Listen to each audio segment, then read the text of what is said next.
Debits and credits *******, debits and credits.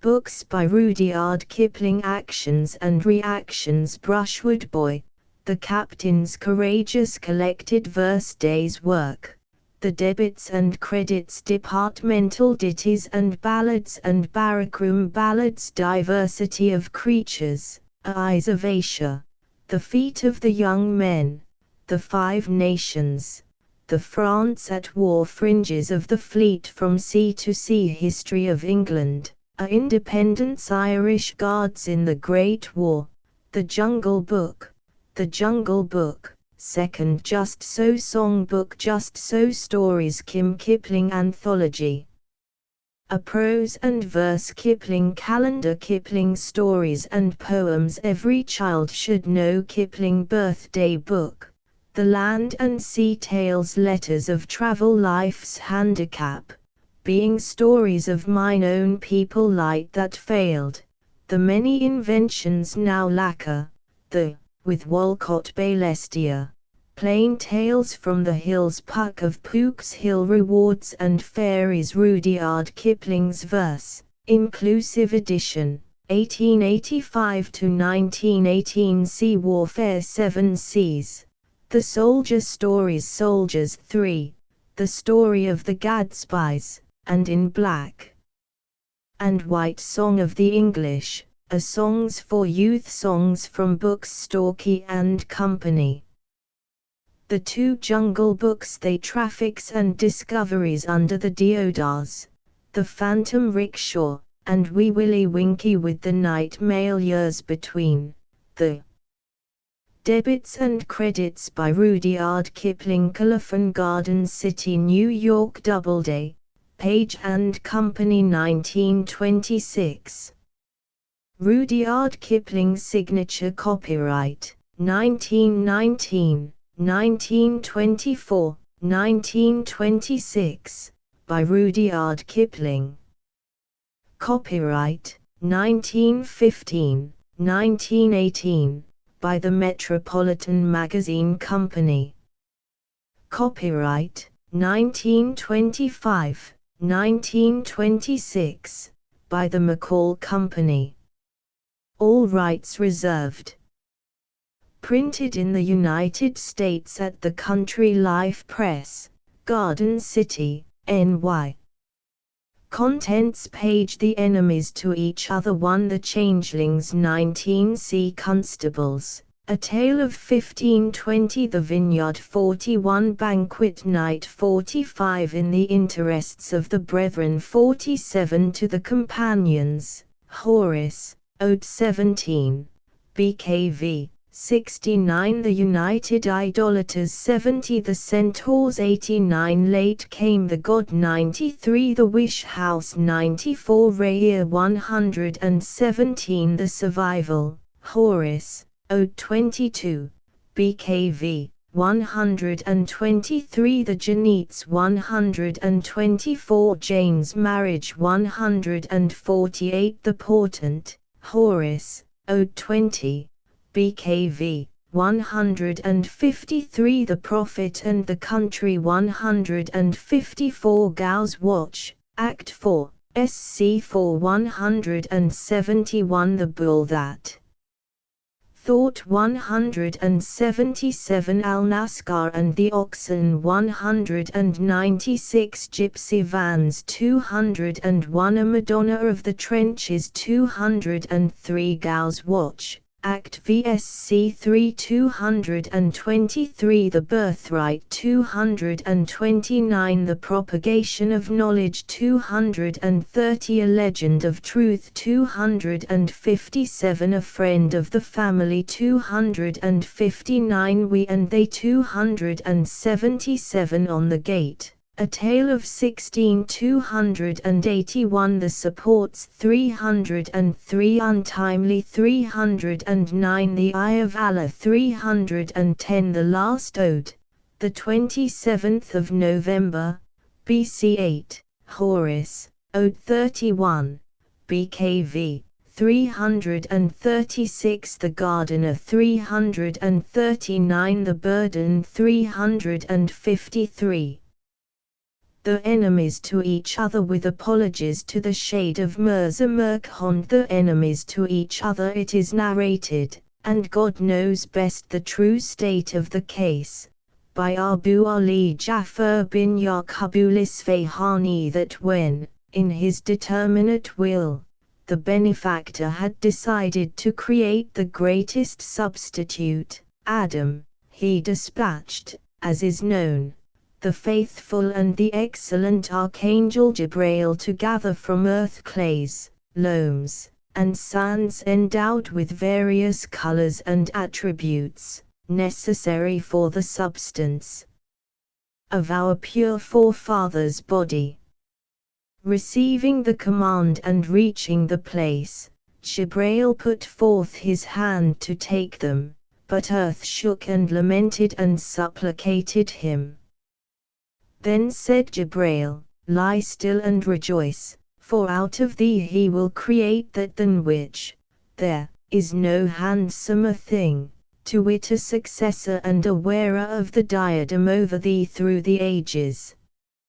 Earth said, "I adjure thee to abstain from thy purpose, lest evil and condemnation of that person who is created out of me should later overtake him, and the abiding sorrow be loosed upon my head. I have no power to resist the will of the Most High, but I take refuge with Allah from thee." So Jibrail was moved by the lamentations and helplessness of earth, and returned to the vestibule of the glory with an empty hand. After this, by the permission, the just and terrible Archangel Michael next descended, and he, likewise, hearing and seeing the abjection of earth, returned with an empty hand. Then was sent the Archangel Azrael, and when earth had once again implored God, and once again cried out, he closed his hand upon her bosom and tore out the clays and sands necessary. Upon his return to the vestibule it was asked if earth had again taken refuge with Allah or not. Azrael said, "Yes." It was answered, "If it took refuge with me, why didst thou not spare?" Azrael answered, "Obedience to thee was more obligatory than pity for it." It was answered, "Depart. I have made thee the angel of death to separate the souls from the bodies of men." Azrael wept, saying, "Thus shall all men hate me." It was answered, "Thou hast said that obedience is more obligatory than pity. Mix thou the clays and the sands and lay them to dry between Taif and Mecca till the time appointed." So, then, Azrael departed and did according to the command. But in his haste he perceived not that he had torn out from earth clays and minerals that had lain in her at war with each other since the first, nor did he withdraw them and set them aside.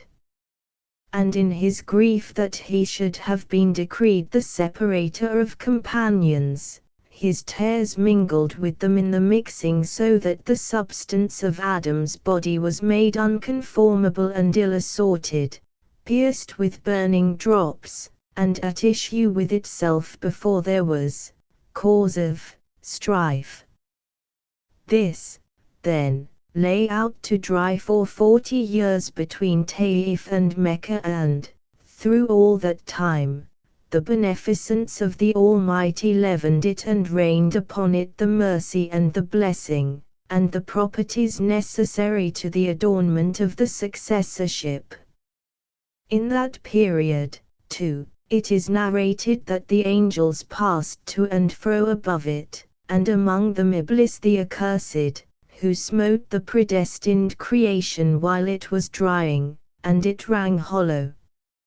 Iblis then looked more closely, and observing that of which it was composed to be diverse and ill-assorted and impregnated with bitter tares, he said, "Doubt not I shall soon attain authority over this, and his ruin shall be easy." This, too, lay in the foreknowledge of the endless.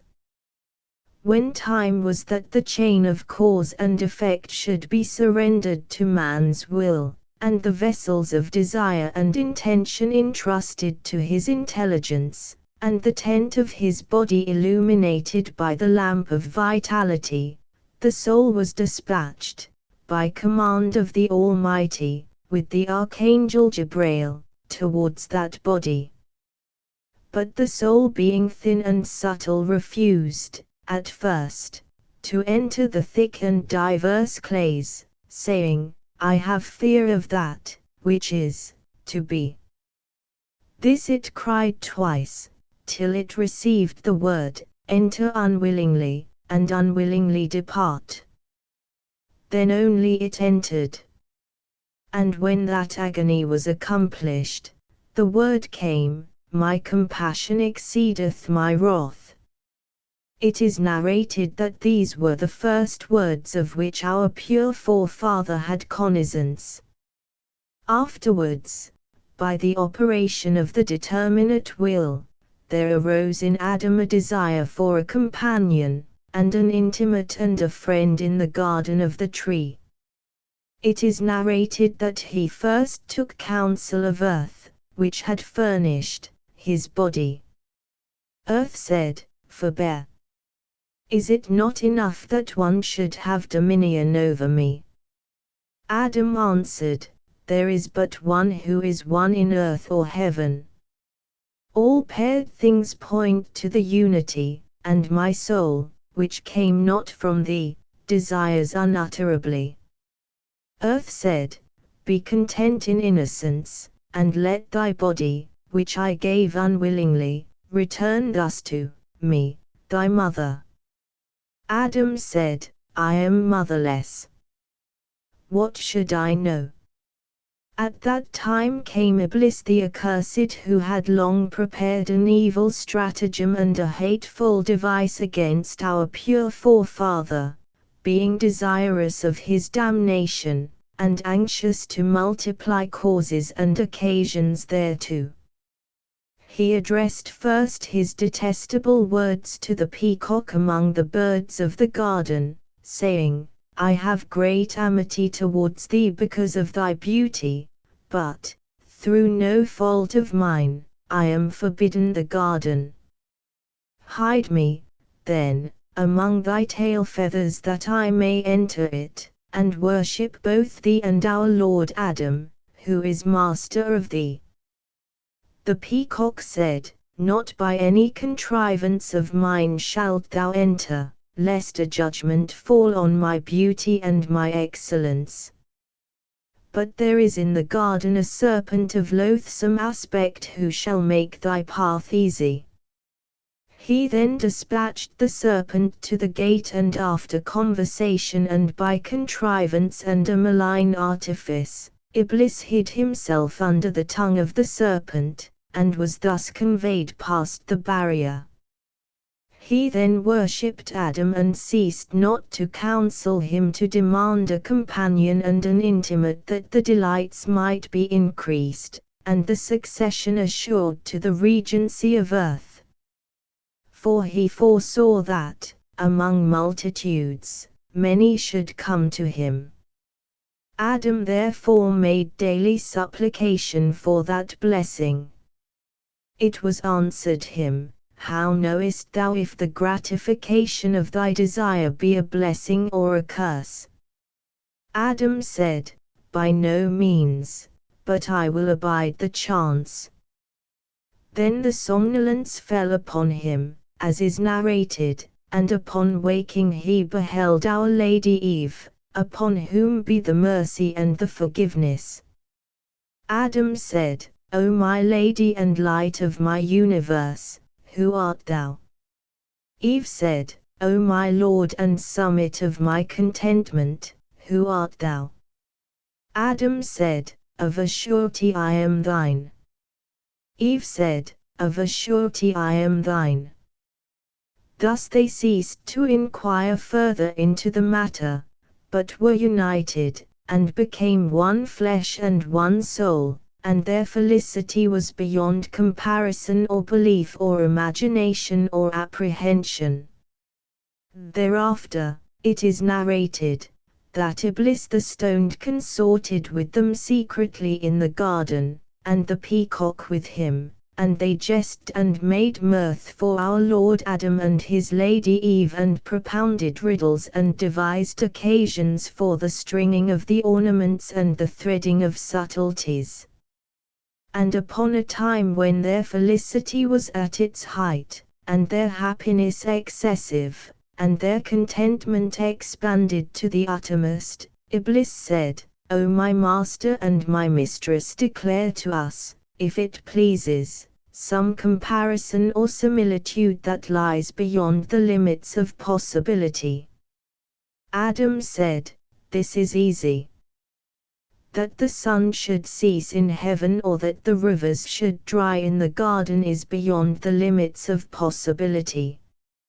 And they laughed and agreed, and the peacock said, "O our lady, tell us now something of a jest as unconceivable and as beyond belief as this saying of thy Lord." Our Lady Eve then said, "That my Lord should look upon me otherwise than is his custom is beyond this saying."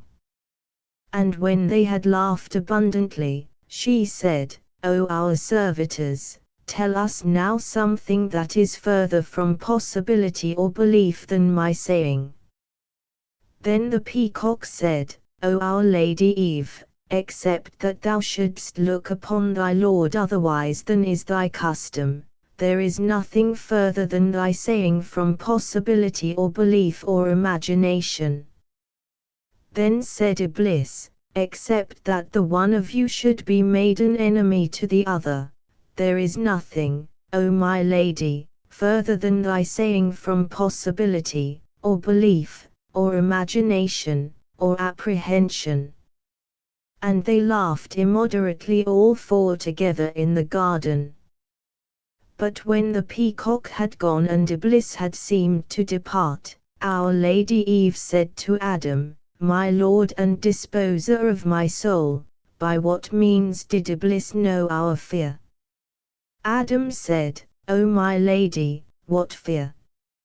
Eve said, "The fear which was in our hearts from the first, that the one of us might be made an enemy to the other." Then our pure forefather bowed his head on her bosom and said, "O companion of my heart, this has been my fear also from the first, but how didst thou know?" Eve said, "Because I am thy flesh and thy soul. What shall we do?" Thus, then, they came at moonrise to the tree that had been forbidden to them, and Iblis lay asleep under it. But he waked merrily and said, "O my master and my mistress, this is the tree of eternity. By eating her fruit, felicity is established forever among mankind, nor after eating it shall there be any change whatever in the disposition of the hearts of the eaters."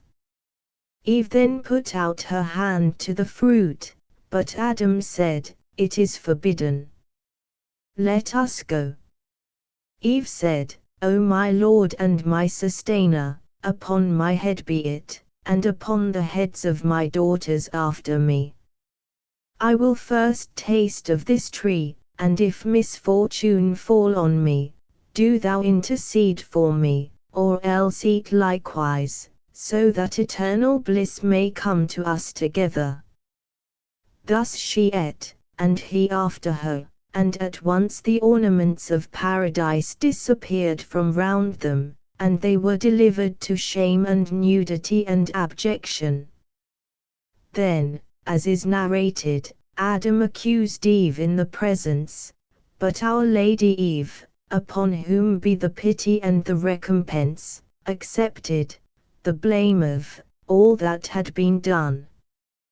When the serpent and the peacock had each received their portion for their evil contrivances, for the punishment of Iblis was reserved, the divine decree of expulsion was laid upon Adam and Eve in these words: "Get ye down, the one of you an enemy to the other."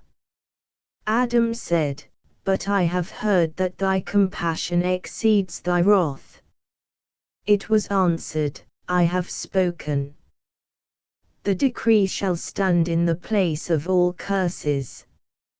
So they went down, and the barriers of the garden of the tree were made fast behind them. It is further recorded by the stringers of the pearls of words and the narrators of old, that when our pure forefather the Lord Adam and his adorable consort Eve, upon whom be the glory and the sacrifice, were thus expelled, there was lamentation among the beasts in the garden whom Adam had cherished and whom Our Lady Eve had comforted. Of those unaffected there remained only the mole, whose custom it was to burrow in earth and to avoid the light of the sun. His nature was malignant and his body inconspicuous, but, by the power of the Omnipotent, whose name be exalted, he was then adorned with eyes far-seeing both in the light and the darkness. When the mole heard the divine command of expulsion, it entered his impure mind that he would extract profit and advancement from a secret observation and a hidden espial. So he followed our forefather and his august consort, under the earth, and watched those two in their affliction and their abjection and their misery, and the garden was without his presence for that time. When his watch was complete and his observation certain, he turned him swiftly underneath the earth and came back saying to the guardians of the gate, "Make room. I have a sure and a terrible report." So his passage was permitted, and he lay till evening in the garden. Then he said, "Can the accursed by any means escape the decree?" It was answered, "By no means can they escape or avoid." Then the mole said, "But I have seen that they have escaped." It was answered, "Declare thy observation." The mole said, "The enemies to each other have altogether departed from thy worship and thy adoration. Nor are they in any sort enemies to each other, for they enjoy together the most perfect felicity, and moreover they have made them a new god." It was answered, "Declare the shape of the god." The mole said, "Their god is of small stature, pinkish in color, unclothed, fat and smiling. They lay it upon the grass and, filling its hands with flowers, worship it and desire no greater comfort." It was answered, "Declare the name of the god." The mole said, "Its name is Quabel, Cain, and I testify upon a sure observation that it is their God and their uniter and their comforter." It was answered, "Why hast thou come to us?" The mole said, "Through my zeal and my diligence, for honor and in hope of reward." It was answered, "Is this, then, the best that thou canst do with the eyes which we gave thee?" The mole said, "To the extreme of my ability." It was answered, "There is no need. Thou hast not added to their burden, but to thine own. Be darkened henceforward, upon earth and under earth. It is not good to spy upon any creature of God to whom alleviation is permitted." So, then, the mole's eyes were darkened and contracted, and his lot was made miserable upon and under the earth to this day. But to those two, Adam and Eve, the alleviation was permitted, till Habel and Quabel and their sisters Labuda and Aclemia had attained the age of maturity. Then there came to the greatest substitute and his consort, from out of Cabul the stony, that peacock, by whose contrivance Iblis the accursed had first obtained admission into the garden of the tree. And they made him welcome in all their ways and into all their imaginings, and he sustained them with false words and flagitious counsels, so that they considered and remembered their forfeited delights in the garden both arrogantly and impenitently. Then came the word to the archangel Jibrail the faithful, saying, Follow those two with diligence, and interpose the shield of thy benevolence where it shall be necessary, for though we have surrendered them for a while to Iblis, they shall not achieve an irremediable destruction. Jibrail therefore followed our first substitute and the Lady Eve, upon whom is the grace and a forgetfulness, and kept watch upon them in all the lands appointed for their passage through the world.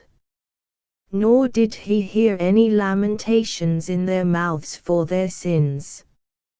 It is recorded that, for 100 years they were continuously upheld by the peacock under the detestable power of Iblis the stoned, who by means of magic multiplied the similitudes of meat and drink and rich arrayment about them for their pleasure, and came daily to worship them as gods.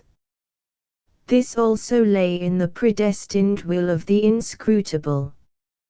Further, in that age, their eyes were darkened and their minds were made turbid, and the faculty of laughter was removed from them.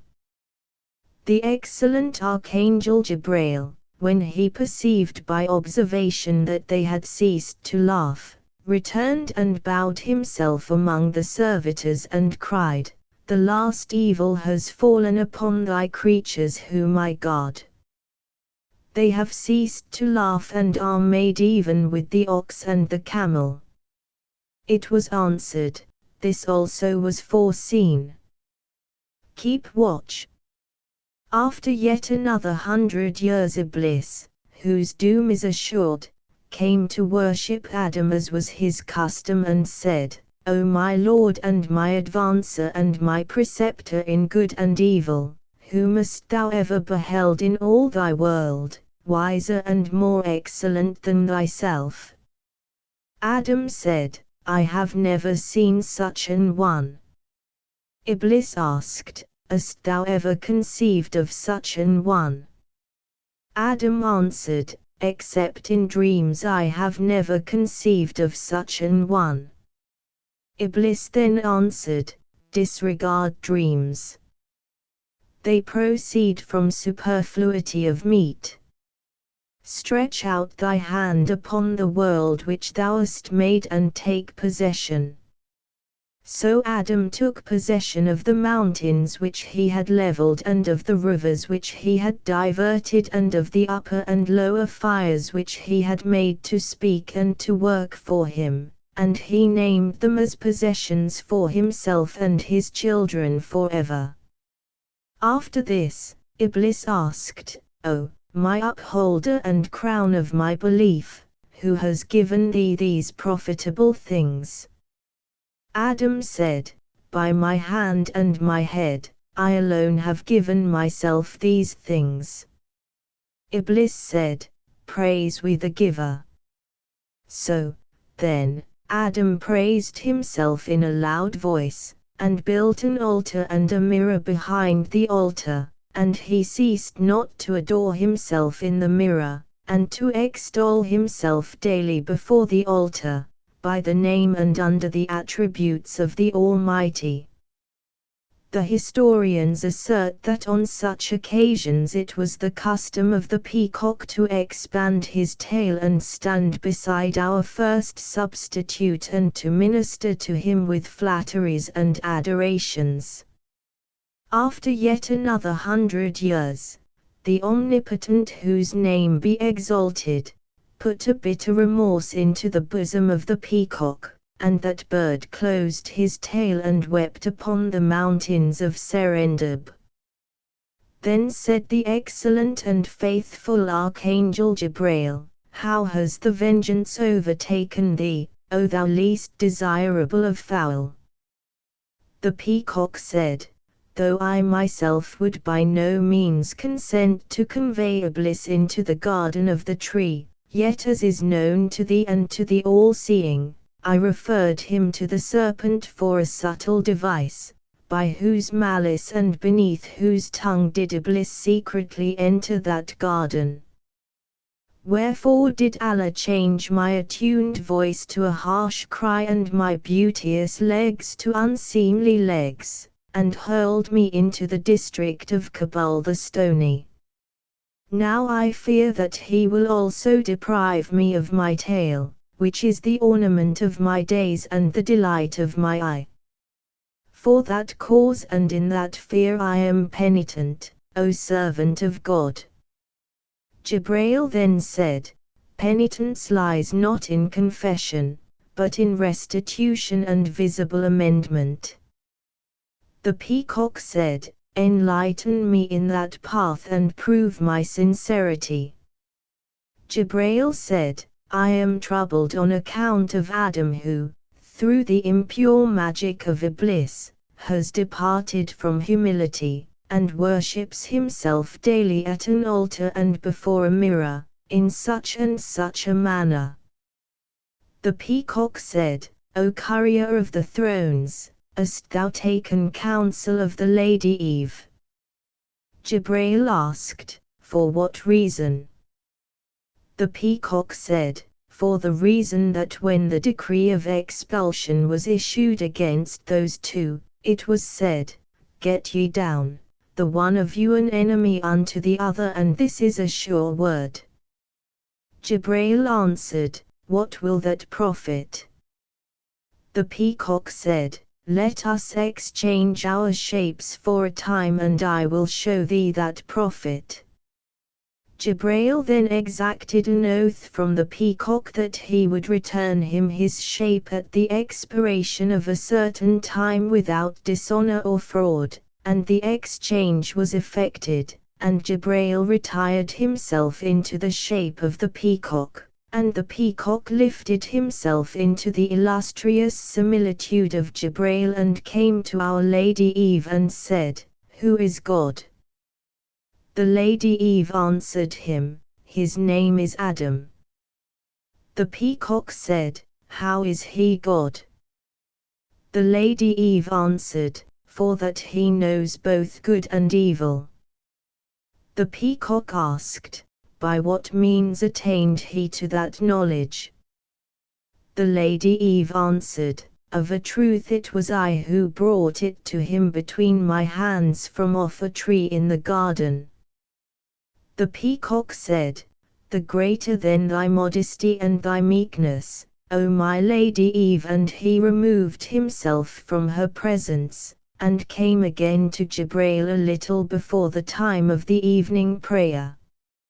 He said to that excellent and trusty one, continue, I pray, to serve in my shape at the time of the worship at the altar. So Jibrail consented and preened himself and spread his tail and pecked between his claws, after the manner of created peacocks, before the altar until the entrance of our pure forefather and his august consort. Then he perceived by observation that when Adam kneeled at the mirror to adore himself, the Lady Eve abode unwillingly, and in time she asked, have I then no part in this worship? Adam answered, a great and a redoubtable part hast thou, O my Lady, which is to praise and worship me constantly. The Lady Eve said, but I weary of this worship. Except thou build me an altar and make a mirror to me also, I will in no wise be present at this worship, nor in thy bed. And she withdrew her presence. Adam then said to Jibreel, whom he esteemed to be the peacock, "What shall we do? If I build not an altar, the woman who walks by my side will be a reproach to me by day and a penance by night, and peace will depart from the earth." Jibreel answered, in the voice of the peacock, "For the Sake of peace on earth build her also an altar." So they built an altar with a mirror in all respects conformable to the altar which Adam had made, and Adam made proclamation from the ends of the earth to the ends of the earth that there were now two gods upon earth, the one man, and the other woman. Then came the peacock in the likeness of Jibreel to the Lady Eve and said, "O Lady of Light, why is thy altar upon the left hand and the altar of my Lord upon the right?"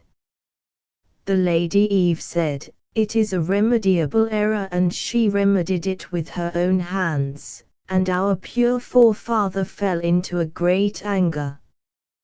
Then entered Jibreel in the likeness of the peacock and said to Adam, "O my Lord and very interpreter, what has vexed thee?" Adam said, "What shall we do?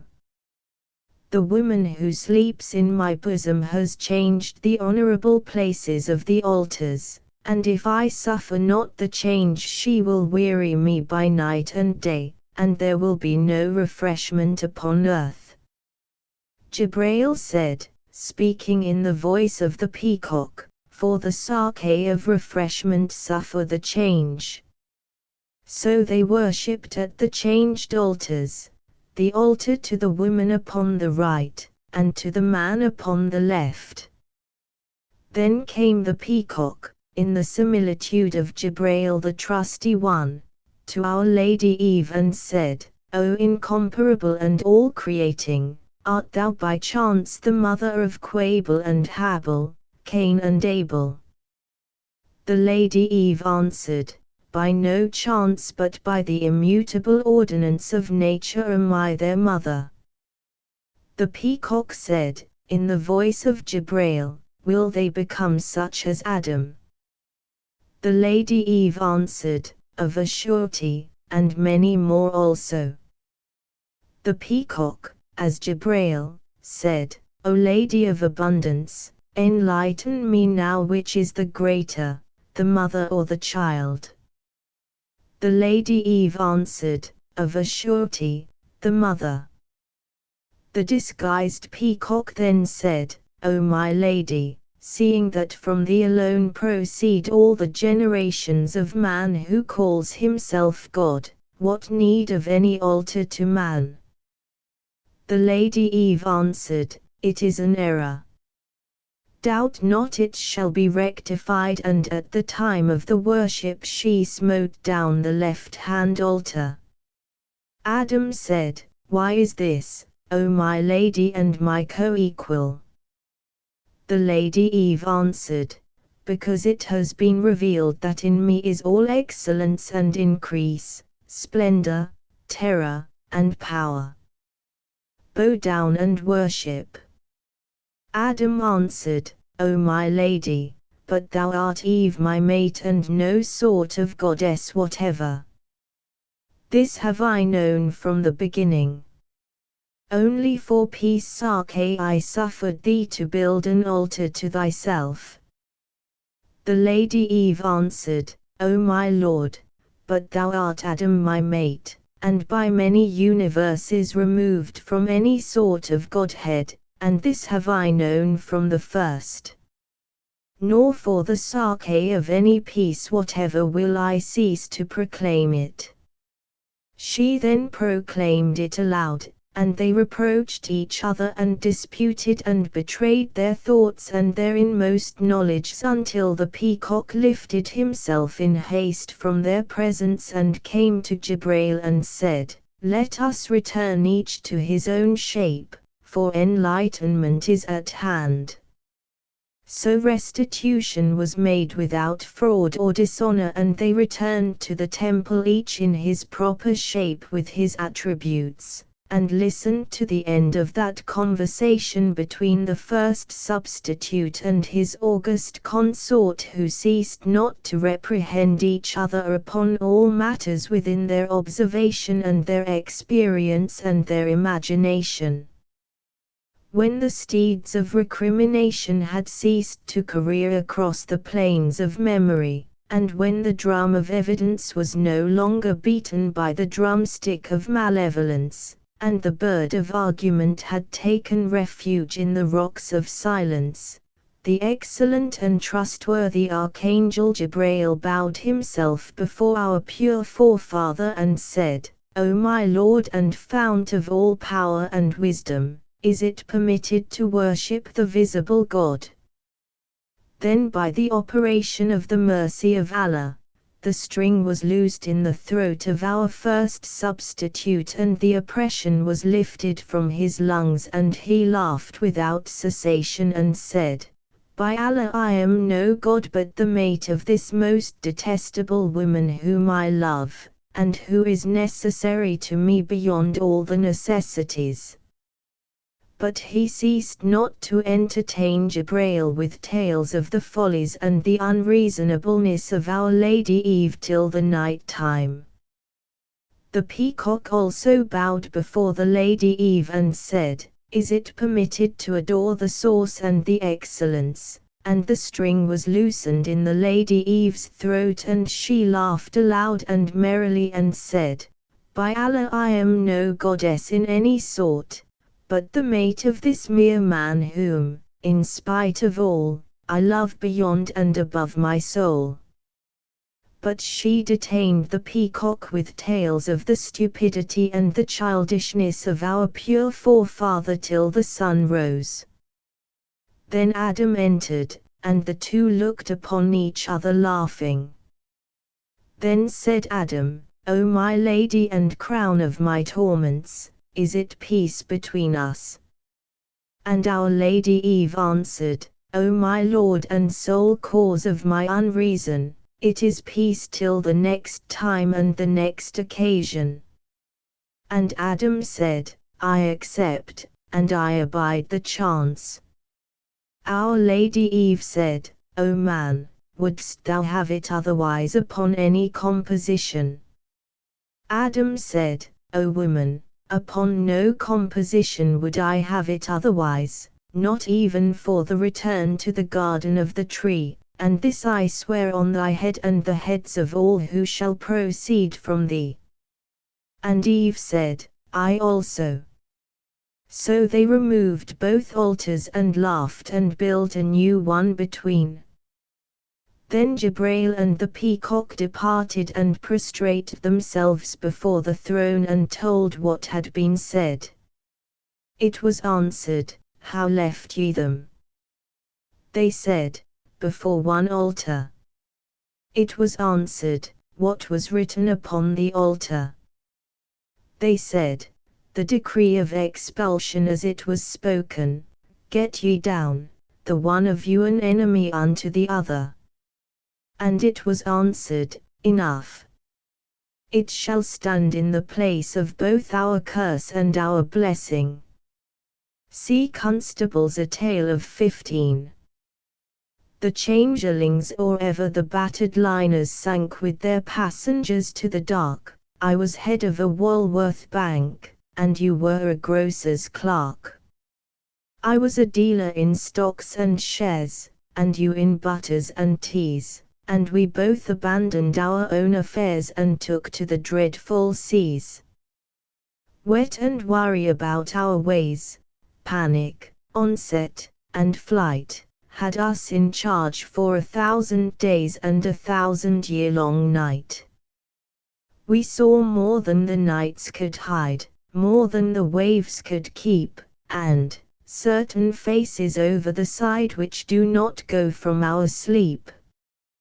We were more tired than words can tell while the pied craft fled by, and the swinging mounds of the western swell hoisted us heavens high. Now there is nothing, not even our rank, to witness what we have been, and I am returned to my Walworth bank, and you to your margarine. See Constables, A Tale of 15. The head waiter of the Carvoits almost ran to meet Portson and his guests as they came up the steps from the palm court where the string band plays. Not seen you since, oh, ever so long, he began. So glad to get your wire. Quite well, eh? Fair to middling. Henry Portson shook hands with him. You're looking all right, too. Have you got us our table? Henry nodded towards a pink alcove, kept for mixed doubles, which discreetly commanded the main dining room's glitter and blaze. Good man, said Portson. Now, this is serious, Henry. We put ourselves unreservedly in your hands. We're weather-beaten mariners, though we don't look it, and we haven't eaten a Christian meal in months. Have you thought of all that, Henry, mon ami? The menu, I have composed it myself, Henry answered with the gravity of a high priest. It was more than a year since Portson, of Portson, Peake and Ensel, stock and share brokers, had drawn Henry's attention to an apparently extinct oil company which, a little later, erupted profitably, and it may be that Henry prided himself on paying all debts in full. The most recent foreign millionaire and the even more recent foreign actress at a table near the entrance clamored for his attention while he convoyed the party to the pink alcove.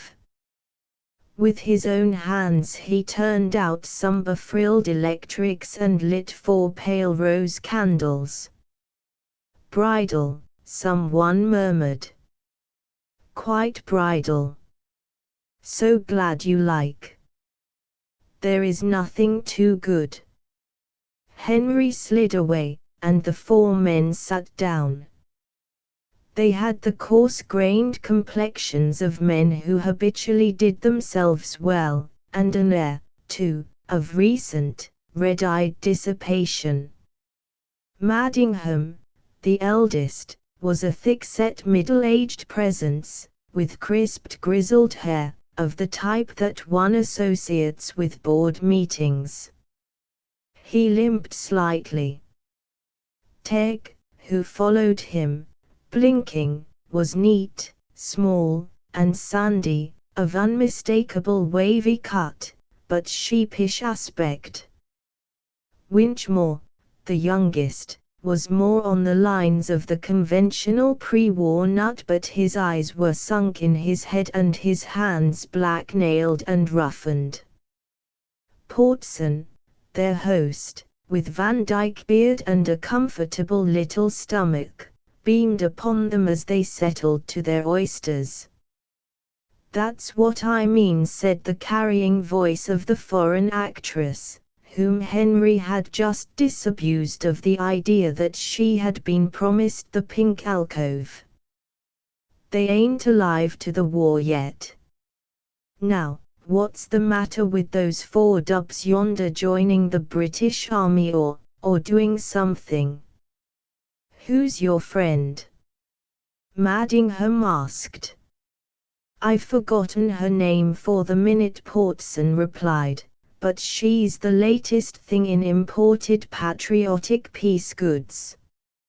She sings Sons of the Empire, Go Forward, at the Pale-Museum.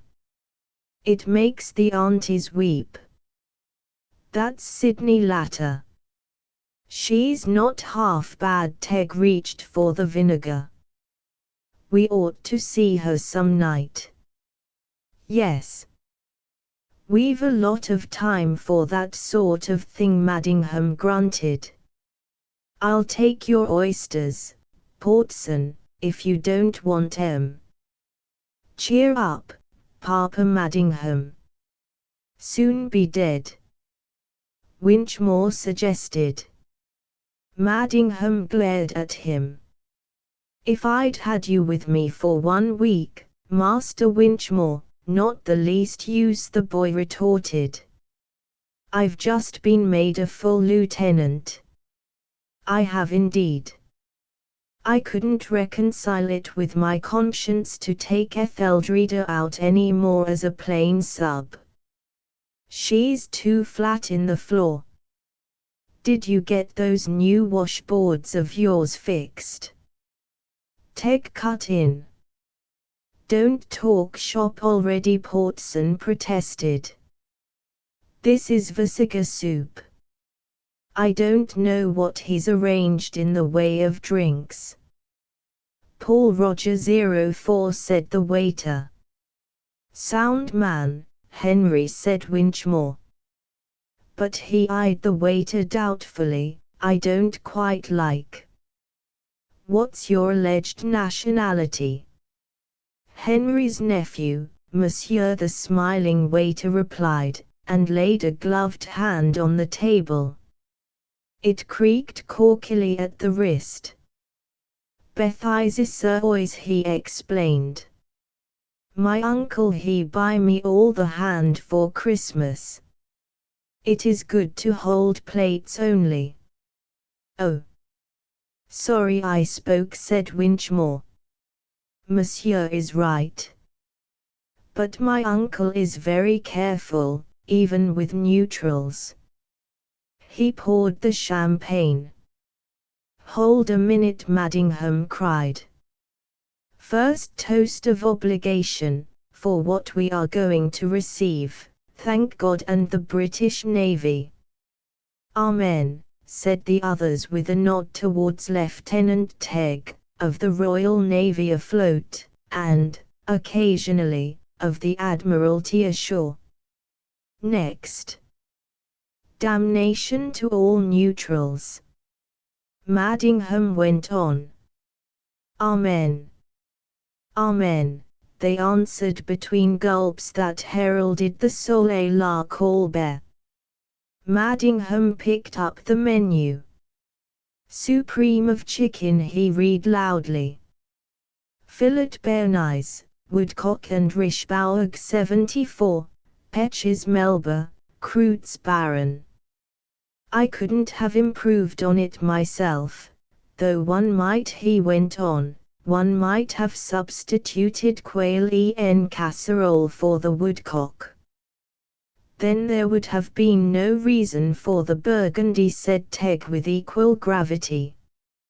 You're right, Madingham replied. The foreign actress shrugged her shoulders. What can you do with people like that? She said to her companion. And yet I've been singing to M for a fortnight. I left it all to Henry, said Portson. My God, the eavesdropping woman whispered. Get on to that. Ain't it typical? They leave everything to Henry in this country. By the way, Tegg asked Winchmore after the fish. Where did you mount that 1-pounder of yours after all? Midships. Etheldreda won't carry more weight forward. She's wet enough as it is. Why don't you apply for another craft? Portson put in. There's a chap at Southampton just now, down with pneumonia and, no, thank you. I know Etheldreda. She's nothing to write home about, but when she feels well she can shift a bit. Madingham leaned across the table. If she does more than 11 in a flat calm, said he, I'll give you hilarity. Wouldn't be found dead in hilarity, was Winchmore's grateful reply. You don't mean to say you've taken her into real wet water, Papa? Where did it happen? The other laughed. Madingham's red face turned brick color, and the veins on the cheekbones showed blue through a blur of short bristles. He's been convoying neutrals, in a tactful manner, Teg chuckled. Madingham filled his glass and scowled at Teg. Yes, he said, and here's special damnation to me lords of the Admiralty. A more muddle-headed set of brass-bound apes, my. Winchmore chirruped soothingly. It don't seem to have done you any good, Papa. Who were you convincing? Madingham snapped out a ship's name and some details of her build. Oh, but that chap's a friend of mine, cried Winchmore. I ran across him, not so long ago, hugging the Scotch coast, out of his course, he said, owing to foul weather and a new type of engine, a diesel. That's him, ain't it, the complete neutral? He mentioned an outstanding peculiarity of the ship's rig. Yes, said Portson. Did you board him, Winchmore? No. There'd been a bit of a blow the day before and old Ethel's only dinghy had dropped off the hooks. But he signalled me all his symptoms. He was as communicative as a lady in the promenade. Hold on, nephew of my uncle.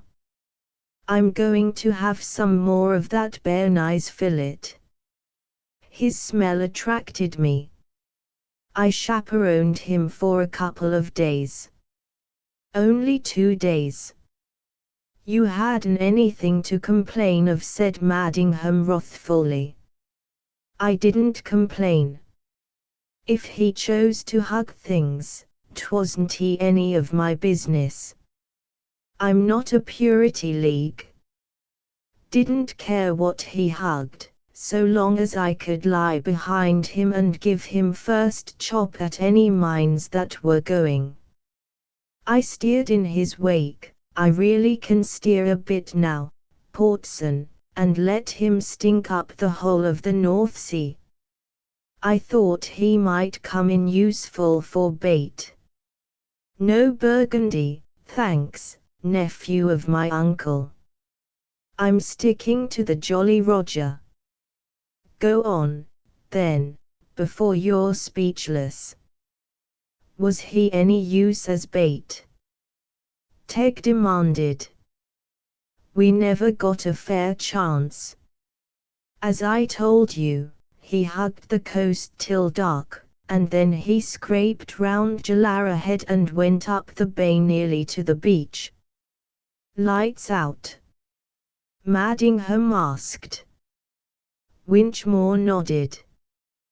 But I didn't worry about that. I was under his stern. As luck you'd have it, there was a fishing party in the bay, and we walked slam into the middle of a most ungodly collection of local talent. First thing I knew, a steam launch fell aboard us, and a boy, a nasty little navy boy, Teg, wanted to know what I was doing. I told him, and he cursed me for putting the fish down just as they were rising. Then the two of us, he was hanging on to my quarter with a boat hook, drifted onto a steam trawler, and our friend the neutral and a 10-odd cutter full of the military, all mixed up. They were subs from the garrison out for a lark. Uncle Newt explained over the rail about the weather and his engine troubles, but they were all so keen to carry on with their fishing, they didn't fuss. They told him to clear off. Was there anything on the move round Jalara at that time? Teg inquired. Oh, they spun me the usual yarns about the water being thick with them, and asked me to help, but I couldn't stop. The cutter's stern sheets were piled up with mines, like lobster pots, and from the way the soldiers handled him I thought I'd better get out. So did Uncle Newt. He didn't like it a bit. There were a couple of shots fired at something just as we cleared the head, and one dropped rather close to him. These duck shoots in the dark are damn dangerous, you know. He lit up at once, tail light, headlight, and side lights. I had no more trouble with him the rest of the night. But what about the report that you sawed off the steam launcher's boat hook? Ted demanded suddenly. What? You don't mean to say that little beast of a Snotty reported it? He was scratching poor old Ethel's paint to pieces. I never reported what he said to me. And he called me a damned amateur, too. Well. War's war. I missed all that fishing party that time. My orders were to follow Uncle Newt. So I followed, and poor Ethel without a dry rag on her. Winchmore refilled his glass. Well, don't get poetical, said Portson. Let's have the rest of your trip. There wasn't any rest, Winchmore insisted pathetically. There was just good old Ethel with her engines missing like sin, and Uncle Newt thumping and stinking half a mile ahead of us, and me eating bread and Worcester sauce. I do when I feel that way. Besides, I wanted to go back and join the fishing party. Just before dark I made out Cordelia, that Southampton ketch that old Jarrott fitted with oil auxiliaries for a family cruiser last summer. She's a beamy bus, but she can roll, and she was doing an honest 30 degrees each way when I overhauled her. I asked Jarrott if he was busy. He said he wasn't. But he was. He's like me and Nelson when there's any sea on. But Jarrott's a Quaker. Has been for generations. Why does he go to war? Said Maddingham. If it comes to that, Portson said, why do any of us? Jarrott's a minesweeper, Winchmore replied with deep feeling. The Quaker religion, I'm not a Quaker, but I'm much more religious than any of you chaps give me credit for, has decided that minesweeping is life-saving. Consequently, he dwelt a little on the word. The profession is crowded with Quakers, specially off Scarborough. See. Owing to the purity of their lives, they all go to heaven when they die. Roll, Jordan, roll. Disgusting, said the actress audibly as she drew on her gloves. Winchmore looked at her with delight. That's a peach Melba, too, he said. And David Jarrott's a minesweeper, Maddingham mused aloud. So you turned our neutral over to him, Winchmore, did you? Yes, I did. It was the end of my beat. I wish I didn't feel so sleepy, and I explained the whole situation to Jarrott, over the rail.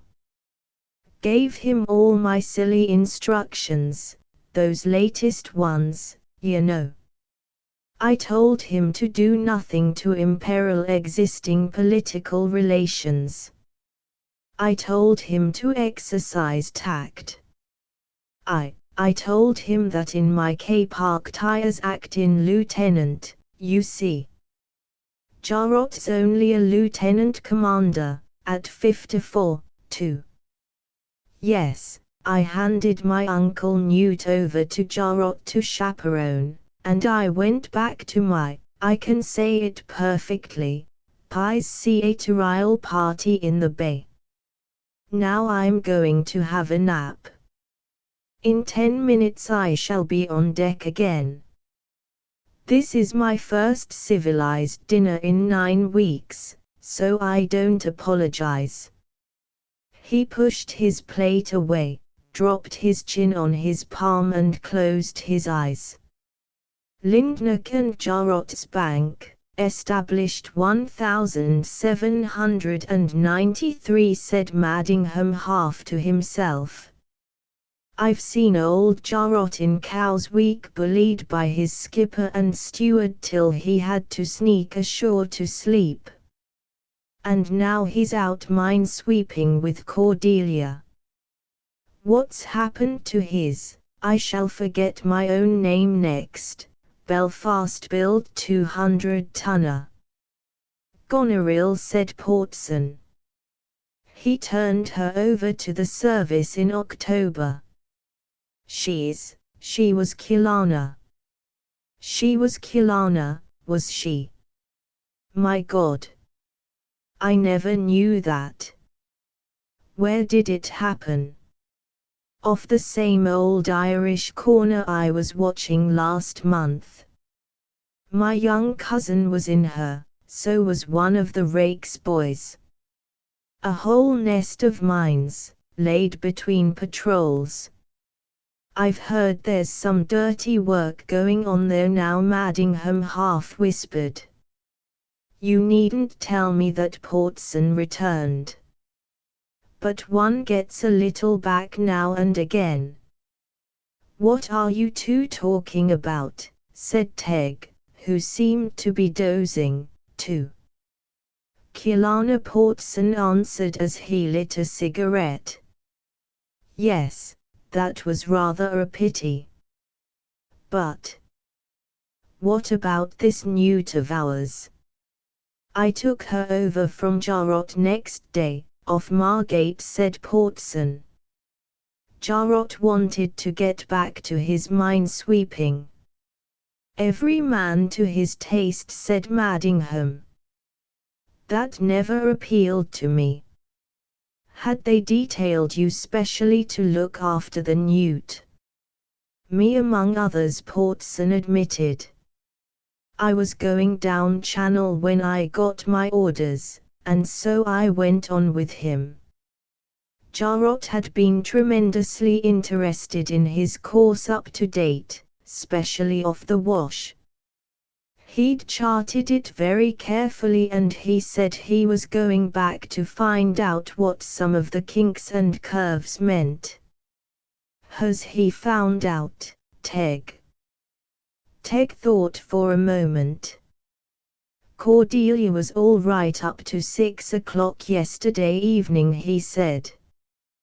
Glad of that. Then I did what Winchmore did. I lay behind this stout fellow and saw him well into the open. Did you say anything to him? Teg asked. Not a thing. He kept moving all the time. See anything? Teg continued. No.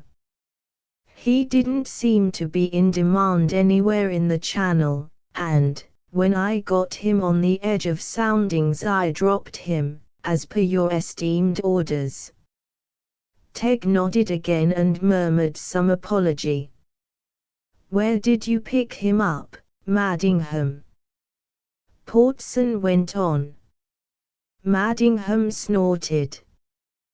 Well, north and west of where you left him, heading up the Irish Channel and stinking like a taxi. I hadn't had my breakfast. My cook was seasick, so were 4 of my hands. I can see that meeting. Did you give him a gun across the bows? Teg asked.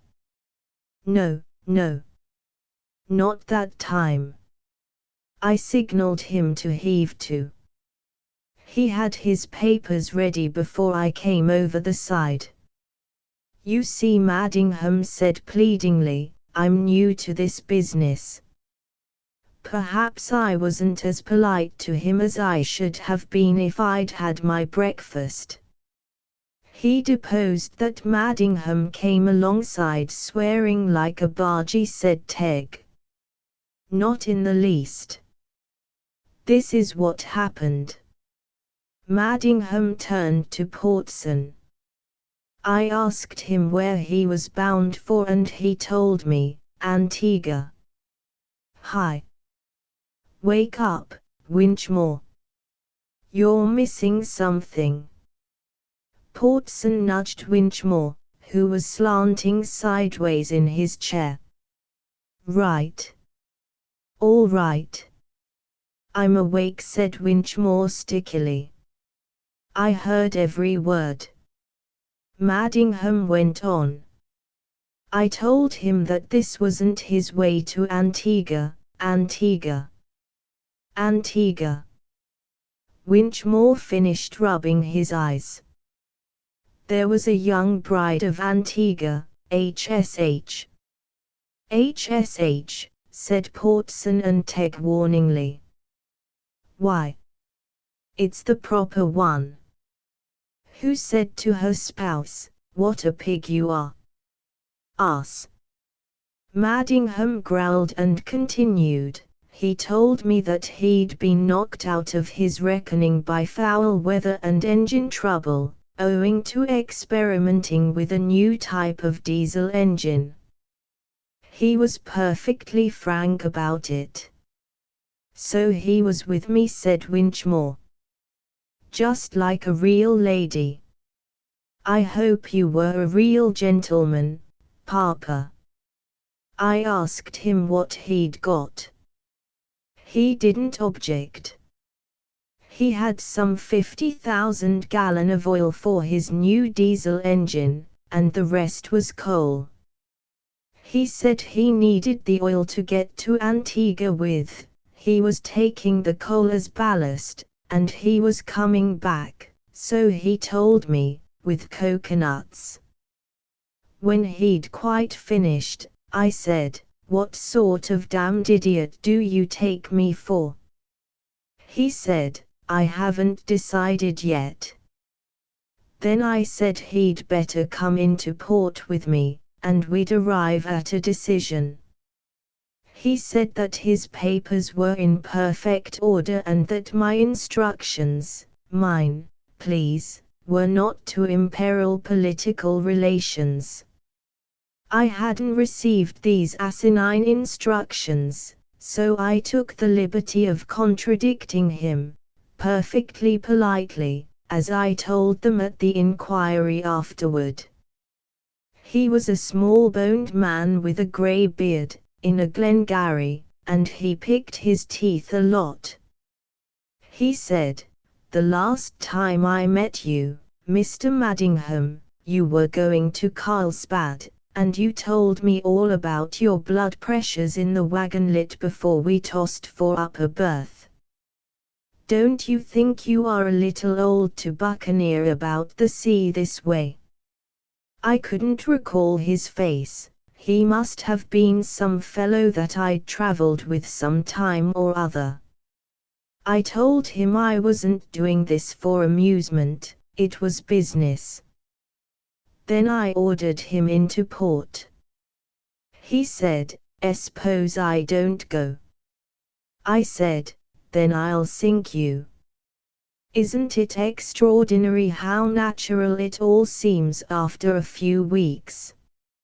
If anyone had told me when I commissioned Hilarity last summer what I'd be doing this spring, I'd. God! It is mad, isn't it? Quite, said Portson. But not bad fun. Not at all, but that's what makes it all the madder. Well, he didn't argue any more. He warned me I'd be hauled over the coals for what I'd done, and I warned him to keep 2 cables ahead of me and not to your jaw, said Winchmore, sleepily. No. Your Madingham snarled. Not to look as if he even wanted to yaw. I warned him that, if he did, I'd loose off into him, end on. But I was absolutely polite about it. Give you my word, Teg. I believe you. Oh, I believe you, Teg replied. Well, so I took him into port, and that was where I first ran across our master Teg. He represented the Admiralty on that beach. The small blinking man nodded. The Admiralty had that honor, he said graciously. Madingham turned to the others angrily. I'd been rather patting myself on the back for what I'd done, you know. Instead of which, they held a court-martial. We called it an inquiry, Teg interjected. You weren't in the dock. They held a court-martial on me to find out how often I'd sworn at the poor injured neutral, and whether I'd given him hot water bottles and tucked him up at night. It's all very fine to laugh, but they treated me like a pickpocket. There were 2 fat-headed civilian judges and that blackguard Teg in the conspiracy. A cursed lawyer defended my neutral and he made fun of me. He dragged in everything the neutral had told him about my blood pressures on the Carlsbad trip. And that's what you get for trying to serve your country in your old age. Madingham emptied and refilled his glass. We did give you rather a grilling, said Teg placidly. It's the national sense of fair play. I could have stood it all if it hadn't been for the neutral. We dined at the same hotel while this court-martial was going on, and he used to come over to my table and sympathize with me. He told me that I was fighting for his ideals and the uplift of democracy, but I must respect the law of nations. And we respected him, said Teg. His papers were perfectly correct, the court discharged him. We had to consider existing political relations. I told Madingham so at the hotel and he, again Madingham turned to the others. I couldn't make up my mind about Teg at the inquiry, he explained. He had the air of a decent sailorman, but he talked like a poisonous politician. I was, Teg returned. I had been ordered to change into that rig. So I changed. Madingham ran one fat square hand through his crisped hair and looked up under his eyebrows like a shy child, while the others lay back and laughed. I suppose I ought to have been onto the joke, he stammered, but I'd blacked myself all over for the part of Lieutenant Commander RNVR in time of war, and I'd given up thinking as a banker. If it had been put before me as a business proposition I might have done better. I thought you were playing up to me and the judges all the time, said Teg. I never dreamed you took it seriously. Well, I've been trained to look on the law as serious. I've had to pay for some of it in my time, you know. I'm sorry, said Teg. We were obliged to let that oily beggar go, for reasons, but, as I told Madingham, the night the award was given, his duty was to see that he was properly directed to Antigua. Naturally, Portson observed. That being the neutral's declared destination. And what did Madingham do? Shut up, Madingham, said Teg, with downcast eyes. Madingham took my hand and squeezed it. He looked lovingly into my eyes. He did, he turned plum color, and he said, "I will, just like a bridegroom at the altar." It makes me feel shy to think of it even now. I didn't see him after that till the evening when Hilarity was pulling out of the basin, and Maddingham was cursing the tugmaster.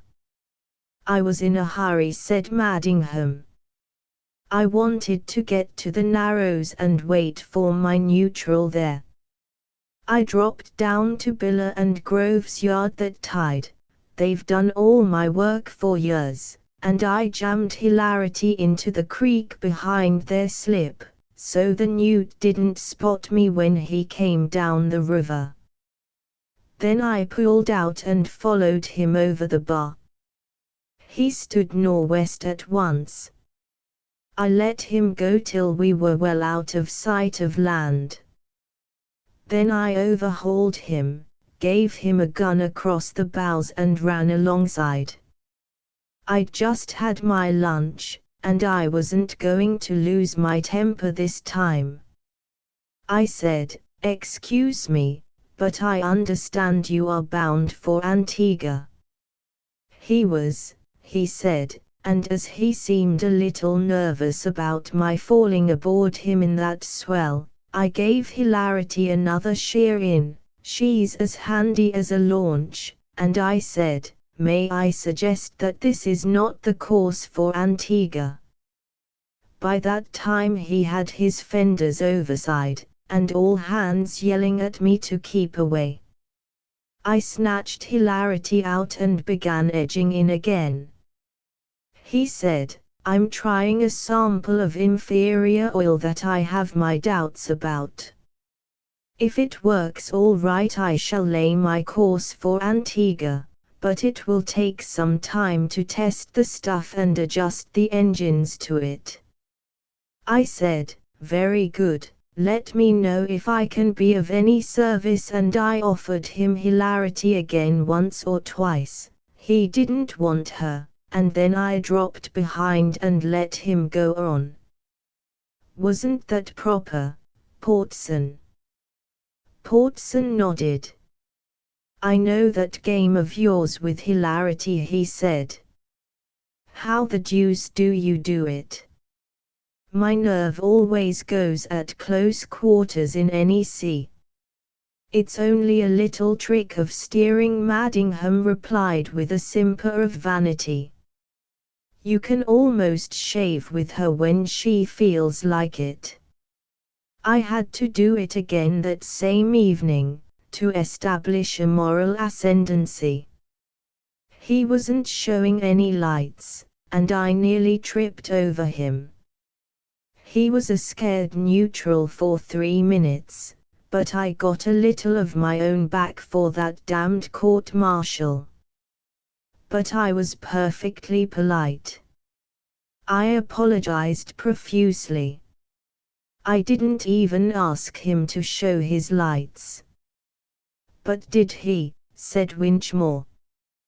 "He did, every one, and a flare now and then," Maddingham replied. "He held north all that night, with a falling barometer and a rising wind and all the other filthy things. Gad, how I hated him. Next morning we got it, good and tight from the northwest out of the Atlantic, off Carso Head. He dodged into a squall, and then he went about.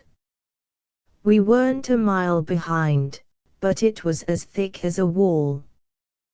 When it cleared, and I couldn't see him ahead of me, I went about too, and followed the rain.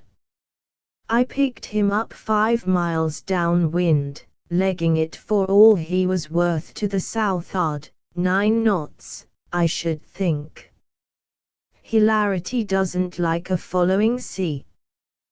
We got pooped a bit, but by noon we'd struggled back to where we ought to have been, 2 cables astern of him. Then he began to signal, but his flags being end on to us, of course, we had to creep up on his beam, well abeam, to read 'em. That didn't restore his morale either. He made out he'd been compelled to put back by stress of weather before completing his oil tests. I made back I was sorry to hear it, but would be greatly interested in the results. Then I turned in. I'd been up all night, and my lieutenant took on. He was a widower, by the way, of the name of Shirin, aged 47. He'd run a girls' school at Weston-super-Mare after he'd left the service in '95, and he believed the English were the lost tribes. "What about the Germans?" said Portson. "Oh, they'd been misled by Austria, who was the beast with horns in Revelations. Otherwise he was rather a dull dog. He set the topsails in his watch. Hilarity won't steer under any canvas, so we rather sported round our friend that afternoon, I believe. When I came up after dinner, she was biting his behind, first one side, then the other. Let's see, that would be about 30 miles east of Harry Island. We were running as near as nothing south. The wind had dropped, and there was a useful cross-rip coming up from the southeast. I took the wheel and, the way I nursed him from starboard, he had to take the sea over his port bow. I had my sciatica on me, buccaneering's no game for a middle-aged man, but I gave that fellow sprudel. By Jove, I washed him out. He stood it as long as he could, and then he made a bolt for Harry Island. I had to ride in his pocket most of the way there because I didn't know that coast. We had charts, but Shirin never understood 'em, and I couldn't leave the wheel. So we rubbed along together, and about midnight this newt dodged in over the tail of Harry Shoals and anchored, if you please, in the lee of the double ricks. It was dead calm there, except for the swell, but there wasn't much room to maneuver in, and I wasn't going to anchor. It looked too like a submarine rendezvous. But first, I came alongside and asked him what his trouble was. He told me he had overheated his something or other bulb. I've never been shipmates with diesel engines, but I took his word for it, and I said you'd stand by till it cooled. Then he told me to go to hell. If you were inside the double ricks in the dark, you were practically there, said Portson. That's what I thought. I was on the bridge, rabid with sciatica, going round and round like a circus horse in about 3 acres of water, and wondering when I'd hit something. Ridiculous position. Shirin saw it. He saved me. He said it was an ideal place for submarine attacks, and we'd better begin to repel 'em at once. As I said, I couldn't leave the wheel, so Shirin fought the ship, both quick-firers and the Maxims. He tipped 'em well down into the sea or well up at the ricks as we went round and round. We made rather a row, and the row the gulls made when we woke 'em was absolutely terrifying. Give you my word. And then, said Winchmore, I kept on running in circles through this ghastly din.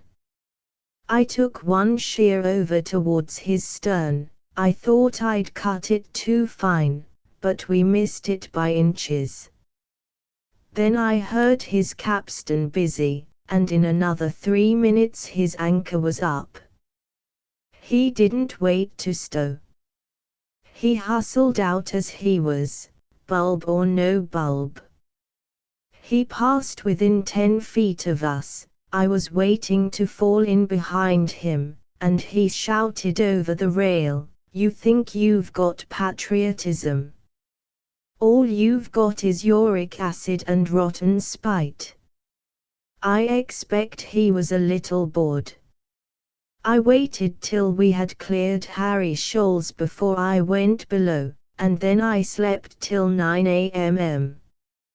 He was heading north this time, and after I'd had breakfast and a smoke I ran alongside and asked him where he was bound for now.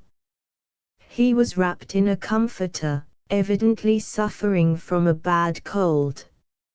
I couldn't quite catch what he said, but I let him croak for a few minutes and fell back. At 9 p.m. he turned round and headed south. I was getting to know the Irish Channel by then, and I followed. There was no particular sea on. It was a little chilly, but as he didn't hug the coast I hadn't to take the wheel. I stayed below most of the night and let Shirin suffer. Well, Mr. Newt kept up this game all the next day, dodging up and down the Irish Channel. And it was infernally dull. He threw up the sponge off Clune Harbour. That was on Friday morning. He signalled, developed defects in engine room. Antigua trip abandoned. Then he ran into Clune and tied up at Brady's Wharf. You know you can't repair a dinghy at Clune. I followed, of course, and berthed behind him. After lunch I thought I'd pay him a call. I wanted to look at his engines. I don't understand diesels, but Hislop, my engineer, said they must have gone round M with a hammer, for they were pretty badly smashed up. Besides that they had offered all their oil to the Admiralty agent there, and it was being shifted to a tug when I went aboard him. So I'd done my job. I was just going back to hilarity when his steward said he'd like to see me. He was lying in his cabin breathing pretty loud, wrapped up in rugs and his eyes sticking out like a rabbit's. He offered me drinks. I couldn't accept 'em, of course. Then he said, "Well, Mr. Maddingham, I'm all in." I said I was glad to hear it. Then he told me he was seriously ill with a sudden attack of bronchial pneumonia, and he asked me to run him across to England to see his doctor in town. I said, of course, that was out of the question, hilarity being a man of war in commission. He couldn't see it. He asked what had that to do with it. He thought this war was some sort of joke, and I had to repeat it all over again. He seemed rather afraid of dying. It's no game for a middle-aged man, of course, and he hoisted himself up on one elbow and began calling me a murderer. I explained to him, perfectly politely, that I wasn't in this job for fun. It was business. My orders were to see that he went to Antigua, and now that he wasn't going to Antigua, and had sold his oil to us, that finished it as far as I was concerned. Wasn't that perfectly correct? He said, but that finishes me, too. I can't get any doctor in this godforsaken hole. I made sure you'd treat me properly as soon as I surrendered. I said there wasn't any question of surrender. If he'd been a wounded belligerent, I might have taken him aboard, though I certainly shouldn't have gone a yard out of my course to land him anywhere, but as it was, he was a neutral, altogether outside the game. You see my point. I tried awfully hard to make him understand it. He went on about his affairs all being at loose ends. He was a rich man, $1.25 million, he said, and he wanted to redraft his will before he died. I told him a good many people were in his position just now, only they weren't rich. He changed his tack then and appealed to me on the grounds of our common humanity. Why, if you leave me now, Mr. Madingham, he said, you condemn me to death, just as surely as if you hanged me. This is interesting, Portson murmured. I never imagined you in this light before, Madingham. I was surprised at myself, give you my word. But I was perfectly polite. I said to him, try to be reasonable, sir. If you had got rid of your oil where it was wanted, you'd have condemned lots of people to death just as surely as if you'd drowned 'em. Ah, but I didn't, he said. That ought to count in my favor. That was no thanks to you, I said. You weren't given the chance. This is war, sir. If you make up your mind to that, you'll see that the rest follows.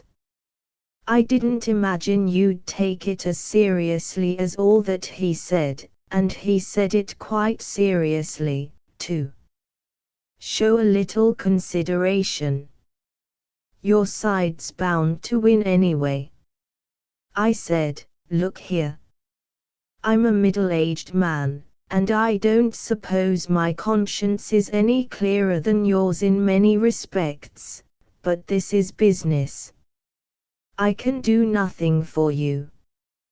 You got that a bit mixed, I think, said Ted critically.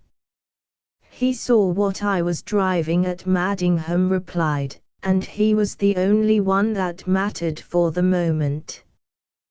Then I'm a dead man, Mr. Madingham, he said. That's your business, I said. Good afternoon. And I went out.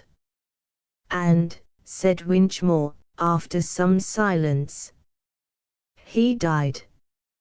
I saw his flag half-mast next morning. There was another silence. Henry looked in at the alcove and smiled. Madingham beckoned to him. But why didn't you lend him a hand to settle his private affairs, said Portson. Because I wasn't acting in my private capacity. I'd been on the bridge for 3 nights and, Madingham pulled out his watch, this time tomorrow I shall be there again, confound it. Has my car come, Henry? Yes, sorry, Francis. I am sorry. They all complimented Henry on the dinner, and when the compliments were paid he expressed himself still their debtor. So did the nephew. Are you coming with me, Portson? Said Madingham as he rose heavily. No. I'm for Southampton, worse luck. My car ought to be here, too. I'm for Euston and the frigid calculating north, said Winchmore with a shudder. One common taxi, please, Henry. Ted smiled. I'm supposed to sleep in just now, but if you don't mind, I'd like to come with you as far as Gravesend, Madingham. Delighted. There's a glass all round left still, said Madingham. Here's luck. The usual, I suppose. Damnation to all neutrals. The vineyard at the 11th hour he came, but his wages were the same as ours who all day long had trod the winepress of the wrath of God. When he shouldered through the lines of our cropped and mangled vines, his unjaded eye could scan how each hour had marked its man. Children of the morning tide with the hosts of noon had died, and our noon contingents lay dead with twilight's spent array. Since his back had felt no load, virtue still in him abode, so he swiftly made his own those last spoils we had not won. We went home, delivered thence, grudging him no recompense till he portioned praise or blame to our works before he came. Till he showed us for our good, deaf to mirth, and blind to scorn, how we might have best withstood burdens that he had not borne. In the interests of the brethren banquet night once in so often King Solomon said, watching his quarryman drill the stone, we will club our garlic and wine and bread and banquet together beneath my throne. And all the brethren shall come to that mess as fellow craftsmen, no more and no less. Send a swift shallop to Hiram of Tyre, felling and floating our beautiful trees, say that the brethren and I desire talk with our brethren who use the seas.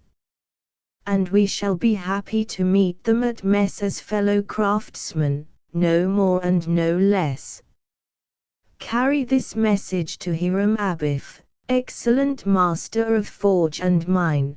I and the brethren would like it if he and the brethren will come to dine, garments from Basra or morning dress, as fellow craftsmen, no more and no less. God gave the hyssop and cedar their place, also the bramble, the fig and the thorn, but that is no reason to black a man's face because he is not what he hasn't been born.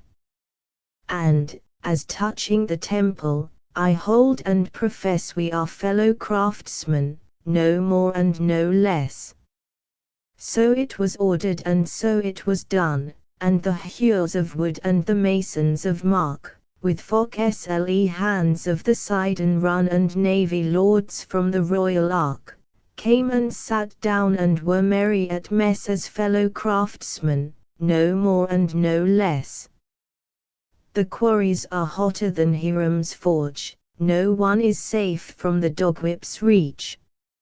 It's mostly snowing up Lebanon Gorge, and it's always blowing off Joppa Beach, but once in so often, the messenger brings Solomon's mandate, forget these things.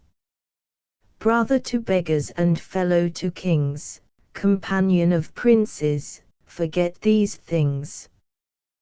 Fellow craftsmen, forget these things.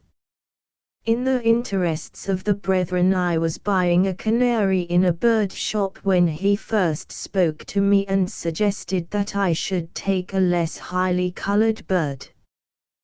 The color is in the feeding, said he. Unless you know how to feed 'em, it goes. Canaries are one of our hobbies. He passed out before I could thank him.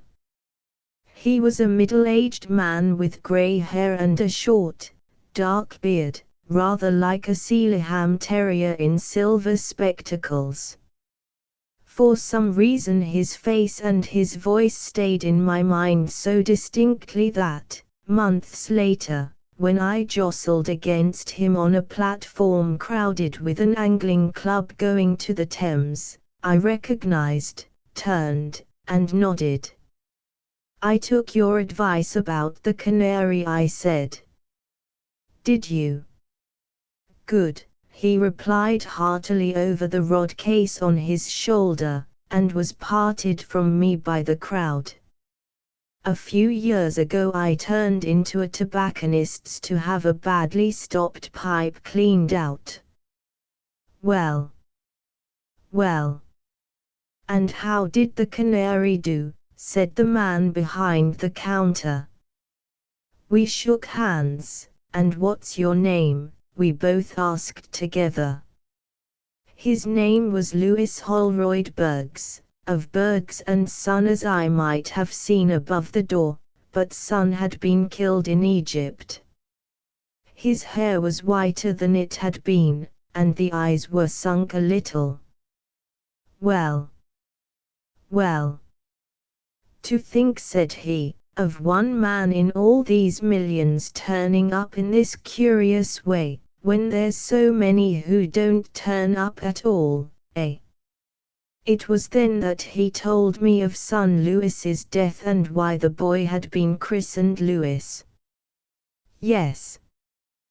There's not much left for middle-aged people just at present.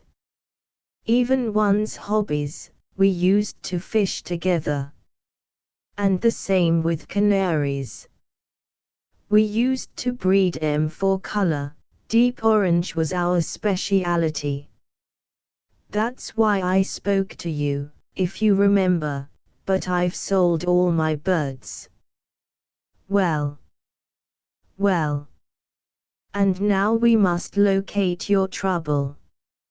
He bent over my erring pipe and dealt with it skillfully as a surgeon.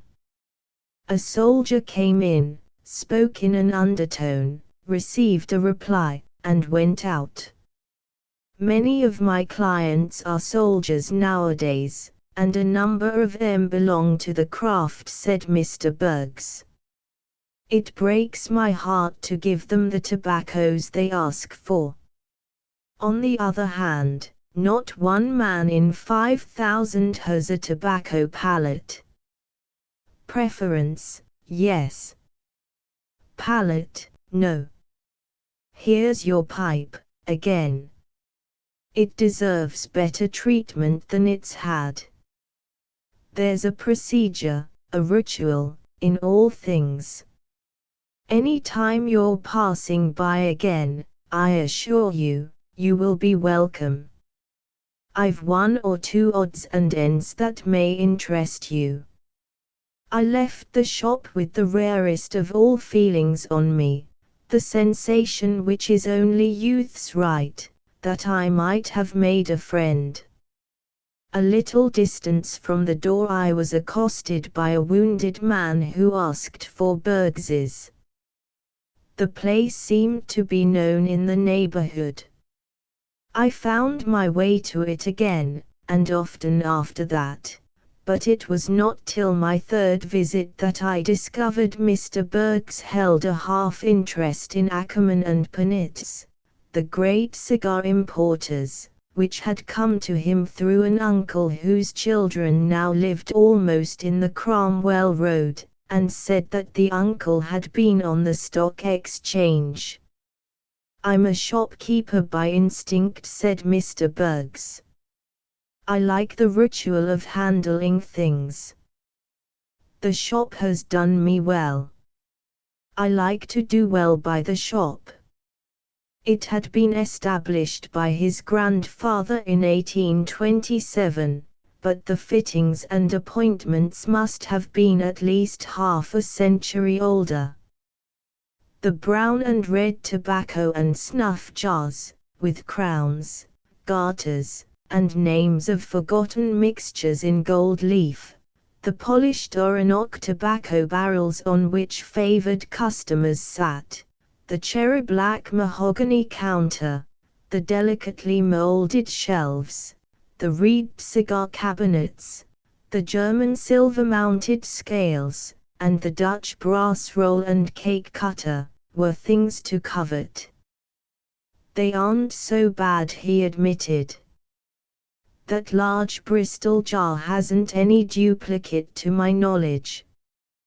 Those 8 snuff jars on the third shelf, they are Dollin's ware, he used to work for Wimble in 1740, are absolutely unique. Is there anyone in the trade now could tell you what Romano's Hollande was? Or Scolton's? Here's a snuff mull of George I's time, and here's a Louis Quinze, what am I talking of? Tres, of course, greater for making brand snuff. They were regular tools of the shop in my grandfather's day. And who on earth to leave them to outside of the British Museum now, I can't think.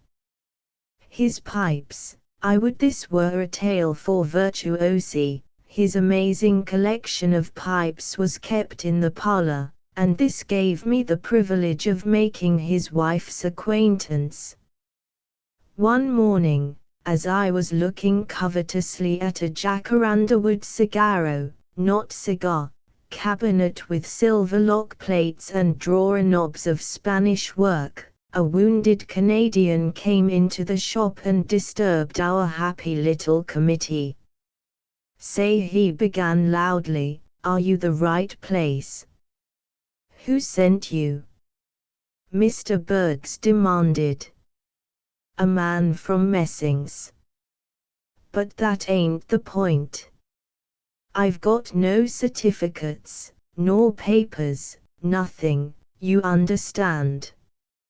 I left my lodger in $17 back dues.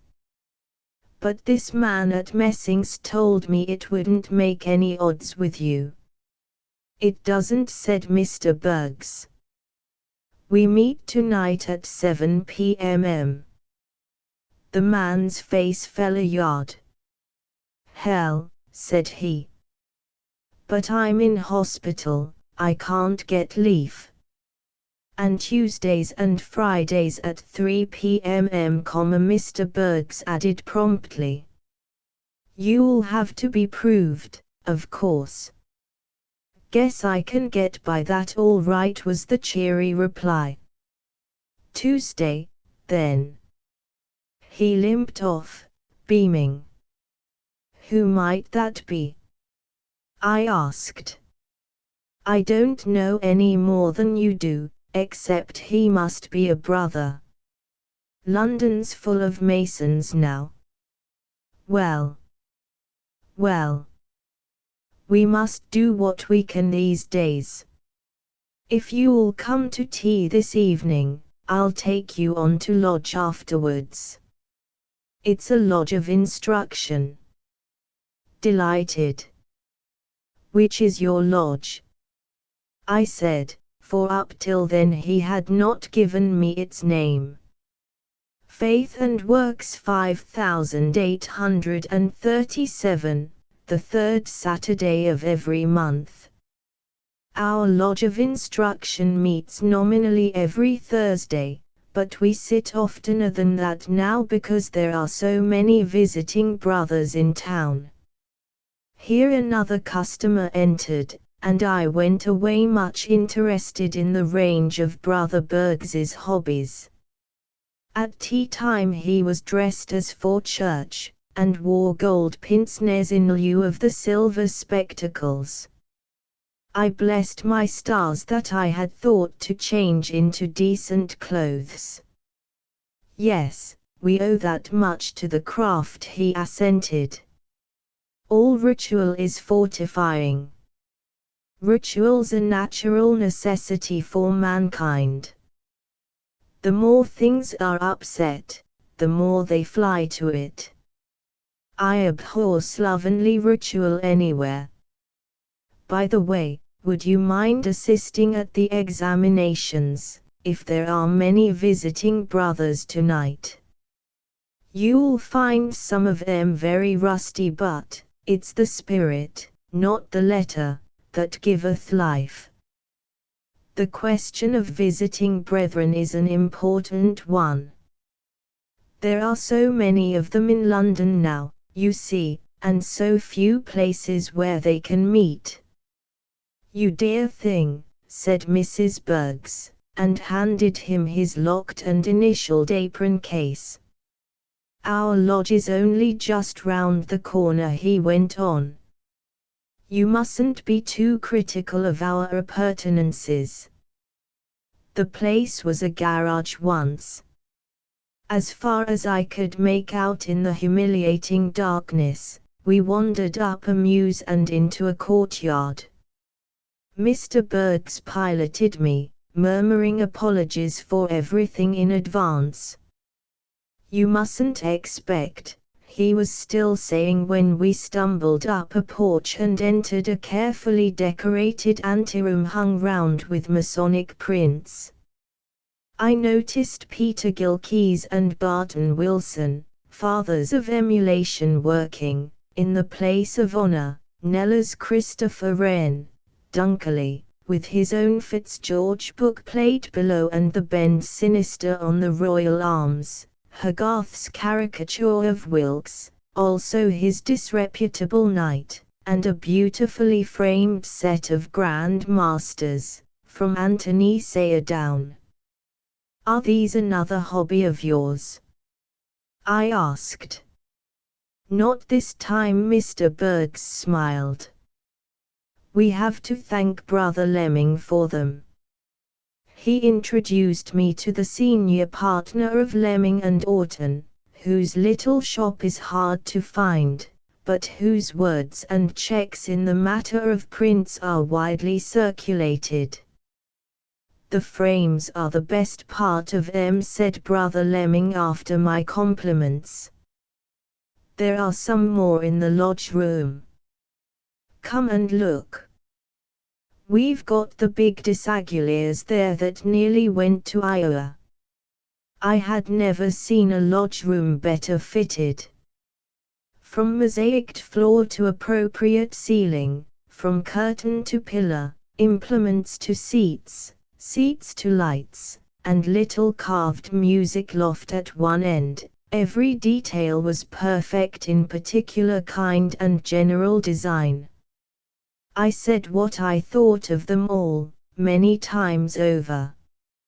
"I told you I was a ritualist," said Mr. Bergs. "Look at those carved corn sheaves and grapes on the back of these wardens' chairs. That's the old tradition, before Masonic furnishers spoilt it. I picked up that pair in Stepney 10 years ago, the same time I got the gavel. It was of ancient, yellowed ivory, cut all in one piece out of some tremendous tusk. That came from the Gold Coast," he said. "It belonged to a military lodge there in 1794. You can see the inscription." "If it's a fair question," I began. "How much it stood us," said Brother Lemming, his thumbs in his waistcoat pockets. "An appreciable sum of money when we built it in 1906, even with what Brother Anstruther, he was our contractor, cheated himself out of. By the way, that ashlar there is pure Carrara, he tells me.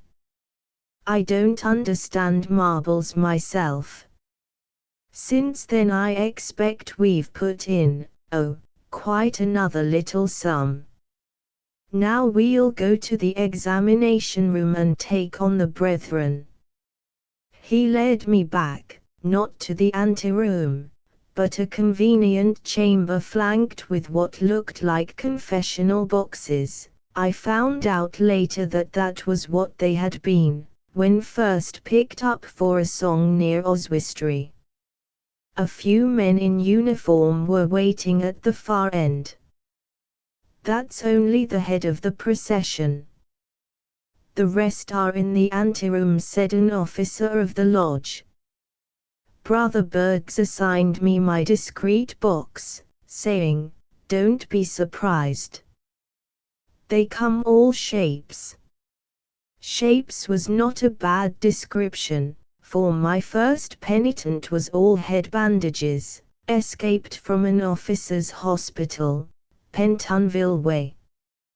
He asked me in profane Scots how I expected a man with only 6 teeth and half a lower lip to speak to any purpose, so we compromised on the signs. The next, a New Zealander from Taranaki, reversed the process, for he was one-armed, and that in a sling. I mistrusted an enormous sergeant major of heavy artillery, who struck me as much too glib, so I sent him on to Brother Lemming in the next box, who discovered he was a past district grand officer. My last man nearly broke me down altogether. Everything seemed to have gone from him. I don't blame you, he gulped at last. I wouldn't pass my own self on my answers, but I give you my word that so far as I've had any religion, it's been all the religion I've had. For God's sake, let me sit in lodge again, brother. When the examinations were ended, a lodge officer came round with our aprons, no tinsel or silver gilt confections, but heavy lacquered silk with tassels and, where a man could prove he was entitled to them, levels of decent plate. Someone in front of me tightened a belt on a stiffly silent person in civil clothes with discharge badge. "Struth. This is comfort again," I heard him say. The companion nodded. The man went on suddenly, "Here. What are you doing? Leave off. You promised not to." "Chuck it," and dabbed at his companion's streaming eyes. "Let him leak," said an Australian signaller. "Can't you see how happy the beggar is?" It appeared that the silent brother was a shell-shocker whom Brother Lemming had passed, on the guarantee of his friend and, what moved Lemming more, the threat that, were he refused, he would have fits from pure disappointment. So the shocker went happily and silently among brethren evidently accustomed to these displays. We fell in, 2 by 2, according to tradition, 50 of us at least, and were played into lodge by what I thought was an harmonium, but which I discovered to be an organ of repute.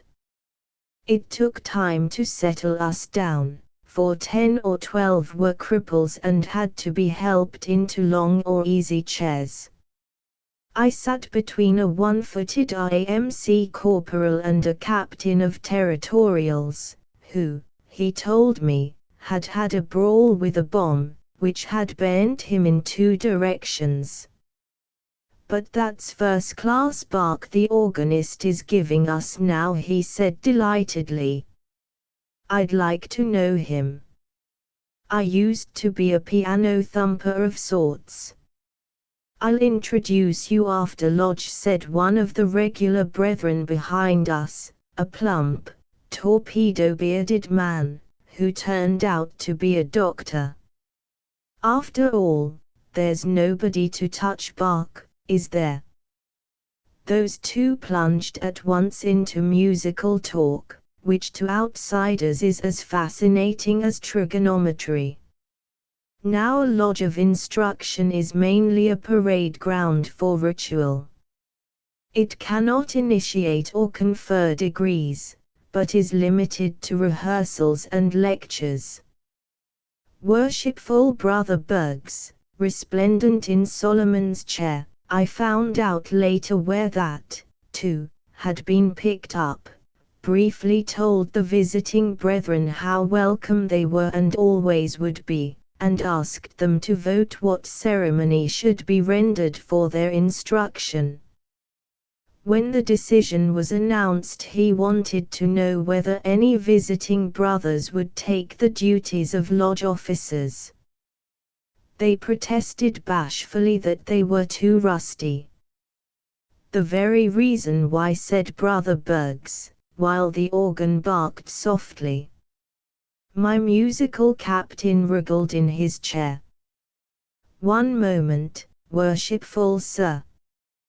The plump doctor rose. "We have here a musician for whom place and opportunity are needed. Only," he went on colloquially, "those organ loft steps are a bit steep." "How much?" said Brother Bergs with the solemnity of an initiation. does our brother weigh?" "Very little over 8 stone," said the brother. "Weighed this morning, worshipful sir." The past district grand officer, who was also a battery sergeant major, waddled across, lifted the slight weight in his arms and bore it to the loft, where, the regular organist pumping, it played joyously as a soul caught up to heaven by surprise. When the visitors had been coaxed to supply the necessary officers, a ceremony was rehearsed. Brother Bergs forbade the regular members to prompt. The visitors had to work entirely by themselves, but, on the battery sergeant major taking a hand, he was ruled out as of too exalted rank. They floundered badly after that support was withdrawn. The one-footed IMC on my right chuckled. "Do you like it?" said the doctor to him. "Do I? It's heaven to me, sitting in lodge again. It's all coming back now, watching their mistakes. I haven't much religion, but all I had I learnt in lodge." Recognizing me, he flushed a little as one does when one says a thing twice over in another's hearing. "Yes, veiled in all gory and illustrated in symbols, the fatherhood of God, and the brotherhood of man, and what more in hell do you want? Look at 'em." He broke off giggling. See. They've tied the whole thing into knots. I could ha' done it better myself, my one foot in France. Yes, I should think they ought to do it again. The new organist covered the little confusion that had arisen with what sounded like the wings of angels. When the amateurs, rather red and hot, had finished, they demanded an exhibition working of their bungled ceremony by regular brethren of the lodge. Then I realized for the first time what word and gesture perfect ritual can be brought to mean. We all applauded, the one-footed corporal most of all. We are rather proud of our working, and this is an audience worth playing up to, the doctor said. Next the master delivered a little lecture on the meanings of some pictured symbols and diagrams. His theme was a well-worn one, but his deep holding voice made it fresh. "Marvelous how these old copybook headings persist," the doctor said. "That's all right," the one-footed man spoke cautiously out of the side of his mouth like a boy in form. "But they're the kind o' copybook headings we shall find burnin' round our bunks in hell.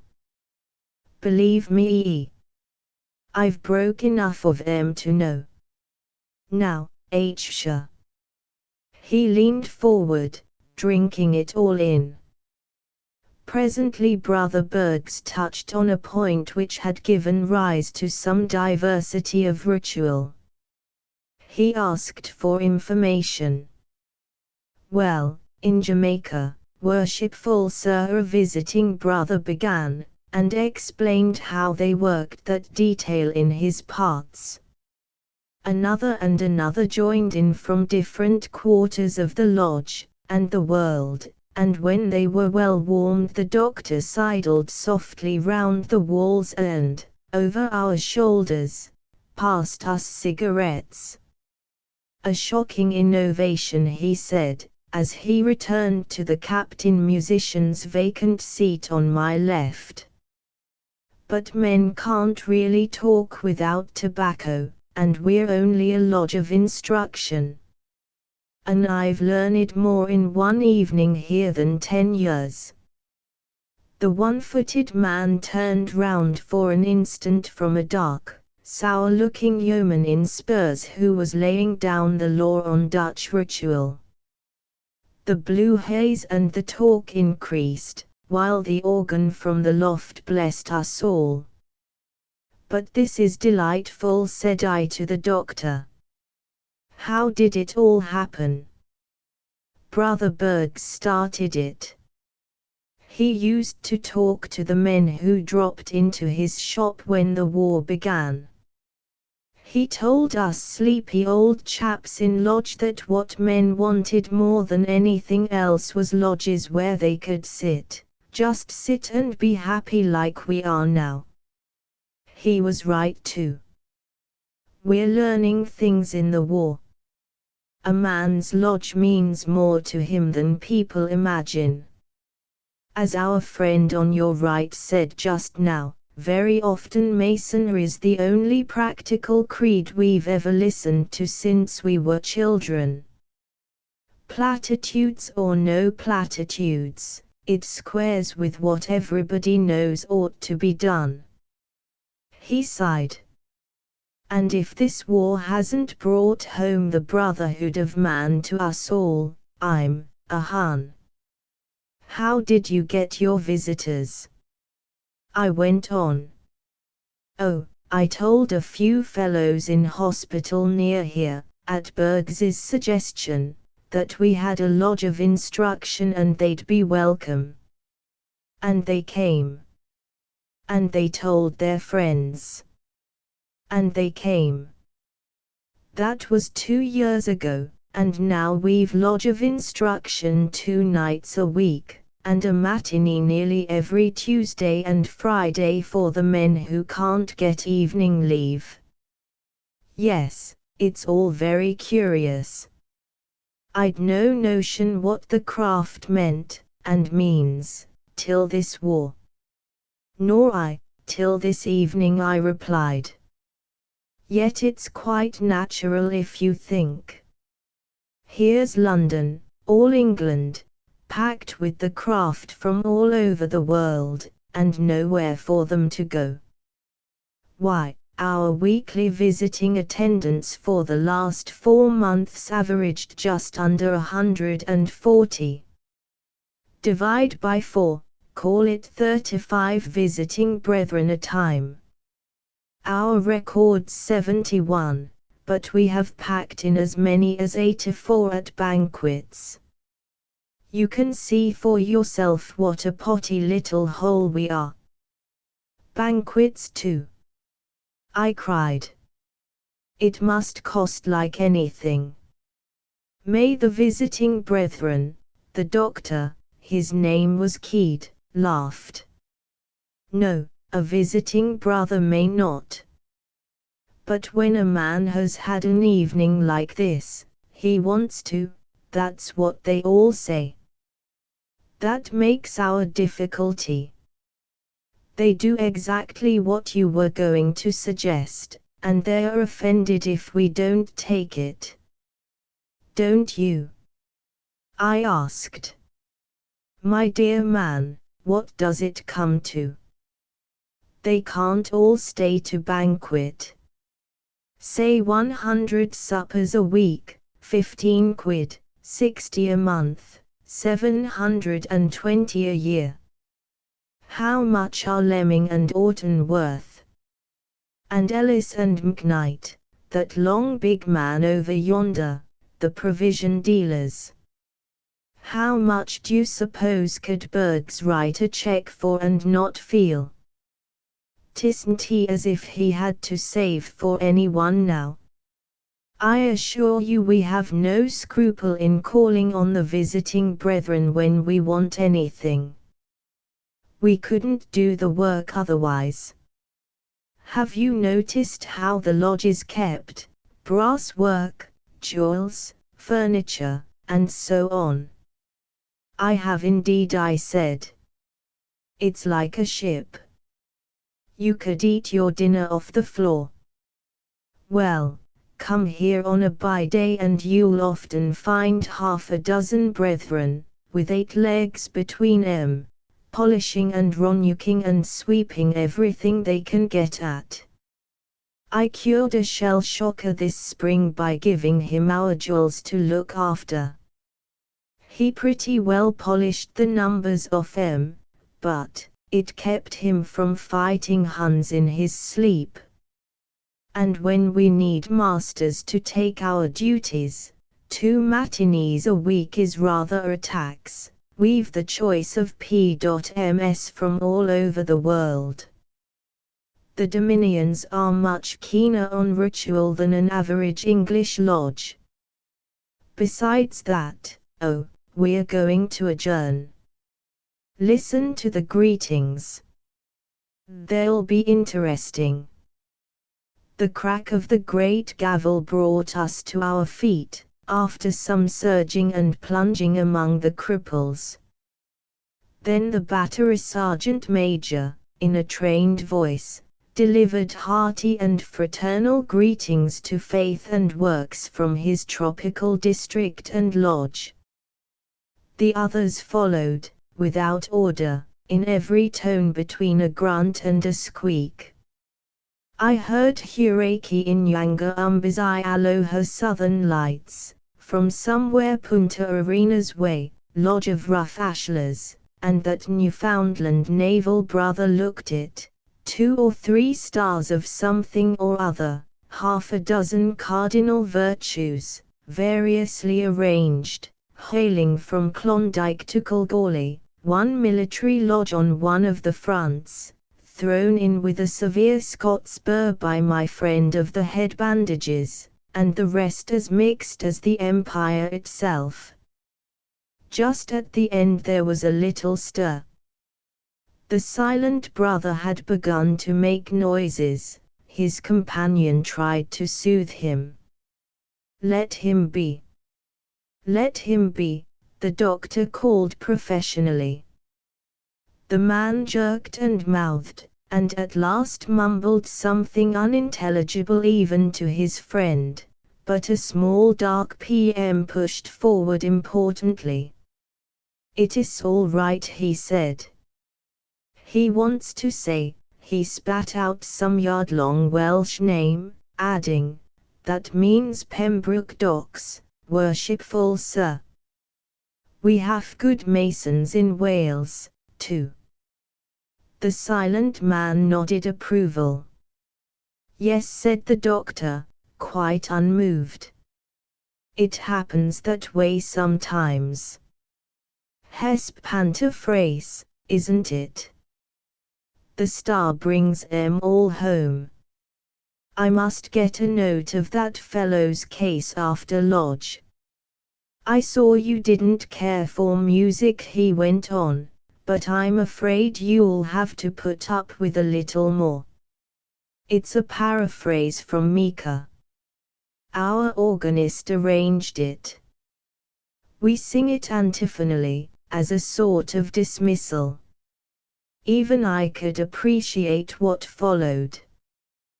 The singing seemed confined to half a dozen trained voices answering each other till the last line, when the full lodge came in. I give it as I heard it: we have showed thee, O man, what is good. What doth the Lord require of us? Or conscience self-desire of us? But to do justly, but to love mercy, and to walk humbly with our God, as every mason should. Then we were played and sung out to the quaint tune of the entered apprentice's song. I noticed that the regular brethren of the lodge did not begin to take off their regalia till the lines, "Great kings, dukes, and lords have laid down their swords." They moved into the anteroom, now set for the banquet, on the verse, "Antiquity's pride we have on our side, which maketh men just in their station." The brother, a big-boned clergyman, that I found myself next to at table told me the custom was a fond thing vainly invented on the strength of some old legend. He laid down that masonry should be regarded as an intellectual abstraction. An officer of engineers disagreed with him, and told us how in Flanders, A year before, some 10 or 12 brethren held lodge in what was left of a church. Save for the emblems of mortality and plenty of rough ashlars, there was no furniture. I warrant you weren't a bit the worse for that, said the clergyman. The idea should be enough without trappings. But it wasn't, said the other. We took a lot of trouble to make our regalia out of camouflage stuff that we'd pinched, and we manufactured our jewels from old metal. I've got the set now. It kept us happy for weeks. Ye were absolutely irregular and unauthorized. Who was your warrant? Said the brother from the military lodge. Grand Lodge ought to take steps against. If Grand Lodge had any sense, a private 3 places up our table broke in, you'd warrant travelling lodges at the front and attach first-class lecturers to 'em. Would ye confer degrees promiscuously? Said the scandalized Scot. Every time a man asked, of course. You'd have half the army in. The speaker played with the idea for a little while, and proved that, on the lowest scale of fees, Grand Lodge would get huge revenues. I believe, said the engineer officer thoughtfully, I could design a complete travelling lodge outfit under £40 weight. Ye're wrong. I'll prove it. We've tried ourselves, said the military lodge man, and they went at it together across the table, each with his own notebook. The banquet was simplicity itself. Many of us ate in haste so as to get back to barracks or hospitals, but now and again a brother came in from the outer darkness to fill a chair and empty a plate. These were brethren who had been there before and needed no examination. One man lurched in, helmet, Flanders mud, accoutrements and all, fresh from the leave train. Got 2 hours to wait for my train, he explained. I remembered your night, though. My God, this is good. What is your train and from what station? Said the clergyman precisely. Very well. What will you have to eat? Anything. Everything. I've thrown up a month's rations in the Channel. He stoked himself for 10 minutes without a word. Then, without a word, his face fell forward. The clergyman had him by one already limp arm and steered him to a couch, where he dropped and snored. No one took the trouble to turn around. Is that usual too? I asked. Why not? Said the clergyman. I'm on duty tonight to wake them for their trains. They do not respect the cloth on those occasions. He turned his broad back on me and continued his discussion with a brother from Aberdeen by way of Matilne, where, in the intervals of mine-sweeping, he had evolved a complete theory of the revelations of Saint John the Divine in the island of Patmos. I fell into the hands of a sergeant instructor of machine guns, by profession a designer of ladies' dresses. He told me that English women as a class lose on their corsets what they make on their clothes, and that Satan himself can't save a woman who wears 30-shilling corsets under a 30-guinea costume. Here, to my grief, he was buttonholed by a zealous lieutenant of his own branch, and became a sergeant again all in one click. I drifted back and forth, studying the prints on the walls and the Masonic collection in the cases, while I listened to the inconceivable talk all round me.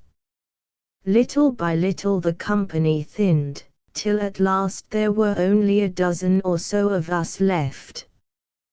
We gathered at the end of a table near the fire, the night bird from Flanders trumpeting lustily into the hollow of his helmet, which someone had tipped over his face.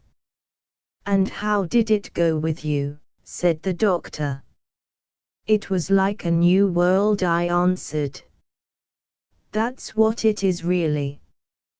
Brother Bergs returned the gold pince-nez to their case and reshipped his silver spectacles. Or that's what it might be made with a little trouble.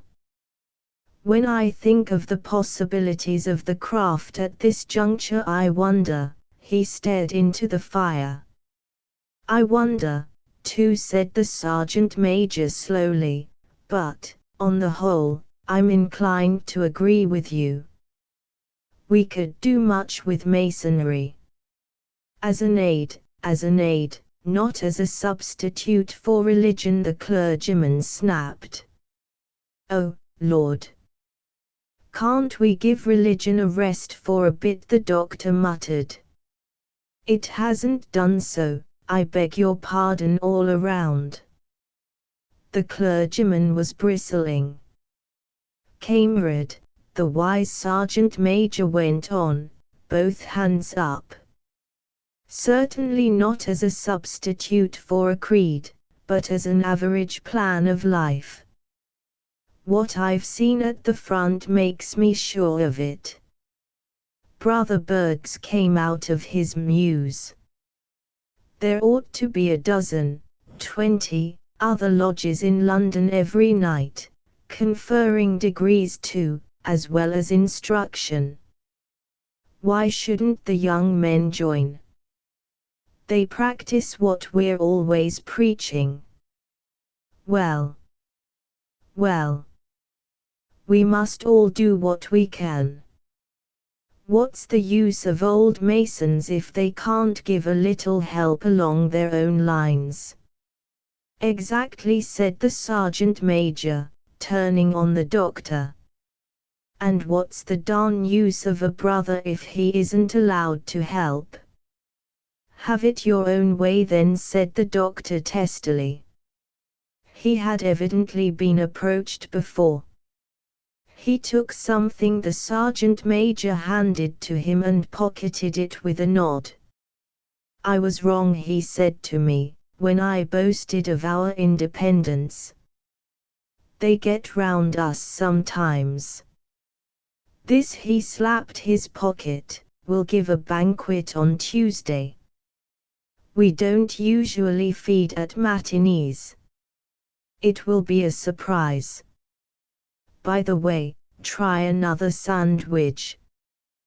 The ham are best." He pushed me a plate.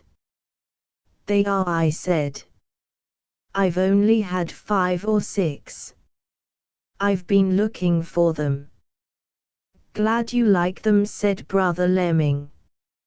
"Fed him myself, cured him myself, at my little place in Berkshire.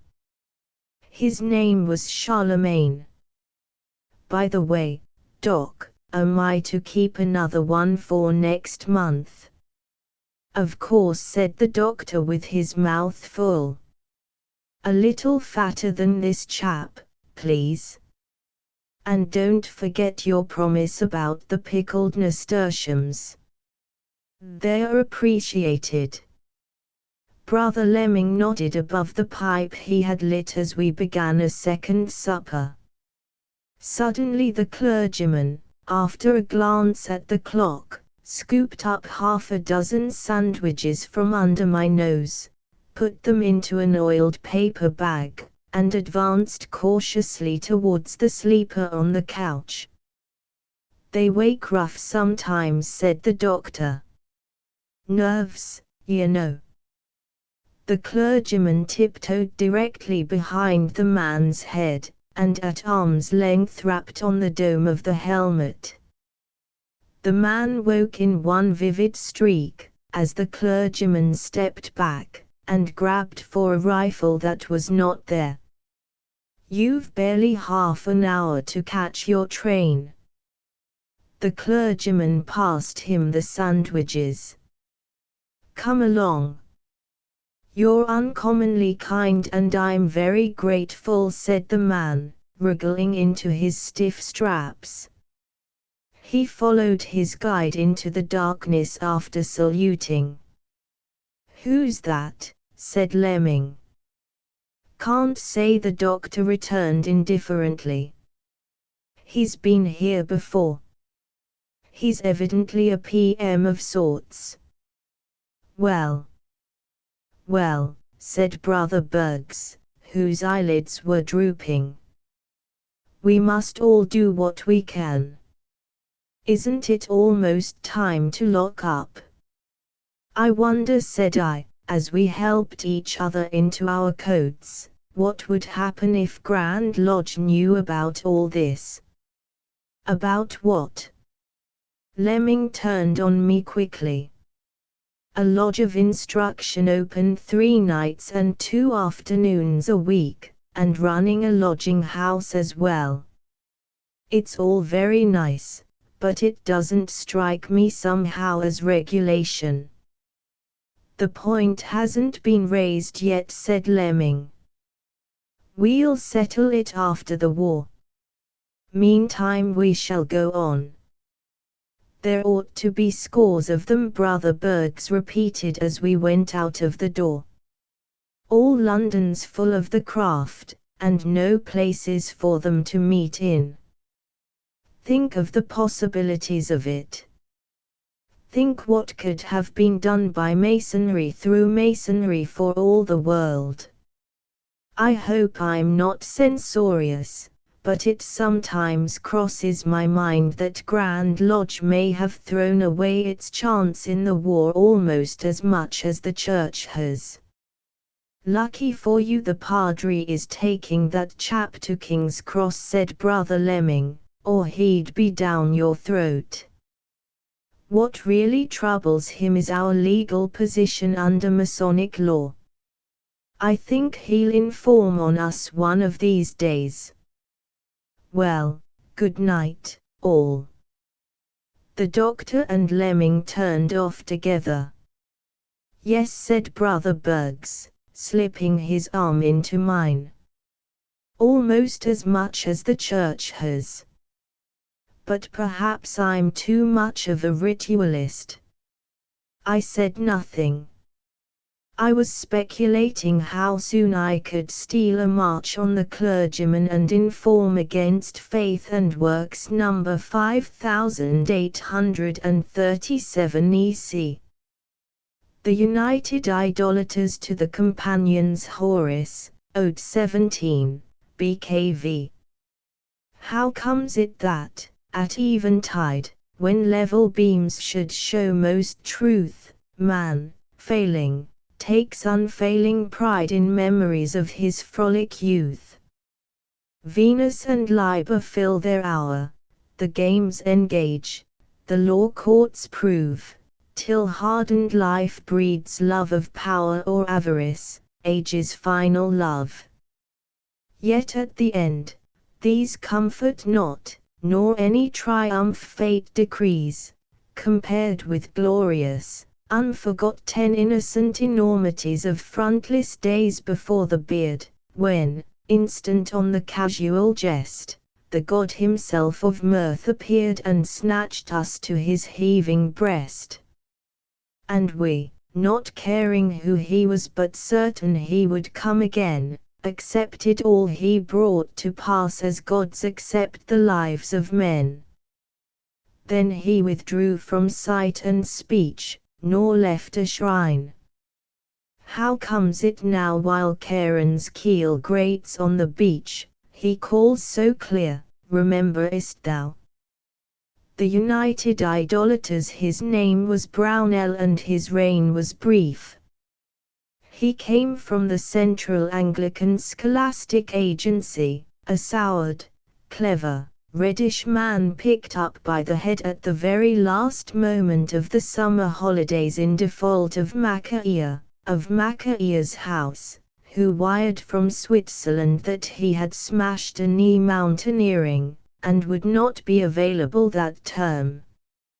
Looking back at the affair, one sees that the head should have warned Mr. Brownell of the college's outstanding peculiarity, instead of leaving him to discover it for himself the first day of the term, when he went for a walk to the beach, and saw Potiphar Mullis, head of games, smoking without conceal on the sands. Pot having the whole of the autumn football challenges, acceptances, and 15 reconstructions to work out, did not at first comprehend Mr. Brownell's shrill cry of, "You're smoking! You're smoking, sir," but he removed his pipe, and answered, placeably enough, "The army class is allowed to smoke, sir." Mr. Brownell replied, "Preposterous." Pot, seeing that this new person was uninformed, suggested that he should refer to the head. "You may be sure I shall, sir." "Then we shall see." Mr. Brownell and his umbrella scudded off, and Pot returned to his match plannings. "Anon," he observed, much as the Almighty might observe black beetles, 2 small figures coming over the pebble ridge a few hundred yards to his right. They were a major and his minor, the latter a new boy and, as such, entitled to his brother's countenance for exactly 3 days, after which he would fend for himself. Pot waited till they were well out on the great stretch of Mother o' Pearl sands, then caused his ground ash to describe a magnificent whirl of command in the air. "Come on," said the major. "Run."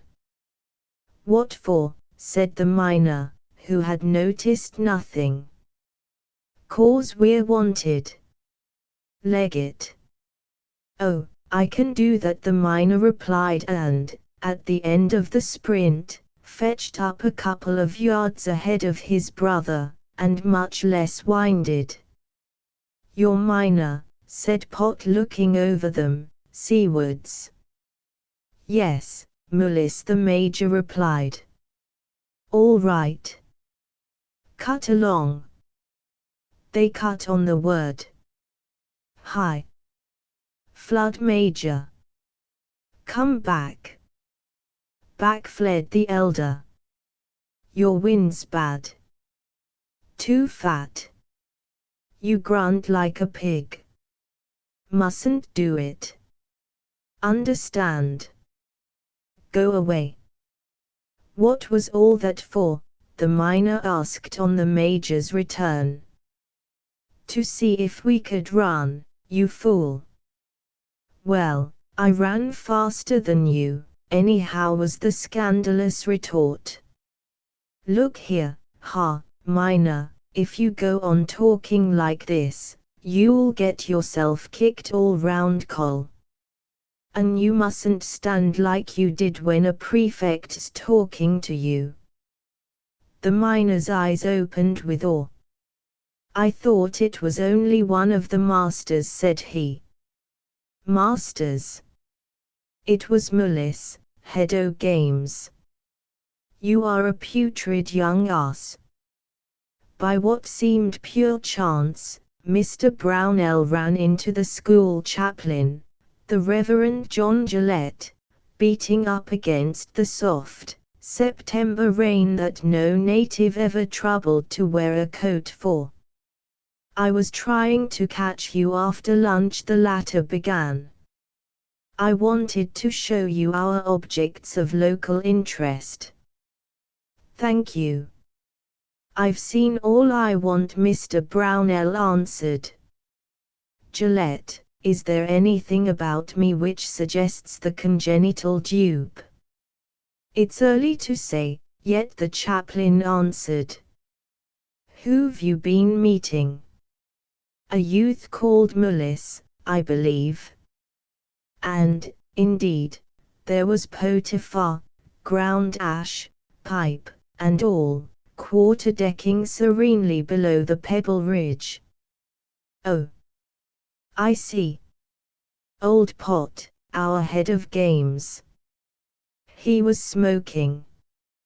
He's smoking now. Before those two little boys, too.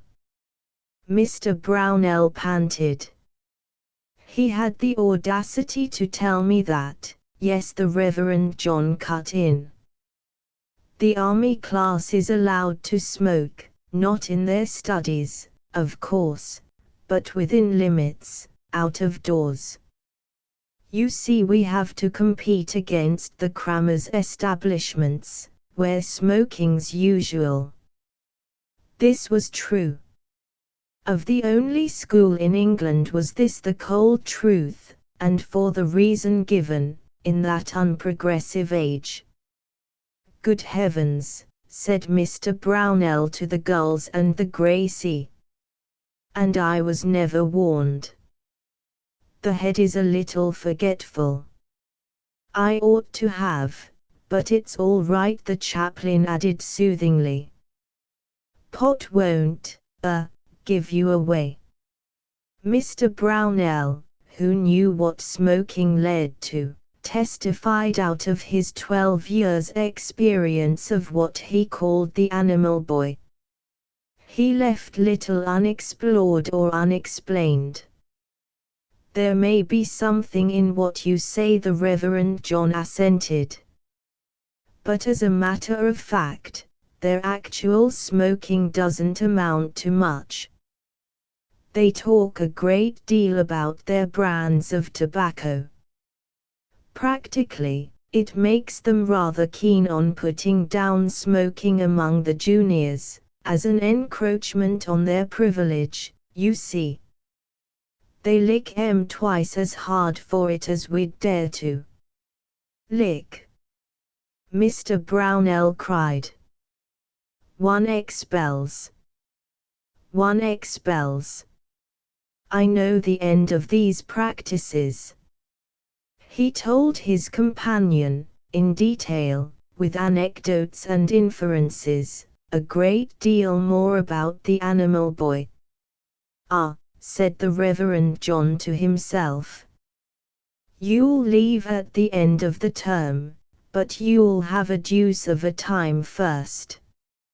Aloud, well, I suppose no one can be sure of any school's tendency at any given moment, but, personally, I should incline to believe that we're reasonably free from the, monastic microbes of, older institutions. But a school's a school. You can't get out of that. It's preposterous. You must admit that Mr. Brownell insisted. They were within hail of Pot by now, and the Reverend John asked him how affairs of state stood. All right, thank you, sir. How are you, sir? Loungin' round and sufferin', my son. What about the dates of the Exeter and Tiverton matches?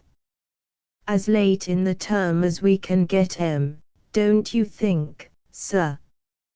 Quite. Specially Blundell's.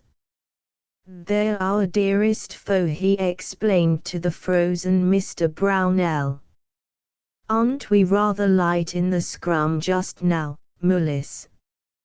Afraid so, sir, but Pac-Man's playing forward this term. At last, cried the Reverend John. Pac-Man was Pot's second in command, who considered himself a heaven-born half-back, but Pot had been working on him diplomatically.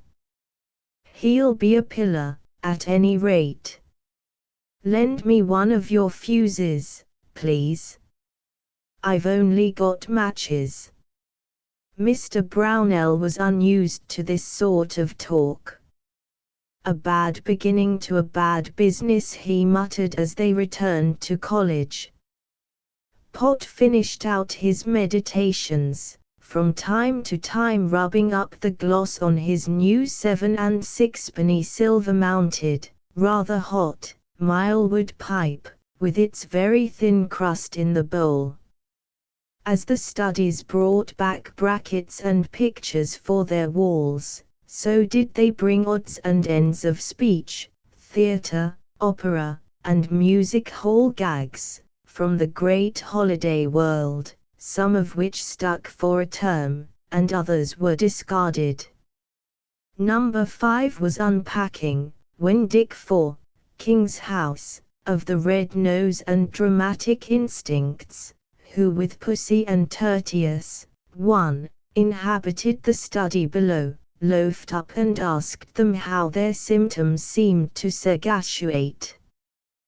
They said nothing at the time, for they knew Dick had a giddy uncle who took him to the pavilion and the Cree, and all would be explained later. But, before they met again, Beetle came across 2 fags at war in a box room, one of whom cried to the other, "Turn me loose, or I'll knock the natal stuffin' out of you." Beetle demanded why he, being awful, presumed to use this strange speech. The fag said it came out of a new book about rabbits and foxes and turtles and niggers, which was in his locker. Uncle Remus was a popular holiday gift book in Shotover's year, when Setwayo lived in the Melberry Road, Arabi Pasha in Egypt, and Spofforth on the Oval. Beetle had it out and read for some time, standing by the window, ere he carried it off to number 5 and began at once to give a wonderful story of a tar baby. Stalky tore it from him because he sputtered incoherently, McTurk, for the same cause, wrenching it from Stalky. There was no prep that night. The book was amazing, and full of quotations that one could hurl like javelins. When they came down to prayers, Stalky, to show he was abreast of the latest movement, pounded on the door of Dick IV's study shouting a couplet that pleased him, "T-ye Tungaly I eat umpy I pick umpy." Upon which Dick IV, horn-pipping and squinting, and not at all unlike a bullfrog, came out and answered from the bottom of his belly, whence he could produce incredible noises, "Ingle go jang, my joy, my joy. Ingle go jang, my joy. I'm right at home, my joy, my joy." The chants seemed to answer the ends of their being created for the moment. They all sang them the whole way up the corridor, and, after prayers, bore the burdens dispersedly to their several dormitories, where they found many who knew the book of the words, but who, boylike, had waited for a lead ere giving tongue. In a short time the college was as severely infected with Uncle Remus as it had been with Pinafore and Patience. King realized it specially because he was running Macaea's house in addition to his own and, Dick IV said, was telling his new charges what he thought of his esteemed colleague's methods of house control. The Reverend John was talking to the head in the latter's study, perhaps a fortnight later. "If you'd only wired me," he said, "I could have dug up something that might have tied us over. This man's dangerous." "Me culpa," the head replied. "I had so much on hand. Our governing council alone. But what do we make of him? Trust youth. We call him Mr. Mr. Brownell. Just Mr. It took us 3 days to plumb his soul. And he doesn't approve of our institutions. You say he is on the track, eh? He suspects the worst.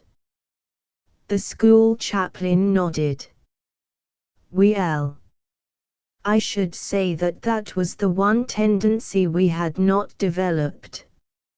Setting aside we haven't even a curtain in a dormitory, let alone a lock to any form room door, there has to be tradition in these things. So I believe. So, indeed, one knows. And 'tisn't he as if I ever preached on personal purity either. The head laughed. No, or you'd join Brownell at term end. By the way, what's this new line of patristic discourse you're giving us in church? I found myself listening to some of it last Sunday. Oh, my early Christianity sermons. I bought a dozen ready-made in town just before I came down. Someone who knows his Gibbon must have done 'em. Aren't they good?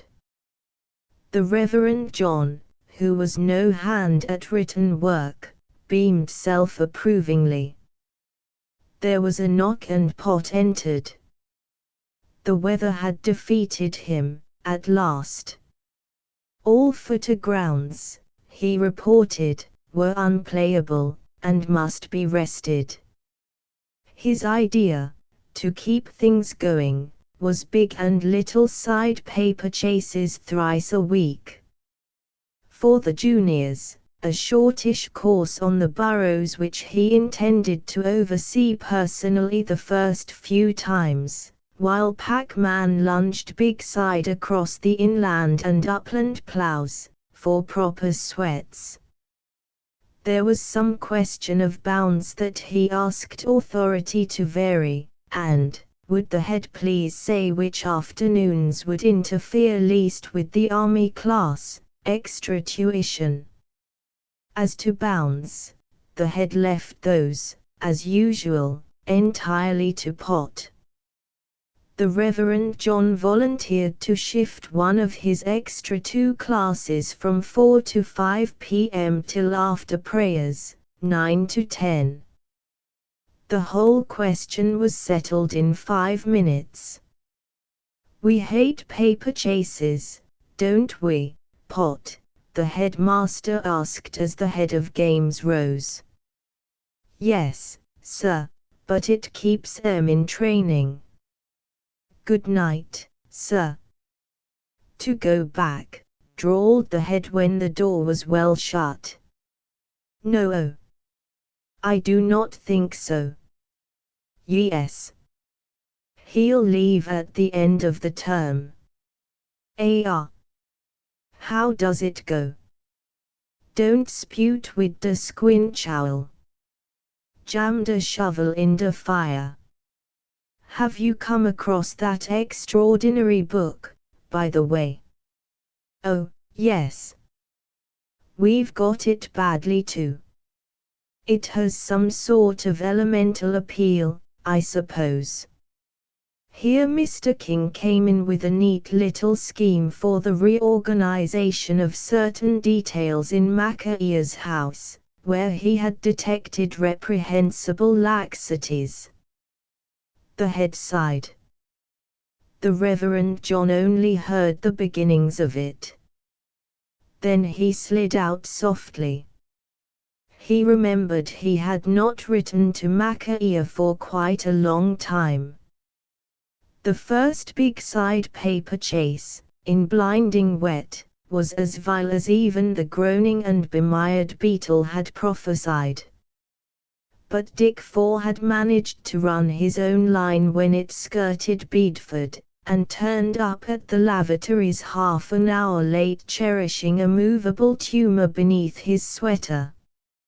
Ingle go jang, he chanted, and slipped out a warm but Koilan tortoise. My sacred hat, cried Storky. Proterpin. Where you cache? What you makey do avec?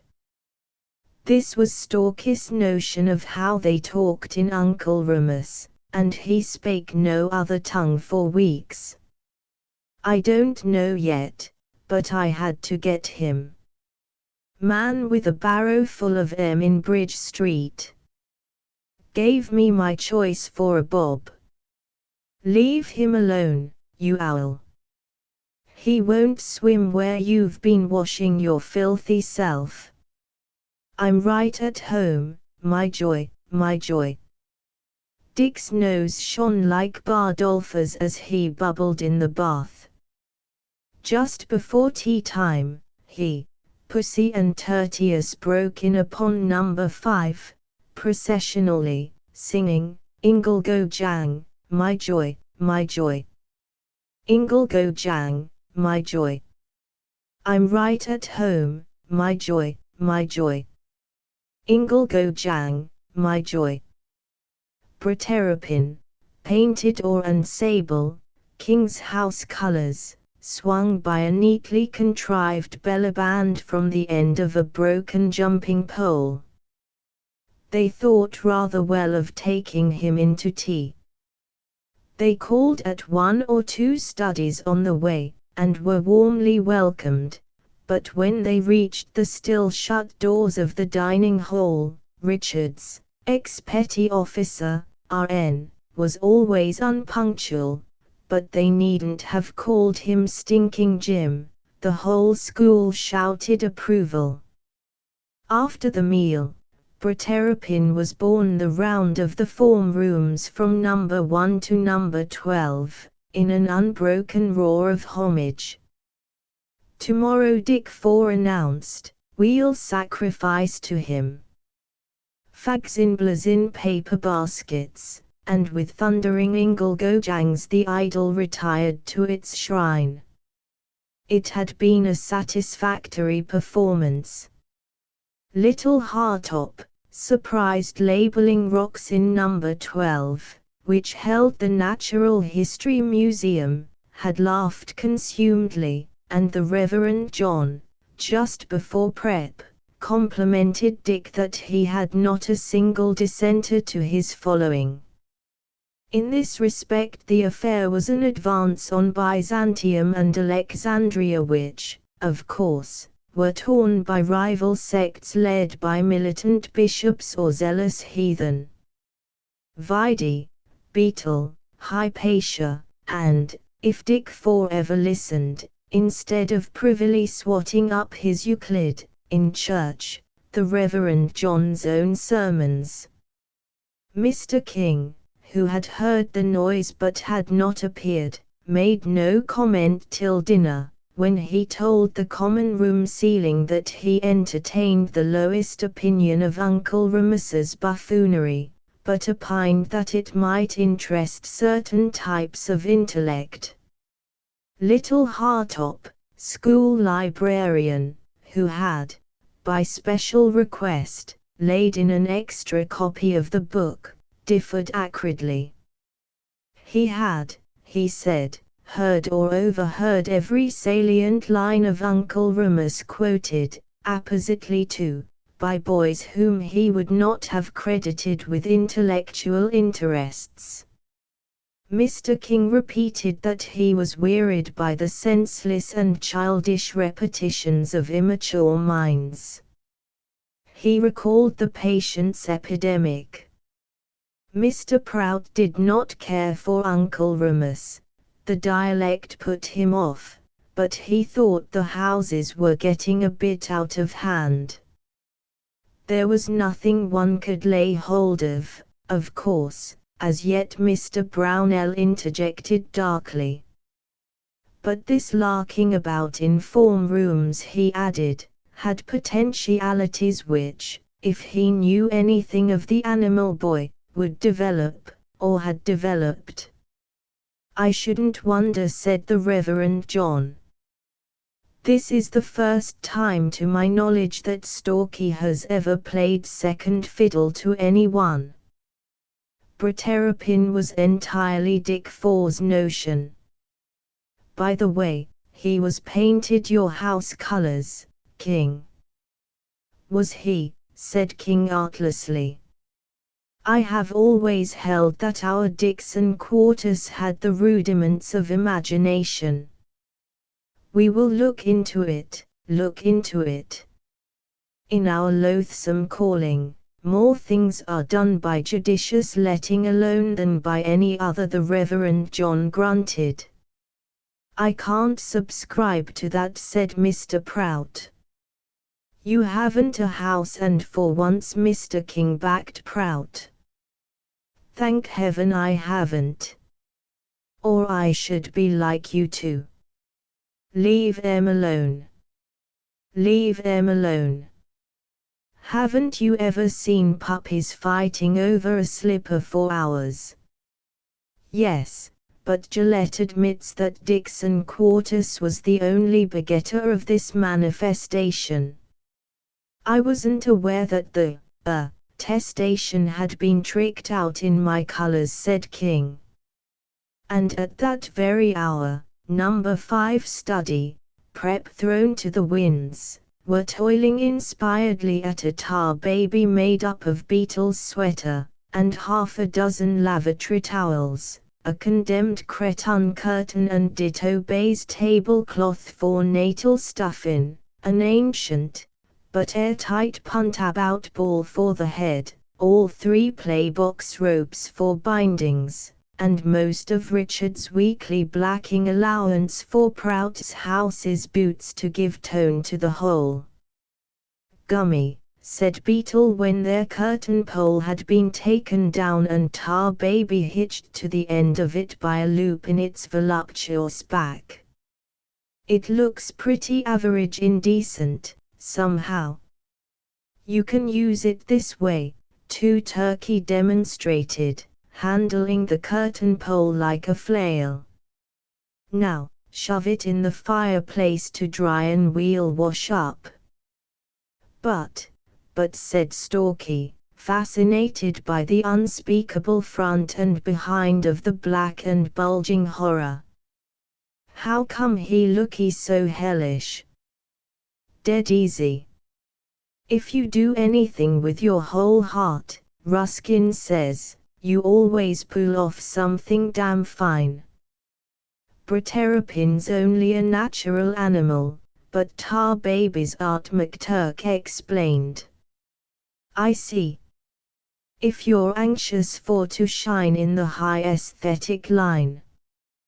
Well, Tar Baby's the filthiest thing I've ever seen in my life, Storky concluded. King'll be rabid.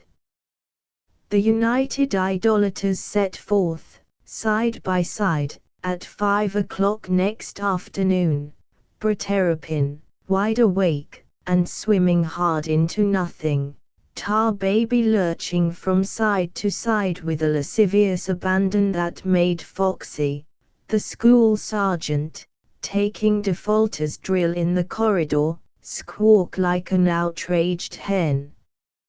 And when they ceremoniously saluted each other, like aristocratic heads on revolutionary pikes, it beat the previous day's performance out of sight and mind.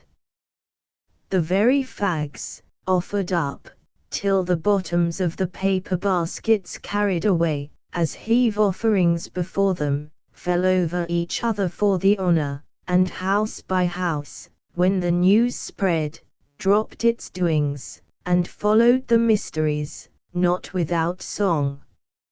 Some say it was a fag of Prout's who appealed for rescue from Proterpine to Tar Baby, others, that the introits to the respective creeds, Ingolgo Jang, T. Tungali, carried in themselves the seeds of dissent.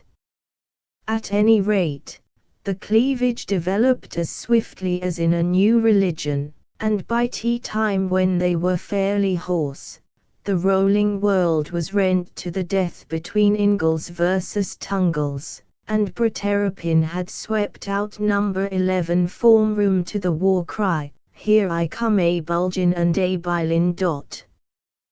Prep stopped further developments, but they agreed that, as a recreation for wet autumn evenings, the jape was unequalled, and called for its repetition on Saturday. That was a brilliant evening, too. Both sides went into prayers practically redressing themselves. There was a smell of singed fag down the lines and a watery eye or so, but nothing to which the most fastidious could have objected. The Reverend John hinted something about roof-lifting noises. "Oh, no, Padre Sahib. We were only billin' and cooin' a bit," Storky explained. "We haven't really begun. There's going to be a tug-o'-war next Saturday with Miss Meadows' bedcord, which in DEM days would ha' hilt a mule," the Reverend John quoted. "Well, I've got to be impartial. I wish you both good luck." The week, with its 3 paper chases, passed uneventfully, but for a certain amount of raiding and reprisals on new lines that might have warned them they were playing with fire. The juniors had learned to use the sacred war chants as signals of distress, oppressed Ingalls squealing for aid against oppressing Tungals, and vice versa, so that one never knew when a peaceful form room would flare up in song and slaughter. But not a soul dreamed, for a moment, that Saturday's jape would develop into what it did. They were rigidly punctilious about the ritual, exquisitely careful as to the weights on Miss Meadows' bedcord, kindly lent by Richards, who said he knew nothing about mules, but guaranteed it would hold a barge's crew, and if Dick Fore chose to caparison himself as Archimandrite of Joppa, black as burned cork could make him, why, Storky, in a nightgown kilted up beneath his sweater, was equally the Pope Samachus, just converted from heat hendom but given to alarming relapses. It began after tea, say 6:50 p.m. It got into its stride by 7:30 when Turkey, with pillows bound round the ends of forms, invented the royal battering ram corps. It grew till 8:45 when the prefects, most of whom had fought on one side or the other, thought it time to stop and went in with ground ashes and the bare hand for 10 minutes.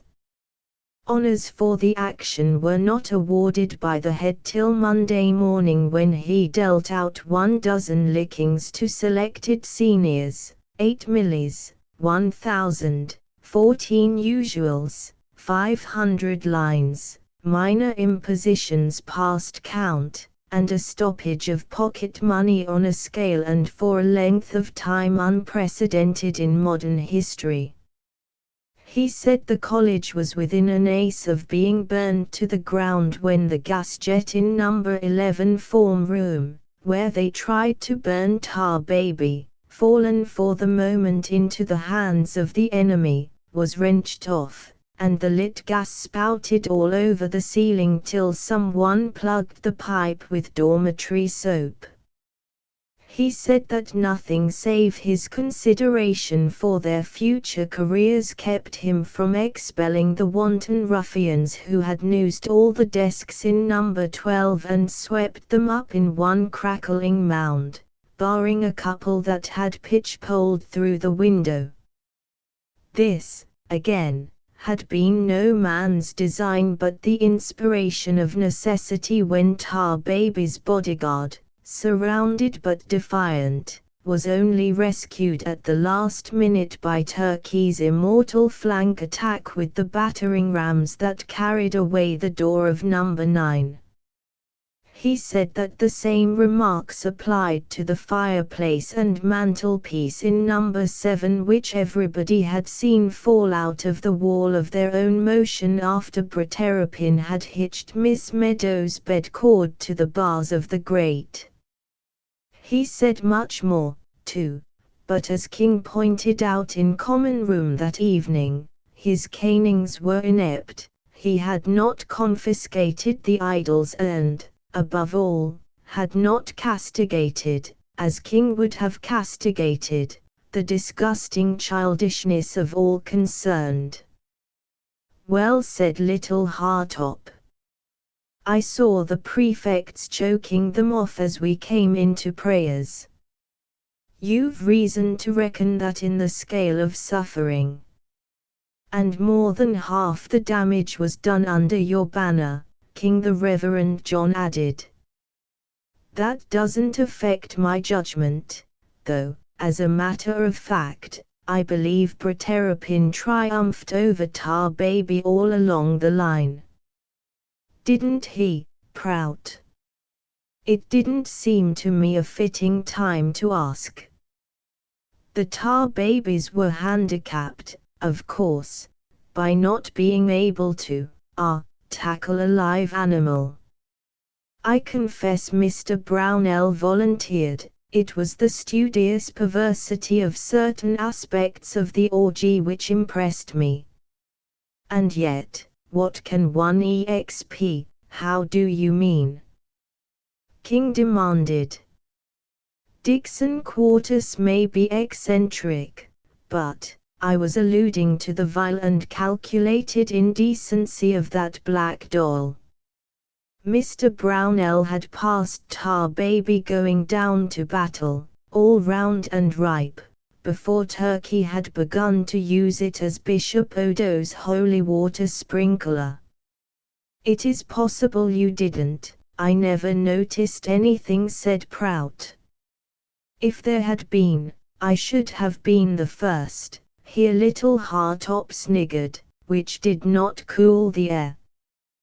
"Peradventure," King began with due intake of the breath, "peradventure even I might have taken cognizance of the matter both for my own house's sake and for my colleagues'.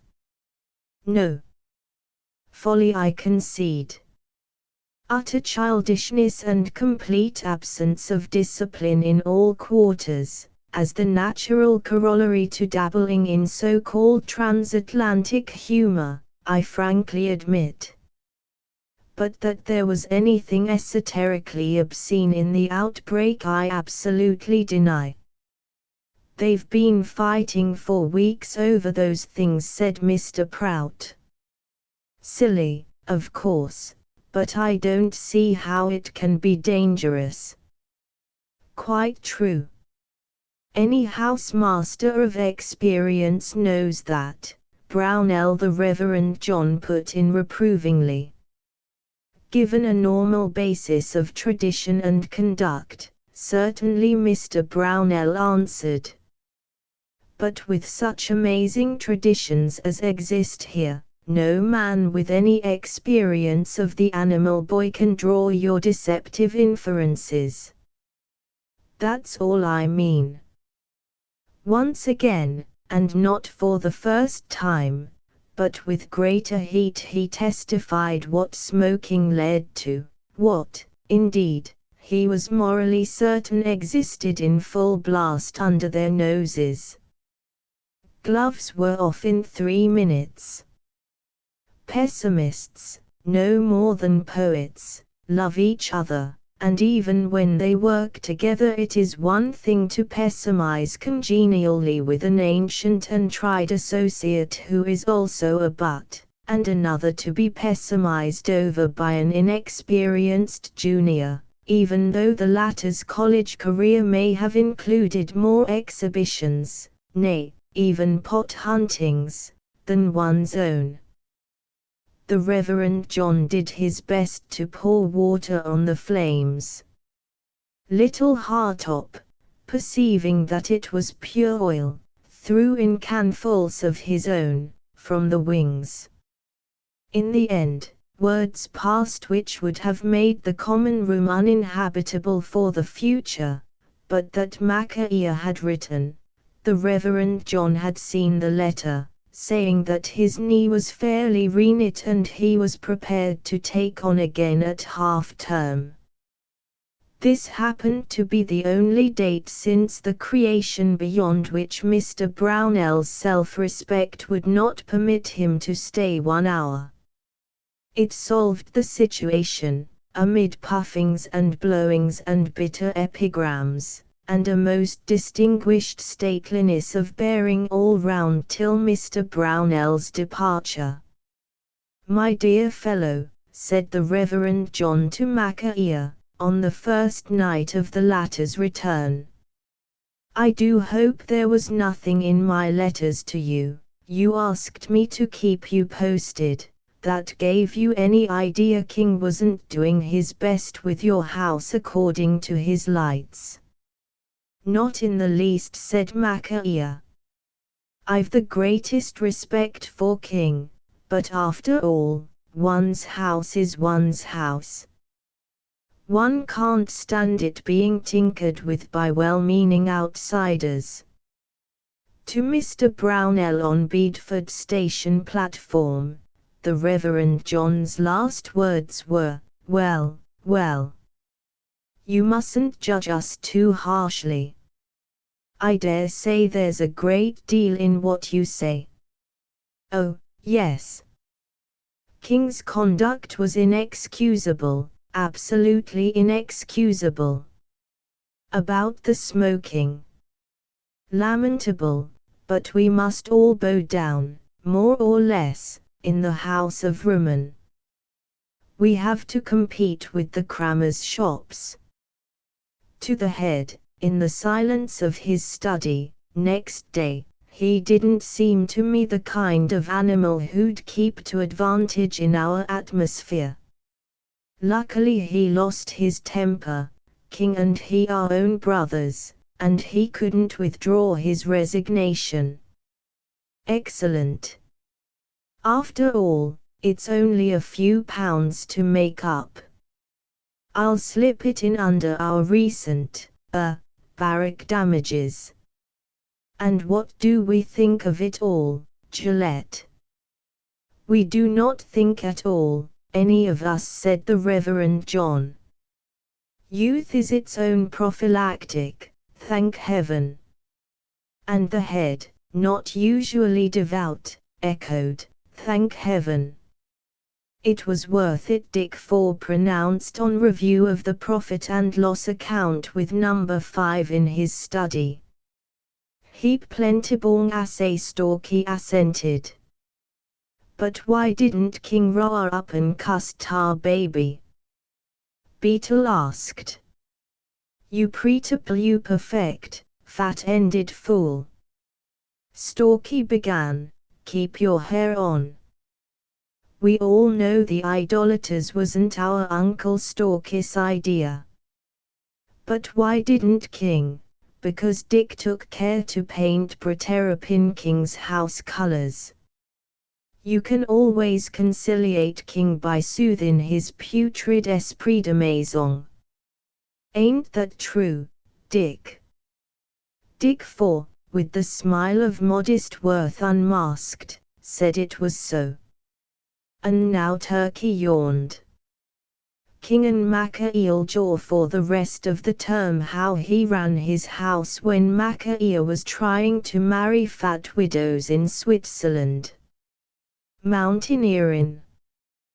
Bet Micaiah never went near a mountain. One good job, though. I go back to Micaiah for maths. He does know something, said Storky. Why? Didn't Mr. know anything? Beetle asked. About as much as you, was Storky's reply. I don't go about pretending to. What was he like? Mr. Oh, rather like King and water. Only water was not precisely the fluid that Storky thought fit to mention. 1. See Slaves of the Lamp, Storky and Company. The centaurs up came the young centaur colts from the plains they were fathered in, curious, awkward, afraid. Burrs in their hocks and their tails, they were gathered in mobs and run up to the yard to be made. Starting and shying at straws, with sidlings and plungings, buckings and whirlings and bolts, greener than grass, but full ripe for their bridlings and lungings, up to the yards and to churn they bustled the colts. First the light web and the cavson, then the linked keys to jingle and turn on the tongue. Then, with cocked ears, the hour of watching and envy, while comrades at ease passaged and backed, making naught of these terrible gears. Next, over pride and its price at the low-seeming fence, too oft and too easily taken, the world beheld fall. And none in the yard except children to doubt the immense, irretrievable shame of it all. Last, the trained squadron, full charge, the sound of a going through dust and spun clods, and strong kicks, pelted in as they went, and repaid at top speed, till the order to halt without slowing brought every colt on his haunches, and children content. The wish house late came the god, having sent his forerunners who were not regarded, late, but in wrath, saying, the wrong shall be paid, the contempt be rewarded on all that sheath. He poisoned the blade and struck home, the full bosom receiving the wound and the venom in one, past cure or relieving. He made treaty with time to stand still that the grief might be fresh, daily renewed and nightly pursued through her soul to her flesh, mornings of memory, noontids of agony, midnights unslaked for her, till the stones of the streets of her hells and her paradise ached for her. So she lived while her body corrupted upon her. And she called on the night for a sign, and a sign was allowed, and she builded an altar and served by the light of her vision, alone, without hope of regard or reward, but uncowed, resolute, selfless, divine. These things she did in love's honor. What is a god beside woman? Dust and derision. The wish house the new church visitor had just left after a 20 minutes call. During that time, Mrs. Ashcroft had used such English as an elderly, experienced, and pensioned cook should, who had seen life in London. She was the readier, therefore, to slip back into easy, ancient Sussex, T.S. softening to D.S. as one warmed, when the bus brought Mrs. Fetterly from 30 miles away for a visit, that pleasant March Saturday. The two had been friends since childhood, but, of late, destiny had separated their meetings by long intervals. Much was to be said, and many ends, loose since last time, to be ravelled up on both sides, before Mrs. Fetterly, with her bag of quilt patches, took the couch beneath the window commanding the garden, and the football ground in the valley below. Most folk got out at Bush Tie for the match there, she explained, so there weren't no one for me to cushion agin, the last 5 mile. And she do just about bounce ye. You've took no hurt, said her hostess. You don't brittle by age, Liz. Mrs. Fetterly chuckled and made to match a couple of patches to her liking. No, or I'd ha' broke 20 year back. You can't ever mind when I was so's to be called round, can ye?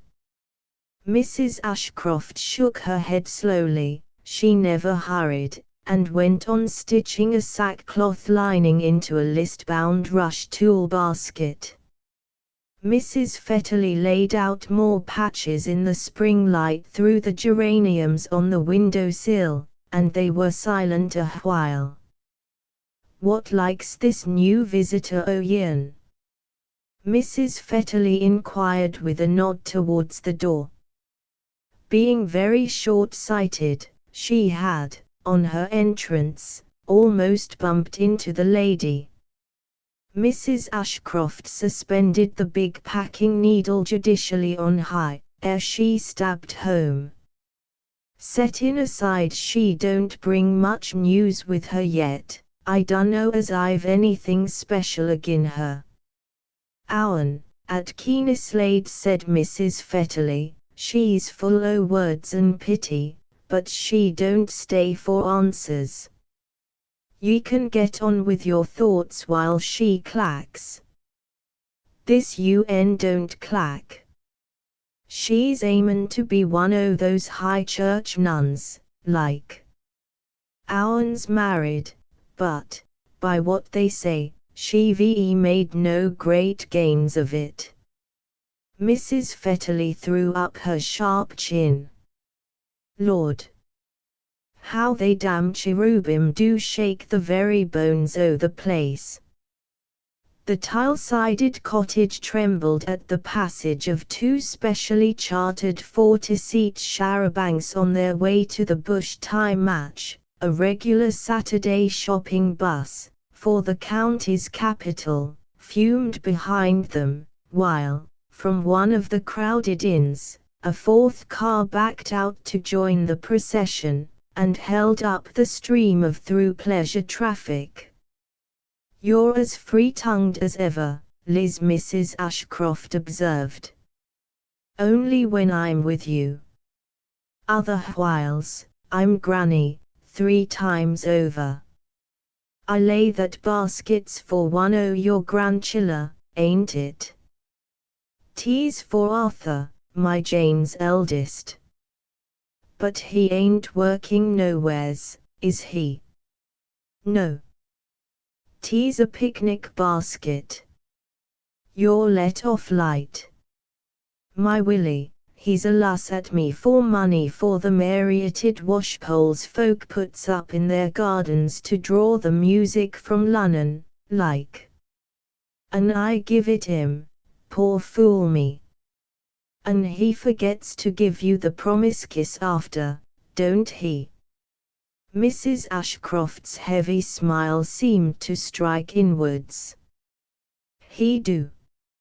No odds twixt boys now an' 40 year back. Take all an' give naught, an' we to put up with it. Poor fool we. 3 shillin' at a time will 'ill ask me for. They don't make nothing o' money these days," Mrs. Ashcroft said. "An' only last week," the other went on, "me daughter, she ordered a £1/4 suet at the butcher's, an' she sent it back to be chopped. She said she couldn't bother with choppin' it. I lay he charged her, then. I lay he did. She told me there was a whisk drive that afternoon at the Institute, and she couldn't bother to do the choppin'. Tck. Mrs. Ashcroft put the last firm touches to the basket lining. She had scarcely finished when her 16-year-old grandson, a maiden of the moment in attendance, hurried up the garden path shouting to know if the thing were ready, snatched it, and made off without acknowledgement. Mrs. Fetterly peered at him closely. "They're going picnicking somewheres," Mrs. Ashcroft explained. "Ah," said the other, with narrowed eyes. "I lay he won't show much mercy to any he comes across, either. Now oh the deuce do he remind me of, all of a sudden. They must look arter theirselves, same as we did. Mrs. Ashcroft began to set out the tea. No denying you could, Gracie said Mrs. Fetterly. What's in your head now? Dunno.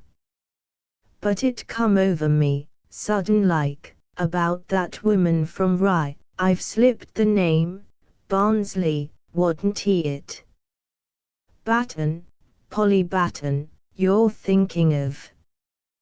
That's it, Polly Batten. That day she had it in for you with a hay fork, time we was all hayin' at Smaldon, for stealing her man. But you heard me tell her she had my leave to keep him. Mrs. Ashcroft's voice and smile were smoother than ever. I did, and we was all looking that she'd prod the fork spang through your breasts when you said it. No, oh. She'd never go beyond bounds, Polly. She struck too much for real doiness. Alas seems to me Mrs. Fetterly said after a pause, that a man twixt two fightin' women is the foolishest thing on earth. Like a dog being called two ways. Meb. But what set ye off on those times, Liz?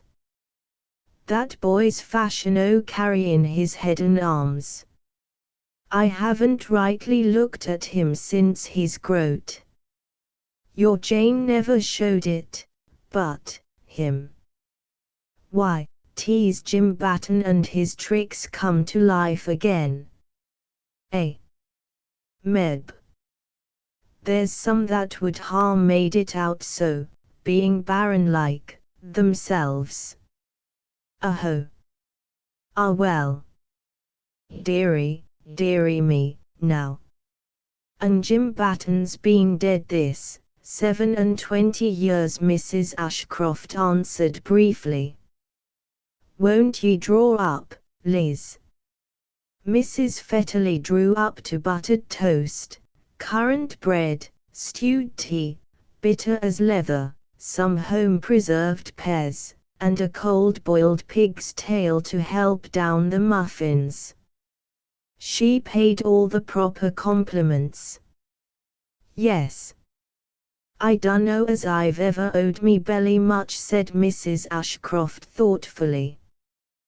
We only go through this world once. But don't it lay heavy on ye, sometimes, her guest suggested. Nurse says I'm a sight liker to die o' me indigestion than me leg. For Mrs. Ashcroft had a long-standing ulcer on her shin, which needed regular care from the village nurse, who boasted, or others did, for her, that she had dressed it 103 times already during her term of office. And you that was so able, too. It's all come on ye before your full time, like. I've watched ye going. Mrs. Fetterly spoke with real affection. Something's bound to find ye sometime. I've me left me still, Mrs. Ashcroft returned. You was always big-hearted enough for 3. That's something to look back on at the day's Eid. I reckon you've your back-lookings, too, was Mrs. Ashcroft's answer. You know it. But I don't think much regardin' such matters except when I'm along with you, Gro. Takes 2 sticks to make a fire. Mrs. Fetterly stared, with jaw half dropped, at the grocer's bright calendar on the wall. The cottage shook again to the roar of the motor traffic, and the crowded football ground below the garden roared almost as loudly, for the village was well set to its Saturday leisure. Mrs. Fetterly had spoken very precisely for some time without interruption, before she wiped her eyes. And she concluded, "They read his death notice to me, out o' the paper last month. O' course it wa'n't he any o' my becomin' concerns, let biadn't set eyes on him for so long. O' course I couldn't say nor show nothing. Nor I've no rightful call to go to Eastbourne to see his grave, either. I've been schemin' to slip over there by the bus some day, but they'd ask questions at home past endurance. So I haven't even that to stay me. But you've had your satisfactions." "God. Yes. Those 4 years he was working on the rail near us. And the other drivers, they gave him a brave funeral, too. Then you've naught to cast up about. 'Nother cup o' tea." The light and air had changed a little with the sun's descent, and the two elderly ladies closed the kitchen door against chill. A couple of jays squealed and skirmished through the undraped apple trees in the garden. This time, the word was with Mrs. Ashcroft, her elbows on the tea table, and her sick leg propped on a stool. "Well, I never. But what did your husband say to that?" Mrs. Fetterly asked, when the deep-toned recital halted. "He said I might go where I pleased for all of him. But seeing he was bedrid, I said I'd tend him out. He knowed I wouldn't take no advantage of him in that state. He lasted 8 or 9 week. Then he was took with a seizure like, and laid stone still for days. Then he propped himself up a bed and says, 'You pray no man'll ever deal with you like you've dealed with some. And you?' I says, for you know, Liz, what a rover he was. 'It cuts both ways,' says he, 'but I'm death-wise, and I can see what's coming to you. He died a Sunday and was buried a Thursday. And yet I'd set a heap by him, one time or, did I ever? You never told me that before,' Mrs. Fetterly ventured. "I'm paying ye for what ye told me just now.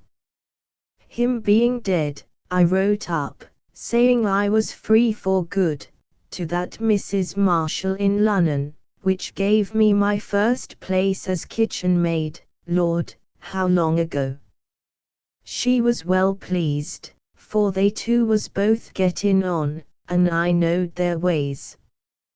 You remember, Liz, I used to go to 'em in service between whiles, for years, when we wanted money, or my husband was away, on occasion. He did get that 6 months at Chichester, didn't he?" Mrs. Fetterly whispered. "We never rightly won to the bottom of it. Ed ha got more, but the man didn't die. None o' your doin'ess, was it, Gro?" "No. 'Twas the woman's husband this time. And so, my man being dead, I went back to the Marshalls, as cook, to get me legs under a gentleman's table again, and be called with a handle to me name. That was the year you shifted to Portsmouth." "Cosham," Mrs. Fetterly corrected. "There was a middlin' lot o' new buildin' being done there. My man went first, and got the room, and I followed. Well, then, I was a year abouts in Lunnon, all at a breath, like, 4 meals a day and living easy. Then, long towards autumn, they two went travellin', like, to France, keeping me on, for they couldn't do without me. I put the house to rights for the caretaker, and then I slipped down ere to me sister Bessie, me wages in me pockets, and all hands glad to be old of me. That would be when I was at Cosham, said Mrs. Fetterly. You know, Liz, there wasn't no cheap dog pride to folk, those days, no more than there was cinemas nor whisk drives. Man or woman, you'd lay hold o' any job that promised a shillin' to the backside of it, didn't they? I was all peaked up after Lunnon, and I thought the fresh airs you'd serve me. So I took on at Smaldon, obligin' with a hand at the early potato liftin', stubbin' hens, and such like. They'd mocked me sore in my kitchen in Lunnon, to see me in men's boots, and me petticoats all shorted. Did it bring ye any good? Mrs. Fetterly asked. 'Twa'n't he for that I went. You know, swells me, that na un happens to ye till it has happened. Your mind don't warn ye beforehand of the road ye took, till you're at the far eed of it. We've only a backwent view of our proceedings. Oh, was it? Ari Mockler. Mrs. Ashcroft's face puckered to the pain of her sick leg. Mrs. Fetterly gasped. Ari. Bert Mockler's son. And I never guessed. Mrs. Ashcroft nodded. And I told myself, and I believed it, that I wanted field work. What did ye get out of it? The usuals. Everything at first, worse than naught after. I had signs and warnings plenty, but I took no heed of 'em. For we was burnin' rubbish one day, just when we'd come to know how 'twas with both of us. 'Twas early in the year for burnin', and I said so. No, says he. The sooner that old stuff's off and done with, he says, the better. His face was harder 'en rocks when he spoke. Then it come over me that I'd found me master, which I hadn't ever before. I'd allus owned 'em, like. Yes. Yes. There you're than the other side. I like the right way best. I didn't. But Ari did. Long then, it come time for me to go back to Lunnon. I couldn't. I clean couldn't. So, I took and tipped a dollop o' scalding water out o' the copper one Monday morning over me left hand and arm. That stayed me where I was for another fortnight. Was it worth it? Said Mrs. Fetterly, looking at the silvery scar on the wrinkled forearm. Mrs. Ashcroft nodded. And after that, we two made it up twixt us so's he could come to Lunnon for a job in a livery stable not far from me. He got it. I tended to that. There wasn't he no talk nowhere. His own mother never suspicioned how 'twas. He just slipped up to Lunnon, and there we abode that winter, not half a mile t'other from each.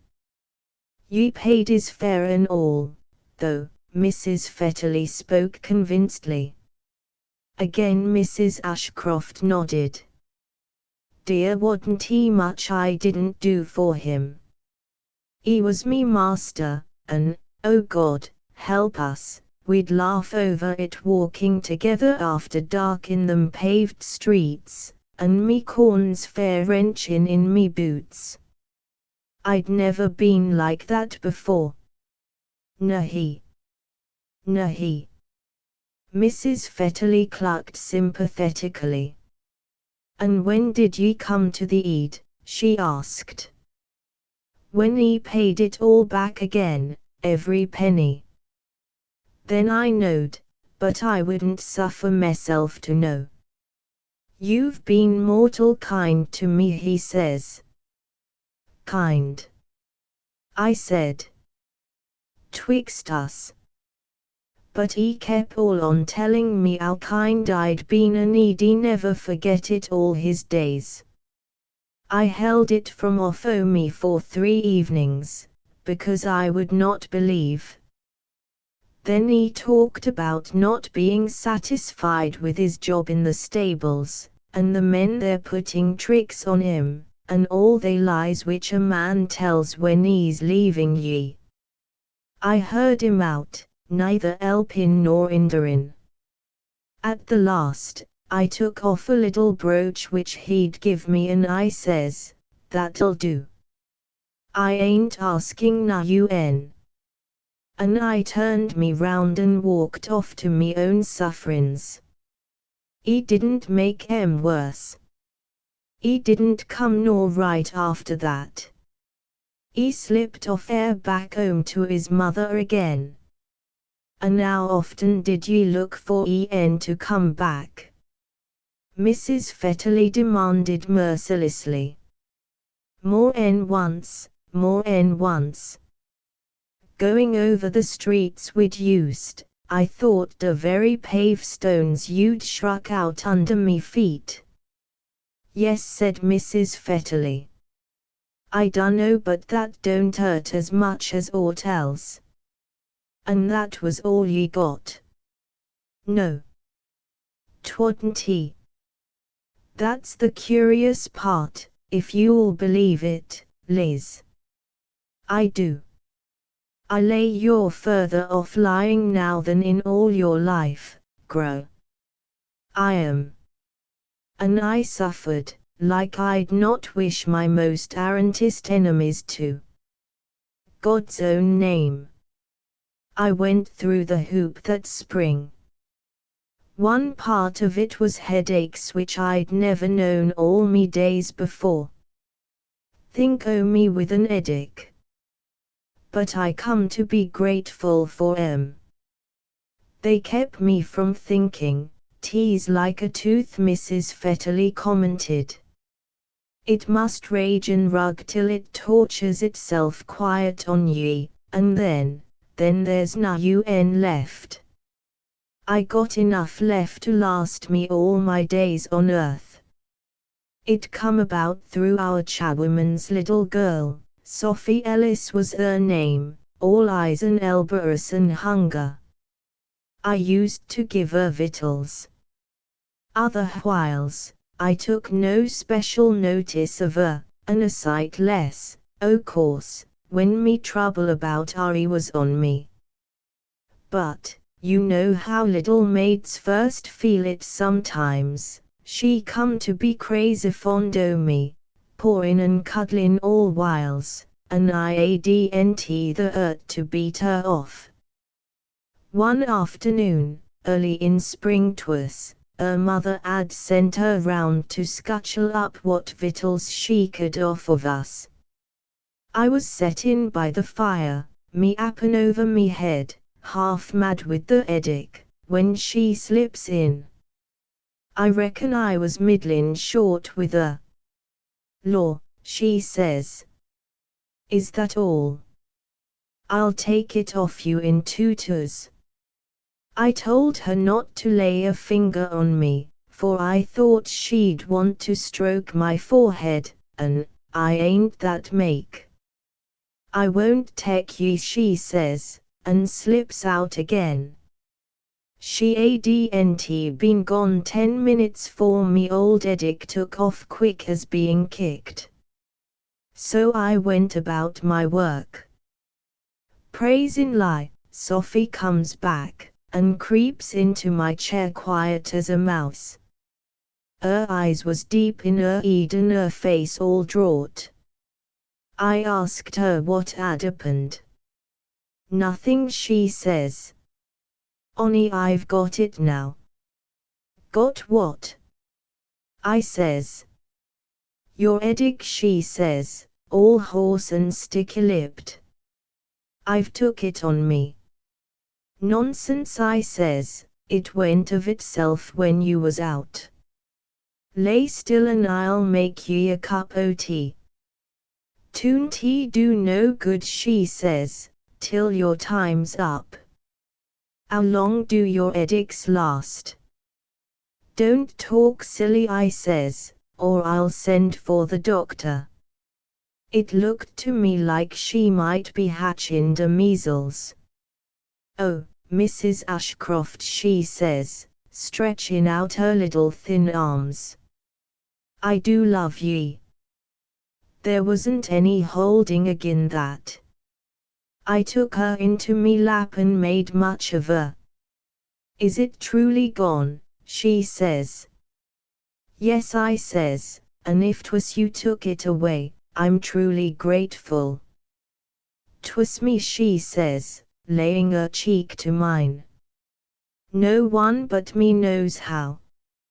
And then she said she'd changed me edic for me at a wish house. What? Mrs. Fetterly spoke sharply. A wish house? No. I adn't heard o' such things, either. I couldn't get it straight at first, but, putting all together, I made out that a wish house had to be a house which had stood and let an empty long enough for someone, like, to come in a bit there. She said, a little girl that she'd played with in the livery stables where Ari worked had told her so. She said the girl had belonged in a caravan that laid up, o' winters, in Lunnon. Gypsy, I judge. Ooh. There's no saying what gyppos know, but I've never heard of a wish house, and I know some things, said Mrs. Fetterly. Sophie said there was a wish house in Wadlow's Road, just a few streets off, on the way to our greengrocer's. All you had to do, she said, was to ring the bell and wish your wish through the slit o' the letterbox. I asked her if the fairies give it her. Don't ye know, she says, there's no fairies in a wish house. There's only a token. Goo Lord A'mighty. Where did she come by that word? Cried Mrs. Fetterly, for a token is a wraith of the dead or, worse still, of the living. The caravan girl had told her, she said. Well, Liz, it troubled me to hear her, and lying in me arms she must ha' felt it. That's very kind o' you, I says, holding her tight, to wish me edic away. But why didn't ye ask something nice for yourself? You can't do that, she says. All you'll get at a wish house is leave to take someone else's trouble. I've took Ma's edaches, when she's been kind to me, but this is the first time I've been able to do aught for you. Oh, Mrs. Ashcroft, I do just about love you. And she goes on all like that. Liz, I tell you my RENA most stood on end to hear her. I asked her what like a token was.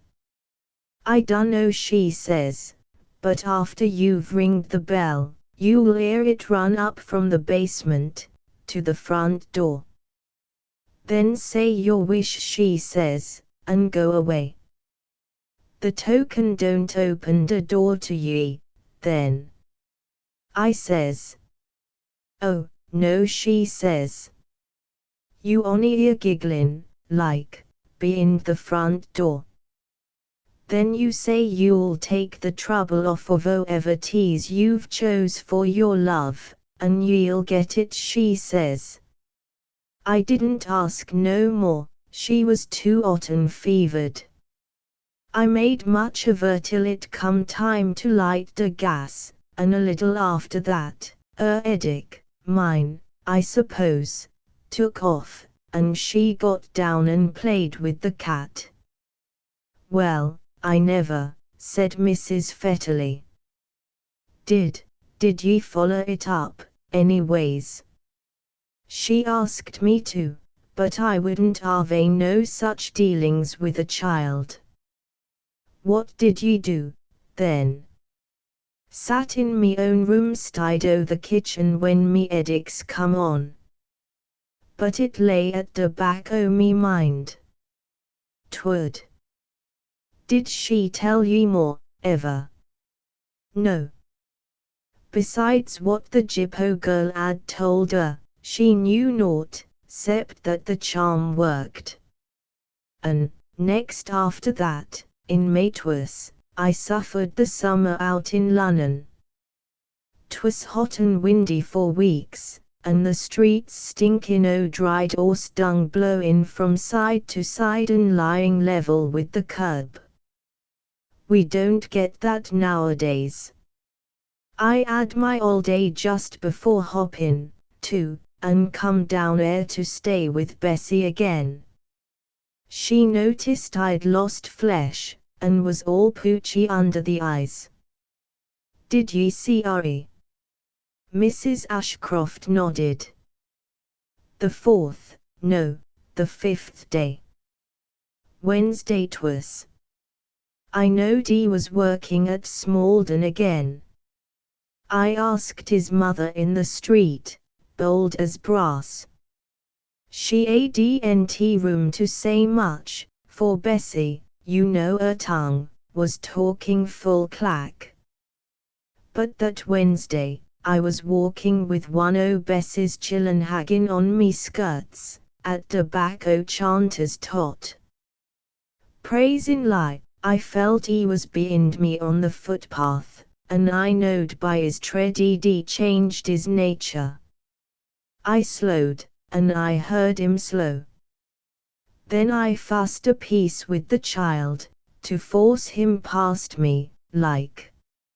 So he 'ad to come past. He just says good evening, and goes on, trying to pull hisself together. Drunk, was he? Mrs. Fetterly asked. Never. Srunken wizen, his clothes hangin' on him like bags, and the back of his neck whiter 'en chalk. 'Twas all I could do not to open my arms and cry after him. But I swallowed me spittle till I was back home again and the chillun a bed. Then I says to Bessie, after supper, what in the world's come to Ari Mockler? Bessie told me he'd been a hospital for 2 months, long o' cuttin' his foot wid a spade, muckin' out the old pond at Smaldon. There was poison in the dirt, and it rooshed up his leg, like, and come out all over him. He'adn't been back to his job, carterin' at Smaldon, more'n a fortnight. She told me the doctor said he'd go off, likely, with the November frosts, and his mother 'ad told her that he didn't rightly eat nor sleep, and sweated himself into pools, no odds how chill he lay. And spit terrible o' mornings. Dearie me, I says. But Meb Hoppin LL set him right again, and I licked me thread point and I fetched me needles I up to it and I threads me needle under the lamp, steady as rocks. And that night, me bed was in the wash house, I cried and I cried. And you know, Liz, for you've been with me in my throes, it takes summat to make me cry. Yes, but chiliberin is only just pain, said Mrs. Fetterly. I come round by cock crow, and dabbed cold tea on me eyes to take away the signs.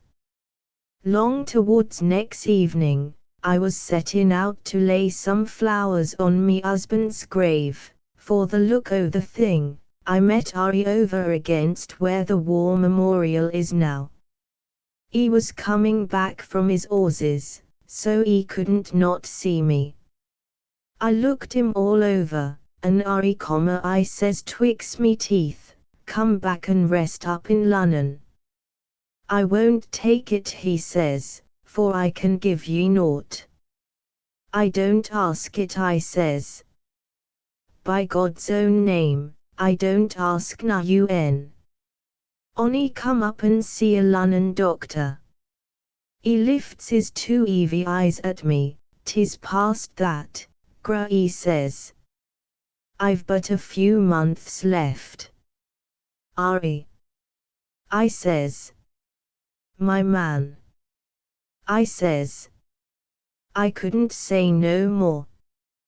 'Twas all up in me throat. Thank ye kindly, gra 'e says, but 'e never says my woman, and 'e went on up street and 'is mother, oh, damn her, she was watching for 'im, and she shut the door be'ind 'im. Mrs. Fetterly stretched an arm across the table, and made to finger Mrs. Ashcroft's sleeve at the wrist, but the other moved it out of reach. So I went on to the churchyard with my flowers, and I remembered my husband sworn in that night he spoke. 'E was death-wise, and it had happened as he said. But as I was settin' down the jam pot on the grave mound, it come over me there was one thing I could do for Ori. Doctor or no doctor, I thought I'd make a trial of it. So I did. Next morning, a bill came down from our Lunnon greengrocer. Mrs. Marshall, she'd left me petty cash for such like, o' course, but I told Bess 'twas for me to come and open the house. So I went up, afternoon train. But I know you ADNT you no fear. What for? There was nothing front o' me but my own shame and God's cruelty. I couldn't ever get Ori, how could I? I knowed it must go on burnin' till it burned me out. Aye, said Mrs. Fetterly, reaching for the wrist again, and this time Mrs. Ashcroft permitted it. Yet 'twas a comfort to know I could try this for him. So I went and I paid the greengrocer's bill, and put his receipt in me handbag, and then I stepped round to Mrs. Ellis, our cha, and got the house keys and opened the house. First, I made me bed to come back to, God's own name. Me bed to lie upon. Next I made me a cup o' tea and sat down in the kitchen thinking, till long towards dusk. Terrible close, 'twas. Then I dressed me and went out with the receipt in me handbag, feigning to study it for an address, like 14, Wadlow's Road, was the place, a little basement kitchen house, in a row of 20-30 such, and tidy strips o' walled garden in front, the paint off the front doors, and na UN done to na UN since ever so long. There wasn't hardly no one in the streets 'cept the cats. 'Twas hot, too. I turned into the gate bold as brass, up the steps I went and I ringed the front door bell. She pealed loud, like it do in an empty house.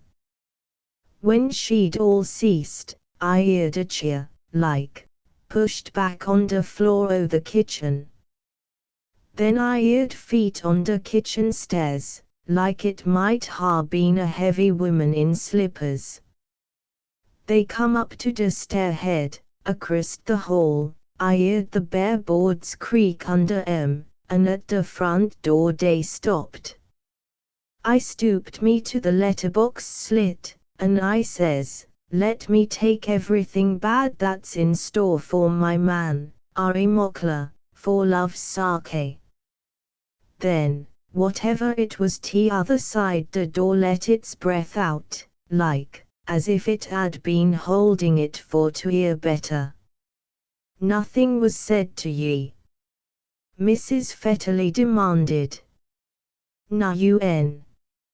She just breathed out, a sort of like. Then the steps went back and downstairs to the kitchen, all draggy, and I heard the chair drawed up again.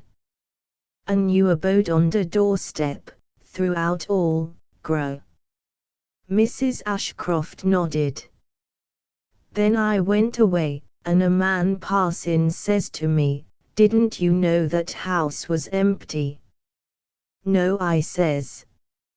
I must ha' been give the wrong number. And I went back to our house, and I went to bed, for I was fair flogged out. 'Twas too hot to sleep more en snatches, so I walked me about, lying down betweens, till crack o' dawn. Then I went to the kitchen to make me a cup o' tea, and I hitted meself just above the ankle on an old roastin' jack o' mine that Mrs. Ellis had moved out from the corner, her last cleanin'. And so, next after that, I waited till the Marshalls come back o' their holiday. Alone there. I'd ha' thought you'd had enough of empty houses, said Mrs. Fetterly, horrified. Oh, Mrs. Ellis and Sophie was running in and out soon's I was back, and twixt us we cleaned the house again top to bottom. There's a loss o' hands turn more to do in every house. And that's how 'twas with me that autumn and winter, in Lunnon. Then na un hap, overtook ye for your doiness. Mrs. Ashcroft smiled. No. Not then. Long in November I sent Bessie 10 shillings. You was a lass free, and Mrs. Fetterly interrupted. And I got what I paid for, with the rest o' the news. She said the hoppin' had set him up wonderful. He'd had 6 weeks of it, and now he was back again carterin' at Smaldon. No odds to me how it had happened, s'long's it had. But I dunno as my 10 shillings eased me much. He being dead, like, he'd ha' been mine, till judgment. He being alive, he'd like as not pick up with some woman middlin' quick. I raged over that. Come spring, I had something else to rage for. I'd growed a nasty little weepin' boil, like, on me shin, just above the boot top, that wouldn't heal no shape. It made me sick to look at it, for I'm clean-fleshed by nature. Chop me all over with a spade, and I'd heal like turf. Then Mrs. Marshall she set her own doctor at me. He said I ought to ha' come to him at first go off, 'stead o' drawin' all manner o' dyed stockins over it for months. He said I'd stood up too much to me work, for it was set in very close atop of a big swelled vein, like, beheath o' the small o' me ankle. Slow come, slow go, he says. Lay your leg up on high and rest it, he says, and 'twill ease off. Don't let it close up too soon. You've got a very fine leg, Mrs. Ashcroft, he says. And he put wet dressin's on it. He done right. Mrs. Fetterly spoke firmly. Wet dressin's to wet wounds. They draw de humours, same's a lamp wick draws de oil. That's true. And Mrs. Marshall was a lass at me to make me set down more, and that nigh healed it up. And then after a while they packed me off down to Bess's to finish the cure, for I ain't the sort to sit down when I ought to stand up. You was back in the village then, Liz? I was, but never did I guess. I didn't desire ye to. Mrs. Ashcroft smiled. I saw Ari once or twice in the street, one a full fleshed up and restored back. Then, one day I didn't see him, and his mother told me one of his horses had lashed out and caught him on the IP. So he was a bed and middlin' painful. And Bessie, she says to his mother, 'twas a pity Ari hadn't a woman of his own to take the nursin' off her. And the old lady was mad. She told us that Ari had never looked after any woman in his born days, and as long as she was atop the moulds, she'd contrive for him till her 2 hands dropped off. So I knowed she'd do watchdog for me, 'thout asking for bones. Mrs. Fetterly rocked with small laughter. That day Mrs. Ashcroft went on, I'd stood on me feet nigh all the time, watching the doctor go in and out, for they thought it might be his ribs, too. That made my boil break again, issuin' and weepin'. But it turned out 'twa'n't he ribs at all, and Ari had a good night. When I heard that, next morning, I says to meself, I won't lay 2 and 2 together yet. I'll keep me leg down a week, and see what comes of it. It didn't hurt me that day, to speak of, seemed more to draw the strength out o' me like, and Ari had another good night. That made me persevere, but I didn't dare lay 2 and 2 together till the weekend, and then, Ari come forth en most himself again, na hurt outside na in of him. I nigh fell on me knees in the wash house when Bessie was up street. I've got ye now, my man, I says, you'll take your good from me thout knowin' it till my life's end. O God, send me long to live for Oris Sake. I says.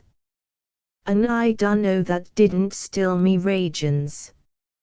For good? Mrs. Fetterly asked. They come back, plenty times, but, let be how 'twould, I knowed I was doing for him. I knowed it.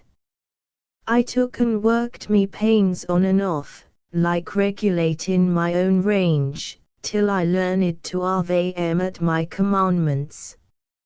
And that was funny, too. There was times, Liz, when my trouble you'd all shrink and dry up, like. First, I used to try and fetch it on again, being fearful to leave Ari alone too long for anything to lay hold of. Praisin' lie, I come to see that was a sign he'd do all right a while, and so I saved myself. How long for? Mrs. Fetterly asked, with deepest interest. I've gone the better part of a year on't or twice with na more to show than the little weepin' core of it, like. All shrinked up and dried off. Then he'd inflame up, for a warnin', and I'd suffer it. When I couldn't no more, and I had to keep on going with my Lunnon work, I'd lay me leg high on a chair till it eased. Not too quick.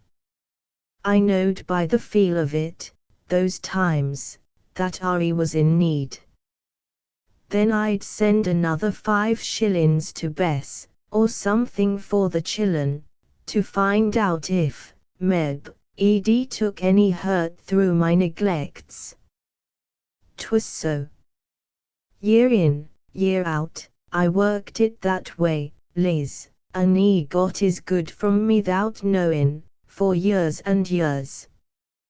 But what did you get out of it, Gro?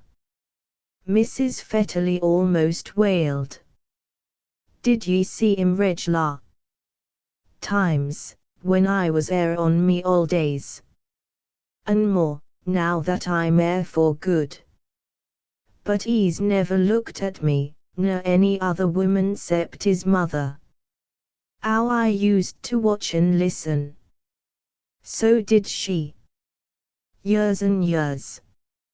Mrs. Fetterly repeated. An' where's 'e working at now? Oh, 'e's give up Carterin quite a while. He's working for one o' them big tractorizin' firms, ploughin' sometimes, an' sometimes off with lorries, fur as Wales, I've 'eard. He comes 'ome to 'is mother 'tween whiles, but I don't set eyes on him now, for weeks on end. No odds. 'Is job keeps him from continuin' in one stay anywheres. But, just for the sake o' saying something, s'pose 'e did get married, said Mrs. Fetterly. Mrs. Ashcroft drew her breath sharply between her still even and natural teeth. That ain't been required of me, she answered. I reckon my pains you'll be counted agin that. Don't you, Liz? It ought to be, dearie. It ought to be. It do 'urt sometimes. You shall see it when nurse comes. She thinks I don't know it's turned. Mrs. Fetterly understood. Human nature seldom walks up to the word cancer. Be ye certain sure, Gro? She asked. I was sure of it when old Mr. Marshall 'ad me up to his study and spoke a long piece about my faithful service. I've obliged 'em on and off for a goodish time, but not enough for a pension. But they give me a weekly lowance for life. I knew what that signified, as long as 3 years ago. That don't prove it, Gro. To give 15 bob a week to a woman o'd live 20 year in the course o' nature. It do. You're mistook. You're mistook. Mrs. Fetterly insisted.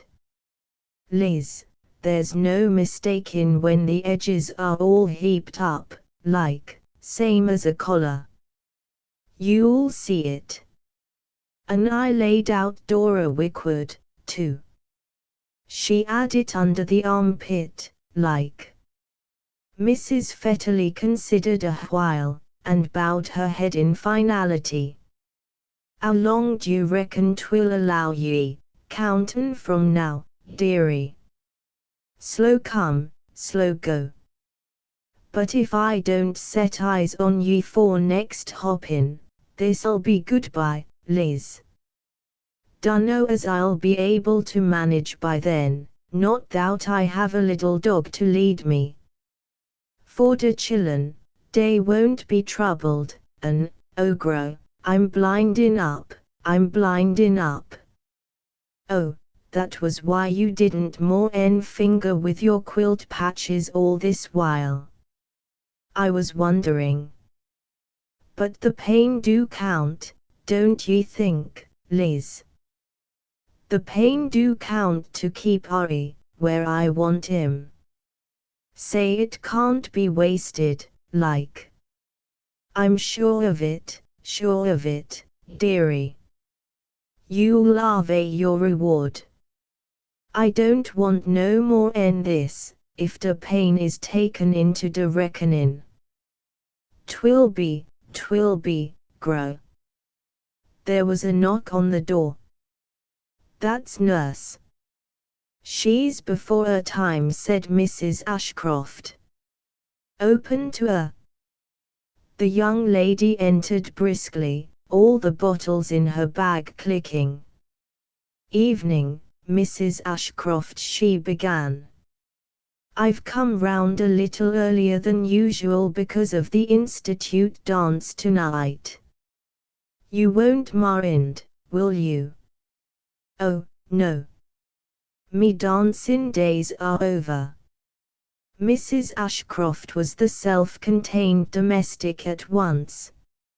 My old friend, Mrs. Fetelier, has been set in talking with me a while. I hope she hasn't been fatiguing you, said the nurse a little frostily. Quite the contrary. It has been a pleasure. Only, just at the end I felt a bit flogged out, like. Yes. The nurse was on her knees already, with the washes to hand. When old ladies get together they talk a deal too much, I've noticed. Meb we do, said Mrs. Fetterly, rising. So, now, I'll make myself scarce.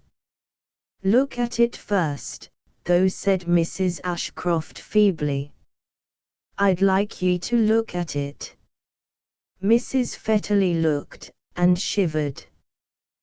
Then she leaned over, and kissed Mrs. Ashcroft once on the waxy yellow forehead, and again on the faded grey eyes. It do count, don't it, de pain? The lips that still kept trace of their original moulding hardly more than breathed the words. Mrs. Fetterly kissed them and moved towards the door. 2. Hop picking. Raya, King Henry's jester, feared by all the Norman lords for his eye that pierced their bosoms, for his tongue that shamed their swords, feed and flattered by the churchmen, well they knew how deep he stood in dark Henry's crooked counsels, fell upon an evil mood. Suddenly, his days before him and behind him seemed to stand stripped and barren, fixed and fruitless, as those leagues of naked sand when St. Michael's ebb slinks outward to the bleak horizon bound, and the trampling wide-mouthed waters are withdrawn from sight and sound. Then a horror of great darkness sunk his spirit and, anon, who had seen him wince and whiten as he turned to walk alone, followed Gilbert the physician, and muttered in his ear, "Thou hast it, O my brother." "Yea, I have it," said Raya. "So it comes," said Gilbert smoothly, "man's most imminent distress. 'Tis a humour of the spirit which abhorreth all excess, and, whatever breed the surfeit, wealth, or wit, or power, or fame, and thou hast each, the spirit laboureth to expel the same.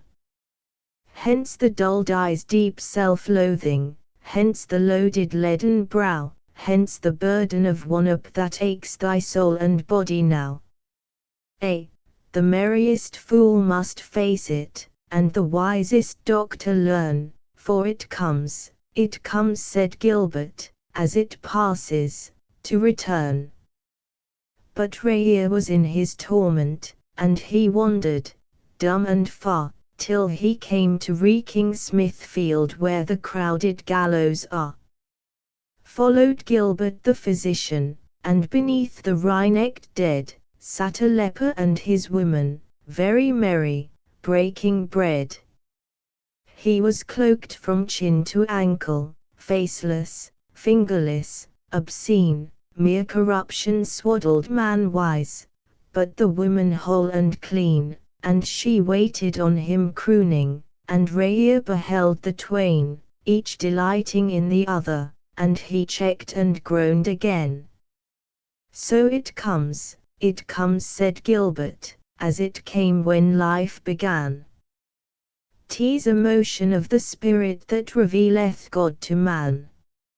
In the shape of love exceeding, which regards not taint or fall, since in perfect love, saith Scripture, can be no excess at all. Hence the eye that sees no blemish, hence the hour that holds no shame. Hence the soul assured the essence and the substance are the same. Nay, the meanest need not miss it, though the mightier pass it by, for it comes, said Gilbert, and, thou seest, it does not die. The Genetes, the survival Horace, Ode 22, BKV securely, after days unnumbered, I behold kings mourn that promised praise their cheating bards foretold. Of earth constricting wars, of princes passed in chains, of deeds outshining stars, no word or voice remains. Yet furthest times receive and to fresh praise restore, mere flutes that breathe at eve, mere seaweed on the shore. A smoke of sacrifice, a chosen myrtle wreath, an harlot's altered eyes, a rage 'gainst love or death, glazed snow beneath the moon, the surge of storm-bowed trees, the Caesars perished soon, and Rome herself, but these endure while empires fall and gods for gods make room. Which greater god than all imposed the amazing doom? The Genetes Jane lies in Winchester, blessed be her shade. Praise the Lord for making her, and her for all she made. And while the stones of Winchester, or Milsom Street, remain, glory, love, and honor unto England's Jane. In the Lodge of Instruction attached to Faith and Works number 5837 EC, which has already been described, Saturday afternoon was appointed for the weekly clean-up, when all visiting brethren were welcome to help under the direction of the lodge officer of the day. Their reward was light refreshment and the meeting of companions.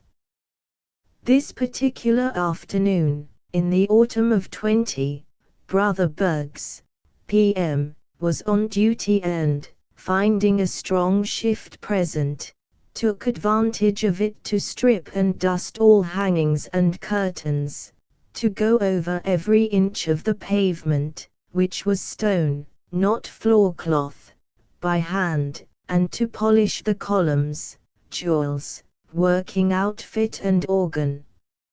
I was given to clean some officers' jewels, beautiful bits of old Georgian silver work humanized by generations of elbow grease, and retired to the organ loft, for the floor was like the quarter-deck of a battleship on the eve of a ball. Half a dozen brethren had already made the pavement as glassy as the aisle of Greenwich Chapel. The brazen chapiters winked like pure gold at the flashing marks on the chairs, and a morose one-legged brother was attending to the emblems of mortality with, I think, rouge. He volunteered to Brother Bergs as we passed, to be betwixt the colour of ripe apricots and a half-smoked meerschaum. That's how we kept in my mother lodge, a treat to look at.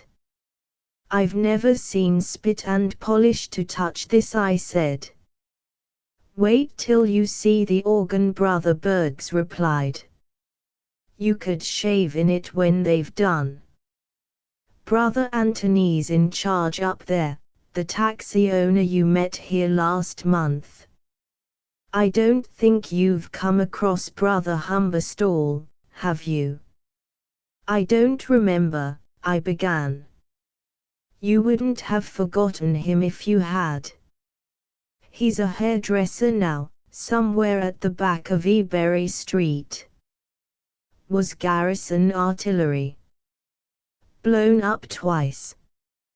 Does he show it? I asked at the foot of the organ loft stairs. No. Not much more than Lazarus did, I expect. Brother Bergs fled off to set someone else to a job.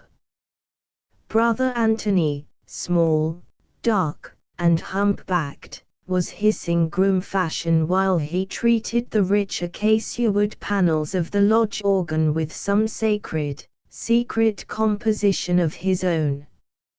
Under his guidance Humberstall, an enormous, flat-faced man, carrying the shoulders, ribs, and loins of the old Mark XIV Royal Garrison artillery, and the eyes of a bewildered retriever, rubbed the stuff in. I sat down to my task on the organ bench, whose purple velvet cushion was being vacuum cleaned on the floor below. "Now," said Anthony, after 5 minutes' vigorous work on the part of Humberstall. "Now we're getting something worth looking at. Take it easy, and go on with what you was telling me about that Macklin man." I hadn't anything against him," said Humberstall, "except he'd been a toff by birth, but that never showed till he was Bosco Absoluto. Mere being drunk on 'e made a common hound of him. But when Bosco, it all came out. Otherwise, he showed me my duties as mess waiter very well on the Ole." Yes. But what in 'ell made you go back to your circus?" "The board gave you down and out fair enough," you said, after the dump went up at Eatables. "Board or no board, I hadn't the nerve to stay at 'ome, not with mother chucking herself round all 3 rooms like a rabbit every time the Gotters tried to get Victoria, and sister writing me aunt's 4 pages about it next day. Not for me, thank you. Till the war was over. So I slid out with a draft. They wasn't particular in 17, so long as the tally was correct, and I joined up again with our circus somewhere at the back of La Pugnoe, I think it was." Humberstall paused for some seconds and his brow wrinkled. "Then I went sick, or something or other, they told me, but I know when I reported for duty, our battery sergeant major says that I wasn't expected back, and one thing led into another. To cut a long story short, I went up before our major, I shall forget my own name next, Major." "Never mind," Anthony interrupted. "Go on. It'll come back in talk." "Alpha Mo." "'Twas on the tip o' my tongue then." Humberstall dropped the polishing cloth and knitted his brows again in most profound thought. Anthony turned to me and suddenly launched into a sprightly tale of his taxi's collision with a Marble Arch refuge on a greasy day after a 3-yard skid. "Much damage?" I asked. "Oh no. Every bolt and screw and nut on the chassis strained, but nothing carried away, you understand me, and not a scratch on the body. You'd never have guessed a thing wrong till you took her in hand. It was a whop too, he'd on, like this." And he slapped his tactful little forehead to show what a knock it had been. "Did your major dish you up much?" he went on over his shoulder to Humberstall, who came out of his abstraction with a slow heave. "Well, he told me I wasn't expected back either, and he said he couldn't hang up the Ole circus till I'd rejoined, and he said that my 10-inch Skoda, which I'd been number 3 of, before the dump went up at Eatables, had a full crowd. But, he said, as soon as a casualty occurred he'd remember me. Meantime, says he, I particularly want you for acting mess waiter." "Begging your pardon," "Sir," I says, perfectly respectful, "but I didn't exactly come back for that, sir." "Beggin' your pardon, Umberstall," says he, "but I happen to command the circus." "Now, you're a sharp-witted man," he says, "and what we've suffered from fool waiters in mess has been something cruel. You'll take on, from now, under instruction to Macklin there." So this man, Macklin, that I was telling you about, showed me my duties. Amick. I've got it. Amick was our major, and Moss was captain. Humberstall celebrated his recapture of the name by laboring at the organ panel on his knee. "Look out! You'll smash it," Anthony protested. "Sorry. Mother's often told me I didn't know my strength. Now, here's a curious thing. This major of ours, it's all coming back to me, was a high-up divorce court lawyer, and Moss, our captain, was number 10 Moss's private detective agency. You've heard of it. Wives Watched While You Wait, and so on. Well, these two had been registering together, so to speak, in the civil line for years on end, but had never met till the war. Consequently, at mess their talk was mostly about famous cases they'd been mixed up in. Amick told the law court's end o' the business, and all what had been left out of the pleadings, and Moss had the actual facts concerning the in parties, in hotels and so on. I've heard better talk in our mess than ever before or since. It comes o' the gunners being a scientific corps. "That be damned," said Anthony. "If anything appends to 'em, they've got it all down in a book. There's no book when your lorry dies on you in the Holy Land. That's brains." "Well, then," Humberstall continued, "come on this secret society business that I started telling you about. When those two, Amick and Moss, had finished about their matrimonial relations, and mind you, they weren't radishes, they seldom or ever repeated, they'd begin, as often as not, on this secret society woman I was telling you of, this Jane. She was the only woman I ever heard 'em say a good word for. 'Cordin' to them, Jane was a none such. I didn't know then she was a society. Fact is, I only 'ung out half an ear in their direction at first, on account of being under instruction for mess duty to this Macklin man. What drew my attention to her was a new lieutenant joinin' up. We called him Gander on account of his profile, which was the identical bird. He'd been an actuary, working out how long civilians had to live. Neither Amick nor Moss wasted words on him at mess. They went on talking as usual, and in due time, as usual, they got back to Jane. Gander cocks one of his big chilblainy ears and cracks his cold finger joints. "By God! Jane," says he. "Yes, Jane," says Amick, pretty short and senior. "Praise even," says Gander.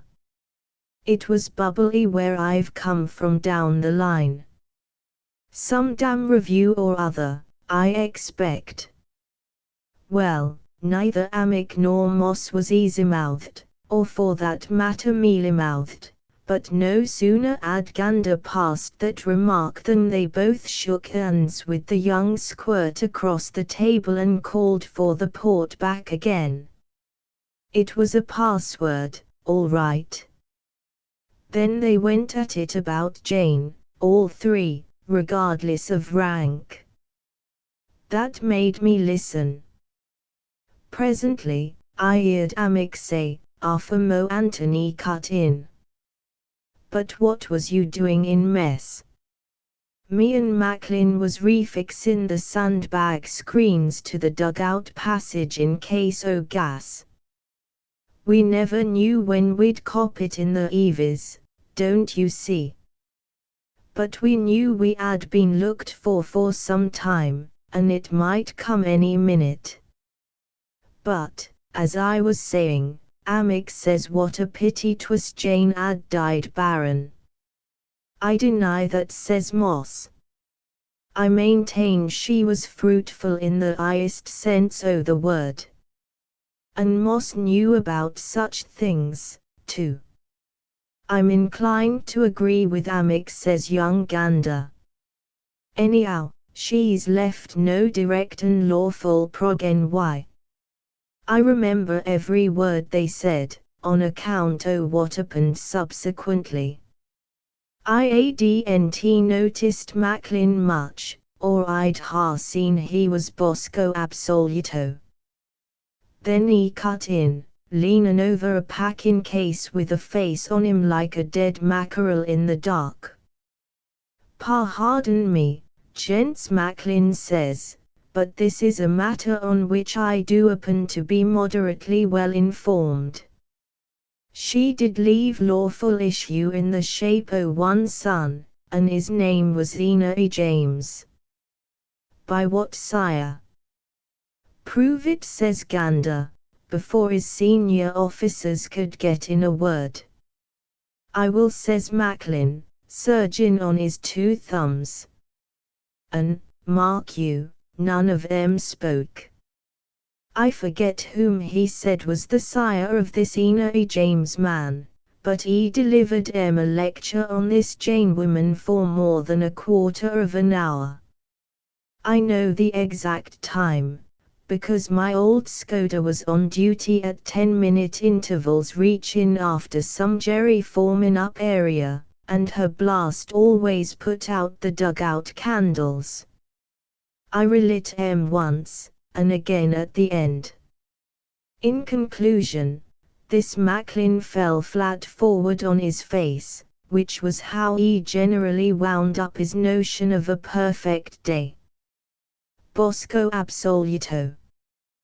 "Take him away," says Amick to me. "Es suffering from shell shock." To cut a long story short, that was what first put the notion into my head. Wouldn't it you? Even had Macklin been a high-up Mason, wasn't he, then, said Anthony, a little puzzled. He'd never gone beyond the blue degrees, he told me.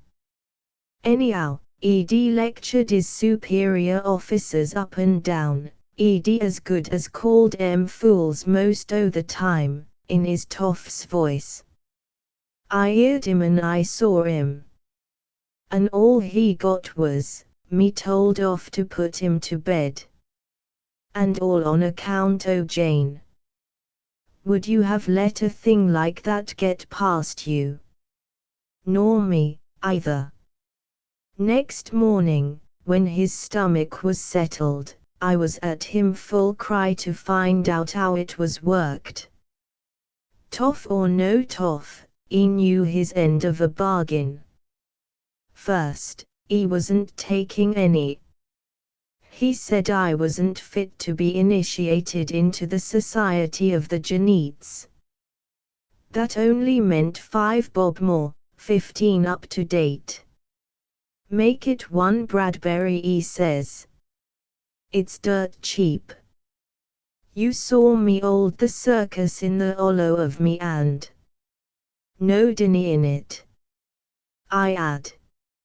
So, for £1, he communicated me the password of the first degree, which was till knees and trapdoors. I know what a trapdoor is, I says to him, but what in hell's till knees? You obey orders, he says, and next time I ask you what you're thinking about you'll answer, till knees and trapdoors in a smart and soldierly manner. I'll spring that question at me own time. All you've got to do is to be distinct. We settled all this while we was skinning spuds for dinner at the back o' the rear truck under our camouflage screens. Good, 'ow that glue paint did stink. Otherwise, 'twasn't he so bad, with the sun coming through our pantomime leaves, and the wind marcelling the grasses in the cutting. Well, one thing leading to another, nothing further happened in this direction till the afternoon. We had a high standard o' living in mess, and in the group, for that matter. I was taking away Moss's lunch, dinner he would never call it, and Moss was filling his cigarette case previous to the afternoon's duty. Macklin, in the passage, coming in as if he didn't know Moss was there, slings his question at me, and I give the countersign in a low but quite distinct voice, marking as if I hadn't seen Moss. Moss looked at me through and through, with his cigarette case in his hand. Then he jerks out half a dozen, best Turkish, on the table and exits. I pinched him and divvied with Macklin. You see how it works, says Macklin. Could you have invested a Bradbury to better advantage? So far, no, I says. Otherwise, though, if they start proving and trying me, I'm a dead bird. There must be a lot more to this Janet game. Heaps and heaps, he says. But to show you the sort of ert I have, I'll communicate you all the higher degrees among the Janets, including the charges, for another Bradbury, but you'll have to work, Dobbin. Pretty free with your Bradburys, wasn't you? Anthony grunted disapprovingly. What odds? Actually, Gander told us, we couldn't expect to average more than 6 weeks longer apiece, and, anyhow, I never regretted it. But make no mistake, the preparation was something cruel. In the first place, I come under Macklin for direct instruction re Jane. Oh. Jane was real, then.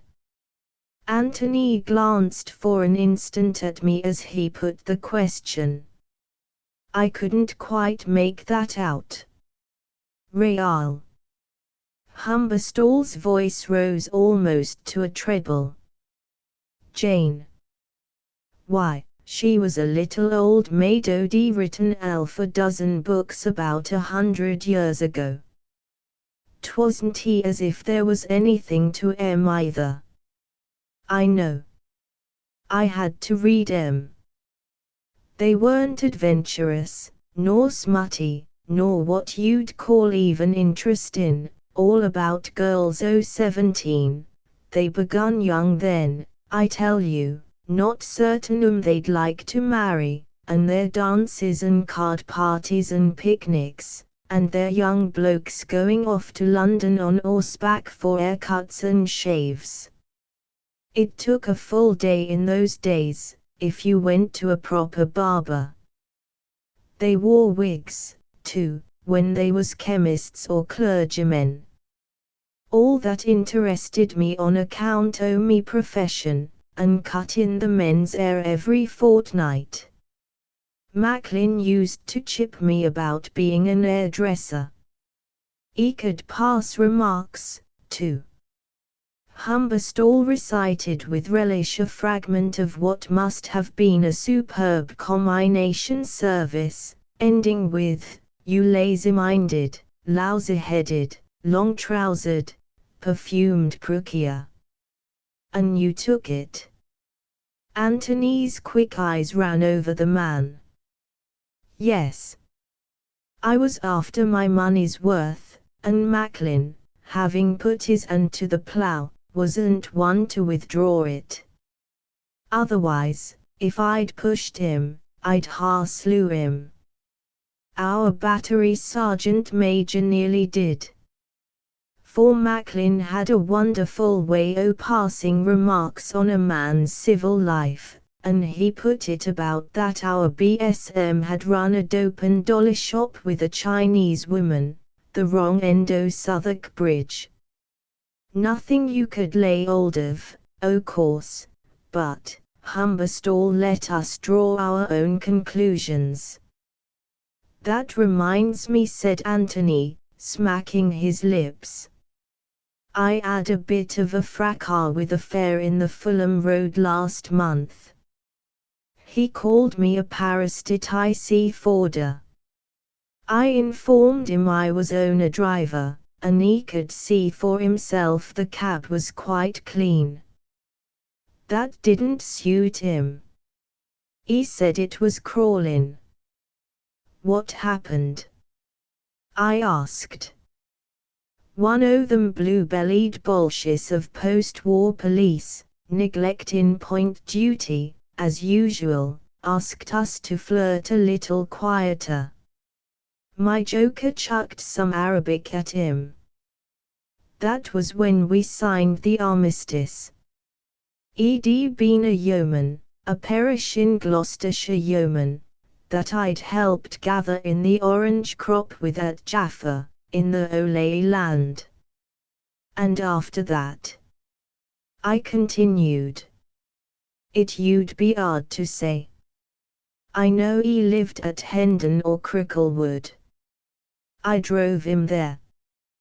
We must have talked Zionism or something, because at 7 next morning him and me was trying to get petrol out of a milk shop at St. Albans.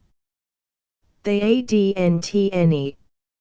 In lots o' ways this war has been a public nuisance, as one might say, but there's no denying it helps you slip through life easier. The dairyman's son had done time on Jordan with camels. So he stood us rum and milk.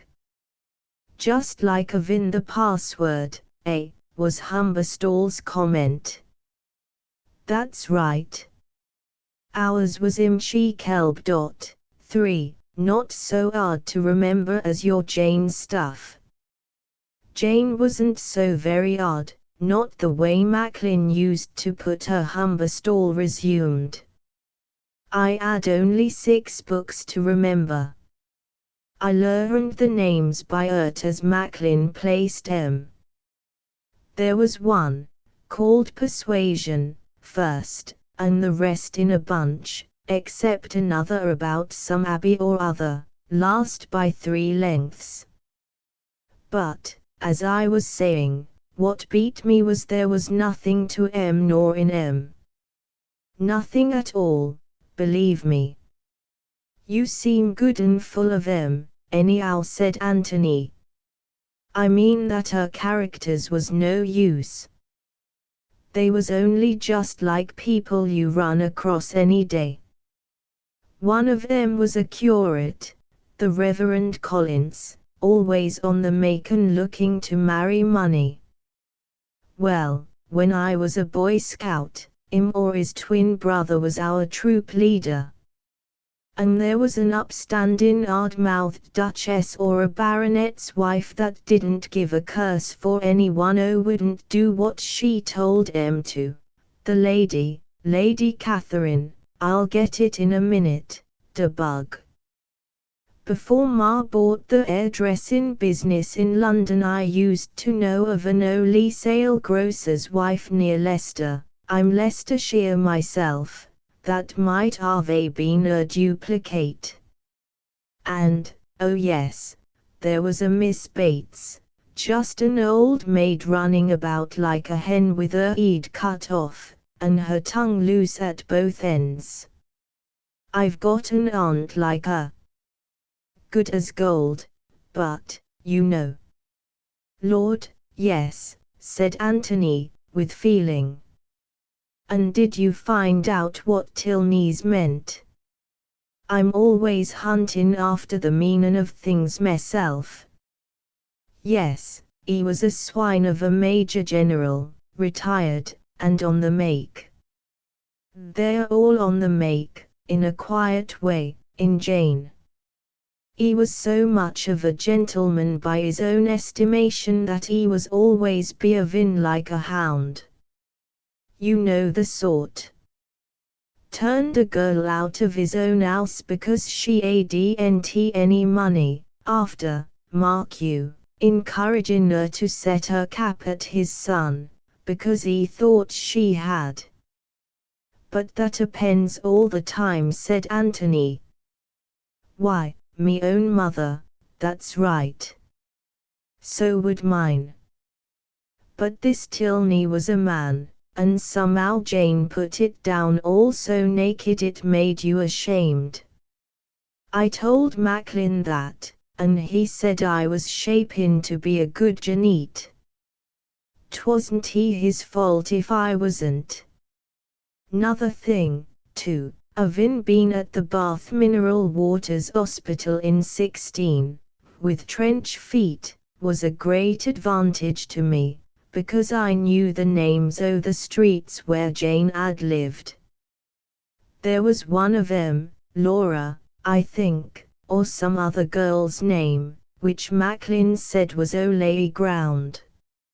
If you'd been initiated then, he says, you'd felt your flat feet tingle every time you walked over those sacred paving stones.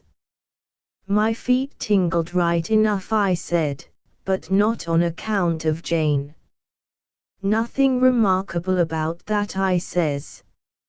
Even lend me patience, he says, combing his hair with his little hands.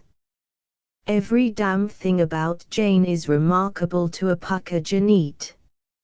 It was there, he says, that Miss What's her name, he had the name, I've forgotten it, made up her engagement again, after 9 years, with Captain T other bloke.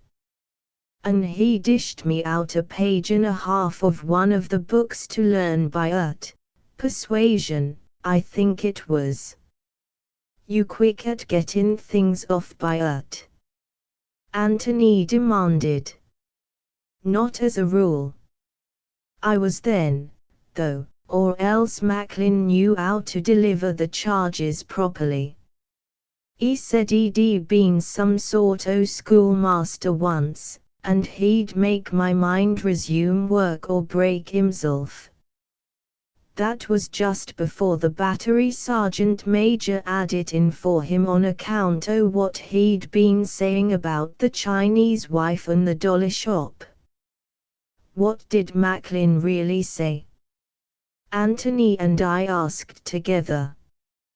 Humberstall gave us a fragment. It was hardly the stuff to let loose on a pious post-war world without revision. And what had your BSM been in civil life? I asked at the end. He'd embalmer to an early sale undertaker in the Midlands, said Humberstall, but, o' course, when he thought he saw his chance he naturally took it. He came along one morning licking his lips. You don't get past me this time, he says to Macklin. You're for it, Professor. How so, me gallant major, says Macklin, and what for? For writing obese words on the breech o' the 10-inch, says the BSM. She was our old Skoda that I've been telling you about. We called her Bloody Eliza.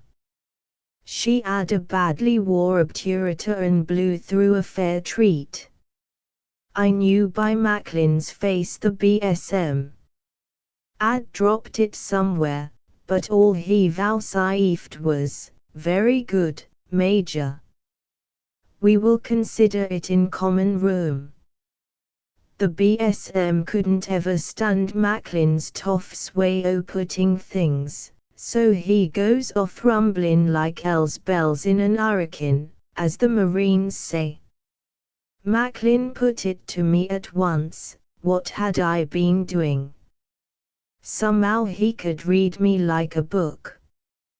Well, all I'd done, and I told him he was responsible for it, was to chalk the guns. Amick never minded what the men wrote up on 'em. He said it gave 'em an interest in their job.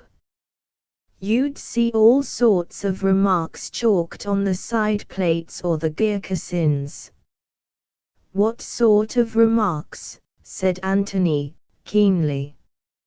Oh, our bloody Eliza, or Spittin' Jim, that was our old Mark 59.2, felt that morning, and such things. But it had come over me, more to please Macklin than anything else, that it was time we Janites had a look in.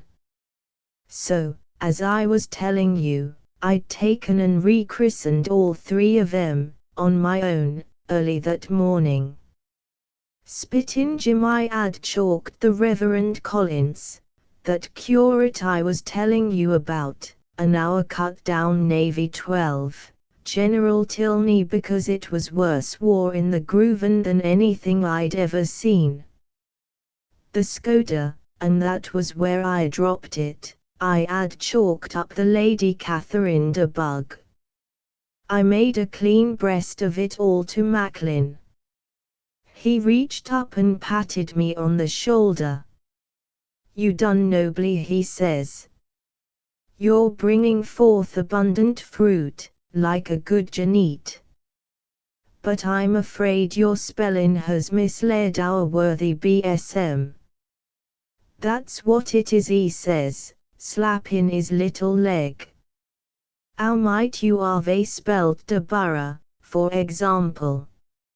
I told him.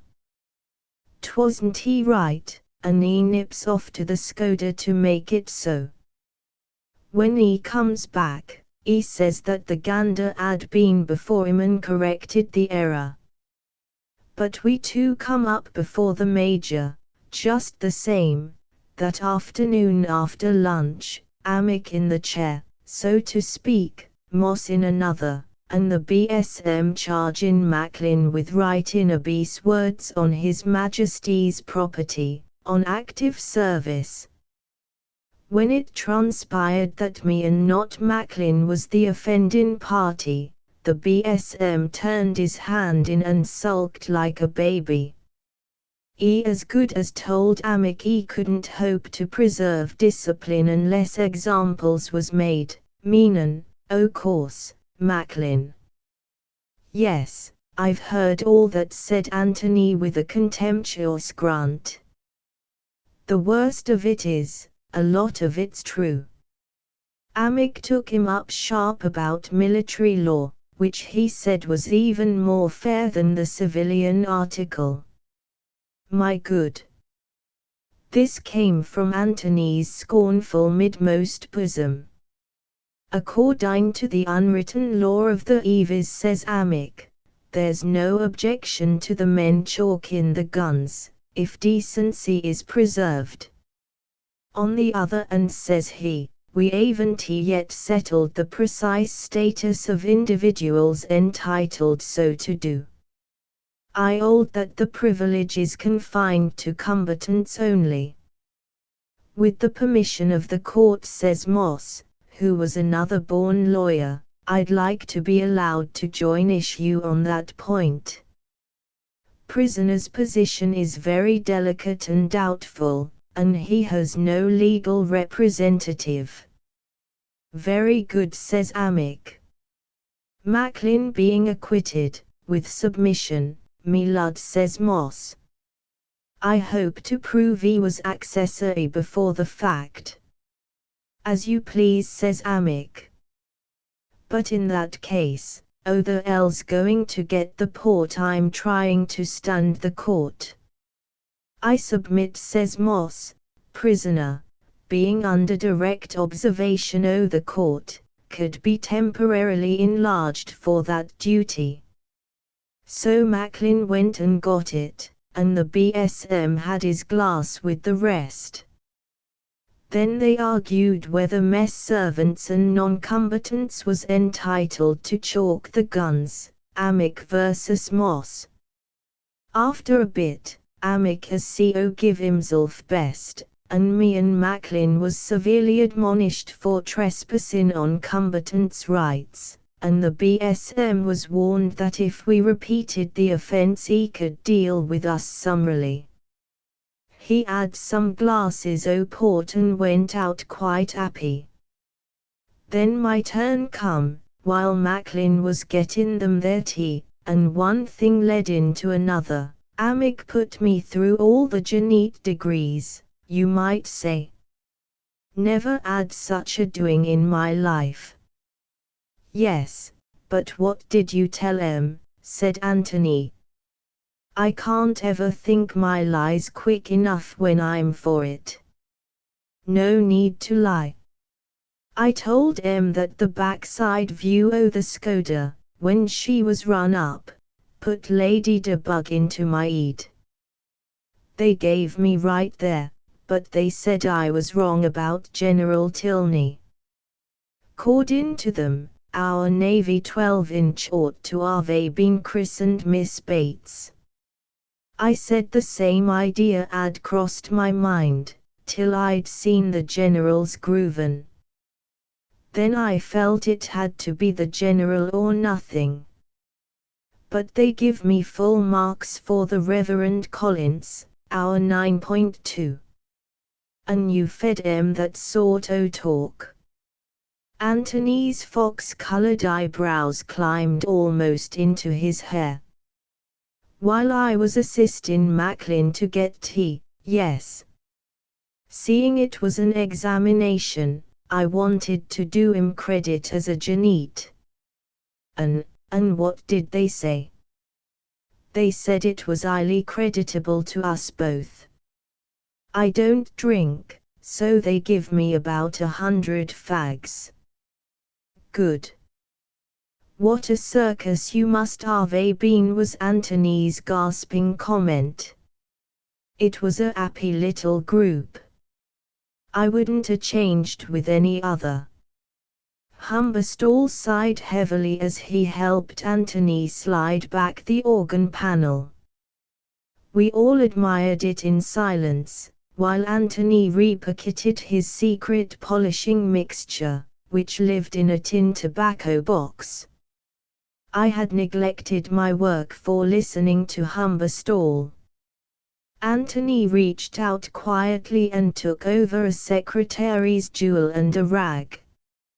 Humberstall studied his reflection in the glossy wood. Almost, he said critically, holding his head to one side.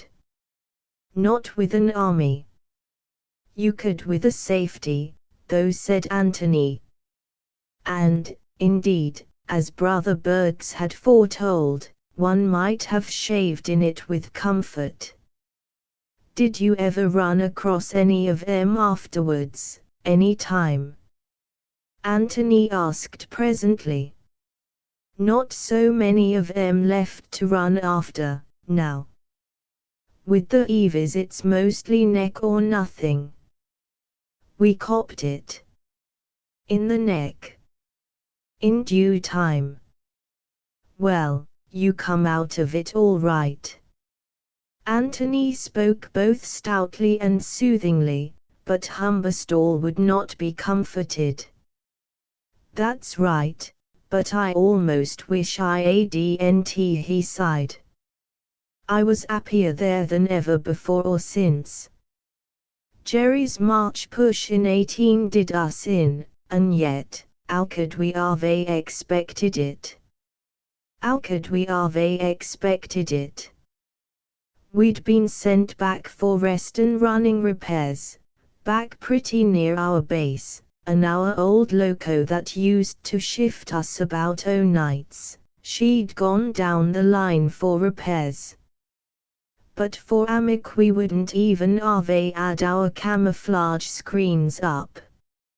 He told our brigadier that, whatever he might be in the gunnery line. As a leaden divorce lawyer he never threw away a point in argument. So he had us all screened in over in a cut-in on a little spur line near a wood, and he saw to the screens himself. The leaves weren't more than coming out then, and the sun used to make our glue paint stink. Just like acting in a theatre, it was. But happy. I expect if we'd been caterpillars, like the new big 6-inch house, they'd ha remembered us. But we was the old La Basie 15 Marco heavies that ran on rails, not much more good than scrap iron that late in the war. And, believe me, gents, or brethren, as I should say, we copped it cruel. Look It was in the afternoon, and I was watching Gander instruct in a class in new sights at Lady Catherine. All of a sudden I heard our screens rip overhead, and a runner on a motorbike come sailing through the air, like that bloke that used to bicycle off Brighton Pier, and landed one awful whop almost atop o' the class. Old Ard, says Gander. That's no way to report. What's the fuss? Your screens are they broke my back, for one thing, says the bloke on the ground, and for another, the Olay front's gone. Nonsense, says Gander. Eadn't more than passed the remark when the man was silently sick and conked out. He had plenty papers on him from brigadiers and COS reporting themselves cut off and asking for orders. He was right both ways, his back and our front. The Olay Somme front washed out as clean as kiss me, and his huge hand smashed down open on his knee. We heard about it at the time in the Olay land. Was it really as quick as all that? Said Anthony. Quicker. Look The motorbike dropped in on us about 4 p.m. After that, we tried to get orders of some kind or other, but nothing came through except that all available transport was in use and not likely to be released. That didn't help us any. About 9 o'clock comes along a young brass in brown gloves. We was quite a surprise to him. He said they were evacuating the area and we'd better shift. Where to? Says Amick, rather short. Oh, somewhere a me-ends way, he says. Not that I'd guarantee a me-ends for any length o' time, but a me-ends might do to begin with. I'm giving you the very words. Then he goes off swinging his brown gloves, and Amick sends for Gander and orders him to march the men through a me-ends to Dieppe, book thence to New Haven, take up positions in Seaford, and carry on the war. Gander said he'd see him damned first. Amick says he'd see him court-martialed after. Gander says what he meant to say was that the men you'd see all and sundry damned before they went into a me-ends with their gun sights wrapped up in their puttees. Amick says he said a word about puttees, and carrying off the gun sights was purely optional. Well, anyhow, says Gander, puttees or drawers, they ain't going to shift a step unless you lead the procession. Mutinous sounds, says Amick. But we live in a democratic age. D'you suppose they'd object to kindly digging themselves in a bit? Not at all, says Gander. The BSMS kept 'em at it like terriers for the last 3 hours. That being so, says Amick, Macklin'll now fetch us small glasses o' port. Then Moss comes in, he could smell port a mile off, and he submits we'd only add to the congestion in a means if we took our crowd there, whereas, if we lay doggo where we was, Jerry might miss us, though he didn't seem to be missing much that evening. The Olay country was pretty noisy, and our dumps we'd lit ourselves flare in heavens high as far as you could see. Lying doggo was our best chance. I believe we might ha' pulled it off, if we'd been left alone, but along towards midnight, there was some small stuff swishin' about, but nothing particular. A nice little bald-headed old gentleman in uniform pushes into the dugout wiping his glasses and saying he was thinking o' forming a defensive flank on our left with his battalion which had just come up. Amick says he wouldn't form much if he was him. Oh, don't say that, says the old gentleman, very shocked. One must support the guns, mustn't one? Amick says we was refitting and about as effective, just then, as a public lavatory. Go into a means, he says, and defend 'em there. Oh no, says the old gentleman, me and my laddies must make a defensive flank for you, and he flips out of the dugout like a performing bullfinch, chirruping for his laddies. Goodin even knows what sort o' push they was, little boys mostly, but they ungone to his coat-tails like a Sunday school treat, and we heard 'em mucking about in the open for a bit. Then a pretty tight barrage was slapped down for 10 minutes, and Amick thought the laddies had copped it already. It'll be our turn next, says Moss. There's been a covey o' gotters messing about for the last half hour, looking for the railway shops, I expect. They're just as likely to take us. A risin' out o' that, says Amick, one of 'em sounds pretty low down now. We're for it, me learned colleagues. Jesus, says Gander, I believe you're right, sir. And that was the last word I heard on the matter. Did they cop you then? Said Anthony. They did. I expect Moss was right, and they took us for the railway shops. When I come to, I was lying outside the cut-in, which was pretty well filled up.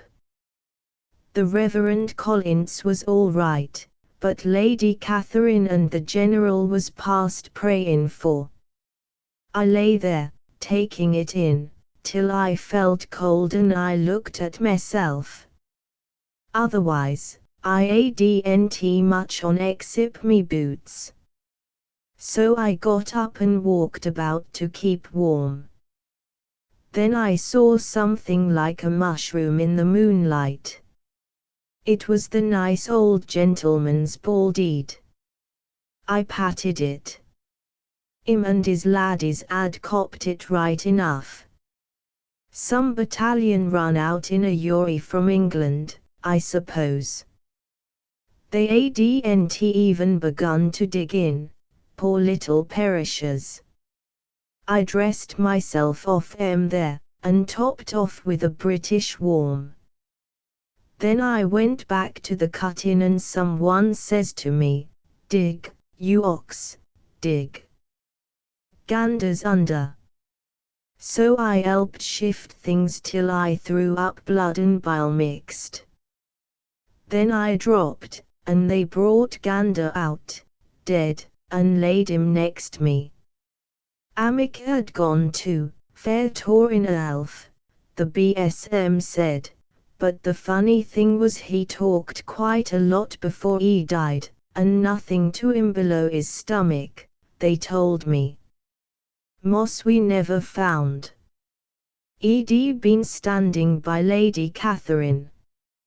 She'd upended and gone back on with Alf the cut in atop of her, by the look of things. And what come to Macklin, said Anthony. Dunno. He was with Amick. I expect I must ha' been blown clear of all by the first bomb, for I was the only Janeet left. We lost about half our crowd either under, or after we'd got out. The BSM went off his rocker when morning came, and he ran about from one to another saying, that was a good push. That was a great crowd. Did ye ever know any push to touch And then Ed cry. So what was left of us made off for ourselves, and I came across a lorry, pretty full, but they took me in. Ah, said Anthony with pride. They all take a taxi when it's raining. Ever heard that song? They went a long way back. Then I walked a bit, and there was a hospital train filling up, and one of the sisters, a grey-headed one, ran at me waving her red hands and saying there wasn't room for a louse in it. I was past caring.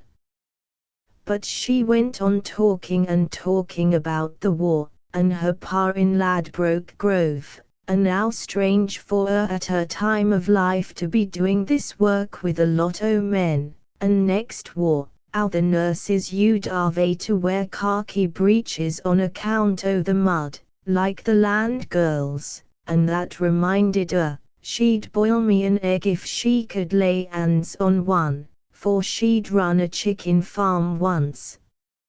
You never heard anything like it, outside o' Jane. It set me off laughing again. Then a woman with a nose and teeth on her, marched up. What's all this, she says.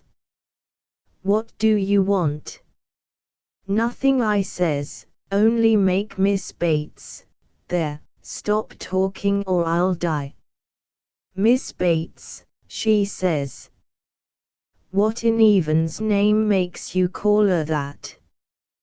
Because she is, I says. Do you know what you're saying, she says, and slings her bony arm round me to get me off the ground. Course I do, I says, and if you knew Jane you'd know too. That's enough, says she. You're coming on this train if I have to kill a brigadier for you, and she in an orderly fare hove me into the train, onto a stretcher close to the cookers. That beef tea went down well. Then she shook hands with me and said I'd hit off Sister Molyneux in one, and then she pinched me an extra blanket. It was her own hospital pretty much. I expect she was the Lady Catherine de Borough of the area. Well, and so, to cut a long story short, nothing further transpired. Adn't you had enough by then? Asked Anthony. I expect so. Otherwise, if the old circus had been carrying on, I might have had another turn with them before armistice. Our BSM was right. There never was a happier push. Amick and Moss and Gander and the BSM and that poor little Macklin man marking and passing and raising me and getting me onto the hospital train after he was dead, all for a couple of Bradberries. I lie awake nights still, reviewing matters. There never was a push to touch ours, never. Anthony handed me back the secretary's jewel resplendent. Ah, said he. No denying that Jane business was more useful to you than the Roman eagles or the Star and Garter. Pity there wasn't any of you Janeets in the Olay land.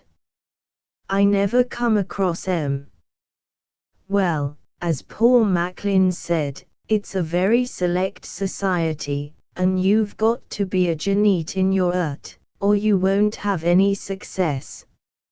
And yet he made me a Janite. I read all her 6 books now for pleasure tween times in the shop, and it brings it all back, down to the smell of the glue paint on the screens. You take it from me, brethren, there's no one to touch Jane when you're in a tight place. God bless her, whoever she was. Worshipful Brother Bugs, from the floor of the lodge, called us all from labor to refreshment. Humberstall hove himself up, so very a cart horse of a man one almost expected to hear the harness creak on his back, and descended the steps. He said he could not stay for tea because he had promised his mother to come home for it, and she would most probably be waiting for him now at the lodge door. One or other of 'em always comes for him. He's up to Mrs. Gears sometimes, Anthony explained to me, as we followed. Goes on a bust, d'you mean? He's no more touched liquor than he has women since he was born. No, he's liable to a sort o' quiet fits, like. They came on after the dump blew up at Eatables. But for them, he'd ha been Battery Sergeant Major. Oh, I said.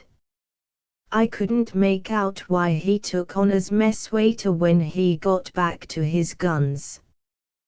That explains things a bit. His sister told me the dump going up knocked all his gunnery instruction clean out of him.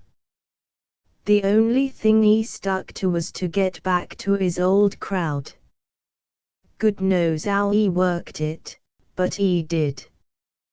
He fair deserted out of England to she says, and when they saw the state he was in, they adn't the earth to send him back or into hospital.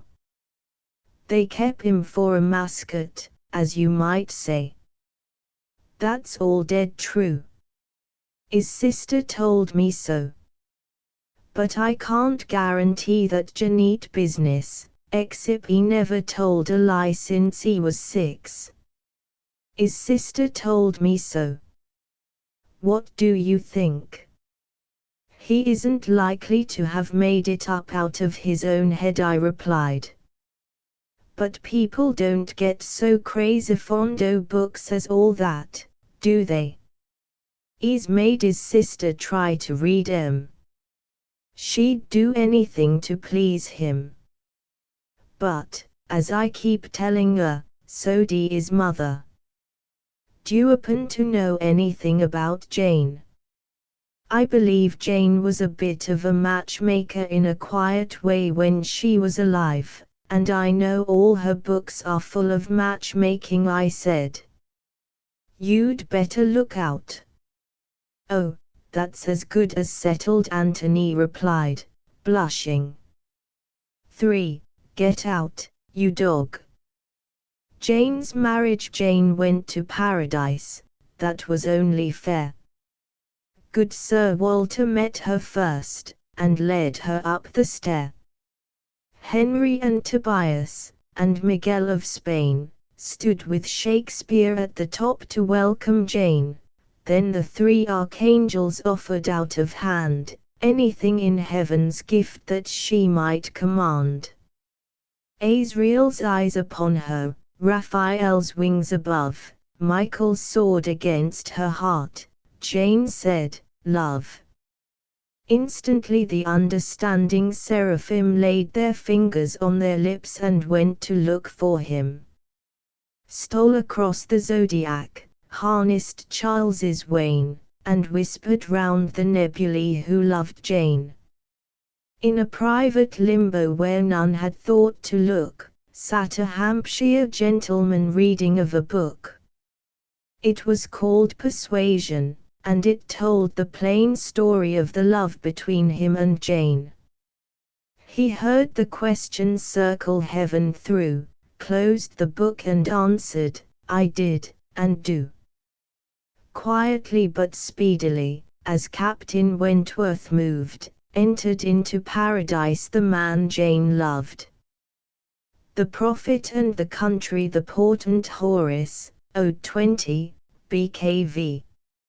Oh, late withdrawn from humankind and following dreams we never knew. Varus, what dream has fate assigned to trouble you? Such virtue as commends the law of virtue to the vulgar horde suffices not. You needs must draw a righteous sword, and, flagrant in well-doing, smite the priests of Bacchus at their fane, lest any worshipper invite the god again. Whence public strife and naked crime and, deadlier than the cup you shun, a people schooled to mock, in time, all law, not one. Cease, then, to fashion state-made sin, nor give thy children cause to doubt that virtue springs from iron within, not lead without. The Prophet and the Country. North of London stretches a country called the Midlands, filled with brick cities, all absolutely alike, but populated by natives who, through heredity, have learned not only to distinguish between them but even between the different houses, so that at meals and at evening multitudes return, without confusion or scandal, each to the proper place. Last summer, desperate need forced me to cross that area, and I fell into a motor license control which began in a market town filled with unherded beeves carrying red numbered tickets on their rumps. An English-speaking policeman inspected my license on a bridge, while the cattle blundered and blew round the car. A native in plain clothes lolled out an enormous mulberry-colored tongue, with which he licked a numbered label, precisely like one of those on the behinds of the bullocks, and made to dab it on my windscreen. I protested. "But it will save you trouble," he said. "You're liable to be held up for your license from now on. This is your protection. Everybody does it." "Oh. If that's the case," I began weakly. He slapped it on the glass and I went forward. The man was right, all the cars I met were protected as mine was, till I reached some county or other which marked the limit of the witch doctoring, and entered, at twilight, a large featured land where the Great North Road ran, bordered by wide wastes, between clumps of old timber. Here the car, without warning, sobbed and stopped. One does not expect the make and break of the magneto, that tiny 2-inch spring of finest steel, to fracture, and by the time we had found the trouble, night shut down on us. A rounded pile of woods ahead took one sudden star to its forehead and faded out. The waste melted into the darker velvet of the hedge, another star reflected itself in the glassy black of the bitumened road, and a weak moon struggled up out of a mist patch from a valley. Our lights painted the grass unearthly greens, and the tree boles bone white. A church clock struck 11. As I curled up in the front seat and awaited the progress of time and things, with some notion of picking up a toe towards morning. It was long since I had spent a night in the open, and the hour worked on me. Time was when such nights, and the winds that heralded their dawns, had been fortunate and blessed, but those gates, I thought, were forever shut. I diagnosed it as a baker's van on a Ford chassis, lit with unusual extravagance. It pulled up and asked what the trouble might be. The first sentence sufficed, even had my lights not revealed the full hairless face, the horn-rimmed spectacles, the hooded boots below, and the soft hat, fashioned on no block known to the Eastern trade, above, the yellow raincoat. I explained the situation. The resources of Mr. Henry Ford's machines did not run to spare parts of my car's type, but it was a beautiful night for camping out. He himself was independent of hotels. His outfit was a caravan hired these months past for tours of Great Britain. He had been alone since his wife died, of duodenal ulcer, 5 years ago. Comparative ethnology was his present study. No, not a professor, nor, indeed, ever at any college, but a realtor, a dealer in real estate in a suburb of the great and cultured center of Omaha, Nebraska. Had I ever heard of it? I had once visited the very place and there had met an unforgettable funeral furnisher, but I found myself, under influence of the night and my demon, denying all knowledge of the United States. I had, I said, never left my native land, but the passion of my life had ever been the study of the fortunes and future of the U.S.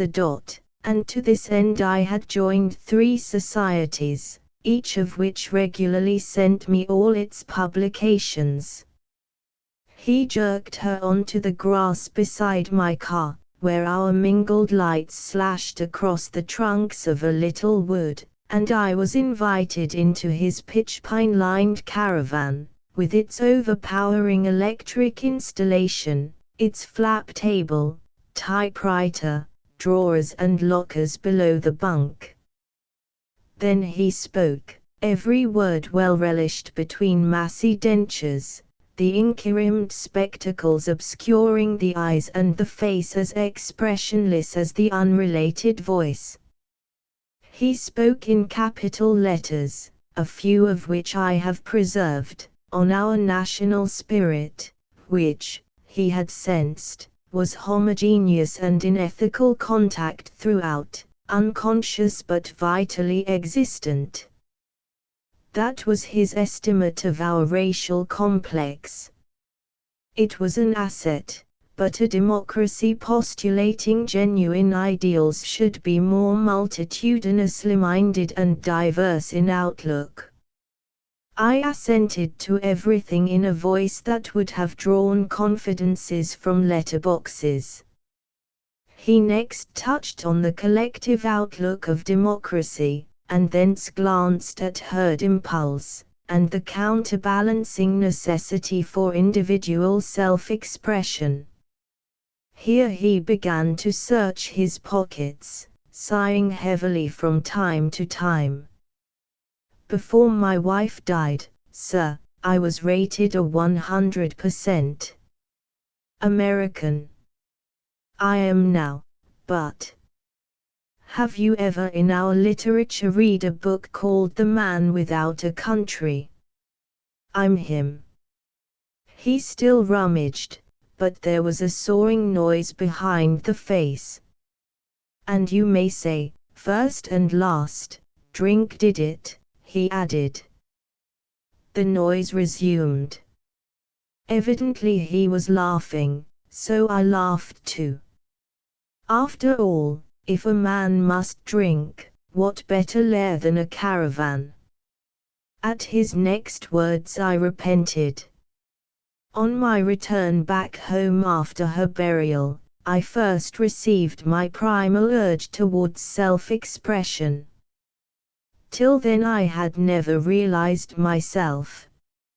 Ah! He had found it at last in a breast pocket, a lank and knotty cigar. "And what, sir, is your genuine opinion of prohibition?" he asked when the butt had been moistened to his liking. "Oh, it's a gallant adventure," I babbled, for somehow I had tuned myself to listen into tales of other things. He turned towards me slowly. The revelation qua prohibition that came to me on my return back home from her funeral was not along those lines. "This is the platform I stood on. I became, thenceforward, one of vast crowds being addressed from that platform. There are races, sir, which have been secluded since their origin from the microbes, the necessary and beneficent microbes, of civilian legislation. Once those microbes are introduced to those races react precisely in proportion to their previous immunity or racial virginity. Measles, which I've had twice and never laid by for, are as fatal to the Papuan as pneumonic plague to the white. Alcohol, for them, is disaster, degeneration, and death. Why? You can't get ahead of cause and effect. Protect any race from its natural and God-given bacteria and you automatically create the culture for its decay, when that protection is removed. That, sir, is my thesis." The unlit cigar between his lips circled slowly, but I had no desire to laugh. The virgin red Indian fell for the firewater of the paleface as soon as it was presented to him. For firewater, sir, he parted with his lands, his integrity, and his future. What is he now? An ethnological survival under state protection. You get me. Immunize, or virginize, the citizen of the United States to alcohol, and you as surely reduce him to the mental status and outlook of that redskin. That is the nemesis of prohibition. And the process has begun, sir. Haven't you noticed it already, he gulped, among our people? Well, I said. Men don't always act as they preach, of course. You won't abrid my national complex. What's the worst you've seen in connection with our people, and rum? The round lenses were full on me. I chanced it. I've seen one of them on a cross-channel boat, talking prohibition in the bar, pretty full. He had 3 drinks while I listened. I thought you said you'd never quit England, he replied. Oh, we don't count France, I amended hastily. Then was you ever at Monte Carlo? No. Well, I was, this spring. One of our tourist steamers unloaded 300 of them at the Port of Villefranche, and they went off to Monte Carlo to dine. I saw sir, come out of the dinner hall of that vast hotel OPP site, the casino there, not drunk, but all having drink taken. In that hotel lounge after that meal, I saw an elderly citizen up and kiss 8 women, none of them specially young, sitting in a circle on the settees, the rest of his crowd applauding. Folk just shrugged their shoulders, and the French nigger on the door, I heard him say, "It's only the Yanks tanking up." It galled me. As a 100% American, it galled me unspeakably. And you've observed the same thing during the last few years? I nodded. The face was working now in the yellow lights reflected from the close-buttoned raincoat. He dropped his hand on his knee and struck it again and again, before he steadied himself with the usual snap and grind of his superb dentist work.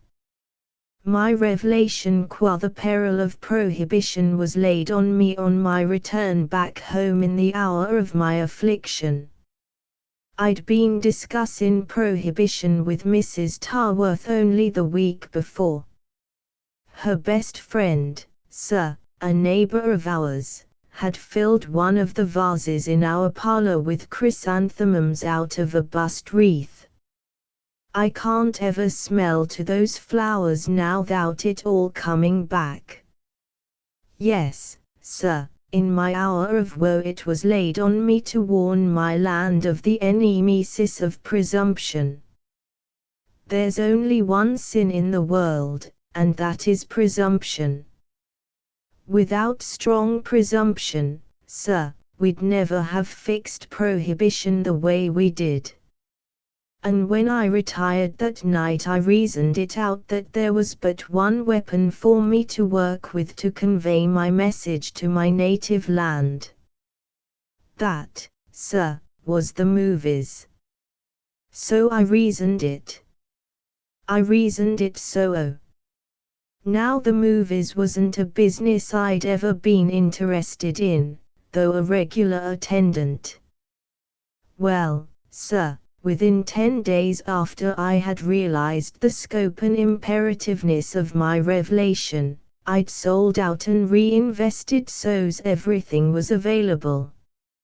I quit Omaha, sir, the freest, the happiest man in the United States. A puff of air from the woods licked through the open door of the caravan, trailing a wreath of mist with it. He pushed home the door. So you started in on anti-prohibition films? I suggested. Sir, more. It was laid on me to feature the murder of immunized America by the microbe of modern civilian legislation which she had presumptuously defied. That text inspired all the titling. Before I arrived at the concept of the appeal, I was months studying the movie business in every state of our union, in labor and travail. The complete concept, sir, with its potential ties, came to me of a Sunday afternoon in Rand Park, Keokuk, Iowa, the center of our native pearl button industry. As a boy, sir, I used to go shell-tonging after mussels, in a shantyboat on the Cumberland River, Tennessee, always hoping to find $1,000 pearl. The shell goes to Keokuk for manufacture. I found my pearl in Keokuk, where my concept came to me. Excuse me. He pulled out a drawer of card-indexed photographs beneath the bunk, ran his long fingers down the edges, and drew out 3.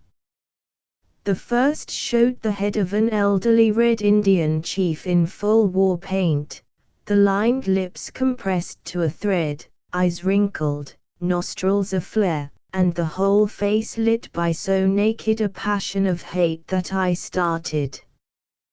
That, said Mr. Tarworth, is the spirit of the tragedy, both of the Red Indians who initially, and of our whites who subsequently, sold themselves and their heritage for the firewater of the paleface. The captions run in diapason with that note throughout. But for a film appeal, you must have a balanced leitmotif interwoven with the footage.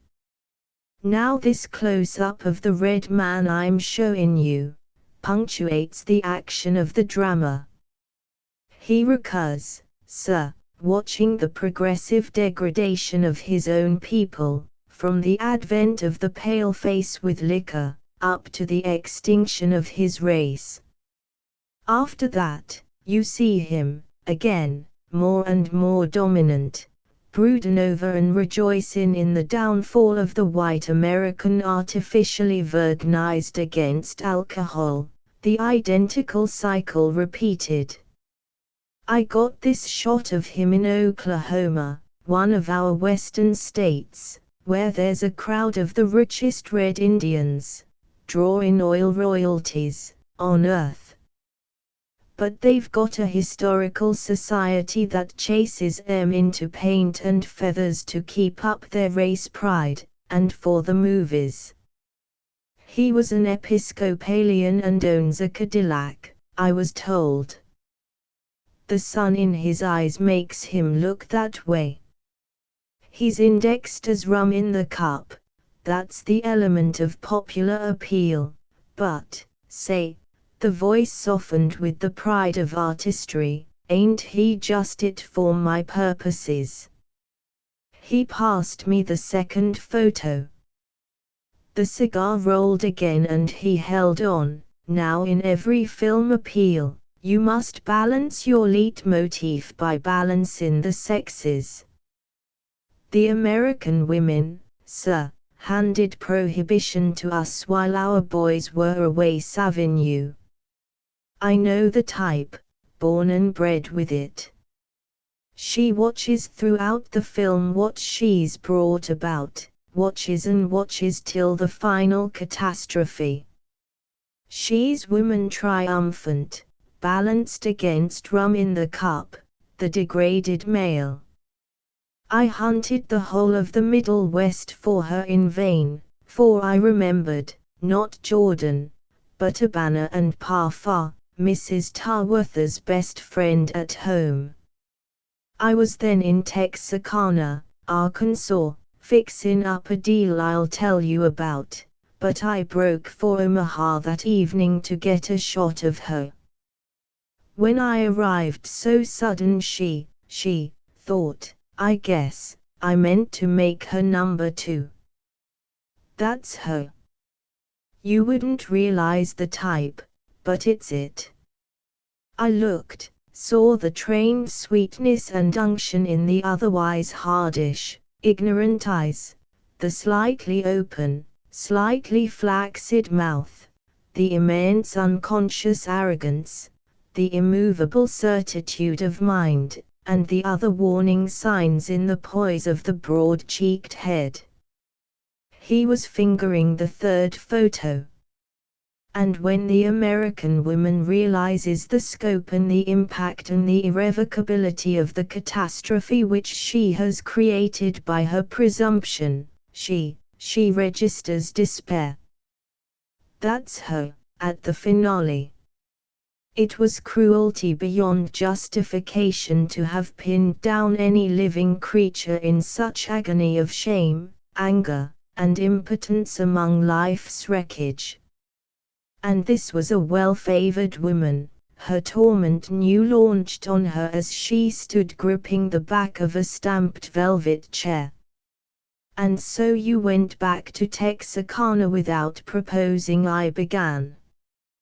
Why, yes. There was only 47 minutes between trains. I told her so. But I got both shots.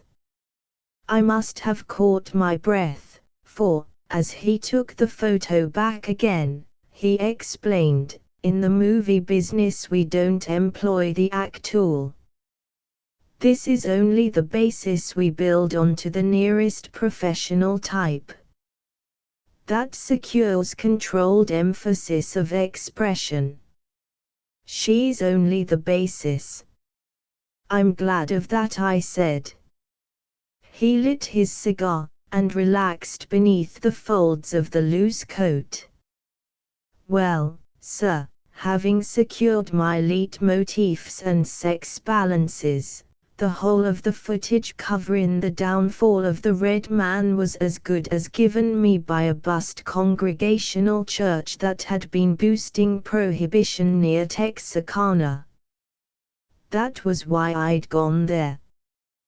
One of their ladies, who was crazy about our national dealings with the Indian, had had the details documented in Washington, and the resultant film must have cost her any God's dollars you can name. It was all there, the red man parting with his lands and furs and women to the early settlers for rum, the liquor fights round the trading posts, the government agents swindling 'em with liquor, and the Indians going mad from it, the Black Hawk War, the winning of the West, by rum mainly, the whole jug full of shame. But that film failed, sir, because folk in Arkansas said it was an aspersion on the national honor, and, anyway, buying land needful for our inevitable development was more Christian than the bloody wars of monarchical Europe. The Congregationalists wanted a new organ too, so I traded a big SD organ for their film. My notion was to interweave it with parallel modern instances, from Monte Carlo and the European hotels, of white American degradation, the main caption being, "The firewater of the paleface works as indifferently as fate." An old rum in the cups close-up shows Bruden, Bruden, Bruden, through it all. You sense my concept. He relighted his cigar. I saw it like a vision. But, from there on, I had to rely on my own complex for intuition. I cut out all modern side issues, the fight against prohibition, bootlegging, homemade rum manufacture, wood alcohol tragedies, and all that dope. Dunno as I didn't eliminate to excess. The revolt of the red blood corpuscles should ha' been stressed. What's their share in it? Vital. They clean up waste and deleterious matter in the humane system. Under the microscope they rage like lions. Deprive them of their job by sterilizing and virginizing the system, and the red blood corpuscles turn on the humane system and destroy it bodily. Mentally, too, Meb. Ain't that a hell of a thought? Where did you get it from?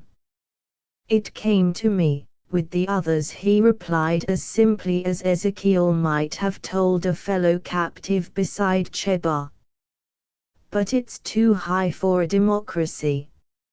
So I cut it right out. For film purposes I assumed that, at an unspecified date, the United States had become virginized to liquor. The taint was out of the blood, and, apparently, the instinct had aborted. The triumph of presumption is the caption. But from there on, I fell down because, for the film appeal, you cannot present such an epoch without featuring confirmatory exhibits which, o' course, haven't as yet materialized. That meant that the whole cultural aspect of that civilianization of the future would have to be built up at Hollywood, and $500,000 wouldn't cover it. The vision of virginized civilianization. A hell of a proposition. But it don't matter now. He dropped his head and was still for a little. Never mind, I said. How does the idea work out, in your mind? In my mind. As inevitably, sir, as the red man's fall through rum. My notion was a complete cultural exposé of a she-dominated civilianization, built on a virginal basis qua alcohol, with immensely increased material productivity, say. There'd be money in that from big businesses demonstrating what they'll produce 100 years hence, and a sidewipe at the practically non-existent birth rate.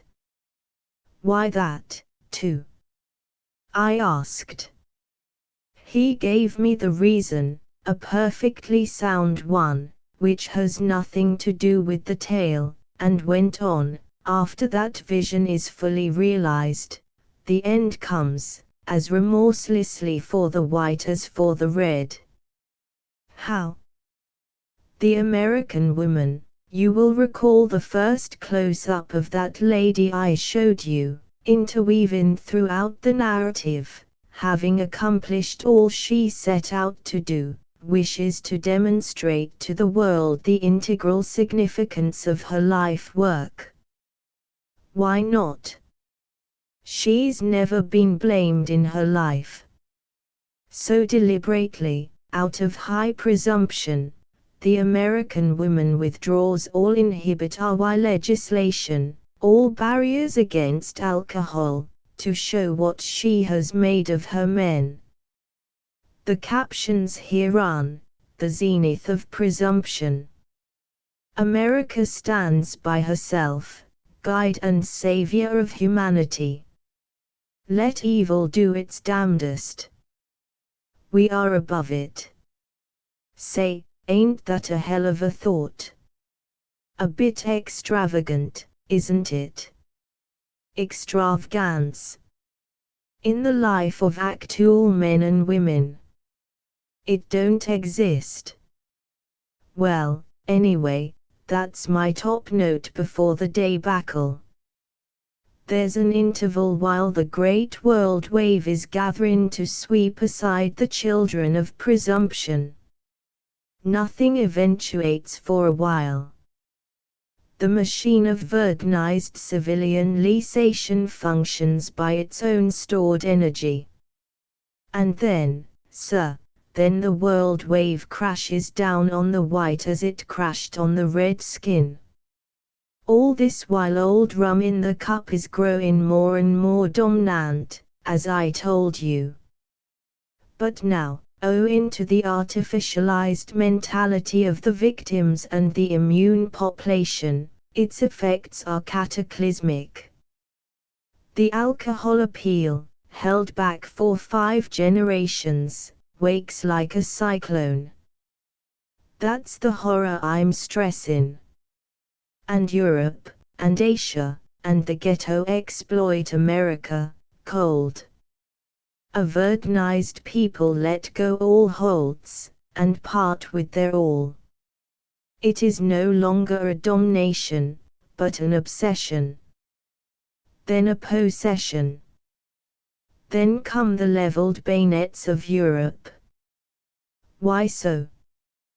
Because the liquor's peddled out, sir, under armed European guards to the elderly, pleading American whites who pass over their title deeds, their businesses, factories, canals, skyscrapers, town lots, farms, little happy-looking homes, everything, for it. You can see 'em wading into the ocean, from Oyster Bay to Palm Beach, under great flaring sunsets of national decay, to get at the stuff sooner.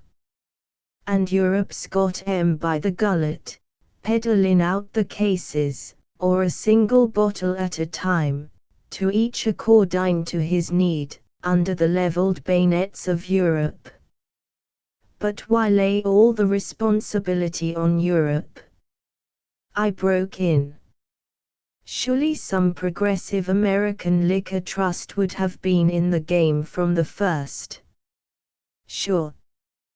But the appeal is national, and there are some things, sir, that the American people will not stand for.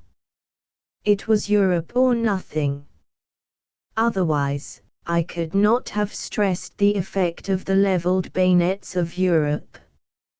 You see those bayonets keeping order in the vast cathedrals of the new religions, the broken whiskey bottles round the altar, the priest himself, old and virginized, pleading and praying with his flock till, in the zenith of his agony and his denunciations, he too falls and wallows with the rest of 'em.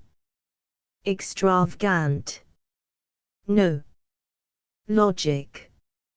And so it spreads, from west to east, from east to west up to the dividing line where the European and the Asiatic Liquor Trust has parceled out the land o' presumption.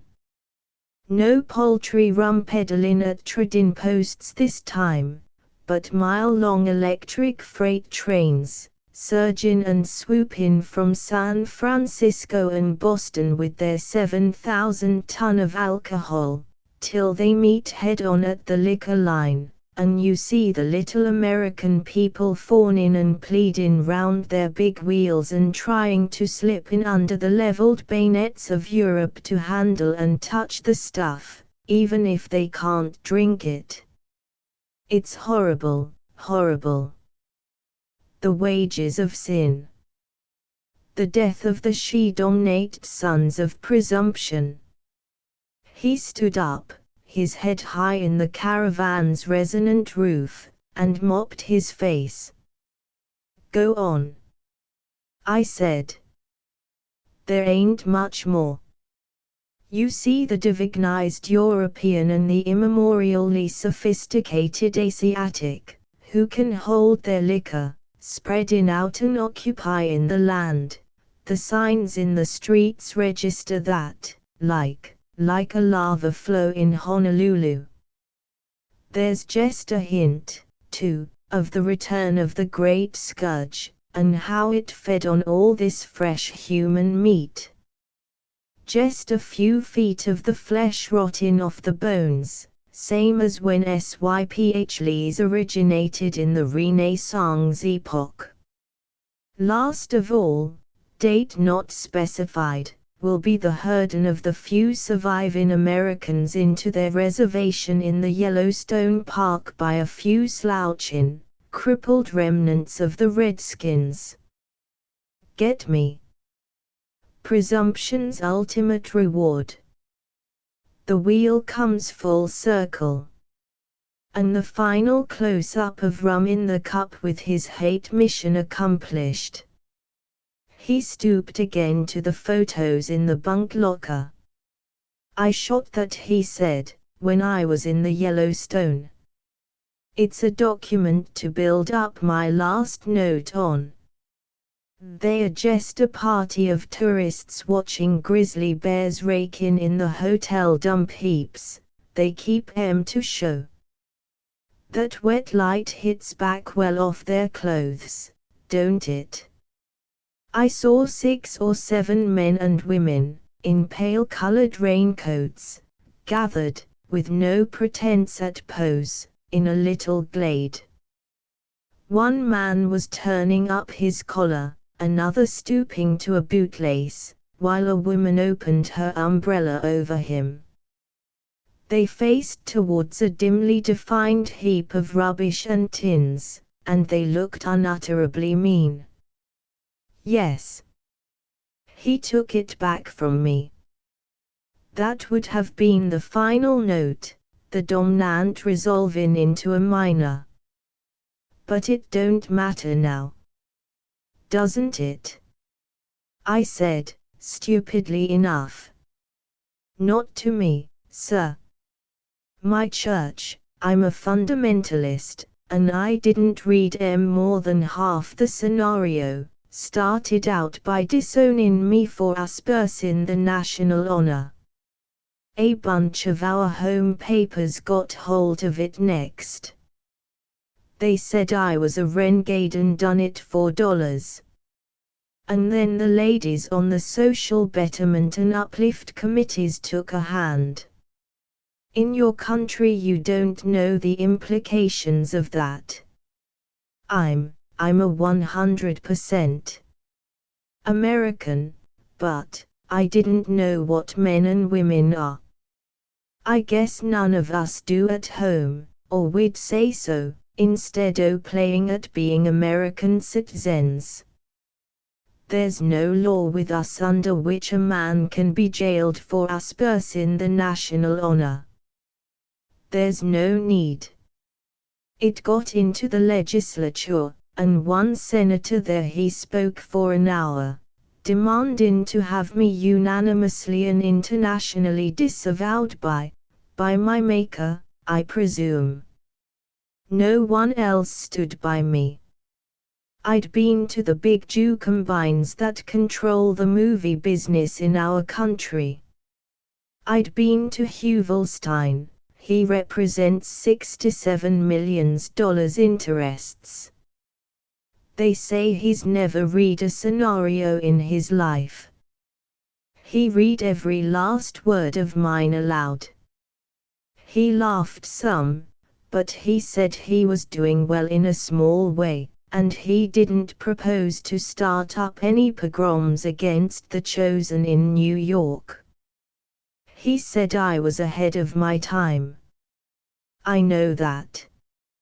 And then, my wife's best friend was back of this. Folk at home got talking about calling for an inquiry into my state o' mind, and whether I was fit to run my own affairs. I saw a lawyer or two over that, and I came to a realizing sense of American law and justice. That was another of the things I didn't know. It made me sick to my stomach, sir, sick with physical and mental terror and dread. So I quit. I changed my name and quit 2 years back. Those ancient prophets and martyrs haven't got much on me in the things a democracy hands you if you don't see eye to eye with it. Therefore, I have no abiding place except this old caravan.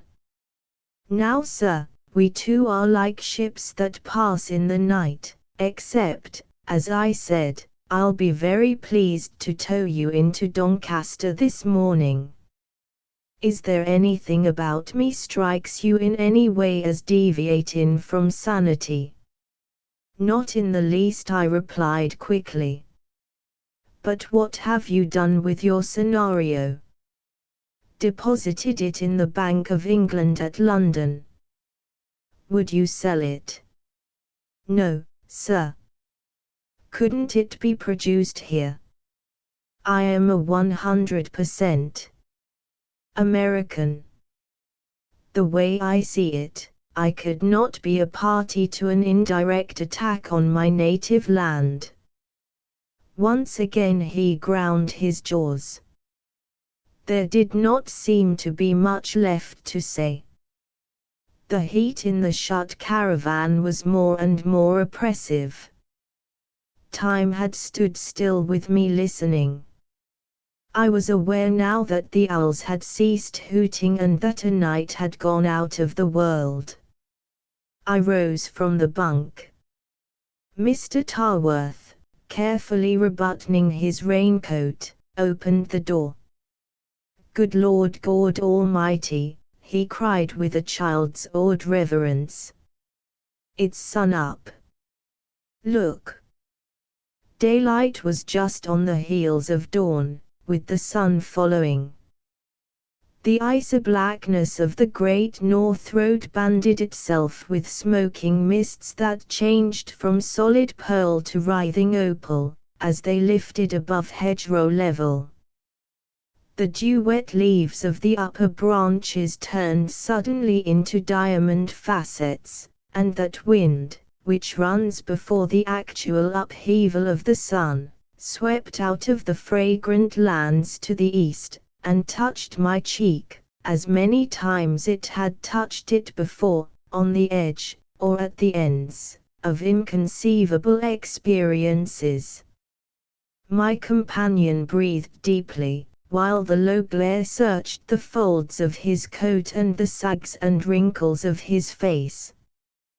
We heard the faraway pulse of a car through the infinite, clean-born, light-filled stillness. It neared and stole round the bend, a motor hearse on its way to some early or distant funeral, one side of the bright oak coffin showing beneath the pall, which had slipped a little. Then it vanished in a blaze of wet glory from the sun-drenched road, amid the songs of 1,000 birds. Mr. Tarworth laid his hand on my shoulder. "Say, neighbor," he said. "There's something very soothing in the concept of death after all."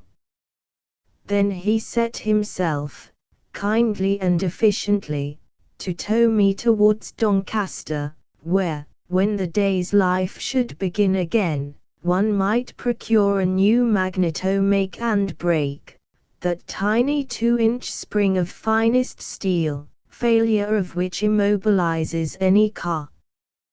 Gow's Watch Act 4. Scene 4. The head of the barge I pass, in snow. Gow and Ferdinand with their captains. Gow, to Ferdinand. The Queen's host would be delivered me today, but that these mountain men have sent battalier to hold the pass. They're shod, helmed and talked with soft gold. For the rest, naked. By no argument can I persuade 'em their gilt carcasses against my bombards avail not. What's to do, Fox? Ferdinand. Fatherless folk go furthest.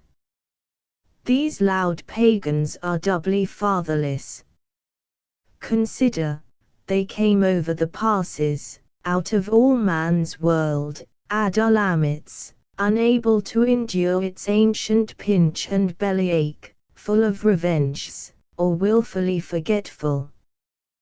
The land they found was manless, her raw airs uncloven by speech, earth without wheel track, hoof mark, hearth or ploughshare since God created, nor even a cave where men, when night was a new thing, had hid themselves.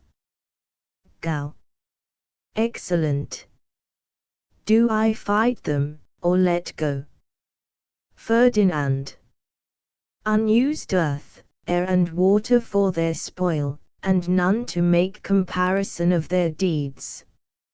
No unbribed dead to judge, accuse them or comfort, their present all their future and their past. What should they know of reason, litters of folk, new whelped to emptiness? Gow. Nothing. They bar my path. Ferdinand. Turn it, then, turn it. Give them their triumph. They'll be wiser anon, some 30 generations hence. Gow. Amen. I'm no disposed murderer. To the mountain men, most magnificent seigneurs, lords of all suns, moons, firmaments, sole architects of yourselves and this present universe. Yon philosopher in the hairy cloak bids me wait only 1,000 years, till ye sorted yourselves more to the likeness of mankind. The priest of the mountain men. There are none beside ourselves to lead the world. Gow. That is common knowledge. I supplicate you to allow us the head of the pass, that we may better reach the Queen's host yonder. Ye will not. Why? The priest. Because it is our will. There is none other law for all the earth. Gow. That a few feet of snow on a nest of rocky mountains should have hatched this dream people. To priest, ye have reason in nature, all you've known of it. But, 1,000 years, I fear they will not suffice. The priest. Go you back. We hold the passes into and out of the world. Do you defy us? Ferdinand. To Gow, I warned you.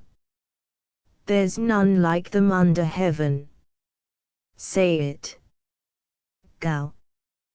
Defy your puissance, seigneurs. Not I. We'll have our bombards away, all, by noon, and our poor hosts with them. And you, señors, shall have your triumph upon us. Ferdinand. Ah! That touches. Let them shout and blow their horns half a day and they'll not think of aught else. Go. Fall to your riots then. Señors, ye have won. We'll leave you the head of the pass, for 30 generations. Loudly, the mules to the bombards and away. Ferdinand. Most admirably you spoke to my poor text. Go. Maybe the better, Fox, because the discourse has drawn them to the head of the pass. Meantime, our main body has taken the lower road, with all the artillery. Ferdinand. Had you no bombards here, then? Go. None, innocents, at all. None, except your talk and theirs. The bull that thought westward from a town by the mouths of the Rhone, runs a road so mathematically straight, so barometrically level, that it ranks among the world's measured miles and motorists use it for records. I had attacked the distance several times, but always with a mistral blowing, or the unchancy cattle of those parts on the move. But once, running from the east, into a high-piled, almost Egyptian, sunset, there came a night which it would have been sin to have wasted. It was warm with the breath of summer in advance, moonlit till the shadow of every rounded pebble and pointed cypress windbreak lay solid on that vast flat-floored waste, and my Mr. Legate, who had slipped out to make sure, reported that the road surface was unblemished. Now he suggested, we might see what she'll do under strict road conditions. She's been pullin' like the Blue Deluxe all day. Unless I'm all off, it's her night out. We arranged the trial for after dinner, 30 kilometers as near as might be, and 22 of them without even a level crossing. There sat beside me at table d'hôte an elderly, bearded Frenchman wearing the rosette of by no means the lowest grade of the Legion of Honor, who had arrived in a talkative Citroën. I gathered that he had spent much of his life in the French colonial service in Annam and Tonkin. When the war came, his years barring him from the front line, he had supervised Chinese woodcutters who, with axe and dynamite, deforested the center of France for trench props. He said my chauffeur had told him that I contemplated an experiment. He was interested in cars, had admired mine, would, in short, be greatly indebted to me if I permitted him to assist as an observer. One could not well refuse, and, knowing my Mr. Legate, it occurred to me there might also be a bet in the background. While he went to get his coat, I asked the proprietor his name. Varon, Monsieur André Varon was the reply. And his business? Mon Dieu. He is Varon. He is all those things, there. The proprietor waved his hands at brilliant advertisements on the dining room walls, which declared that Varon Frères dealt in wines, agricultural implements, chemical manures, provisions and produce throughout that part of the globe. He said little for the first 5 minutes of our trip, and nothing at all for the next 10, it being, as Legate had guessed, Esmeralda's night out. but, when her indicator climbed to a certain figure and held there for 3 blinding kilometers, he expressed himself satisfied, and proposed to me that we should celebrate the event at the hotel. "I keep yonder," said he, "a wine on which I should value your opinion."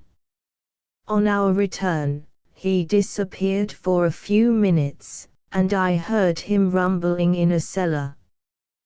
The proprietor presently invited me to the dining room, where, beneath one frugal light, a table had been set with local dishes of renown. There was, too, a bottle beyond most known sizes, marked black on red, with a date. Monsieur Véron opened it, and we drank to the health of my car. The velvety, perfumed liquor, between fawn and topaz, neither too sweet nor too dry, creamed in its generous glass. But I knew no wine composed of the whispers of angels' wings, the breath of Eden and the foam and pulse of youth renewed. So I asked what it might be. "It is champagne," he said gravely. "Then what have I been drinking all my life? If you were lucky, before the war, and paid 30 shillings a bottle, it is possible you may have drunk one of our better class tisanes. And where does one get this? Here, I am happy to say. Elsewhere, perhaps, it is not so easy. We growers exchange these real wines among ourselves." I bowed my head in admiration, surrender, and joy. There stood the most ample bottle, and it was not yet 11 o'clock. Doors locked and shutters banged throughout the establishment. Some last servant yawned on his way to bed. Monsieur Véron opened a window and the moonlight flooded in from a small pebbled court outside. One could almost hear the town of Chambers breathing in its first sleep. Presently, there was a thick noise in the air, the passing of feet and hooves, lowings, and a stifled bark or two. Dust rose over the courtyard wall, followed by the strong smell of cattle. "They are moving some beasts," said Monsieur Véron, cocking an ear. "Mine, I think." "Yes, I hear Christophe. Our beasts do not like automobiles, so we move at night. You do not know our country, the Crow, here, or the Camargue. I am now, again, of it. All France is good, but this is the best." He spoke, as only a Frenchman can, of his own loved part of his own lovely land. For myself, if I were not so involved in all these affairs, he pointed to the advertisements, I would live on our farm with my cattle, and worship them like a Hindu. You know our cattle of the Camargue, monsieur? No. It is not an acquaintance to rush upon lightly. There are no beasts like them. They have a mentality superior to that of others. They graze and they ruminate, by choice, facing our Mistral, which is more than some automobiles will do. Also they have in them the potentiality of thought, and when cattle think, I have seen what arrives. Are they so clever as all that? I asked idly. Monsieur, when your sportive chauffeur camouflaged your limousine so that she resembled one of your army lorries, I would not believe her capacities. I bet him, 2 to 1, she would not touch 90 kilometers. It was proved that she could. I can give you no proof, but will you believe me if I tell you what a beast who thinks can achieve? After the war, said I spaciously, everything is credible. That is true. Everything inconceivable has happened, but still we learn nothing and we believe nothing. When I was a child in my father's house, before I became a colonial administrator, my interest and my affection were among our cattle. We of the old rock live here, have you seen, in big farms like castles. Indeed, some of them may have been Saracenic. The barns group round them, great white-walled barns, and yards solid as our houses. One gate shuts all. It is a world apart, an administration of all that concerns beasts. It was there I learned something about cattle. You see, they are our playthings in the commag and the crow. The boy measures his strength against the calf that butts him in play among the manure heaps. He moves in and out among the cows, who are not so amiable. He rides with the herdsman in the open to shift the herds. Sooner or later, he meets as bulls the little calves that knocked him over. So it was with me, till it became necessary that I should go to our colonies. He laughed. Very necessary. That is a good time in youth, monsieur, when one does these things which shock our parents. Why is it always Papa who is so shocked and has never heard of such things, and Mama who supplies the excuses? And when my brother, my elder who stayed and created the business, begged me to return and help him, I resigned my colonial career gladly enough. I returned to our own lands, and my well-loved, wicked white and yellow cattle of the commag and the crow. My faith, I could talk of them all night, for this stuff unlocks the heart, without making repentance in the morning. Yes. It was after the war that this happened. There was a calf, among heaven knows how many of ours, a bull calf, an infant indistinguishable from his companions. He was sick, and he had been taken up with his mother into the big farmyard at home with us. Naturally the children of our herdsmen practiced on him from the first. It is in their blood. The Spaniards make a cult of bullfighting. Our little devils down here bait bulls as automatically as the English child kicks or throws balls. This calf would chase them with his eyes open, like a cow when she hunts a man. They would take refuge behind our tractors and wine carts in the center of the yard. He would chase them in and out as a dog hunts rats. More than that, he would study their psychology, his eyes in their eyes. Yes, he watched their faces to divine which way they would run. He himself, also, would pretend sometimes to charge directly at a boy. Then he would wheel right or left, one could never tell, and knock over some child pressed against a wall who thought himself safe. After this, he would stand over him, knowing that his companions must come to his aid, and when they were all together, waving their jackets across his eyes and pulling his tail, he would scatter them. How he would scatter them! He could kick too, sideways like a cow. He knew his ranges as well as our gunners, and he was as quick on his feet as our carpenter. I observed him often. Christophe, the man who passed just now, our chief herdsman, who had taught me to ride with our beasts when I was 10, Christophe told me that he was descended from a yellow cow of those days that had chased us once into the marshes. He kicks just like her, said Christophe.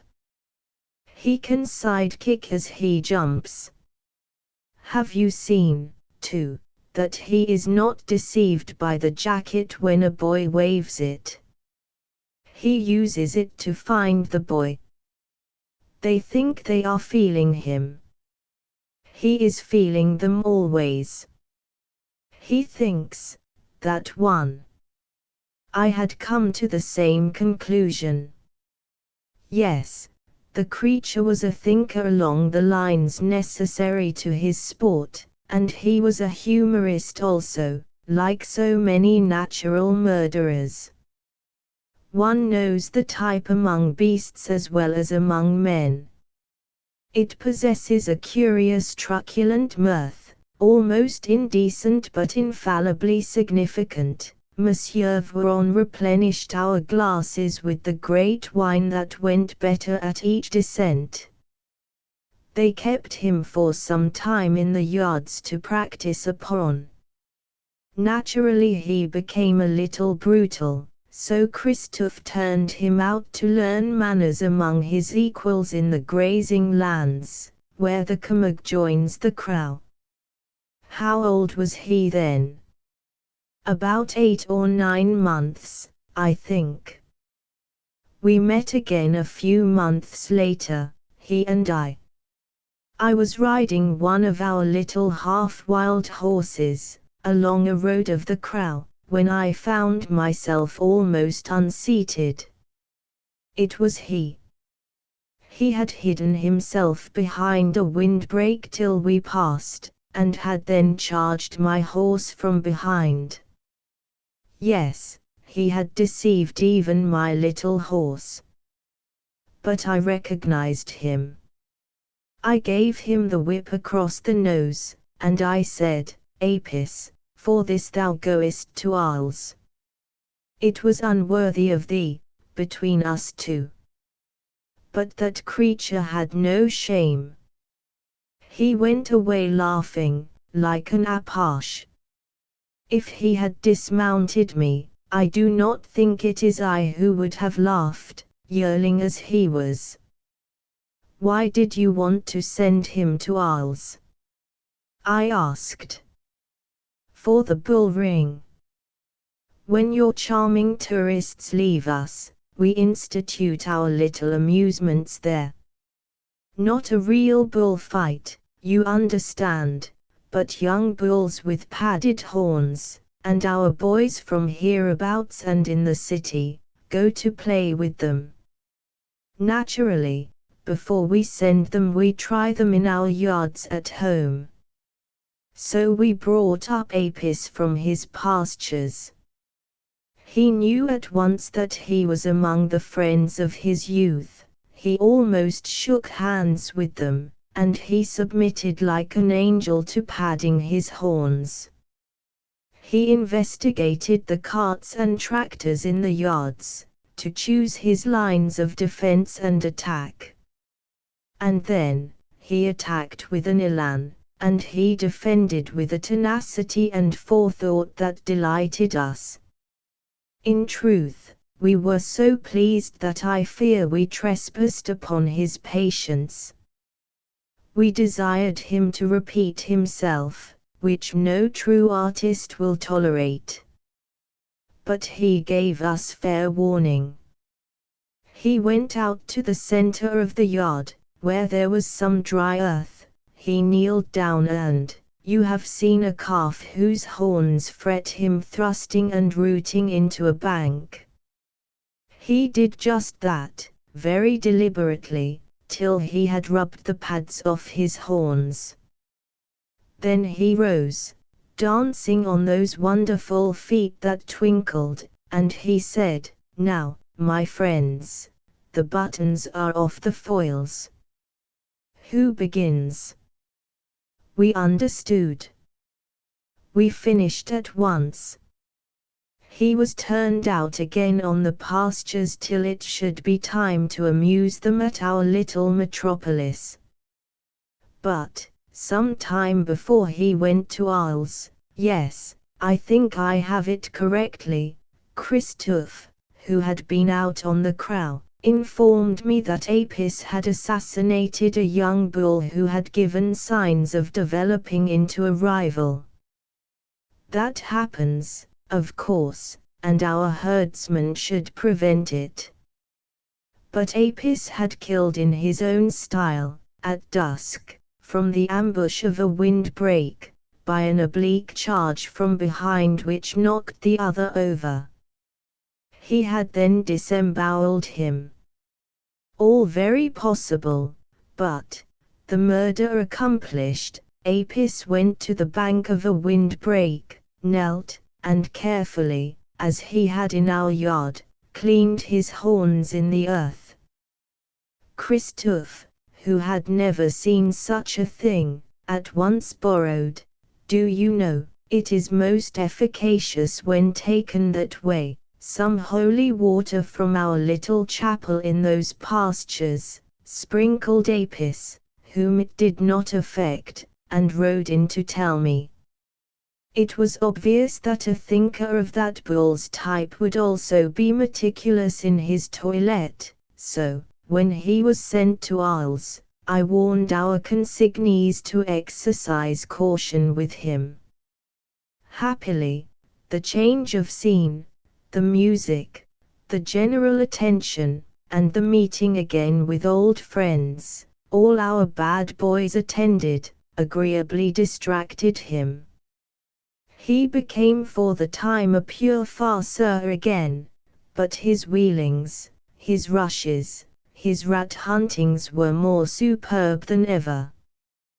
There was in them now, you understand, a breadth of technique that comes of reasoned art, and, above all, the passion that arrives after experience.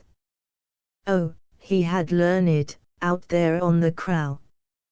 At the end of his little turn, he was, according to local rules, to be handled in all respects except for the sword, which was a stick, as a professional bull who must die.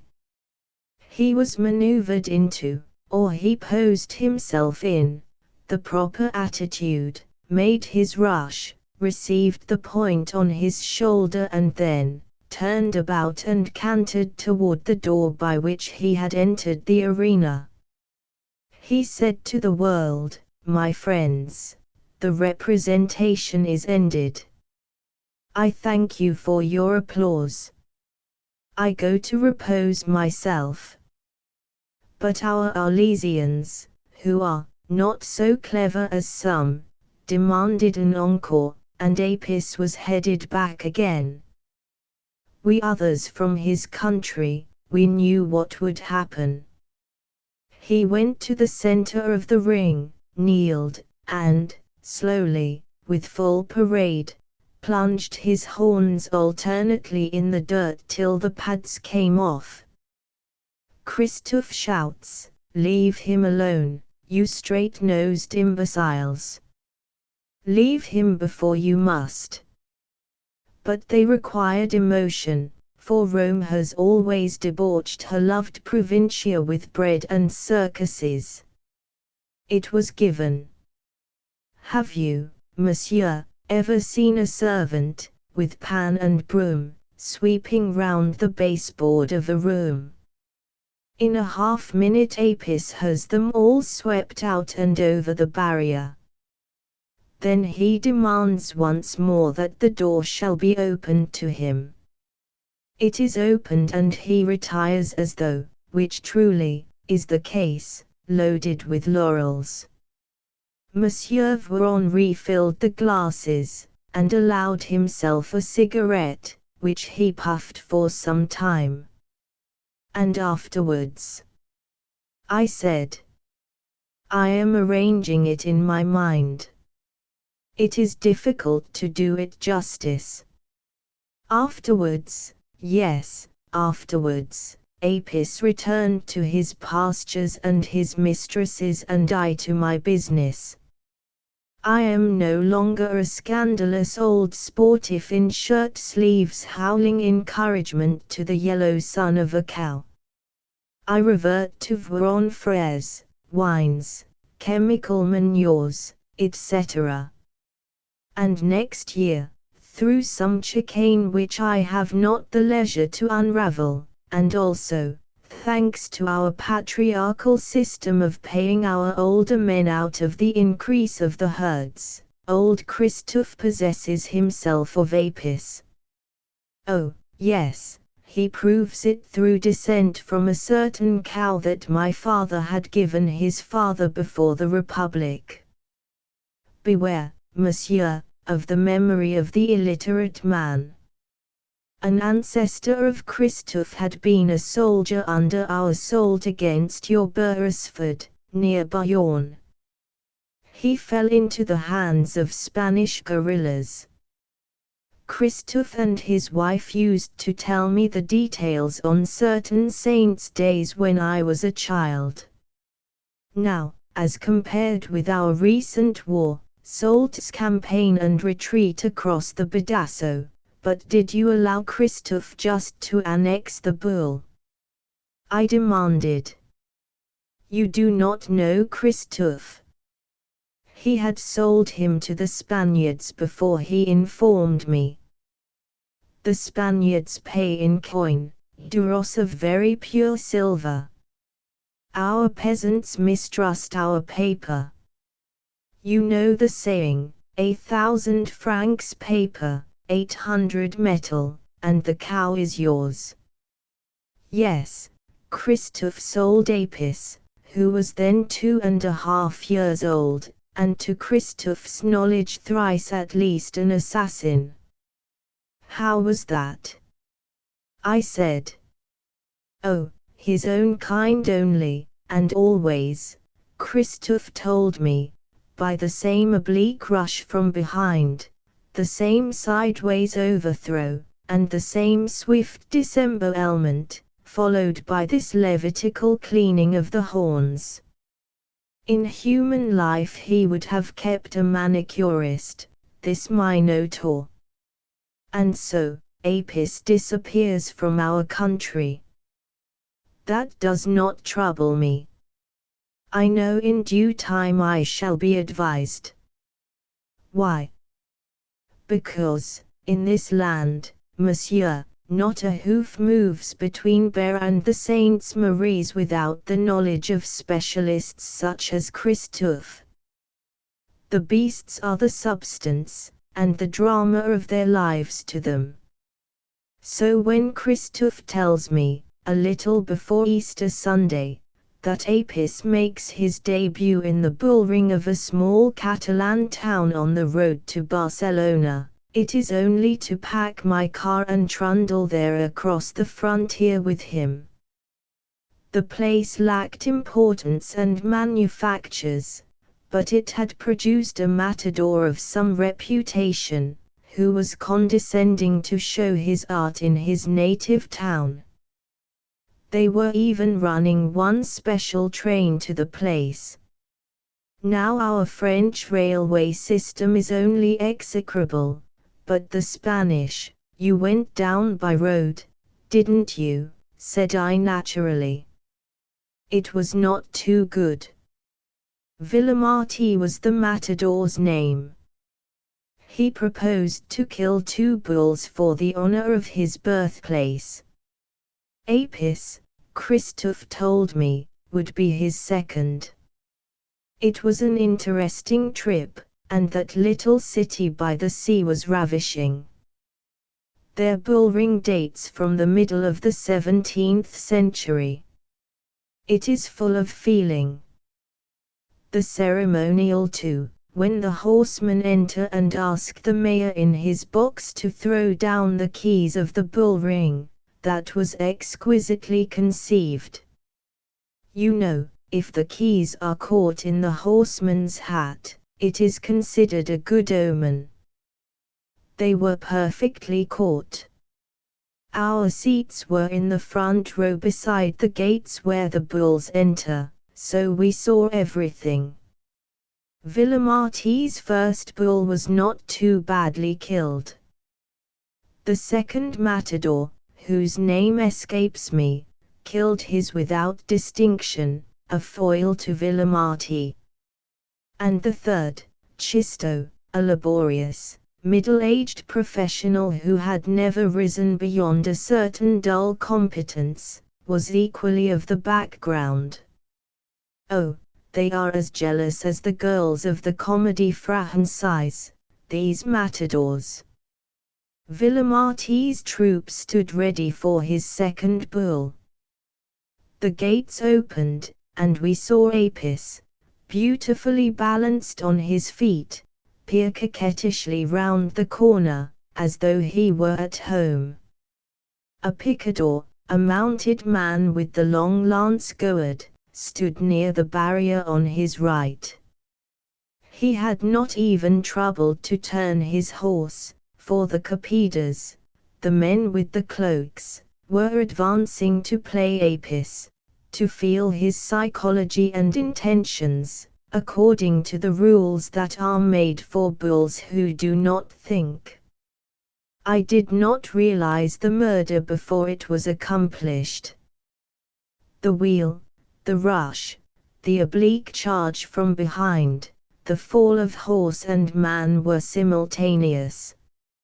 Apis leaped the horse, with whom he had no quarrel, and alighted, all 4 feet together, it was enough, between the man's shoulders, changed his beautiful feet on the carcass, and was away, pretending to fall nearly on his nose.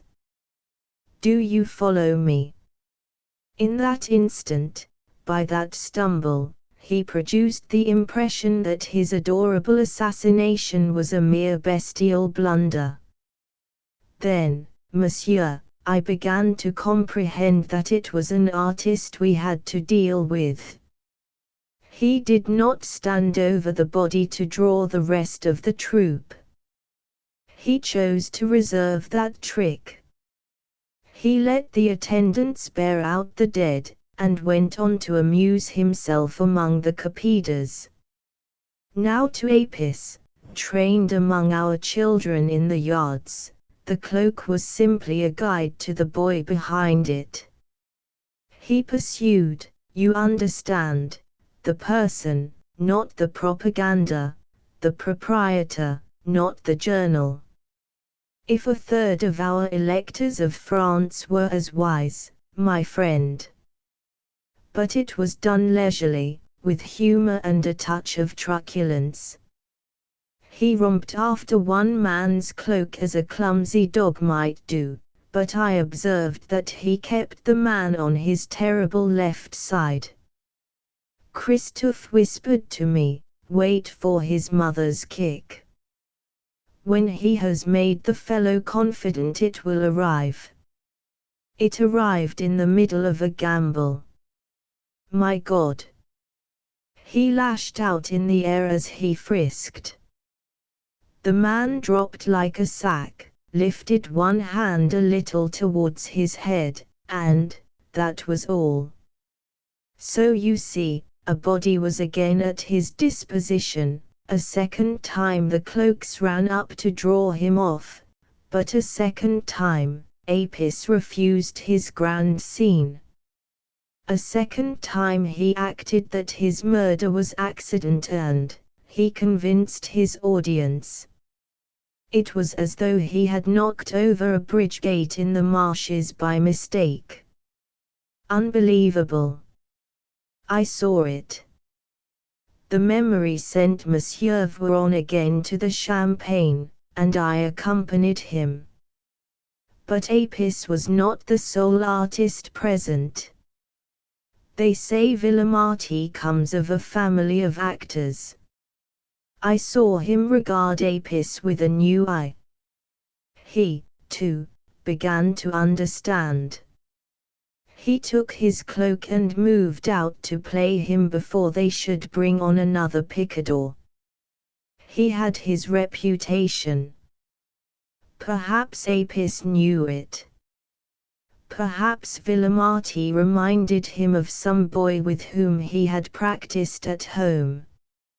At any rate, Apis permitted it, up to a certain point, but he did not allow Villamarti the stage. He cramped him throughout. He dived and plunged clumsily and slowly, but always with menace and always closing in. We could see that the man was conforming to the bull, not the bull to the man, for Apis was playing him towards the center of the ring, and, in a little while, I watched his face. Villamarti knew it. But I could not fathom the creature's motive. "Wait," said old Christophe. "He wants that picador on the white horse yonder. When he reaches his proper distance he will get him. Villamarti is his cover. He used me once that way. And so it was, my friend." With the clang of one of our own 75s, Apis dismissed Villamarti with his chest, breasted him over, and had arrived at his objective near the barrier. The same oblique charge, the head carried low for the sweep of the horns, the immense sideways fall of the horse, broken-legged and half-paralyzed, the senseless man on the ground and, behold Apis between them, backed against the barrier, his right covered by the horse, his left by the body of the man at his feet. The simplicity of it! Lacking the carts and tractors of his early parade grounds, he, being a genius, had extemporized with the materials at hand, and dug himself in. The troop closed up again, their left wing broken by the kicking horse, their right immobilized by the man's body which Apis bestrode with significance. Villamarti almost threw himself between the horns, but it was more an appeal than an attack. Apis refused him. He held his base. A picador was sent at him, necessarily from the front, which alone was open. Apis charged, he who, till then, you realize, had not used the horn. The horse went over backwards, the man half beneath him. Apis halted, hooked him under the heart, and threw him to the barrier. We heard his head crack, but he was dead before he hit the wood. There was no demonstration from the audience. They, also, had begun to realize this folk among bulls. The arena occupied itself again with the dead. Two of the troop irresolutely tried to play him, God knows in what hope, but he moved out to the center of the ring. "Look," said Christophe. "Now he goes to clean himself." That always frightened me. He knelt down, he began to clean his horns. The earth was hard. He worried at it in an ecstasy of absorption. As he laid his head along and rattled his ears, it was as though he were interrogating the devils themselves upon their secrets, and always saying impatiently, "Yes, I know that, and that, and that. Tell me more, more." In the silence that covered us, a woman cried, "He digs a grave. Oh, saints, he digs a grave." Some others echoed this, not loudly, as a wave echoes in a grotto of the sea. And when his horns were cleaned, he rose up and studied poor Villamarti's troop, eyes in eyes, one by one, with the gravity of an equal in intellect and the remote and merciless resolution of a master in his art. This was more terrifying than his toilet.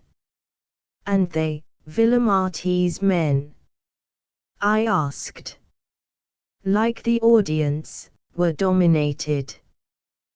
They had ceased to posture, or stamp, or address insults to him. They conformed to him. The two other matadors stared. Only Chisto, the oldest, broke silence with some call or other, and Apis turned his head towards him. Otherwise he was isolated, immobile, somber, meditating on those at his mercy. For some reason the trumpet sounded for the banderillas, those gay hooked darts that are planted in the shoulders of bulls who do not think, after their neck muscles are tired by lifting horses. When such bulls feel the pain, they check for an instant, and, in that instant, the men step gracefully aside. Villamarti's banderillo answered the trumpet mechanically, like one condemned. He stood out, poised the darts and stammered the usual patter of invitation. And after. I do not assert that Apis shrugged his shoulders, but he reduced the episode to its lowest elements, as could only a bull of Gaul. With his truculence was mingled always, owing to the shortness of his tail, a certain Rabelaisian abandon, especially when viewed from the rear. Christophe had often commented upon it. Now, Apis brought that quality into play. He circulated round that boy, forcing him to break up his beautiful poses. He studied him from various angles, like an incompetent photographer. He presented to him every portion of his anatomy except his shoulders. At intervals he feigned to run in upon him. My God, he was cruel. But his motive was obvious. He was playing for a laugh from the spectators which should synchronize with the fracture of the human morale. It was achieved. The boy turned and ran towards the barrier. Apis was on him before the laugh ceased, passed him, headed him, what do I say, herded him off to the left, his horns beside and a little in front of his chest. He did not intend him to escape into a refuge. Some of the troop would have closed in, but Villamarti cried, if he wants him he will take him. Stand. They stood. Whether the boy slipped or Apis nosed him over I could not see. But he dropped, sobbing.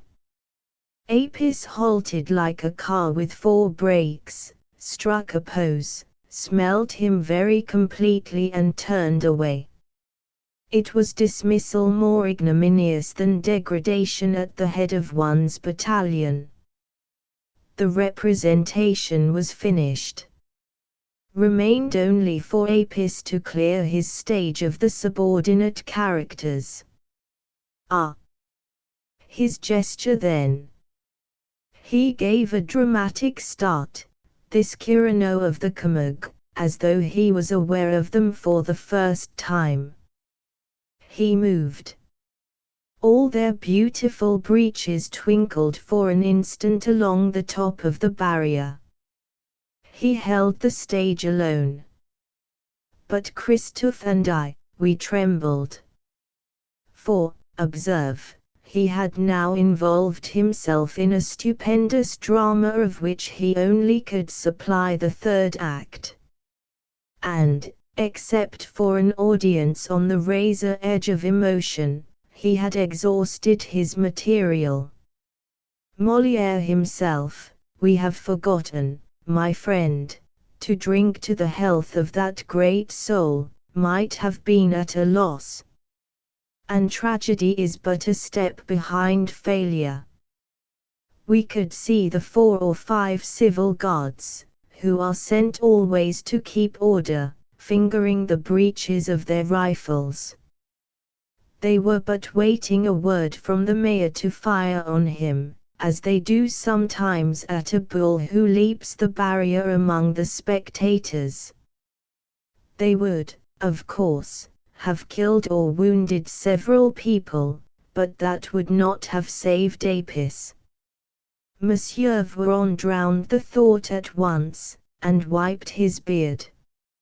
At that moment fate, the genius of France, if you will, sent to assist in the incomparable finale, none other than Chisto, the eldest, and, I should have said, but never again will I judge, the least inspired of all, mediocrity itself, but, at heart, and it is the heart that conquers always, my friend, at heart an artist.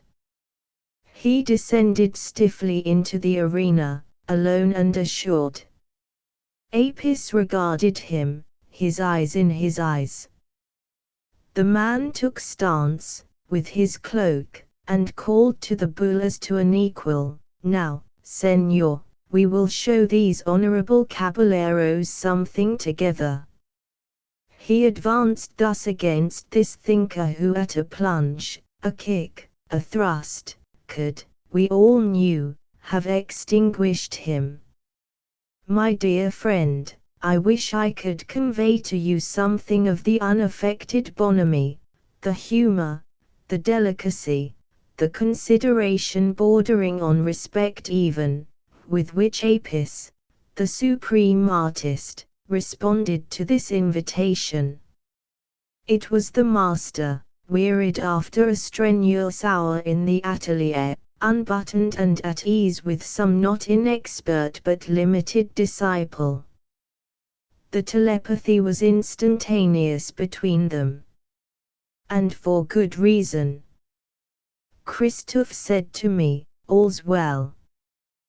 That Chisto began among the bulls. I was sure of it when I heard him call just now. He has been a herdsman. He'll pull it off. There was a little feeling and adjustment, at first, for mutual distances and allowances. Oh, yes. And here occurred a gross impertinence of Villamarti. He had, after an interval, followed Chisto, to retrieve his reputation. My faith! I can conceive the elder Dumas slamming his door on an intruder precisely as Apis did.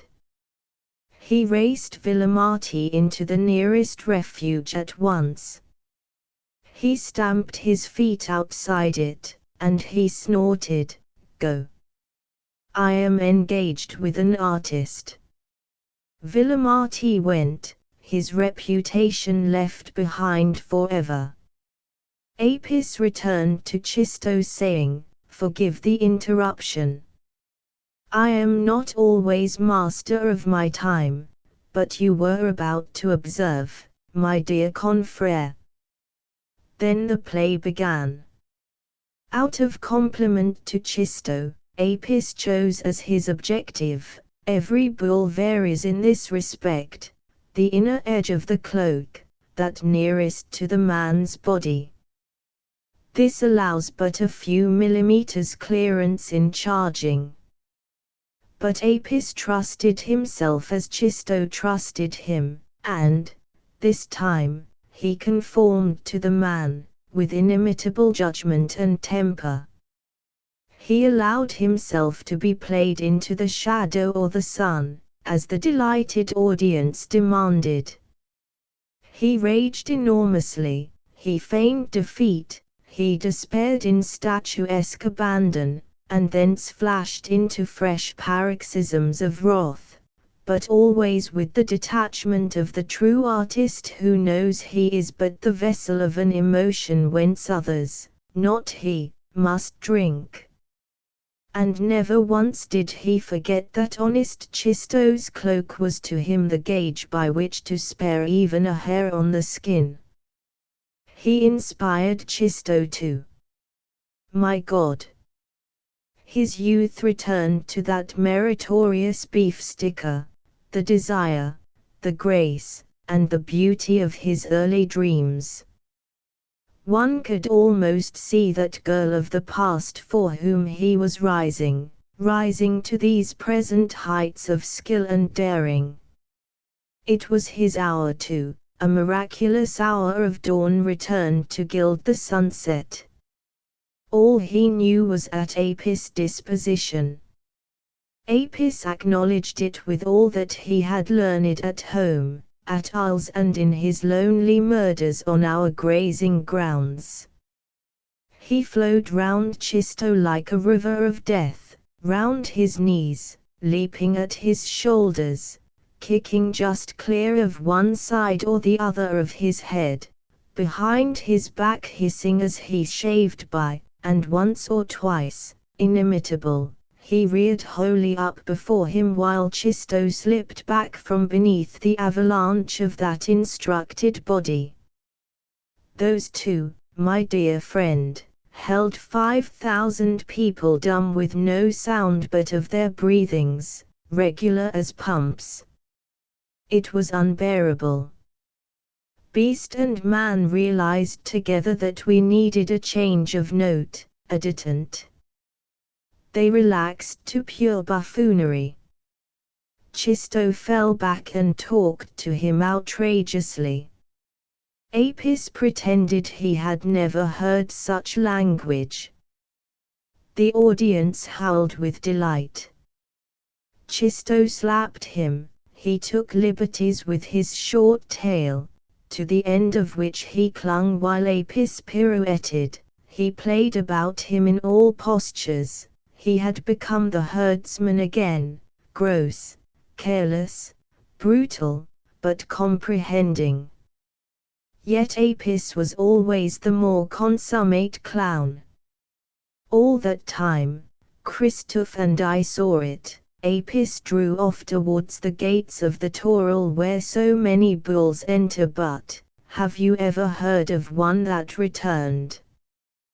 We knew that Apis knew that as he had saved Chisto, so Chisto would save him.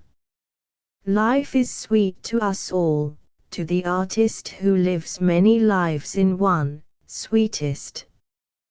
Chisto did not fail him.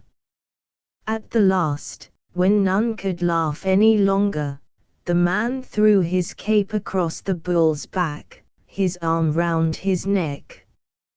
He flung up a hand at the gate, as Villamati, young and commanding but not a herdsman, might have raised it, and he cried, "Gentlemen, open to me and my honorable little donkey."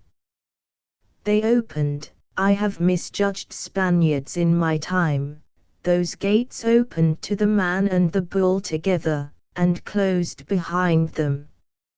And then, from the mayor to the Guardia Civil they went mad for 5 minutes, till the trumpets blew and the fifth bull rushed out, an unthinking black Andalusian.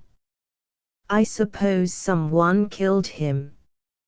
My friend, my very dear friend, to whom I have opened my heart, I confess that I did not watch. Christophe and I, we were weeping together like children of the same mother. Shall we drink to her?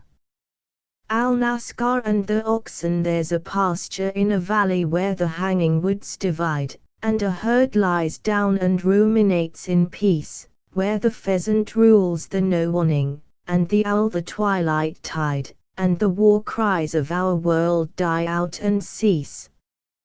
Here I cast aside the burden that each weary weekday brings, and, delivered from the shadows I pursue, on peaceful, postless Sabbaths I consider weighty things, such as Sussex cattle feeding in the dew.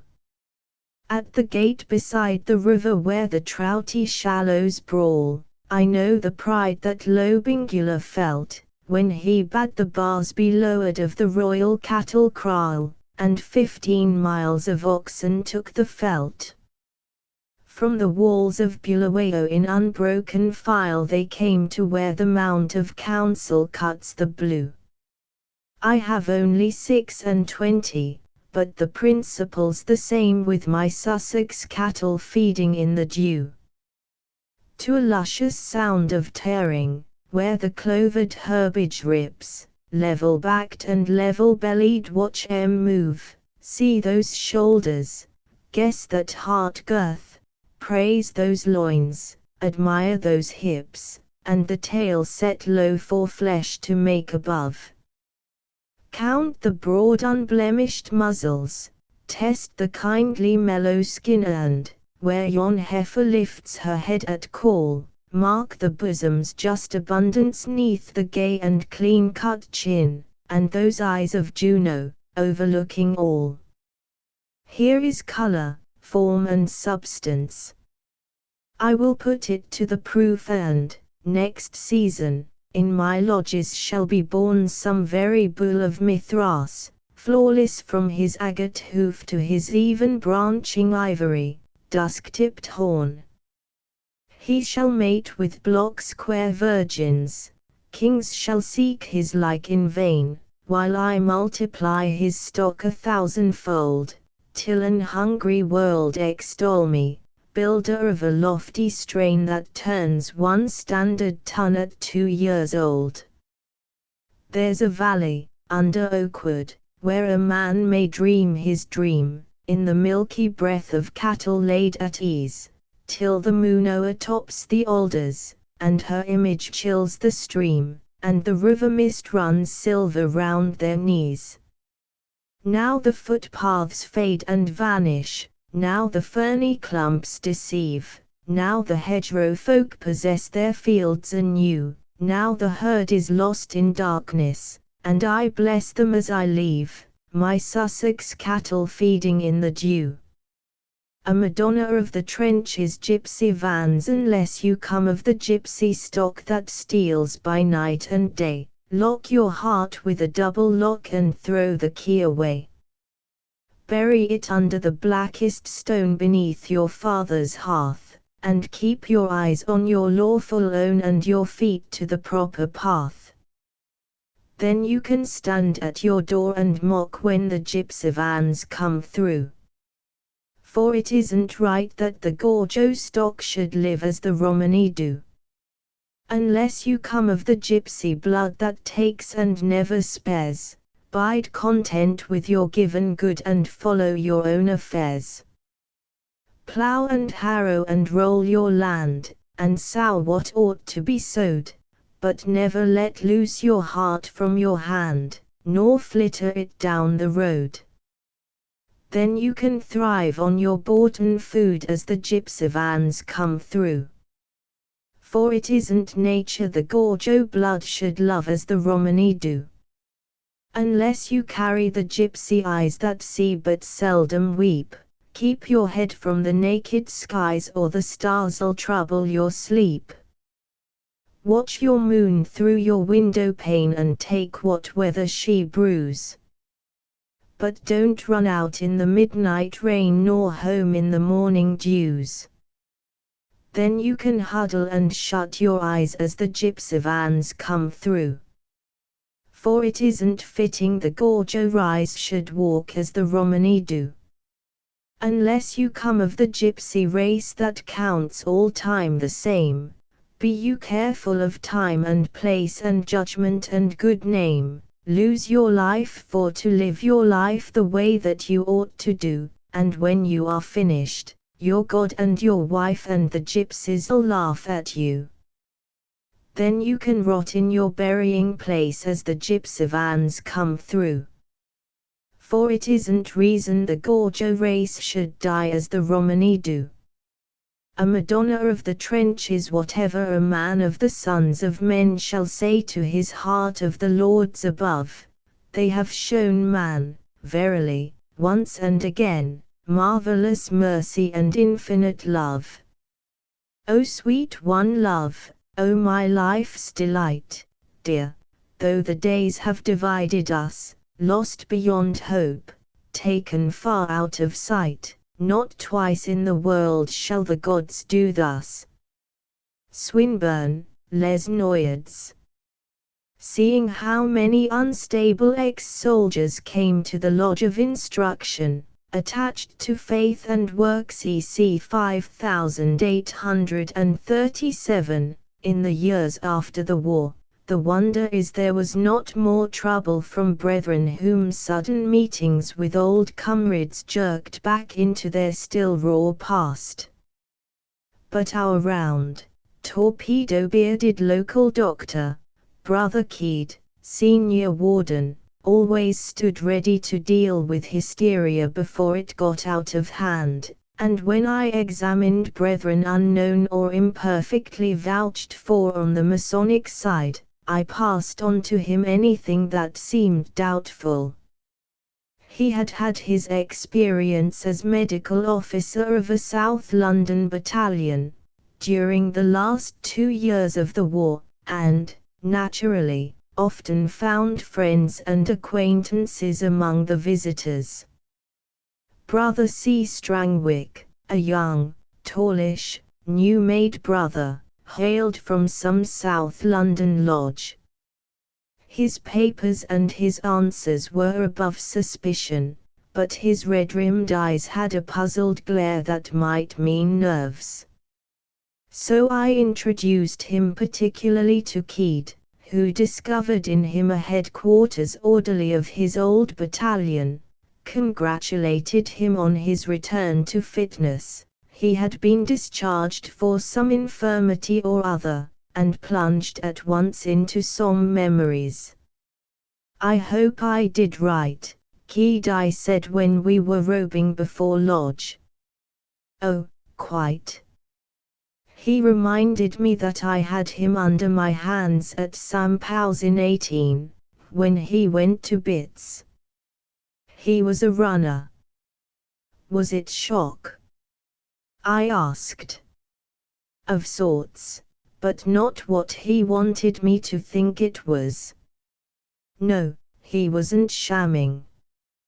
He had jumps to the limit, but he played up to mislead me about the reason of them. Well, if we could stop patients from lying, medicine would be too easy, I suppose.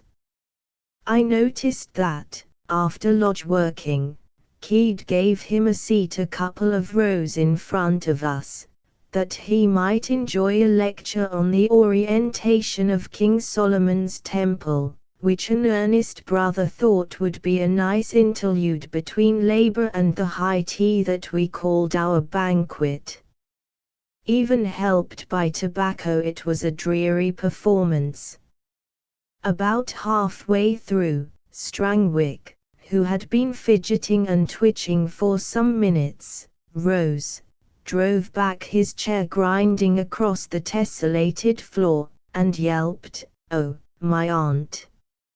I can't stand this any longer."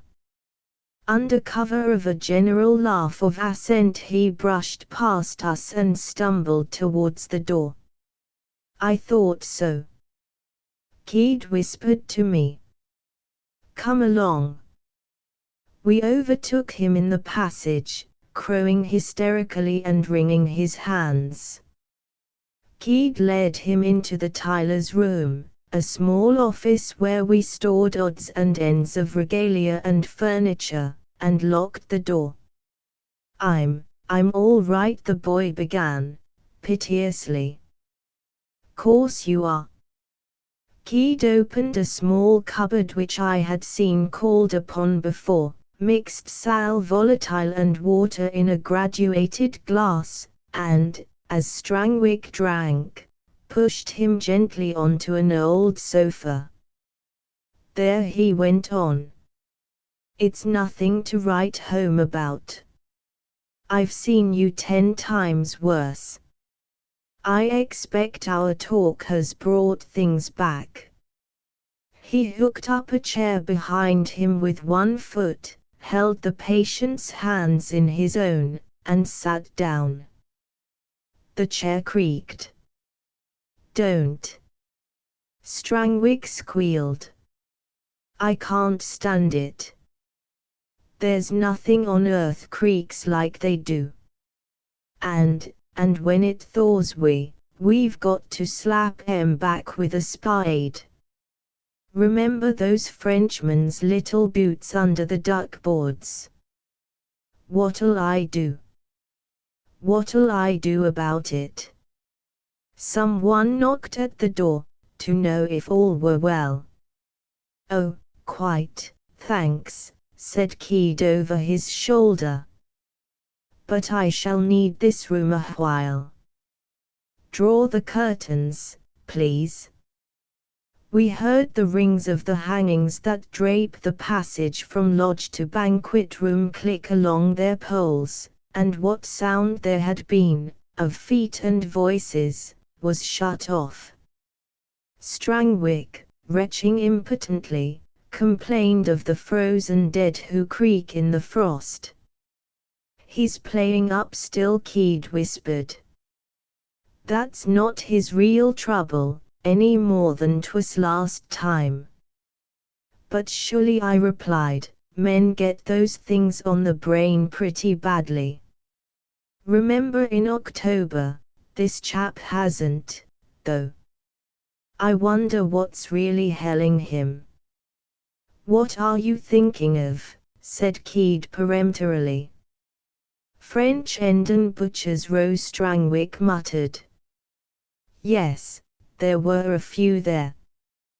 But suppose we face Bogey instead of giving him best every time?" Keed turned towards me with a hint in his eye that I was to play up to his leads. "What was the trouble with French End?" I opened at a venture. "It was a bit by Sam Powers, that we had taken over from the French. They're tough, but you wouldn't call 'em tidy as a nation. They had faced both sides of it with dead to keep the mud back. All those trenches were like gruel in a thaw. Our people had to do the same sort of thing, elsewhere, but Butcher's Row in French End was the showpiece.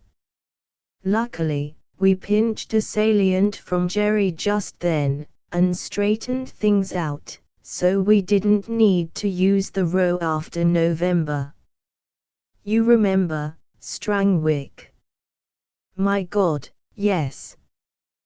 When the duckboard slats were missing you'd tread on 'em, and they'd creak." "They're bound to. Like leather," said Keed. "It gets on one's nerves a bit, but, nerves.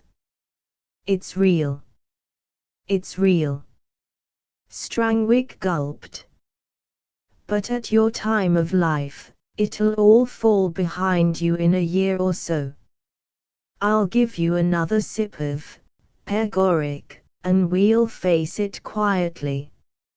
Shall we?" Keed opened his cupboard again and administered a carefully dropped dark dose of something that was not sal volatile. "This'll settle you in a few minutes," he explained. "Lie still, and don't talk unless you feel like it." He faced me, fingering his beard. "Yes. Butcher's Row wasn't pretty," he volunteered. "Seeing Strangwick here has brought it all back to me again. Funny thing. We had a platoon sergeant of number 2, what the deuce was his name, an elderly bird who must have lied like a patriot to get out to the front at his age, but he was a first-class non-com, and the last person, you'd think, to make mistakes. Well, he was due for a fortnight's home leave in January 18. You were at BHQ then, Strangwick, weren't you?" "Yes. I was orderly." "It was January 21st, Strangwick spoke with a thickish tongue, and his eyes burned. Whatever drug it was, had taken hold. About then Keed said, "Well, this sergeant, instead of coming down from the trenches the regular way and joinin' battalion details after dark, and taking that funny little train for Arras, thinks he'll warm himself first. So he gets into a dugout, in Butcher's Row, that used to be an old French dressing station, and fugs up between a couple of braziers of pure charcoal. As luck you'd have it, that was the only dugout with an inside door opening inwards, some French anti-gas fitting, I expect, and, by what we could make out, the door must have swung to while he was warming. Anyhow, he didn't turn up at the train. There was a search at once. We couldn't afford to waste platoon sergeants. We found him in the morning. He'd got his gas all right. A machine gunner reported him, didn't he, Strangwick?" "No, sir." "Corporal Grant, the trench mortars." "So it was." "Yes, Grant, the man with that little wen on his neck. Nothing wrong with your memory, at any rate." "What was the sergeant's name?" "Godso, John Godso," Strangwick answered. "Yes, that was it. I had to see him next morning, frozen stiff between the two braziers, and not a scrap of private papers on him. That was the only thing that made me think it mightn't have been quite an accident." Strangwick's relaxing face set, and he threw back at once to the orderly room manner. "I give my evidence, at the time, to you, sir. He overtook me, I should say, coming down from supports, after I'd warned him for leaf. I thought he was going through Parrot Trench as usual, but he must have turned off into French End where the old bombed barricade was." "Yes. I remember now. You were the last man to see him alive. That was on the 21st of January, you say. Now, when was it that dear Love and Billings brought you to me, clean out of your head?" Keed dropped his hand, in the style of magazine detectives, on Strangwick's shoulder. The boy looked at him with cloudy wonder, and muttered, "I was took to you on the evening of the 24th of January. But you don't think I did him in, do you?" I could not help smiling at Keed's discomfiture, but he recovered himself. "Then what the dickens was on your mind that evening, before I gave you the hypodermic?" The things in Butcher's Row. They kept on coming over me." "You've seen me like this before, sir." "But I knew that it was a lie. You'd no more got stiffs on the brain then, than you have now. You've got something, but you're hiding it." "How do you know, Doctor?" Strangwick whimpered.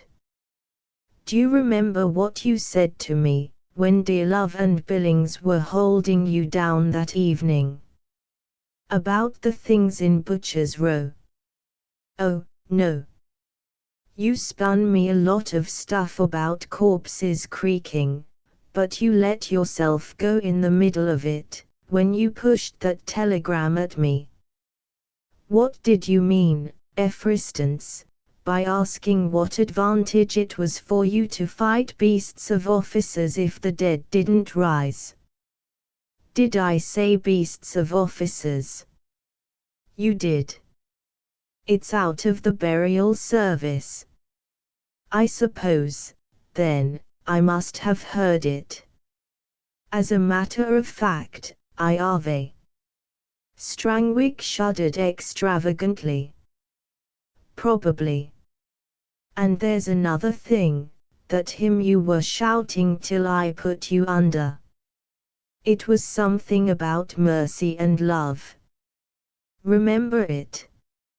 I'll try, said the boy obediently, and began to paraphrase, as nearly as possible thus: whatever a man may say in his heart unto the Lord, yea verily I say unto you, God hath shown man, again and again, marvelous mercy and something or other love.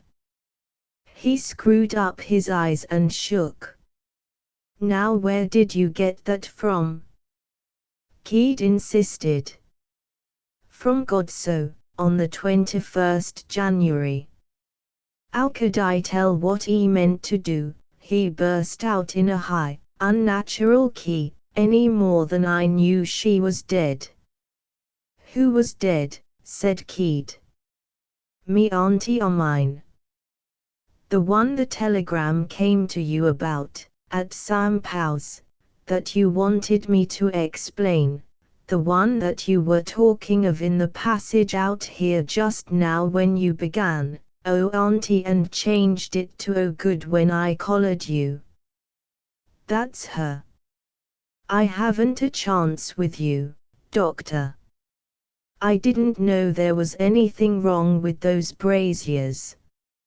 How could I? We're always using 'em. Honest to God, I thought at first go off he might wish to warm himself before the leaf train. I didn't know Uncle John meant to start housekeeping. He laughed horribly, and then the dry tears came. Keed waited for them to pass in sobs and hiccoughs before he continued, why? Was God so your uncle? No, said Strangwick, his head between his hands. Only we'd known him ever since we were born. Dad had known him before that. He lived almost next street to us. Him and Dad and Maren, and the rest had always been friends.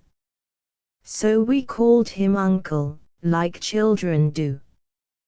What sort of man was he? One o' the best, sir. Pensioned sergeant with a little money left him, quite independent, and very superior.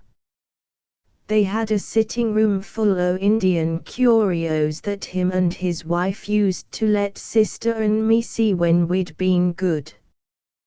Wasn't he rather old to join up? That made no odds to him.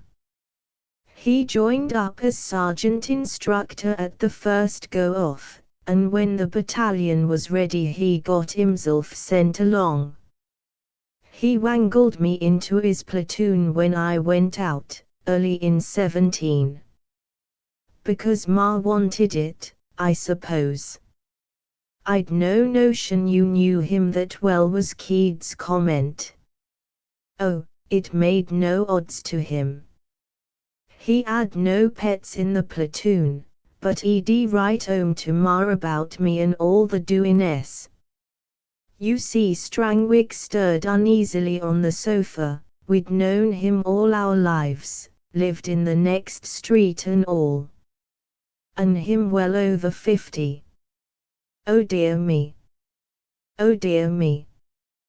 What a bloody mix-up things are, when one's as young as me, he wailed of a sudden. But Keed held him to the point. He wrote to your mother about you. Yes. Ma's eyes had gone bad following on air raids.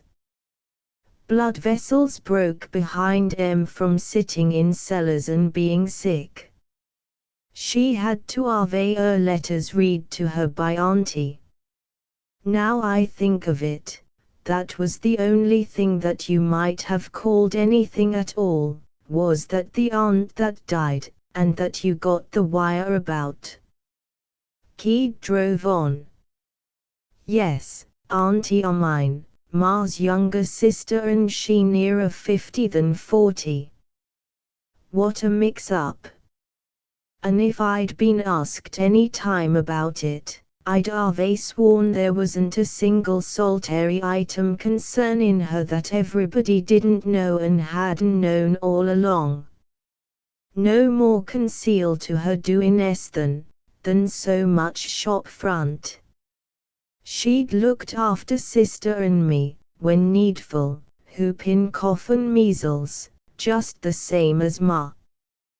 We was in and out of her house like rabbits. You see, Uncle Armine is a cabinet maker, and second-hand furniture, and we liked playing with the things. She had no children, and when the war came, she said she was glad of it. But she never talked much of her feelings. She kept herself to herself, you understand. He stared most earnestly at us to help out our understandings. What was she like? Keed inquired. A biggish woman, and had been handsome, I believe, but, being used to her, we two didn't notice much, except, perhaps, for one thing. Ma called her a proper name, which was Bella, but Sis and me always called her Auntie Armine. See? What for? We thought it sounded more like her, like something moving slow, in armor. Oh. And she read your letters to your mother, did she? Every time the post came in she'd slip across the road from opposite and read 'em. And I'll go bail for it that was all there was to it for as far back as I remember. Was I to swing tomorrow, I'd go bail for that. 'Tisn't fair of 'em to have unloaded it all on me, because, if the dead do rise, why, what in hell becomes of me and all I've believed all me life? I want to know that. But Keed would not be put off. Did the sergeant give you away at all in his letters? He demanded, very quietly.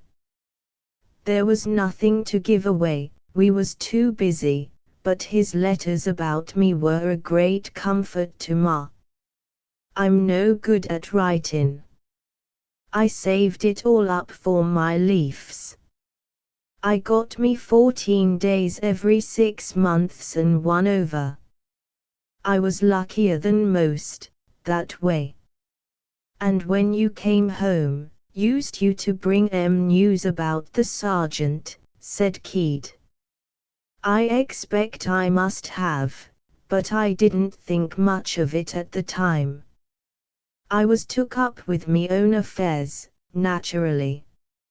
Uncle John always wrote to me once each leaf, telling me what was doing and what I was liable to expect on return, and Ma you'd have that read to her.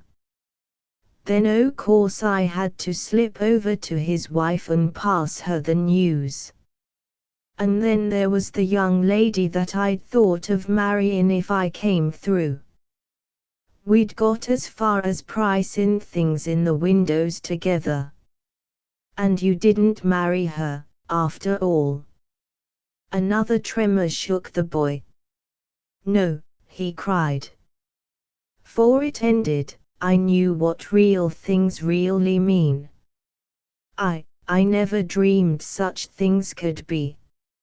And she nearer 50 than 40 and me own aunt. But there wasn't a sign nor a hint from first to last, so how could I tell? Don't you see it? All she said to me after me Christmas leave in 18, when I come to say goodbye, All Auntie Ermine said to me was, "You'll be seeing Mr. God so soon." "Too soon for my likings," I says.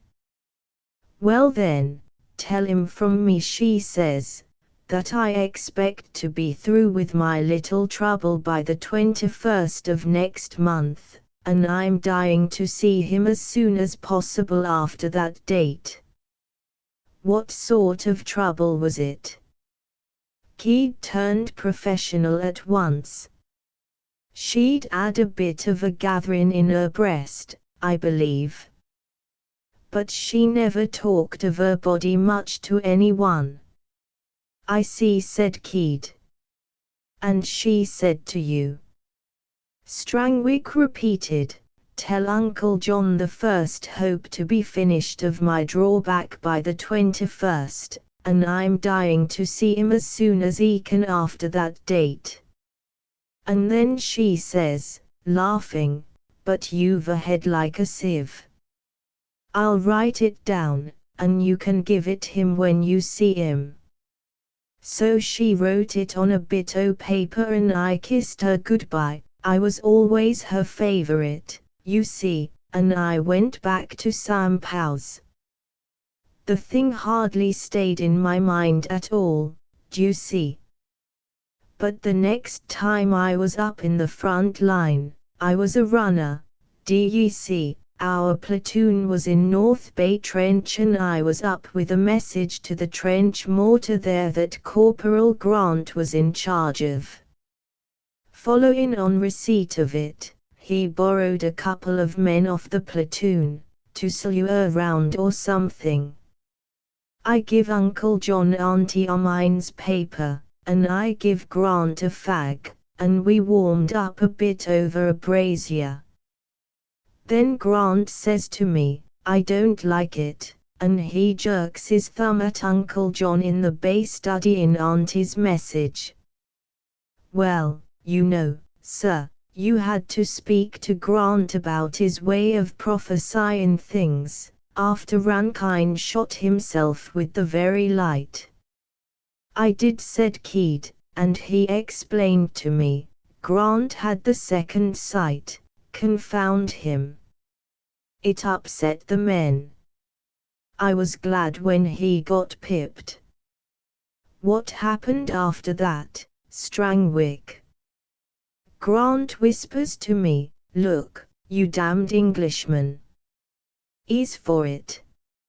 Uncle John was leanin' up against the bay, and hummin' that hymn I was trying to tell you just now. He looked different all of a sudden, as if he'd got shaved. I don't know anything of these things, but I cautioned Grant as to his style of speaking, if an officer adhered him, and I went on. Passin' Uncle John in the bay, he nods and smiles, which he didn't often, and he says, pocketin' the paper, "This suits me. I'm for leave on the 21st, too." "He said that to you, did he?" said Keed. "Precisely the same as passin' the time o' day." "O' course," I returned the agreeable about hoping he'd get it, and in due course, I returned to headquarters.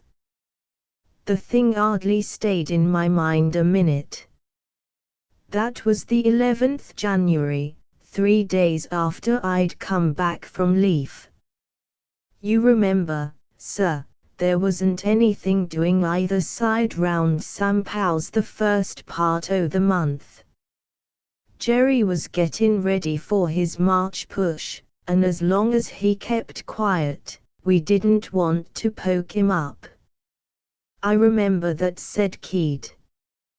"But what about the sergeant?" "I must have met him, on and off, I expect, going up and down, through the ensuing days, but it didn't stay in me mind. Why needed it? And on the 21st January, his name was on the leaf paper when I went up to warn the leaf men. I noticed that, o' course." Now that very afternoon Jerry had been trying a new trench mortar, and before our Eves could out it, he'd got a stinker into a bay and mopped up half a dozen.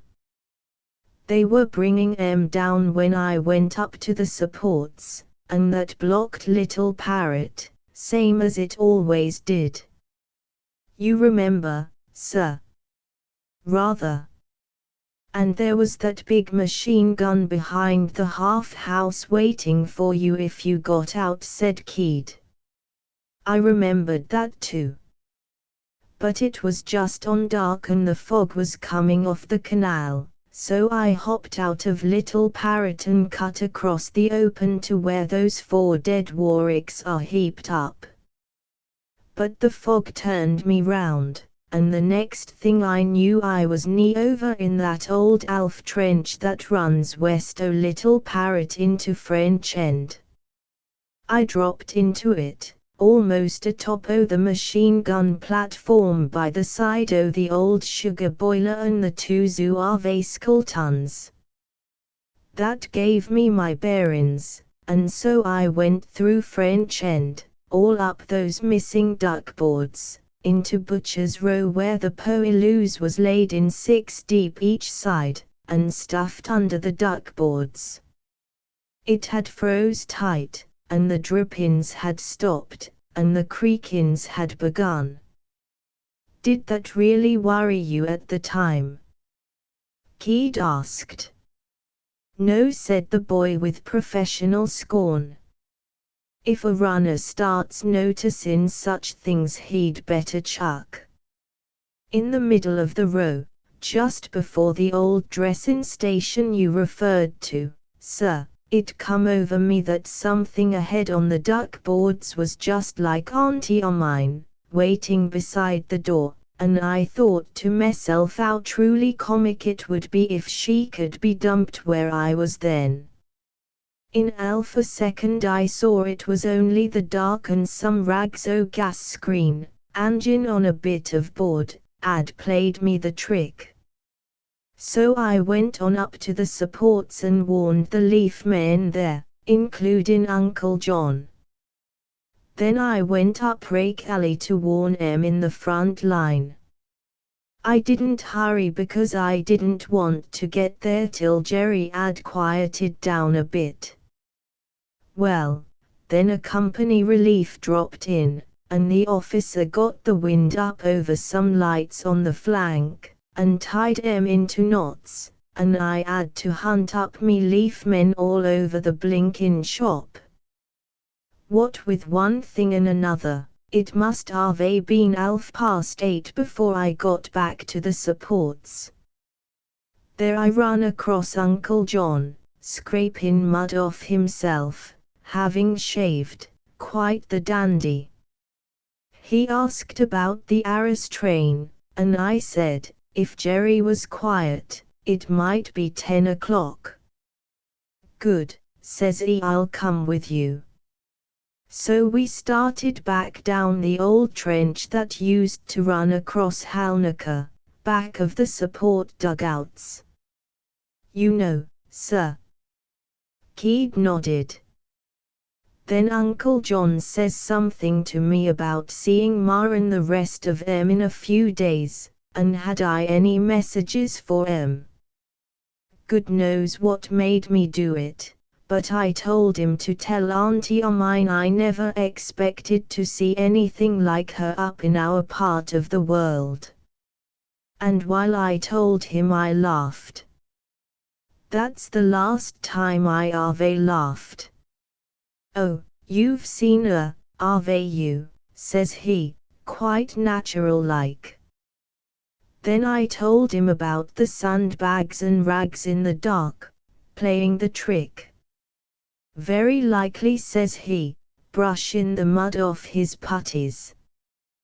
By this time, we'd got to the corner where the old barricade into French End was, before they bombed it down, sir. He turns right and climbs across it. No thanks, says I've been there once this evening.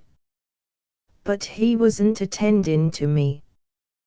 He felt behind the rubbish and bones just inside the barricade, and when he straightened up, he had a full brazier in each hand. "Come on, calm," he says, and he very rarely give me own name. "You aren't afraid, are you?" he says.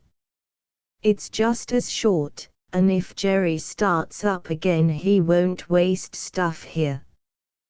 He knows it's abandoned." "Who's afraid now?" I says. "Me for one," says he. "I don't want my leaf spoiled at the last minute." Then he wheels round and speaks that bit you said come out o' the burial service. For some reason Keed repeated it in full, slowly. "If, after the manner of men, I have fought with beasts at Ephesus, what advantageth it me if the dead rise not?" "That's it," said Strangwick. So we went down French End together. Everything froze up and quiet, except for their creakins. I remember thinking, his eyes began to flicker. "Don't think. Tell what happened," Keed ordered. "Oh. Beg why pardon." He went on with his braziers, humming his hymn, down Butcher's Row. Just before we got to the old dressing station he stops and sets down and says, "Where did you say she was, Culm?" "Me eyes ain't as good as they used to be." "In her bed at home," I says. "Come on down. It's perishin' cold, and I'm not due for leaf." "Well, I am," he says. "I am. And then, give you me word I didn't recognize the voice." He stretches out his neck a bit in a way he had, and he says, "Why, Bella." He says. "Oh, Bella." He says. "Thank good." He says. Just like that. And then I tell you I saw, Auntie Ermine herself standing by the old dressing station door where first I'd thought I'd seen her. He was looking at her and she was looking at him. I saw it, and me soul turned over inside me because it knocked out everything I'd believed in. I 'ad nothing to lay hold of, d'ye see? And he was looking at her as though he could harvey at her, and she was looking at him the same way, out of her eyes. Then he says, "Why, Bella," he says, "this must be only the second time we've been alone together in all these years." And I saw her half hold out her arms to him in that perishin' cold. And she nearer 50 than 40 and me own aunt. You can shop me for a lunatic tomorrow, but I saw it, I saw her answering to his spoken word. Then he made a snatch to unsling his rifle. Then he cuts his hand away saying, "No. Don't tempt me, Bella. We've all eternity ahead of us. An hour or two won't make any odds." Then he picks up the braziers and goes on to the dugout door. He'd finished with me. He pours petrol on and lights it with a match, and carries inside, flaring. All that time Auntie Ermine stood with her arms out, and a look in her face. I didn't know such things was or could be. Then he comes out and says, "Come in, my dear," and she stoops and goes into the dugout with that look on her face, that look on her face. And then he shuts the door from inside and starts wedging it up. So help me good, I saw and heard all these things with my own eyes and ears. He repeated his oath several times. After a long pause, Keed asked him if he recalled what happened next. It was a bit of a mix-up, for me, from then on. I must have carried on, they told me I did, but I felt a long way inside of myself, like, if you've ever had that feeling. I wasn't rightly on the spot at all. They woke me up sometime next morning, because EADNT showed up at the train, and someone had seen him with me. I wasn't cross-examined by all and sundry till dinner time. Then, I think, I volunteered for dear love, who had a sore toe, for a frontline message. I had to keep moving, you see, because I hadn't anything to hold on to. Whilst up there, Grant informed me how he'd found Uncle John with the door wedged and sandbags stuffed in the cracks. I hadn't waited for that. The knock-in when he wedged up was enough for me. Like Dad's coffin. No one told me the door had been wedged. Keed spoke severely. No need to black a dead man's name, sir. What made Grant go to Butcher's Row? Because he'd noticed Uncle John had been pinching charcoal for a week past and laying it up behind the old barricade there. So when the hunt began, he went that way straight as a string, and when he saw the door shut, he knew. He told me he picked the sandbags out of the cracks and shoved his hand through and shifted the wedges before anyone come along. It looked all right. You said yourself, sir, the door must have blown to. Grant knew what God so meant, then. Keed snapped. Grant knew God so was for it, and nothing earthly could help or endure. He told me so. And then what did you do? I expect I must have kept on carrying on, till headquarters give me that wire from Ma, about Auntie o' mine dying. When had your aunt died? On the morning of the 21st. The morning of the 21st. That tore it, d'ye see? As long as I could think, I had kept telling myself it was like those things you lectured about at Arras when we was billeted in the cellars, the angels of Mons, and so on. But that wire tore it. Oh.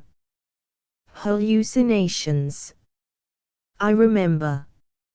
And that wire tore it, said Keed. Yes. You see, he half lifted himself off the sofa. There wasn't a single goddamn thing left abiding for me to take hold of, here or hereafter. If the dead do rise and I saw 'em, why anything can happen. Don't you understand? He was on his feet now, gesticulating stiffly. For I saw her, he repeated. I saw him and her, she dead since morning time, and he killing himself before my living eyes so's to carry on with her for all eternity, and she holding out her arms for it. I want to know where I'm at. Look you two, why stand we in jeopardy every hour? God knows, said Keed to himself. Hadn't we better ring for someone? I suggested. He'll go off the handle in a second. No, he won't. It's the last kick up before it takes hold.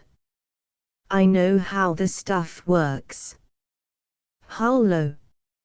Strangwick, his hands behind his back and his eyes set, gave tongue in the strained, cracked voice of a boy reciting.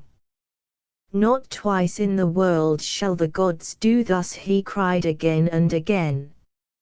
And I'm damned if it's going to be even once for me, he went on with sudden insane fury. I don't care whether we are they been pricing things in the windows. Let her sue if she likes. She don't know what real things mean.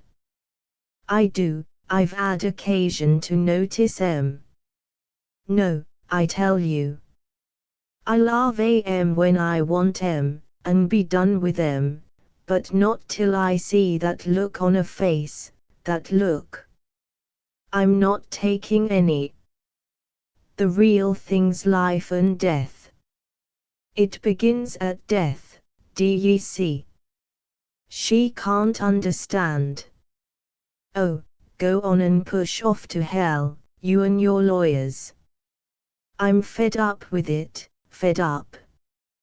He stopped as abruptly as he had started, and the drawn face broke back to its natural irresolute lines.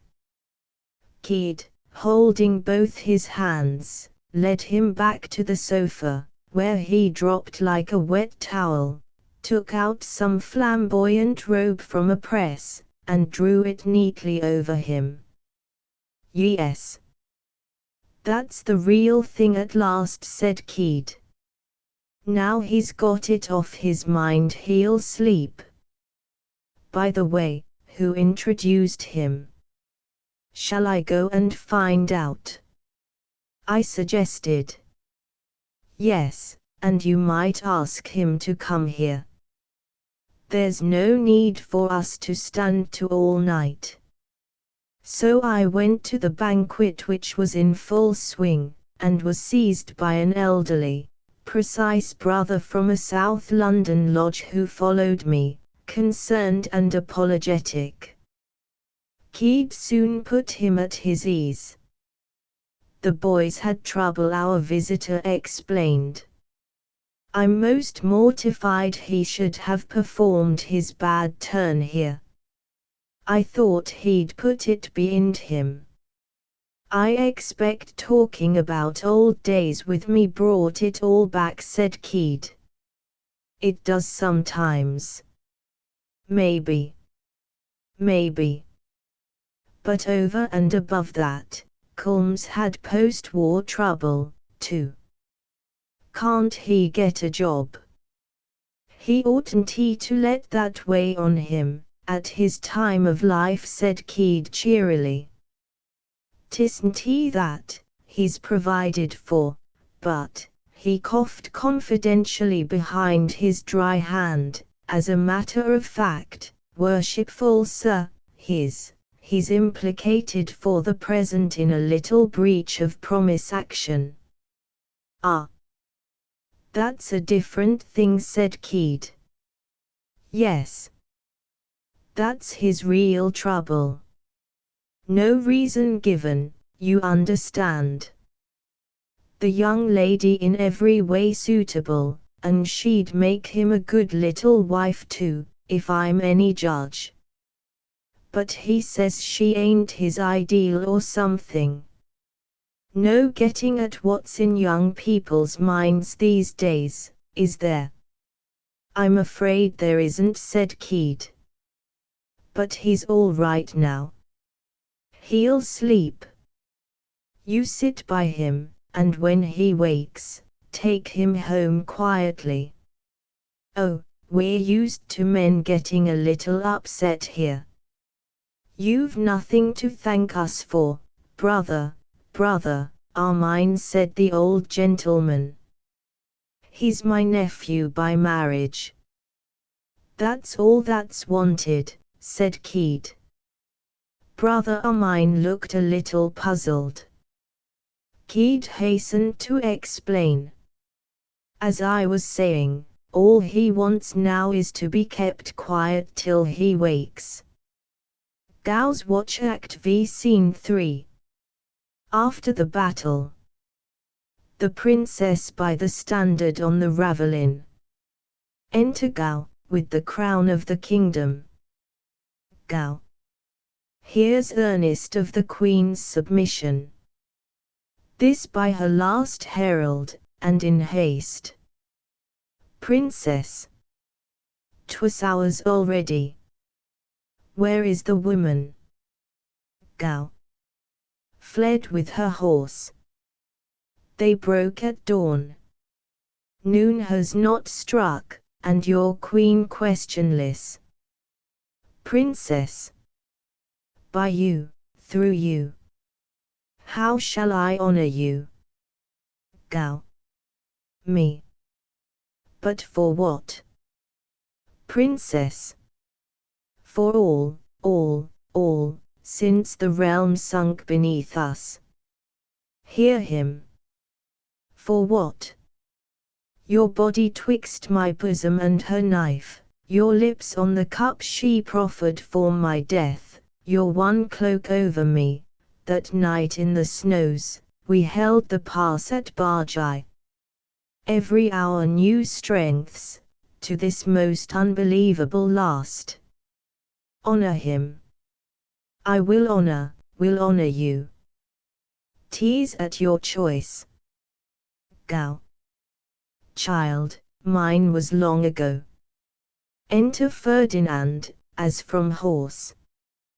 But here's one worthy honor. Welcome, fox. Ferdinand. And to you, watchdog. This day clench all. We've made it and seen it. Gao.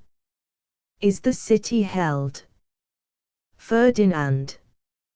Loyally. Oh, they're drunk with loyalty yonder.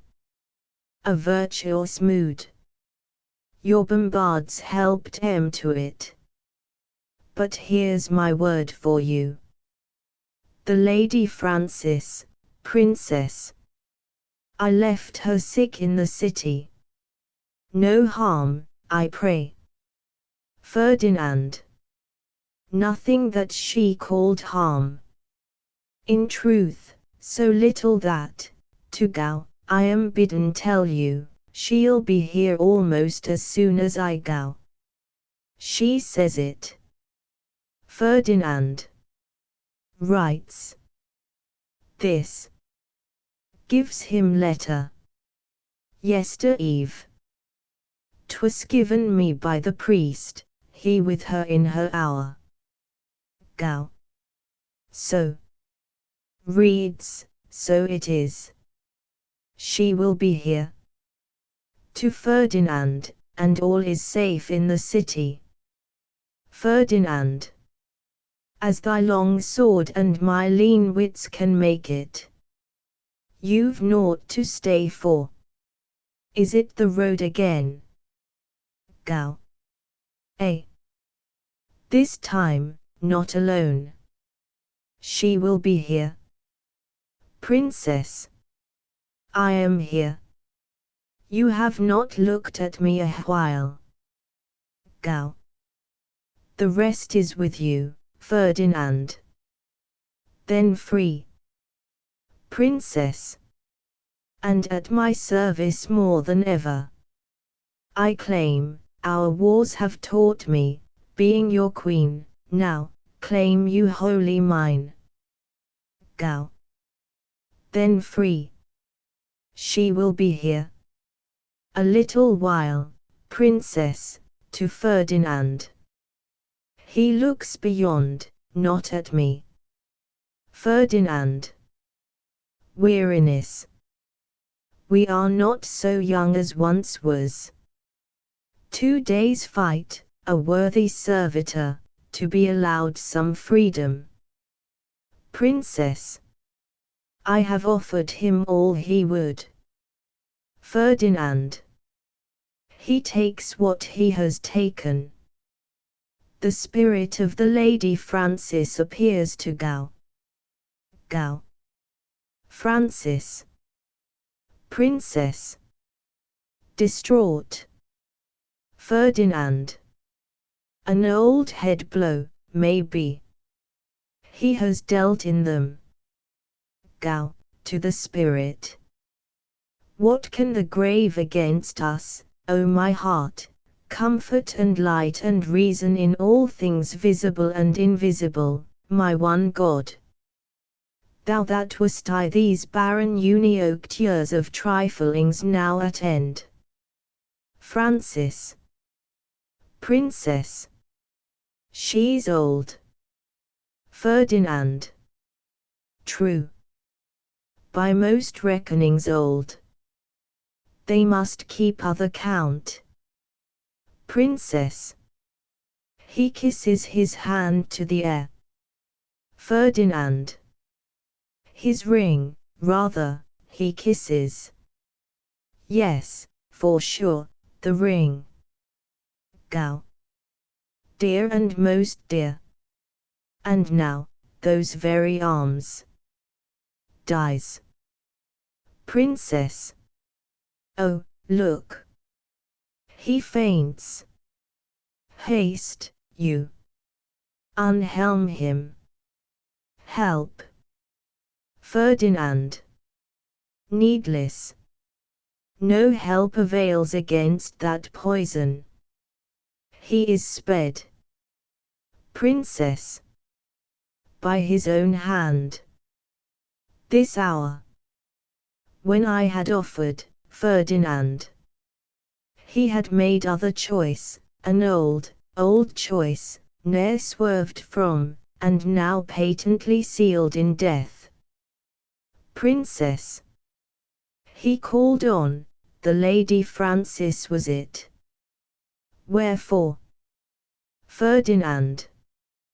Because she was his life. Forgive, my friend, covers Gau's face. God's uttermost beyond me in all faith, service and passion, if I unveil at last the secret. To the princess, thought, dreamed you, it was for you he poured himself, for you resoldered the crown. Struck here, held there, amended, broke, built up his multiplied imaginings for you.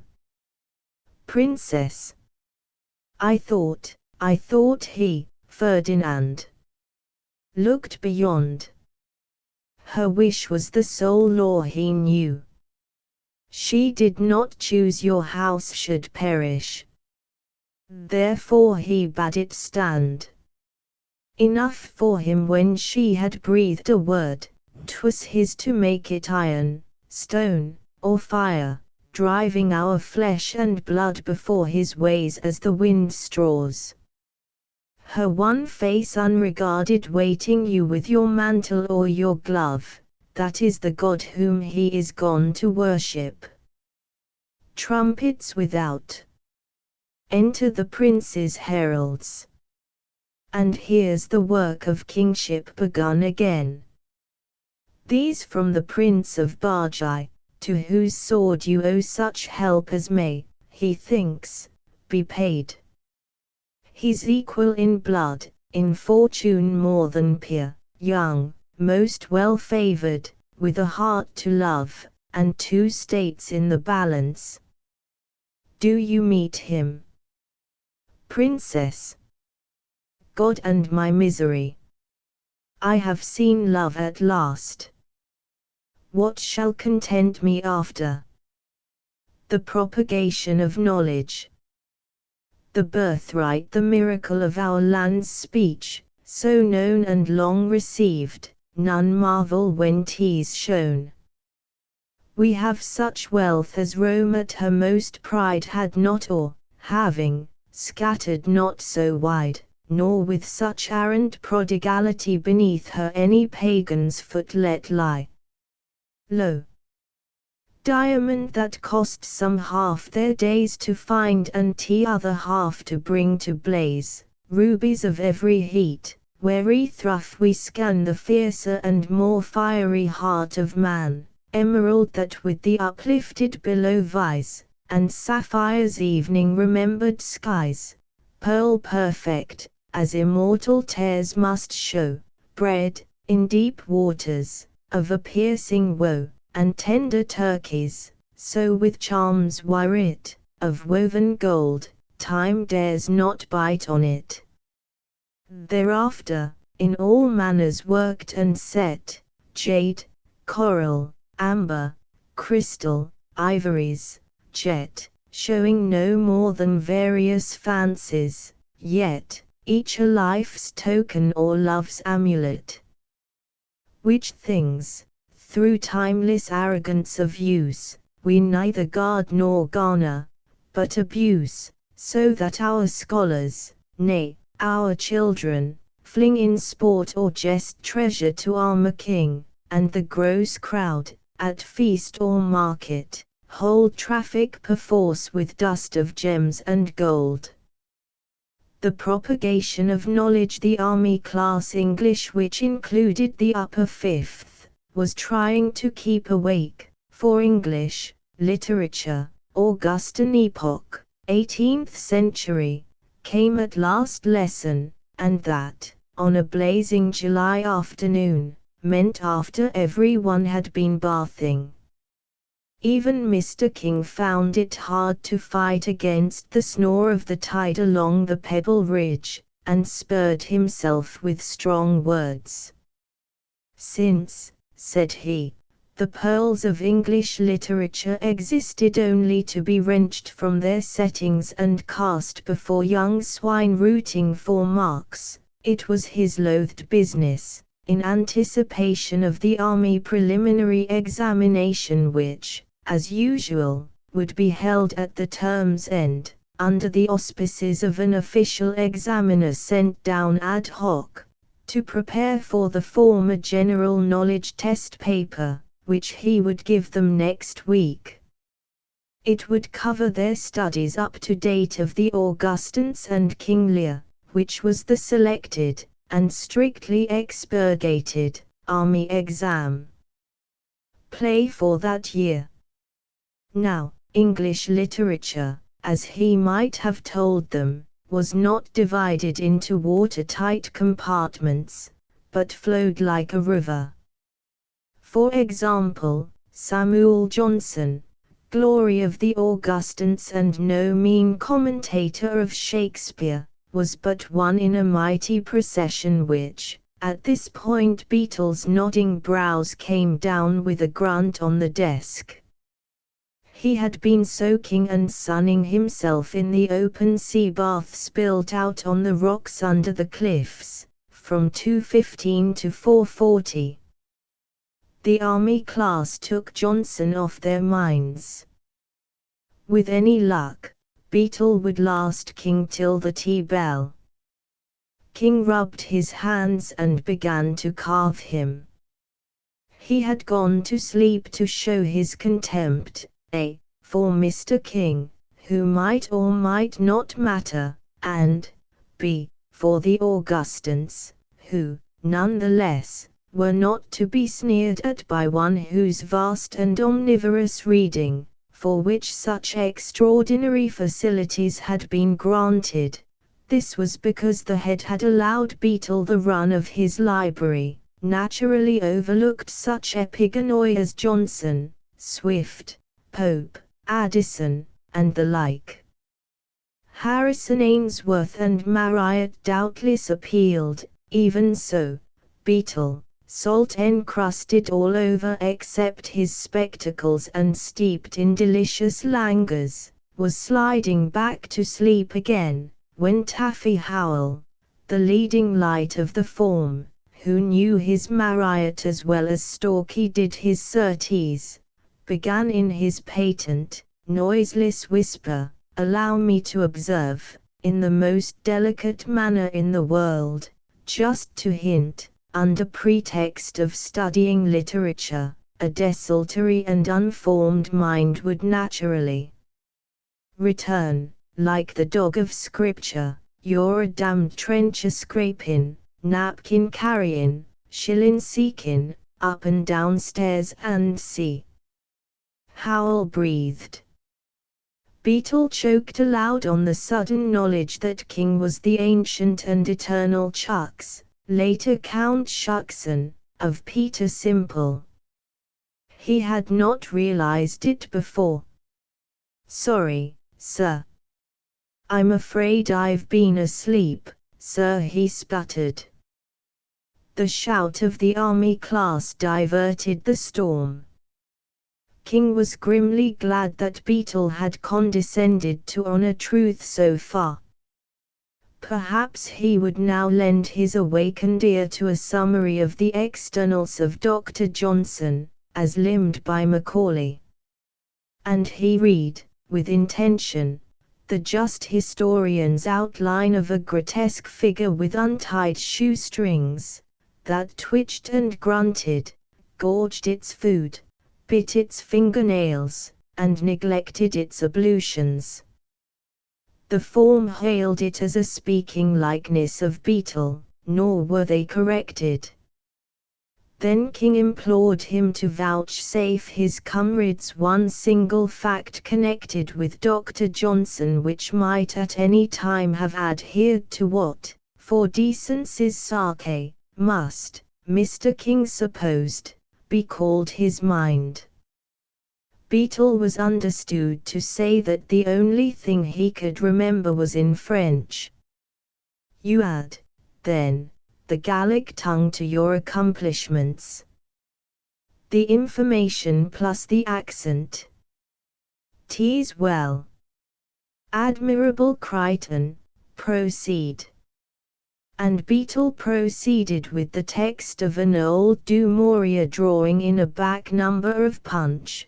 De Tussis defunts coquelots le moral fenelon, Michel Angiet Johnson, le docte, sunt les plus awful bores. To which Howell, wooingly, just above his breath, "Oh, won't you come up, come up?" Result, as the tea bell rang, 100 lines, to be shown up at 7:45 that evening. This was meant to blast the pleasant summer interval between tea and prep.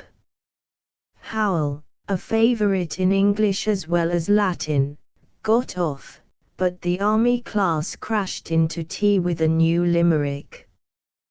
The imposition was a matter of bookkeeping, as far as Beetle was concerned, for it was his custom of rainy afternoons to fabricate store of lines in anticipation of just these accidents. They covered such English verse as interested him at the moment, and helped to fix the stuff in his memory. After tea, he drew the required amount from his drawer in number 5 study, thrust it into his pocket, went up to the head's house, and settled himself in the big outer library where, ever since the head had taken him off all mathematics, he did precis work and French translation. Here he buried himself in a close-printed, thickish volume which had been his chosen browse for some time. A hideous account of a hanging, drawing, and quartering had first attracted him to it, but later he discovered the book.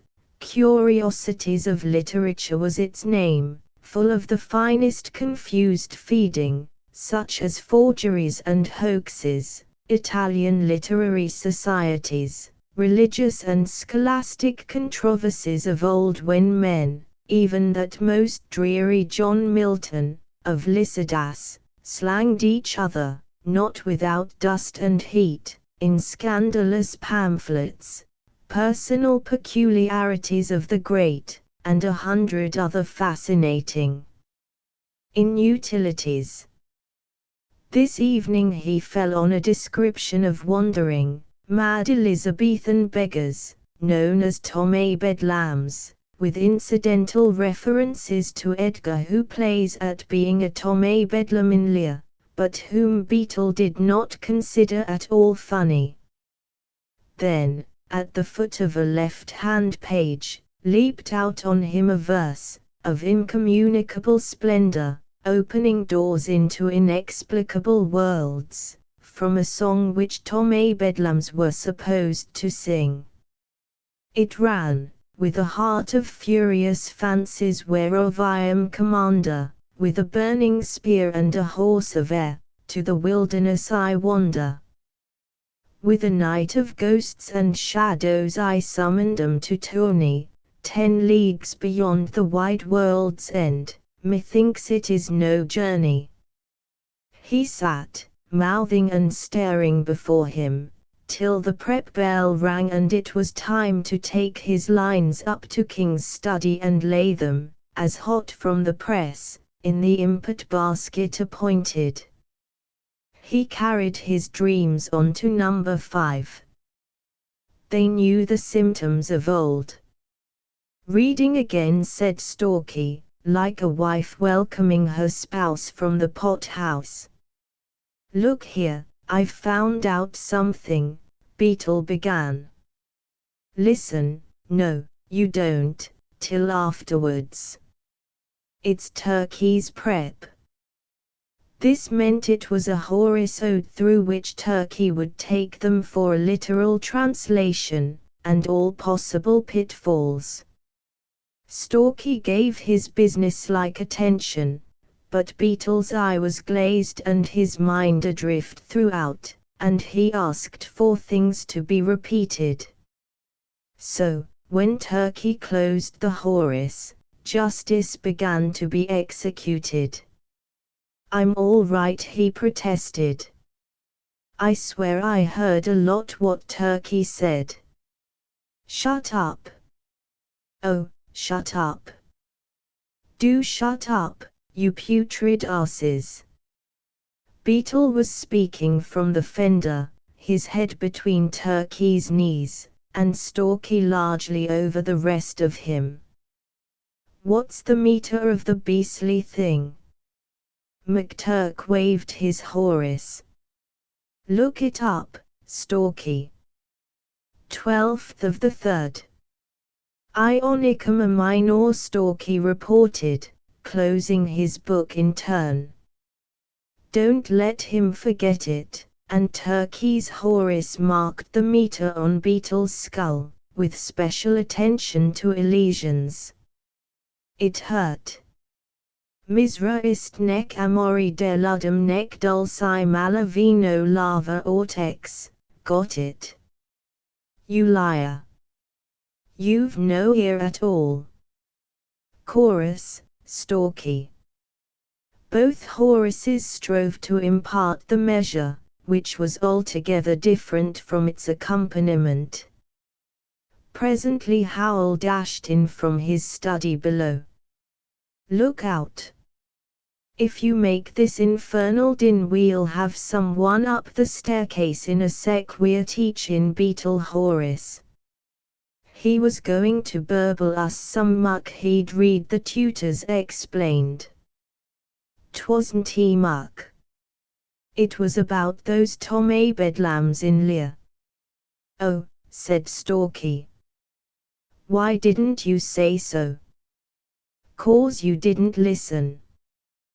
They had drinking horns and badges, and there's a Johnson note on Shakespeare about the meanin' of Edgar saying my horn's dry.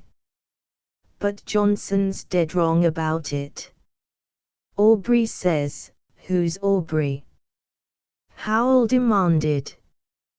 Does King know about him? Dunno. Oh yes, and Johnson started to learn Dutch when he was 70. What the deuce for? Stalky asked. For a change after his Ditka, I suppose, Howl suggested. And I looked up a lot of other English stuff, too. I'm going to try it all on King. Showing off as usual, said the acid McTurk, who, like his race, lived and loved to destroy illusions. No. For a draw. He's an unjust dog. If you read, he says you're showing off. If you don't, you're a mark-hunting Philistine. What does he want you to do? Curse him. Shut up, Beetle. Stalky pronounced. There's more than draws in this. You've cribbed your maths off me ever since you came to Col. You don't know what a cosine is, even now. Turkey does all your Latin. I like that. Who does both your piccolas? French don't count. It's time you began to work for your giddy living and help us. You aren't going up for anything that matters. Play for your side, as Heffels says, or die the death. You don't want to die the death, again, do you? Now, let's hear about that stinkered Johnson's swat in Dutch. You're sure it was Samuel, not Benjamin? You are so damn inaccurate. Beetle conducted an attentive class on the curiosities of literature for nearly a quarter of an hour. As Storky pointed out, he promised to be useful. The Horace Ode next morning ran well, and King was content. Then, in full feather, he sailed round the firmament at large, and, somehow, apropos to something or other, used the word Delacruscan, if any of you have the faintest idea of its origin.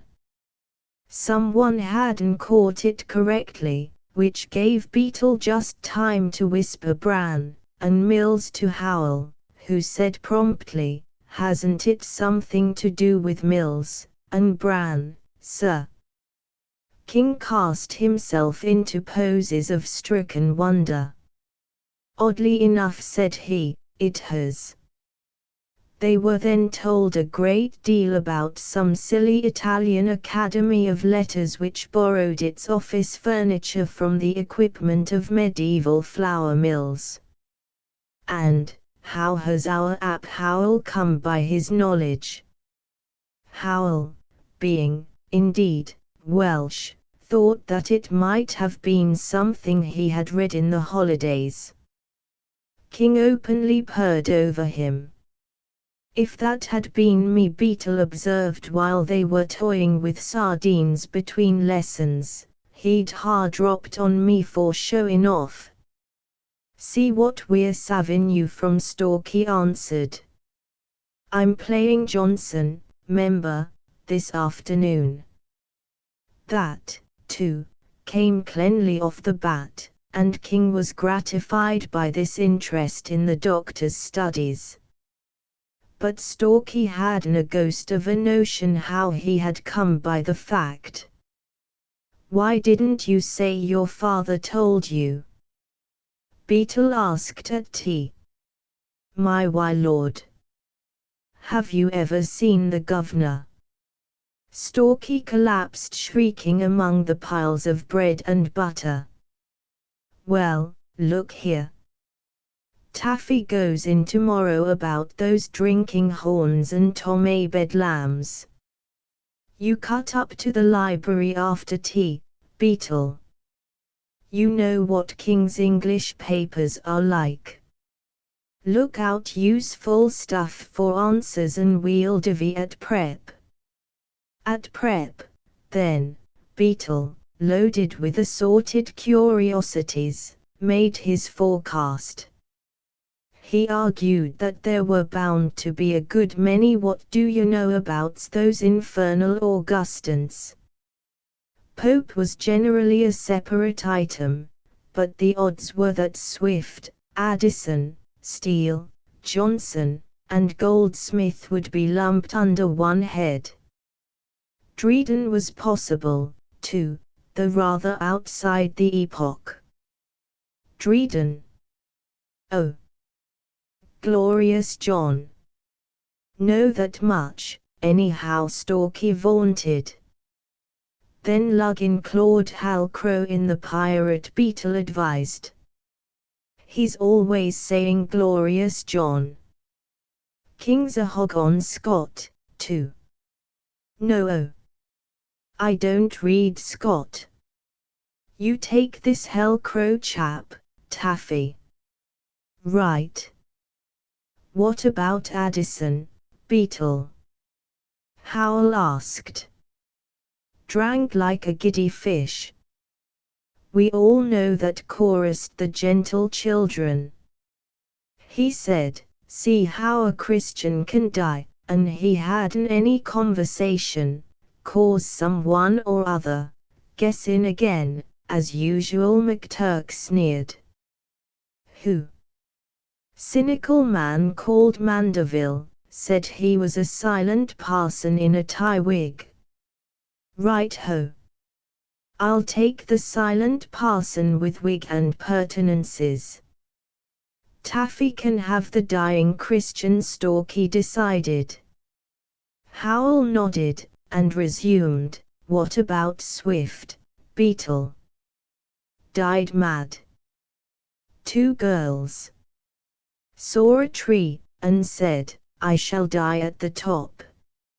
Oh yes, and his private amusements were ridiculous and trivial. Howell shook a wary head. Dunno what that might let me in for with King. You can have it, Storky. I'll take that. McTurk yawned. King doesn't matter a curse to me, and he knows it. Private amusements contemptible. He breathed all Ireland into the last perverted word. Right, Howell assented. Bag's eye the dying tree, then. Cheery lot, these Augustans. Storky sighed. Any more of 'em been croaking lately, Beetle? My hat, the far-seeing Howell struck in. King always gives us a stinker halfway down. What about Richardson, that Clarissa chap, you know? I've found out lots about him, said Beetle, promptly. He was the Shakespeare of novelists. King won't stand that. He says there's only one Shakespeare. Mustn't rot about Shakespeare to King, Howell objected. And he was always delighted with his own works, Beetle continued. Like you, Storky pointed out. Shut up. Oh yes, and he consulted some hieroglyphics on a scrap of paper. The impassioned Diderot, dunno who he was, broke forth, O Richardson, thou singular genius. Howell and Storky rose together, each clamoring that he had bagged that first. I must have it. Howell shouted. King's never seen me breaking forth with the impassioned Diderot. He's got to. Give me Diderot, you impassioned hound. Don't upset the table. There's tons more. And his genius was fertile and prodigal. All right. I don't mind being fertile and prodigal for a change, Storky volunteered. King's going to enjoy this exam. If he was the army prelim chap, we'd score. The prelim questions will be pretty much like King's stuff, Beetle assured them.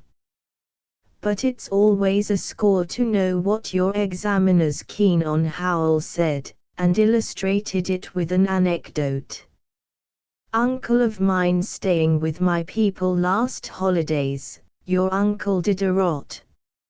Storky asked. No, you ass. Captain of Engineers. He told me he was up for a staff exam. To an old Colonel Byrd who believed that the English were the lost tribes of Israel, or something like that. He'd written tons o' books about it. All sappers are mad, said Storky. That's one of the things the governor did tell me. Well, ne'er mind. My uncle played up, o' course. Said he'd always believed it, too. And so he got nearly top marks for field fortification. Didn't know a thing about it, either, he said. Good biznai, said Storky. Well, go on, Beetle. What about steel? Can't I keep anything for myself? Not much. King'll ask you where you got it from, and you'd show off, and he'd find out. This ain't your silly English literature, you ass. It's our marks. Can't you see that? Beetle very soon saw it was exactly as Storky had said. Some days later, a happy, and therefore not too likable, King was explaining to the Reverend John in his own study how effort, zeal, scholarship, the humanities, and perhaps a little natural genius for teaching, could inspire even the mark-hunting minds of the young. His text was the result of his general knowledge paper on the Augustans and King Lear. Howell, he said, I was not surprised at. He has intelligence. But, frankly, I did not expect young Corcoran to burgeon. Almost one might believe he occasionally read a book. And McTurk too. Yes. He had somehow arrived at a rather just estimate of Swift's lighter literary diversions. They are contemptible. And in the Lear questions, they were all attracted by Edgar's character. Storky had dug up something about Aubrey on Tom A. Bedlams from some unknown source. Aubrey, of all people. I'm sure I only alluded to him once or twice. Storky among the prophets of English. And he didn't remember where he'd got it either. No. Boys are amazingly purblind and limited. But if they keep this up at the Army prelim, it is conceivable the class may not do itself discredit. I told them so. I congratulate you. Ours is the hardest calling in the world, with the least reward. By the way, who are they likely to send down to examine us? It rests between two, I fancy. Martlet, with me at Belial, and Hume. They wisely chose the civil service. Martlet has published a brochure on minor Elizabethan verse, journeyman work, of course, enthusiasms, but no grounding. Hume I heard of lately as having infected himself in Germany with some transatlantic abominations about Shakespeare and Bacon. He was Sutton. The head, by the way, was a Sutton man. King returned to his examination papers and read extracts from them, as mothers repeat the clever sayings of their babes. Here's old Taffy Howell, for instance, apropos to Diderot's eulogy of Richardson. The impassioned Diderot broke forth, Richardson, thou singular genius. It was the Reverend John who stopped himself, just in time, from breaking forth. He recalled that, some days ago, he had heard Storky on the stairs of number 5, hurling the boots of many fags at Howell's door and bidding the impassioned Diderot within break forth at his peril.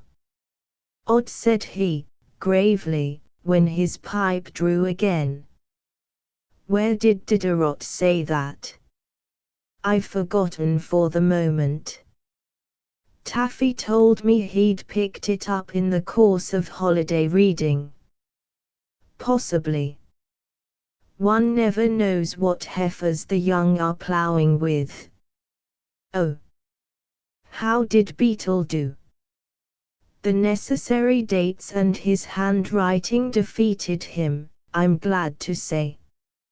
I cannot accuse myself of having missed any opportunity to castigate that boy's inordinate and intolerable conceit. But I'm afraid it's hopeless. I think I touched him somewhat, though, when I read Macaulay's stock piece on Johnson. The others saw it at once. Yes, you told me about that at the time, said the Reverend John, hurriedly. And our esteemed head, having taken him off maths for this precise writing, whatever that means, has turned him into a most objectionable freelance. He was without any sense of reverence before, and promiscuous cheap fiction, which is all that his type of reading means, aggravates his worst points. When it came to a trial he was simply nowhere. Ah, well. Ours is a hard calling, specially if one's sensitive. Luckily, I'm too fat. The Reverend John went out to bathe off the Pebble Ridge, girt with a fair linen towel whose red fringe signalled from half a mile away. There lurked on summer afternoons, round the Fives Court or the gym, certain watchful outcasts who had exhausted their weekly ration of 3 baths, and who were too well known to Corey the bathman to outfizz him by swearing that they hadn't.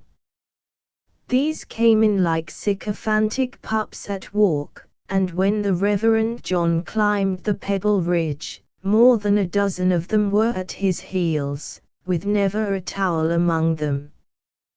One could only bathe off the ridge with a housemaster, but by custom, a dozen details above a certain age, no matter whence recruited, made a house for bathing, if any kindly master chose so to regard them.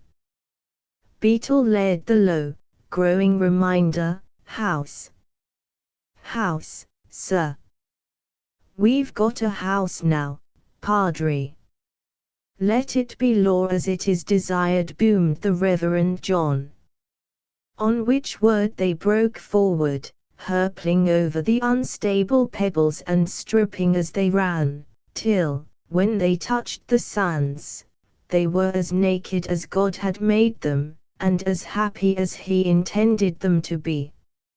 It was half flood, dead smooth, except for the triple line of combers, a mile from wing to wing, that broke evenly with a sound of ripping canvas, while their sleek rearguards formed up behind. One swam forth, trying to copy the roll, rise, and dig out of the Reverend John's side stroke, and maneuvered to meet them so that they should crash on one's head, when for an instant one glanced down arched perspectives of Beryl, before all broke in fizzy, electric diamonds and the pulse of the main surge slung one towards the beach. From a good comber's crest one was hove up almost to see Lundy on the horizon. In its long cream-streaked trough, when the top had turned over and gone on, one might be alone in mid-Atlantic. Either way it was divine. Then one capered on the sands till one dried off, retrieved scattered flannels, gave thanks in chorus to the Reverend John, and lazily trailed up to 5 o'clock call over, taken on the lower cricket field. 8 this week, said Beetle, and thanked heaven aloud. Bathing seems to have sapped your mind, the Reverend John remarked. Why did you do so vilely with the Augustans? They are vile, Padre. So's Lear. The other 2 did all right, though.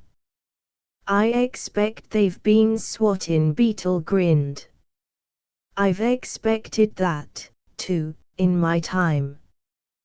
But I want to hear about the impassioned Diderot, please. Oh, that was Howell, Padre.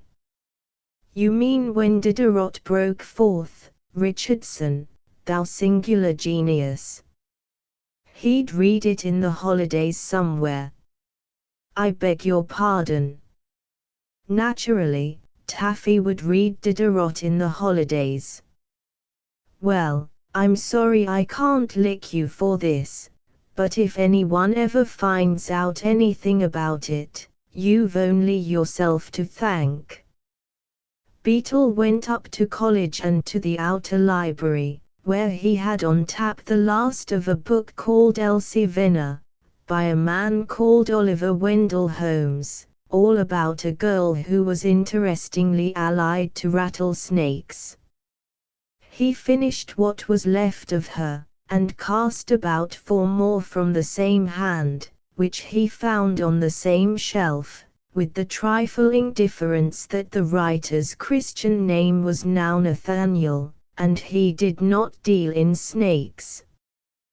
The authorship of Shakespeare was his theme, not that Shakespeare with whom King oppressed the army class, but a low-born, poaching, ignorant, immoral village lout who could not have written one line of any play ascribed to him.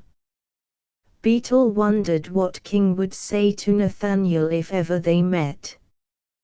The real author was Francis Bacon, of Bacon's Essays, which did not strike Beetle as any improvement. He had done the essays last term. But evidently Nathaniel's views annoyed people, for the margins of his book, it was second-hand, and the old label of a public library still adhered, flamed with ribald, abusive, and contemptuous comments by various hands. They ranged from rot, rubbish, and such like to crisp counter-arguments. And several times someone had written, "This beats Delia." One copious annotator dissented, saying, "Delia is supreme in this line, Delia beats this hollow.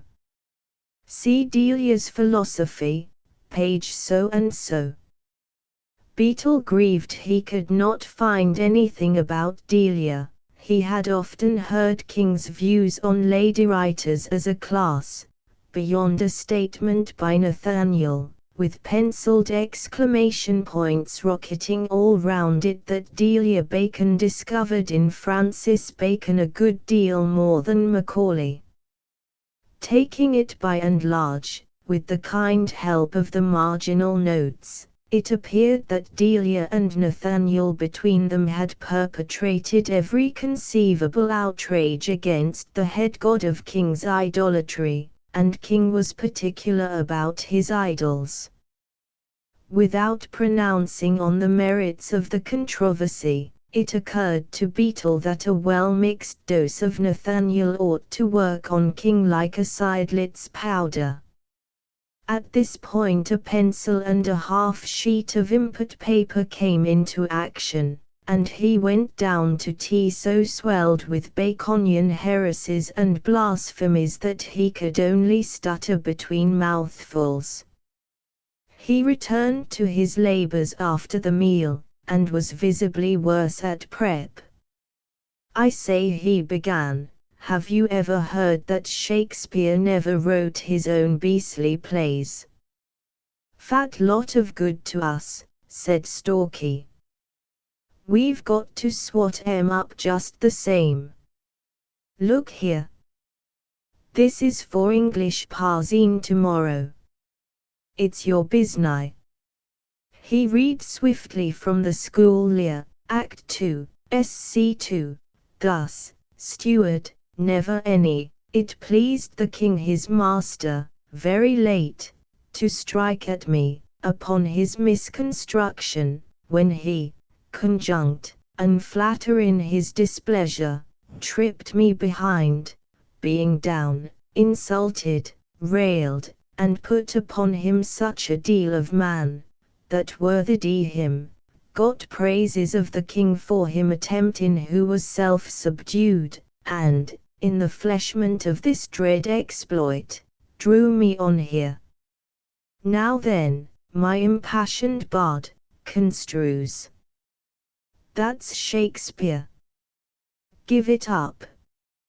He's drunk, Beetle declared at the end of a blank half-minute.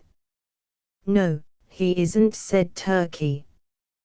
He's a steward, on the estate, chattin' to his employers. Well, look here, Turkey. You ask King if Shakespeare ever wrote his own plays, and he won't give a damn what the steward said.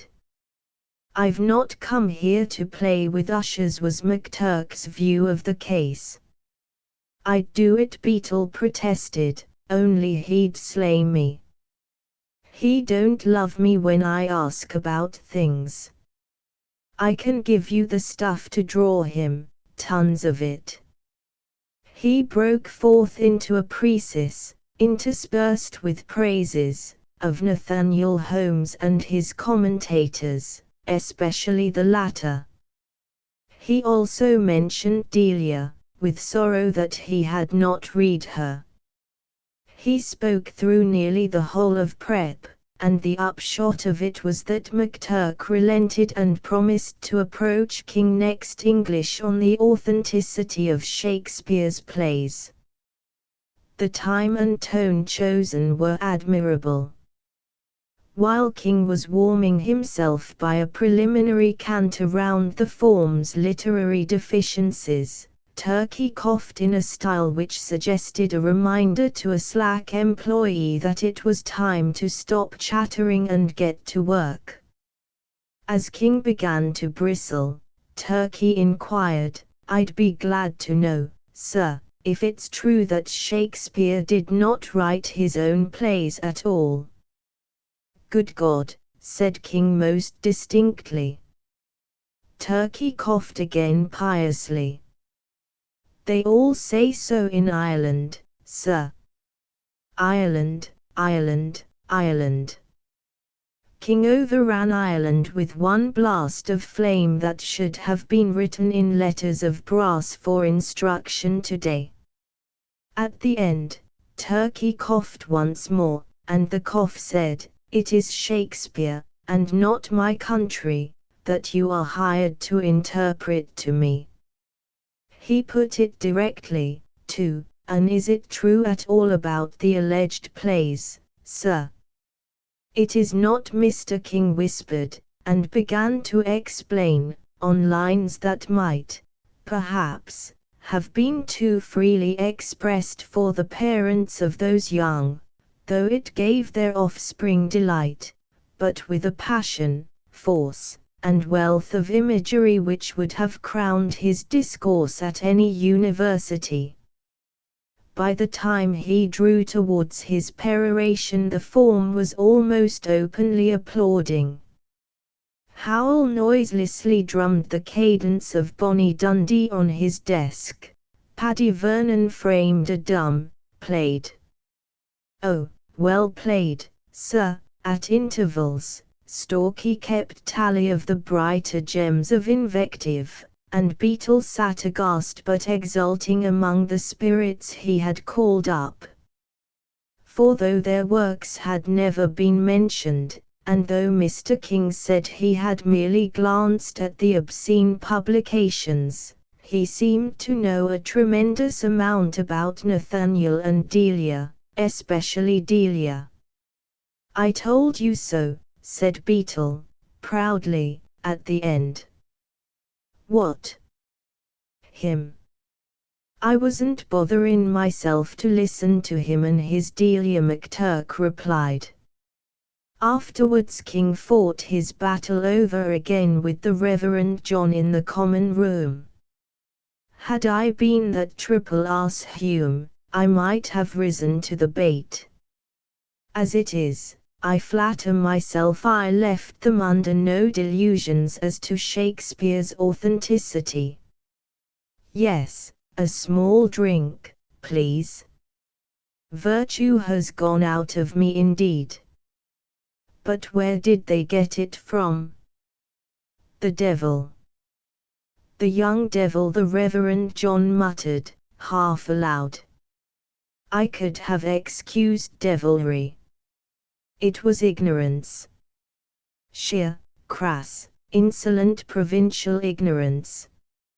I tell you, Gillette, if the Romans had dealt faithfully with the Celt, ab initio, this would never have happened. Quite so. I should like to have heard your remarks. I've told M to tell me what they remember of them, with their own conclusions, in essay form next week. Since he had loosed the whirlwind, the fair-minded Beetle offered to do Turkey's essay for him. On Turkey's behalf, then, he dealt with Shakespeare's lack of education, his butchering, poaching, drinking, horse-holding, and errand-running as Nathaniel had described them, lifted from the same source pleasant names, such as rustic and sorry poetaster, on which last special hopes were built, and expressed surprise that one so ignorant could have done what he was attributed to. His own essay contained no novelties. Indeed, he withheld one or two promising subsequently transpireds for fear of distracting King. But, when the essays were read, Mr. King confined himself wholly to Turkey's pitiful, puerile, jejune, exploded, unbaked, half-bottomed thesis. He touched, too, on the lie in the soul which was, fundamentally, vulgarity, the negation of reverence and the decencies. He broke forth into an impassioned defense of mere atheism, which he said was often no more than mental flatulence, transitory and curable by knowledge of life, in no way comparable, for essential enormity, with the debasing pagan abominations to which Turkey had delivered himself. He ended with a shocking story about one Jowett, who seemed to have held some post of authority where King came from, and who had told an atheistical undergraduate that if he could not believe in a personal God by 5 that afternoon he would be expelled, as, with tears of rage in his eyes, King regretted that he could not expel McTurk. And Turkey blew his nose in the middle of it. But the aim of education being to develop individual judgment, King could not well kill him for his honest doubts about Shakespeare. And he himself had several times quoted, in respect to other poets, "There lives more faith in honest doubt, believe me, than in half the creeds." So he treated Turkey in form like a coiled puffadder, and there was a tense peace among the Augustans. The only ripple was the day before the army examiner came, when Beetle inquired if he need take this exam, "Sir, as I'm not going up for anything." Mr. King said there was great need, for many reasons, none of them flattering to vanity. As far as the army class could judge, the examiner was not worse than his breed, and the written English paper ran closely on the lines of King's mid-term general knowledge test. Howell played his impassioned Diderot to the Richardson lead, Storky his parson in the wig, McTurk his contemptible Swift, Beetle, Steele's affectionate notes out of the sponging house to dearest Prue, all in due order. There were, however, one or two leading questions about Shakespeare. A boy's hand shot up from a back bench. In answering number 7, Reasons for Shakespeare's Dramatic Supremacy, he said, "Are we to take it Shakespeare did write the plays he is supposed to have written, sir." The examiner hesitated an instant. It is generally assumed that he did. But there was no reproof in his words. Beetle began to sit down slowly. Another hand and another voice. "Have we got to say we believe he did, sir? Even if we do not, you are not called upon to state your beliefs. But we can go into that at viva voce this afternoon, if it interests you." "Thank you, sir." "What did you do that for?" Paddy Vernon demanded at dinner.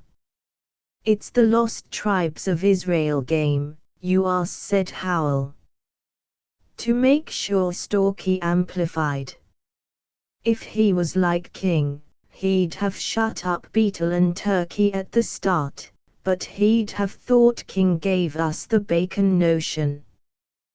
"Well, he didn't shut 'em up, so they're playing it again this afternoon. If he stands it then, he'll be sure King gave us the notion. Either way, it's dead safe for us, and King." At the afternoon's viva voce, before they sat down to the Augustans, the examiner wished to hear, with no bearing on the examination, of course, from those two candidates who had asked him about question 7. "Which were they?" "Take off your gigs, you owl," said Storky between his teeth. Beetle pocketed them and looked into blurred vacancy with a voice coming out of it that asked, "What gave you that idea about Shakespeare?" From Storky's kick he knew the question was for him. "Some people say, sir, there's a good deal of doubt about it nowadays, sir." "Yes, that's true, but it's his knowing so much about legal phrases." Turkey was in support, a lone gun barking somewhere to his right. "That is a crux, I admit. Of course, whatever one may think privately, officially Shakespeare is Shakespeare. But how have you been taught to look at the question?" "Well, Holmes says it's impossible he could, on the legal phraseology alone," Sir McTurk chimed in. "Ah, but the theory is that Shakespeare's experiences in the society of that day brought him in contact with all the leading intellects." The examiner's voice was quite colloquial now. "But they didn't think much of actors then, sir, did they?" This was Howell cooing like a cushat dove. "I mean," the examiner explained the status of the Elizabethan actor in some detail, ending, "and that makes it the more curious, doesn't it? And this Shakespeare was supposed to be writing plays and acting in 'em all the time?" McTurk asked, with sinister meaning. "Exactly what lots of people have pointed out. Where did he get the time to acquire all his special knowledge? Then it looks as if there was something in it, doesn't it, sir?" "That," said the examiner, squaring his elbows at ease on the desk, "is a very large question which, yes, sir." In half a dozen eagerly attentive keys. For decency's sake a few Augustan questions were crammed in conscience-strickenly, about the last 10 minutes. Howell took them since they involved dates, but the answers, though highly marked, were scarcely heeded. When the clock showed 6:30 the examiner addressed them as gentlemen, and said he would have particular pleasure in speaking well of this army class, which had evinced such a genuine and unusual interest in English literature, and which reflected the greatest credit on their instructors. He passed out, the form upstanding, as custom was. "He's going to congratulate King," said Howell. "Don't make a row. Don't make a noise, or else you'll wake the baby." Mr. King of Belial, after Mr. Hume of Sutton had complimented him, as was only just, before all his colleagues in common room, was kindly taken by the Reverend John to his study, where he exploded on the hearth-rug. He thought I had loosed this rancid Baconian rot among them. He complimented me on my breadth of mind, my being abreast of the times. You heard him. That's how they think at Sutton. It's an open sty.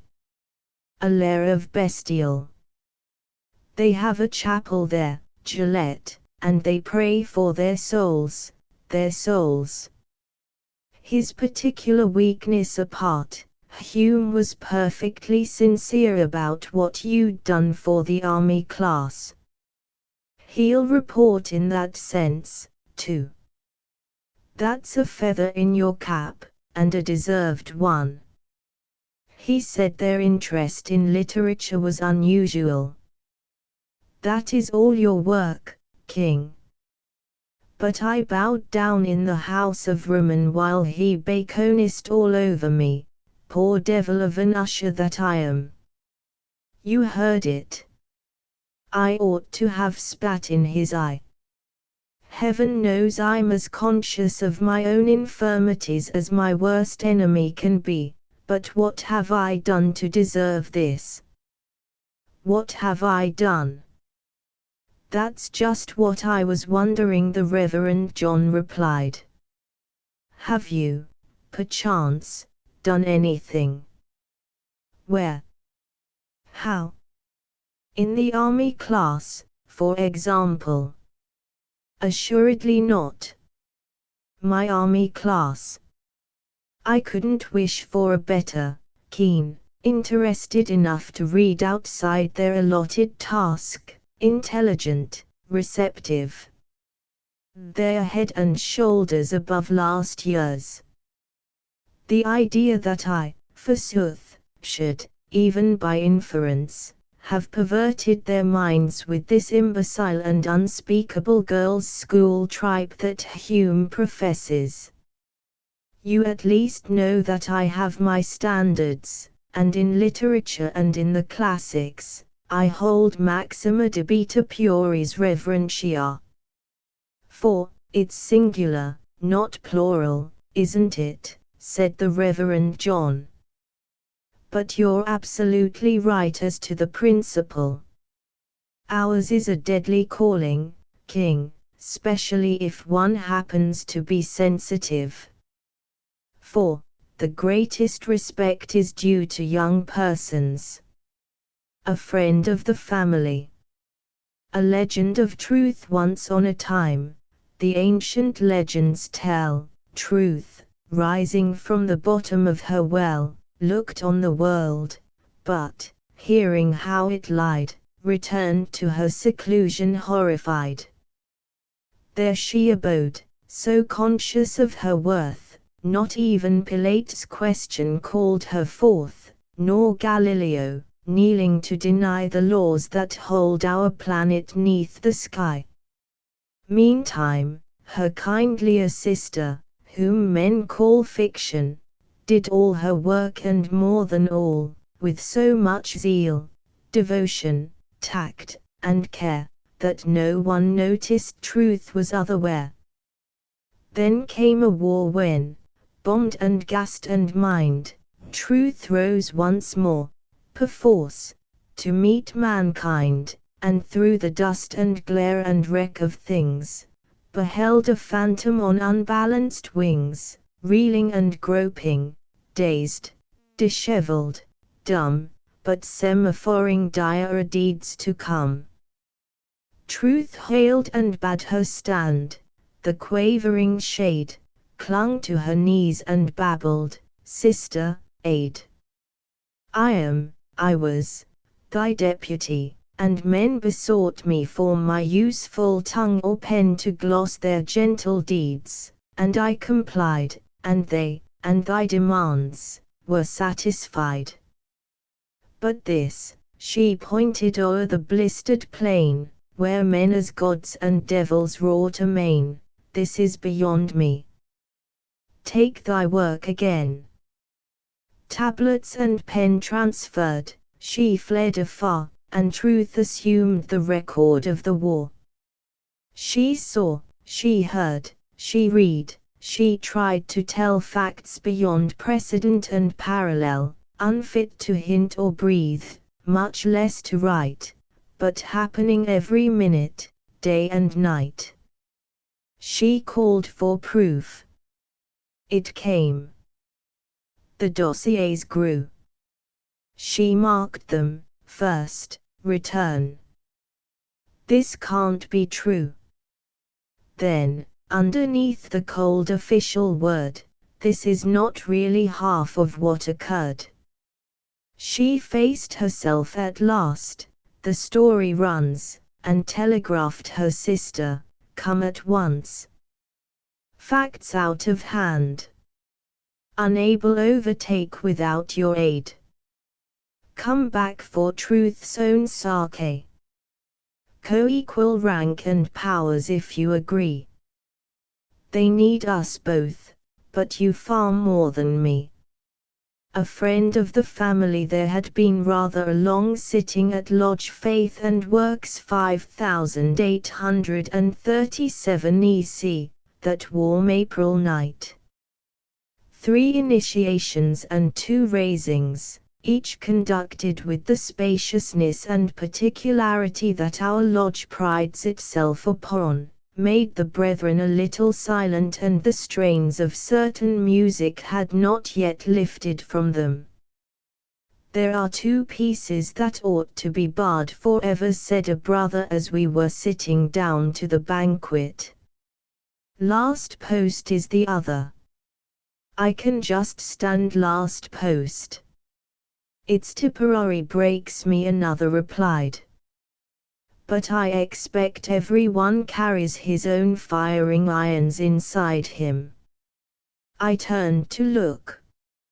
It was a sponsor for one of our newly raised brethren, a fat man with a fish-like and vacant face, but evidently prosperous. We introduced ourselves as we took our places. His name was Bevan, and he had a chicken farm near Chalfont St Giles, whence he supplied, on yearly contract, 2 or 3 high-class London hotels. He was also, he said, on the edge of launching out into herb growing. "There's a demand for herbs," said he, "but it all depends upon your connections with the wholesale dealers. We ain't systematic enough. The French do it much better, especially in those mountains on the Swiss and Italian sides. They use more herbal remedies than we do. Our patent medicine business has killed that with us. But there's a demand still, if your connections are sound. I'm going in for it." A large, well-groomed brother across the table, his name was Pole, and he seemed some sort of professional man, struck in with a detailed account of a hollow behind a destroyed village near Thippville, where, for no ascertainable reason, a certain rather scarce herb had sprung up by the acre, he said, out of the overturned earth. "Only you've got to poke among the weeds to find it, and there's any quantity of bombs and stuff knockin' about there still. They haven't cleaned it up yet. Last time I saw the place," said Bevan, "I thought you'd be that way till Judgment Day. You know how it lay in that dip under that beet factory. I saw it bombed up level in 2 days, into brick dust mainly. They were hunting for Saint Firmin dump.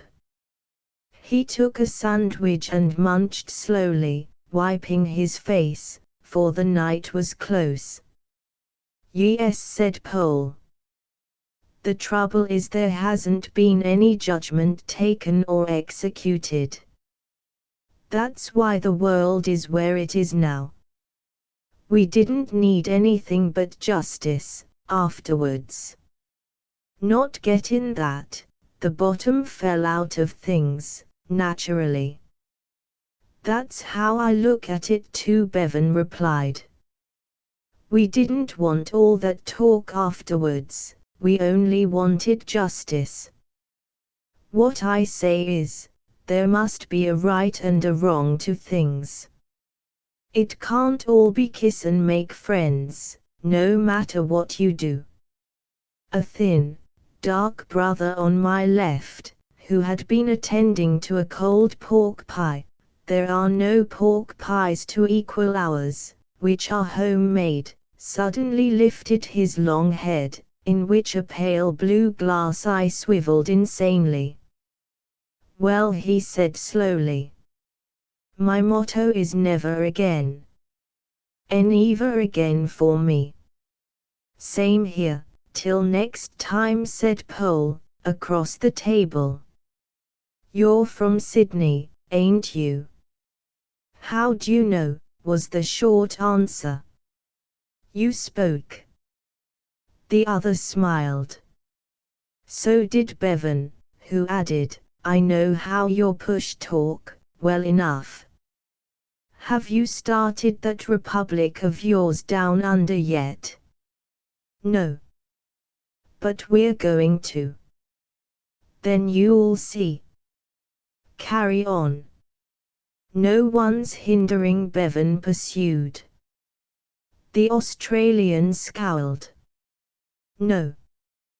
We know they ain't. And, that's what makes us all so crazy angry with you. He threw back his head and laughed the spleen out of him. What can you do with an empire that don't care what you do? I've heard that before. Bevan laughed, and his fat sides shook. Oh, I know your push inside out. When did you come across us? My name's Orton, no relation to the Tichborne one. Gallipoli, dead mostly. My battalion began there. We only lost half. Lucky. They gambled us away in 2 days. 'Member the hospital on the beach? Asked Orton. Yes. And the man without the face, preaching, said Bevan, sitting up a little. Till he died, said the Australian, his voice lowered. And afterwards, Bevan added, lower still. Christ. Were you there that night? Bevan nodded. The Australian choked off something he was going to say, as a brother on his left claimed him. I heard them talk horses, while Bevan developed his herb-growing projects with the well-groomed brother opposite. At the end of the banquet, when pipes were drawn, the Australian addressed himself to Bevan, across me, and as the company rearranged itself, we three came to anchor in the big anteroom where the best prints are hung. Here our brother across the table joined us, and moored alongside. The Australian was full of racial grievances, as must be in a young country, alternating between complaints that his people had not been appreciated enough in England, or too fulsomely complimented by an hysterical press. No, Pole drawled, after a while. You're altogether wrong. We hadn't time to notice anything, We were all too busy fightin' for our lives. What your crowd down under are suffering from is growing pains. You'll get over 'em in 300 years or so, if you're allowed to last so long. Who's going to stush us? Orton asked fiercely. This turned the talk again to larger issues and possibilities, delivered on both sides straight from the shoulder without malice or heat, between bursts of song from round the piano at the far end. Bevan and I sat out, watching.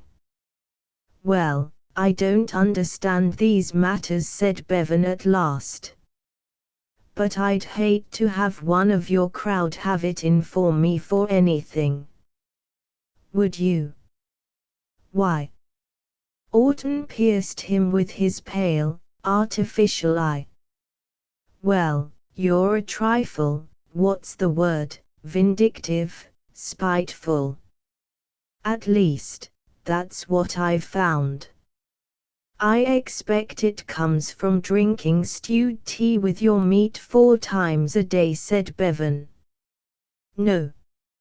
I'd hate to have an Australian after me for anything in particular." Out of this came his tale, somewhat in this shape. It opened with an Australian of the name of Hikmat or Hikma, Bevan called him both, who, finding his battalion completely expended at Gallipoli, had joined up with what stood of Bevan's battalion, and had there remained, unrebuked and unnoticed.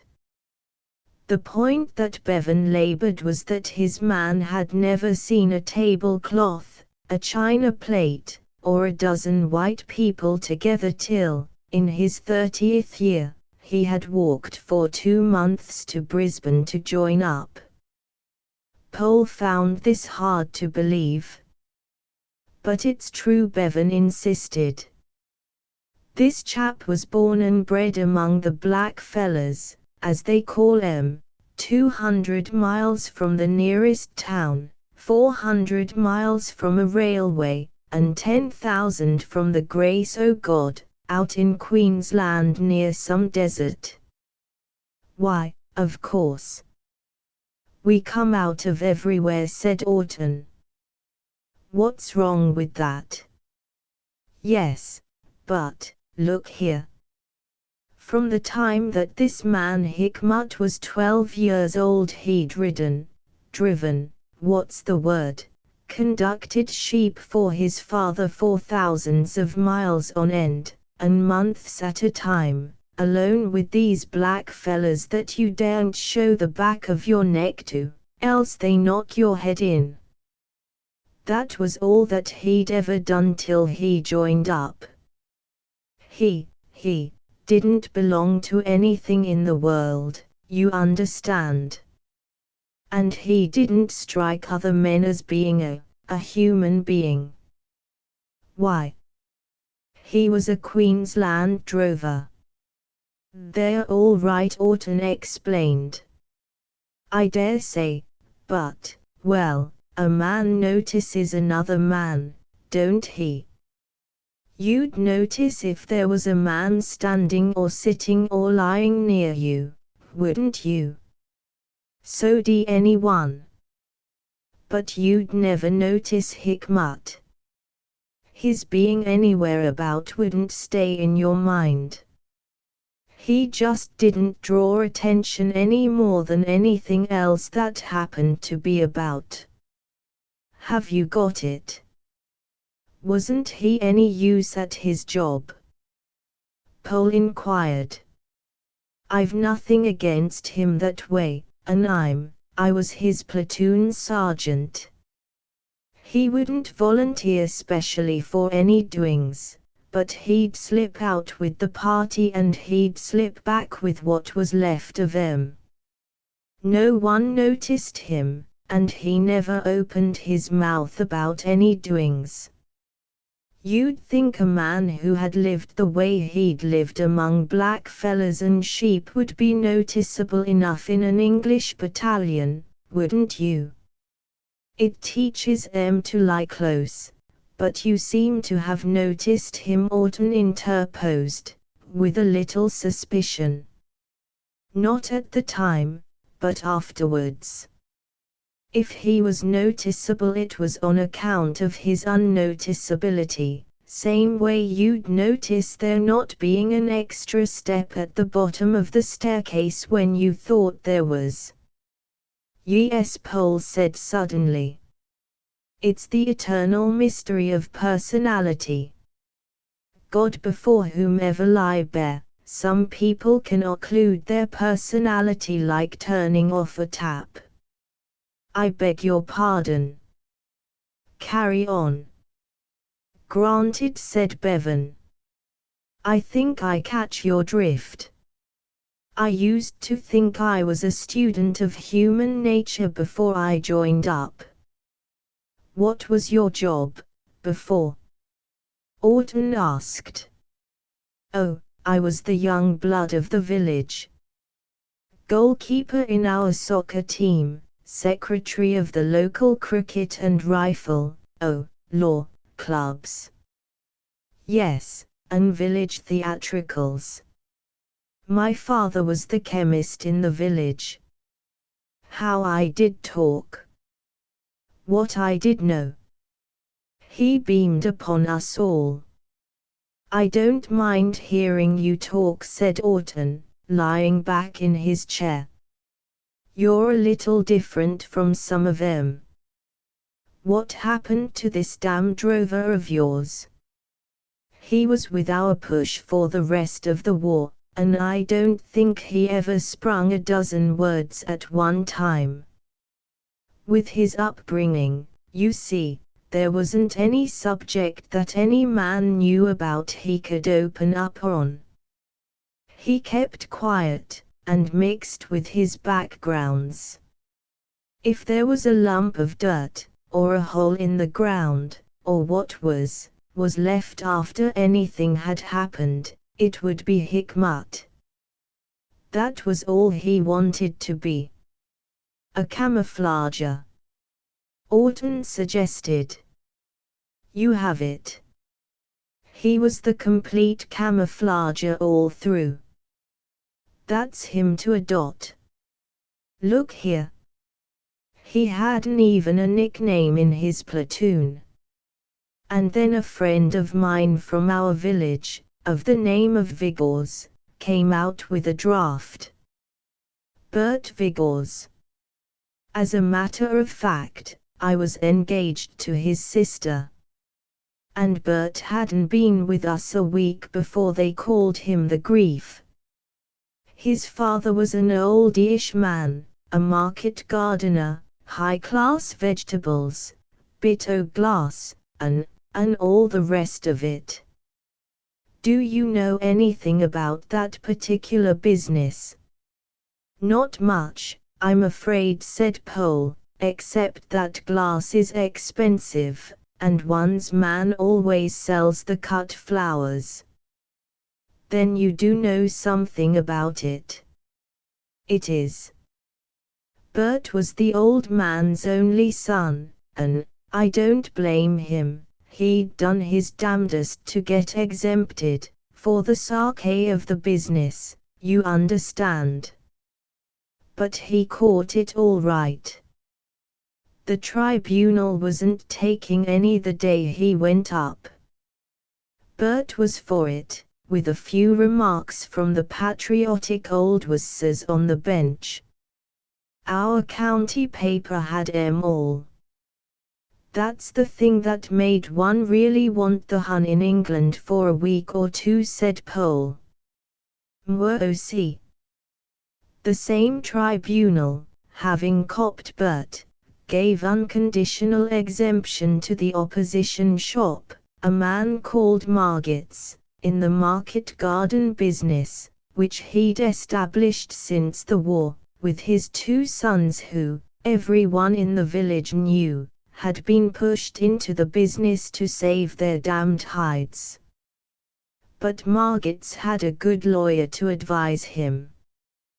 The whole case was frank and above board to a degree, our county paper had it all into agricultural produce, vital necessity, the plough mightier than the sword, and those ducks on the bench, who had turned down Bert, nodding and smiling at Margits all full of his cabbage and green peas. What happened? The usual. Vigor's business, he's 68, with asthma, goes smash, and Margits and company double theirs. So, then, that was Bert's grievance, and he joined us full of it. That's why they called him the Grief.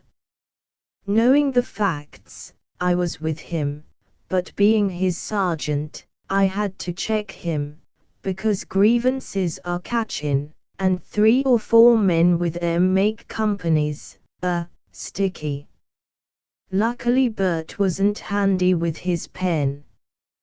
He had to cork up his grievance mostly till he came across Hickmut, and God in heaven knows what brought those two together. No. As why were? I'm wrong about God. I always am. It was sheep. Bert knews much about sheep as I do, and that's Canterbury lamb, but he'd let Hickmut talk about 'em for hours, in return for Hickmut listening to his grievance. Hickmut you'd talk sheep, the one created thing he'd ever open up on, and Bert you'd talk his grievance while they was waiting to go over the top. I've heard 'em again and again, and, of course, I encouraged 'em. Now, look here. Hickmut hadn't seen an English house or a field or a road or anything any civilian-leased man is used to in all his life. Sheep and blacks. Market gardens and glass and exemption tribunals. And the men's teeth chattering behind their masks between rum issue and zero. Oh, there was fun in hell those days, wasn't there, boys? Sure. Oh, sure. Orton chuckled, and Pohl echoed him. Look here. When we were lying up somewhere among those forsaken chicken camps back O'Doolin's, I found Hickmut making mud pies in a farmyard and Bert looking on. He'd made a model of our village according to Bert's description of it. He'd preserved it in his head through all those weeks and weeks o' Bert's yap, and he'd coughed it all up, Margit's house and gardens, old Mr. Vigor's ditto, both pubs, my father's shop, everything that he'd been told by Bert done out to scale in mud, with bits o' brick and stick. Haig ought to have seen it, but as his sergeant I had to check him for misusin' his winkle pin on dirt. Come to think of it, a man who runs about uninhabited countries, with sheep, for a living must have gifts for mappin' and scalin' things somehow or other, or he'd be dead. I never saw anything like it, all out o' what Bert had told him by word of mouth. And the next time we went up the line Hickmut copped it in the leg just in front of me. Finish? I asked. Oh, no. Only beginning. That was in December, something or other, 16. In January Vigor's copped it for keeps. I buried him, snowin' blind it was, and before we'd got him under the whole show was crumbed. I wanted to bury him again just to spite him. I'm a spiteful man by nature, but the party wasn't taking any more, even if they could have found it. But, you see, we had buried him all right, which is what they want at home, and I wrote the usual trimmings about the chaplain and the full service, and what his captain had said about Bert being recommended for a pip, and the irreparable loss and so on. That was in January 17. In February sometime or other I got saved. My speciality had come to be bombings and night doings. Very pleasant for a young free man, but there's a limit to what you can stand. It takes all men differently. Noise was what started me, at last. I'd got just up to the edge, wondering when I'd crack and how many of our men I'd do in if it came on me while we were busy.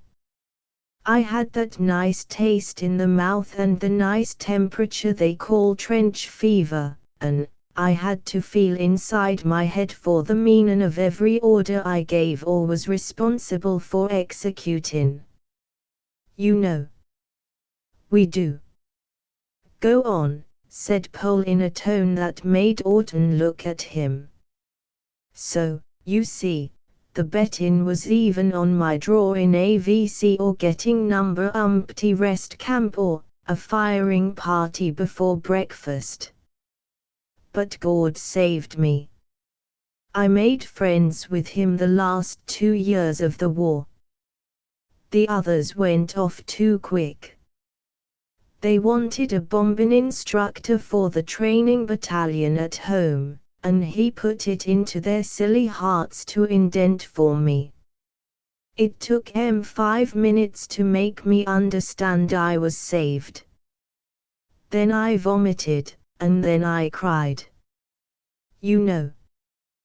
The fat face of Bevan had changed and grown drawn, even as he spoke, and his hands tugged as though to tighten an imaginary belt. I was never keen on bombing myself, said Pole. But bombing instructions murder.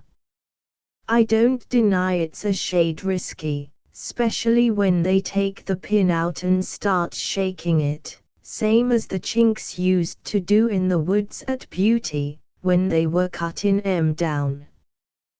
But you live like a home defense brigadier, besides weekend leave.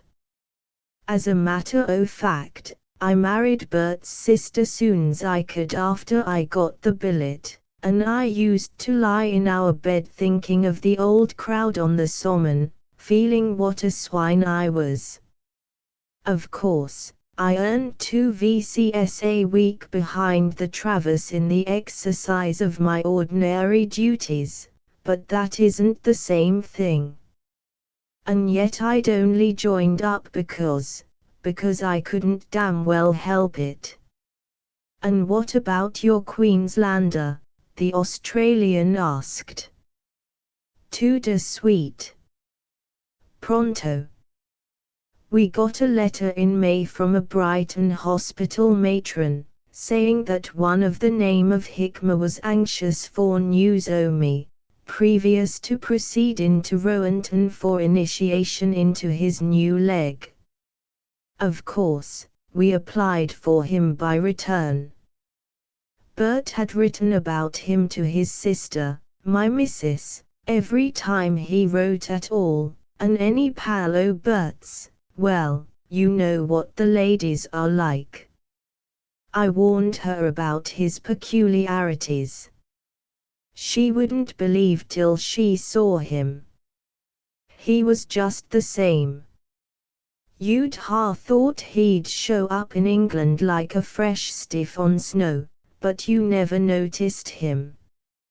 You never heard him, and if he didn't want to be seen he wasn't there. He just joined up with his background. I knew he could do that with men, but how in hell, seeing how curious women are, he could camouflage with the ladies, my wife and my mother to wit, beats me. He'd feed the chickens for us, he'd stand on his one leg, it was off above the knee, and saw wood for us. He'd run, he'd hop, errands for Mrs. B or mother, Our dog worshipped him from the start, though I never saw him throw a word to him, and yet he didn't take any place anywhere. You've seen a rabbit, you've seen a pheasant, hiding in a ditch. Put your hand on it sometimes before it moved, haven't you? Well, that was Hikmat, with 2 women in the house crazy to find out anything about him that made him human. You know what women are.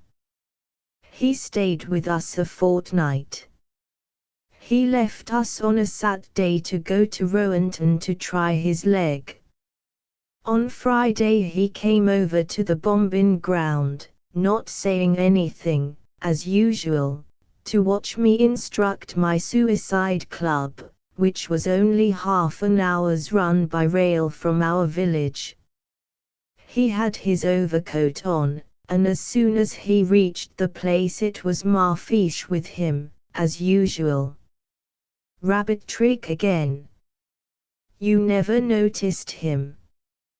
He sat in the bomb-proof behind the pit where the duds accumulate till it's time to explode 'em. Naturally, that's strictly forbidden to the public. So he went there, and no one noticed him. When he'd had enough of watching, he hopped off home to feed our chickens for the last time. Then how did you know all about it? Orton said. Because I saw him come into the place just as I was going down into the trench. Then he slipped my memory till my train went back. But it would have made no difference what our arrangements were. If Hikmat didn't choose to be noticed, he wasn't noticed. Just for curiosity's sake I asked some of the staff sergeants whether they'd seen him on the ground. Not one single one had, or could tell me what he was like. And Saturday noon he went off to Rowanton.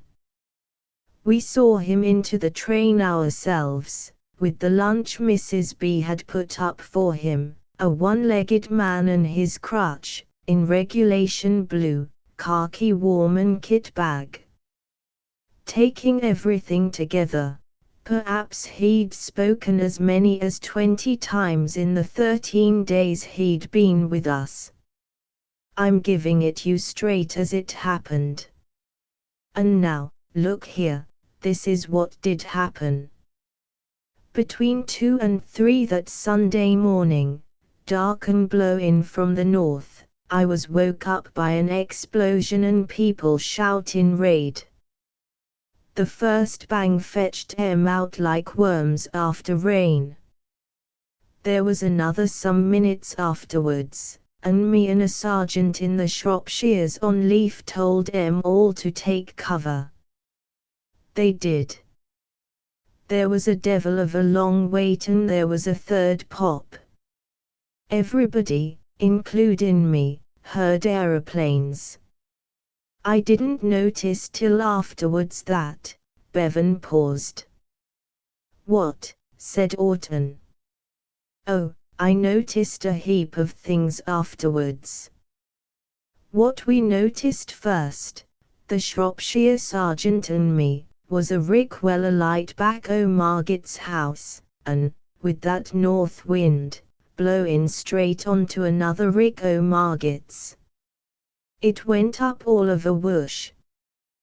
The next thing we saw by the light of it was Margot's house with a bomb hole in the roof and the rafters leanin' sideways like they always lean on such occasions. So we ran there, and the first thing we met was Margot's in his split-tailed nightie calling on his mother and damning his wife. A man always does that when he's cross. Have you noticed? Mrs. Margot's was in her nightie too, reminding Margot's that he hadn't completed his rick insurance. and that's a woman's loving care all over. Behind them was their eldest son, in trousers and slippers, nurse in his arm and calling for the doctor. They went through us howling like flamine were for casualties, right up the street to the surgery. Well, there wasn't anything to do except let the show burn out. We hadn't any means of extinguishing conflagrations.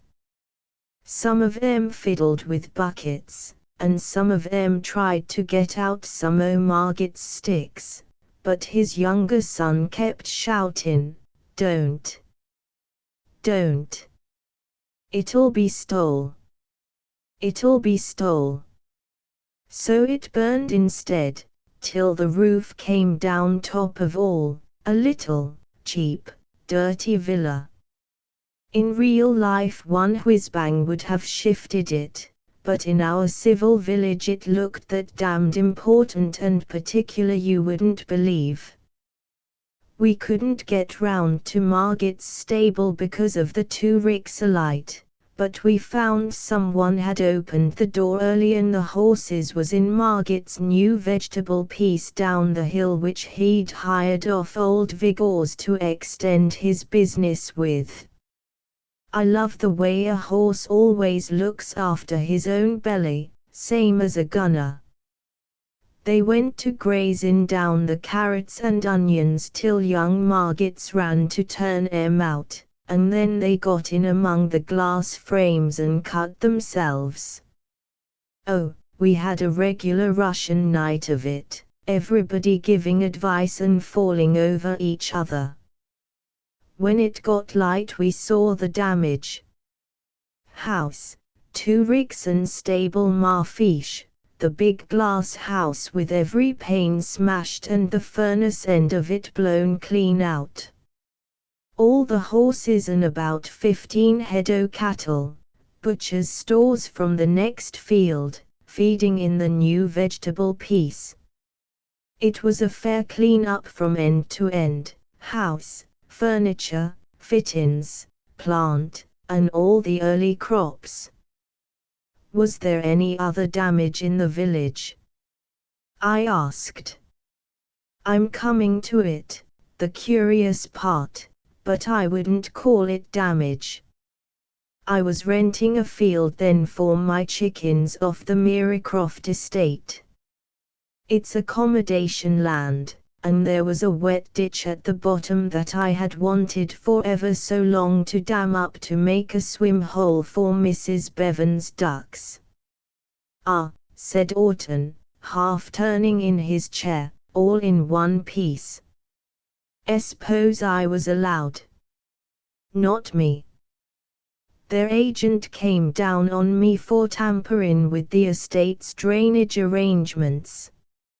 And all I wanted was to bring the bank down where the ditch narrows. A couple of cartloads of dirt would have held the water back for half a dozen yards, not more than that, and I could have made a little spillway over the top with 3 boards, same as in trenches. Well, the first bomb, the one that woke me up, had done my work for me better than I could. It had dropped just under the hollow of the bank and brought it all down in a fair landslide. I'd got my swim hole for Mrs. Bevan's ducks, and I didn't see how the estate could kick at the act. Oh God, due. And Hickmut, said Orton, grinning. Hold on. There was a parish council meeting to demand reprisals, of course, and there was the policeman and me poking about among the ruins till the explosives expert came down in his motor car at 3 p.m. Monday, and he meets all the Margits off their rockers, howling in the surgery, and he sees my swim hole filling up to the brim. What did he say? Paul inquired. He sized it up at once. He had to get back to dine in town that evening. He said all the evidence proved that it was a lucky shot on the part of one isolated Hun plane going home, and we weren't to take it to heart. I don't know that anybody but the Margits did. He said they must have used incendiary bombs of a new type, which he'd suspected for a long time. I don't think the man was any worse than God intended him to be. I don't really. But the Shropshire sergeant said, "And what did you think?" I interrupted. I didn't think. I knew by then. I'm not a Sherlock Holmes, but having chucked M back and kicked M out of the light and slept with M for 2 years, and marking my living out of them at that time, I could recognize the fuse of a Mills bomb when I found it. I found all 3 of them. Curious about that second in Margit's glass house. Hickmut Mews have raked the ashes out of the furnace, popped it in, and shut the furnace door. It operated all right. Not one living pane left in the putty, and all the brickwork spread round the yard in streaks. Just like that Saint Firmin village we were talking about. But how do you account for young what's his name getting his arm broken, said Pole. Crutch, said Bevan. If you or me had taken on that night's doiness, with one leg, we'd have hopped and sweated from one flank to another and been caught halfway between. Hickmut didn't. I'm as sure as I'm sitting here that he did his doings quiet and comfortable at his full height. He was over 6 feet, and no one noticed him. This is the way I see it. He fixed the swim hole for Mrs. Bevan's ducks first. We used to talk over our own affairs in front of him, of course, and he knew just what she wanted in the way of a pond. So he went and made it at his leisure. Then he probably went over to Margit's and lit the first rick, knowing that the wind you'd do the rest. When young Margit saw the light of it and came out to look, Hickmut would have taken post at the back door and dropped the young swine with his crutch, same as we used to drop Huns coming out of a dugout. You know how they blink at the light. Then he must have walked off and opened Margit's stable door to save the horses. They'd be more to him than any man's life. Then he probably chucked one bomb on top o' Margit's roof, having seen that the first rick had caught the second and that the whole house was bound to go. Do you get me? Then why did he waste his bomb on the house, said Orton. His glass eye seemed as triumphant as his real one. For camouflage, of course. He was camouflage in an air raid. When the Margits piled out of their place into the street, he probably attended to the glass house, because that would be Margit's chief means o' business. After that, I think so, because otherwise I don't see where all those extra cattle came from that we found in the vegetable piece. He must have walked off and rounded up all the butcher's beasts in the next meadow, and driven em there to help the horses. And when he'd finished everything he'd set out to do, I'll lay my life on Kit he curled up like a bloomin' wombat not 50 yards away from the whole flamin' show, and let us run round him. And when he'd had his sleep out, he went up to Rowanton Monday morning by some train that he'd decided upon in his own mind weeks and weeks before. Did he know all the trains then? Said Pole. Ask me another. I only know that if he wanted to get from any place to another without being noticed, he did it. And the bombs. He got 'em from you, of course, Pole went on. What do you think? He was an hour in the park watching me instruct, sitting, as I remember, in the bomb-proof by the dud hole, in his overcoat. He got 'em all right. He took neither more nor less than he wanted, and I've told you what he did with 'em, 1, 2, and 3. Ever see him afterwards? Said Orton. Yes. Saw him at Brighton when I went down there with the missus, not a month after he'd been broken into his Rowanton leg. You know how the boys used to sit all along Brighton front in their blues, and jump every time the coal was being delivered to the hotels behind them. I barged into him opposite the old ship, and I told him about our air raid.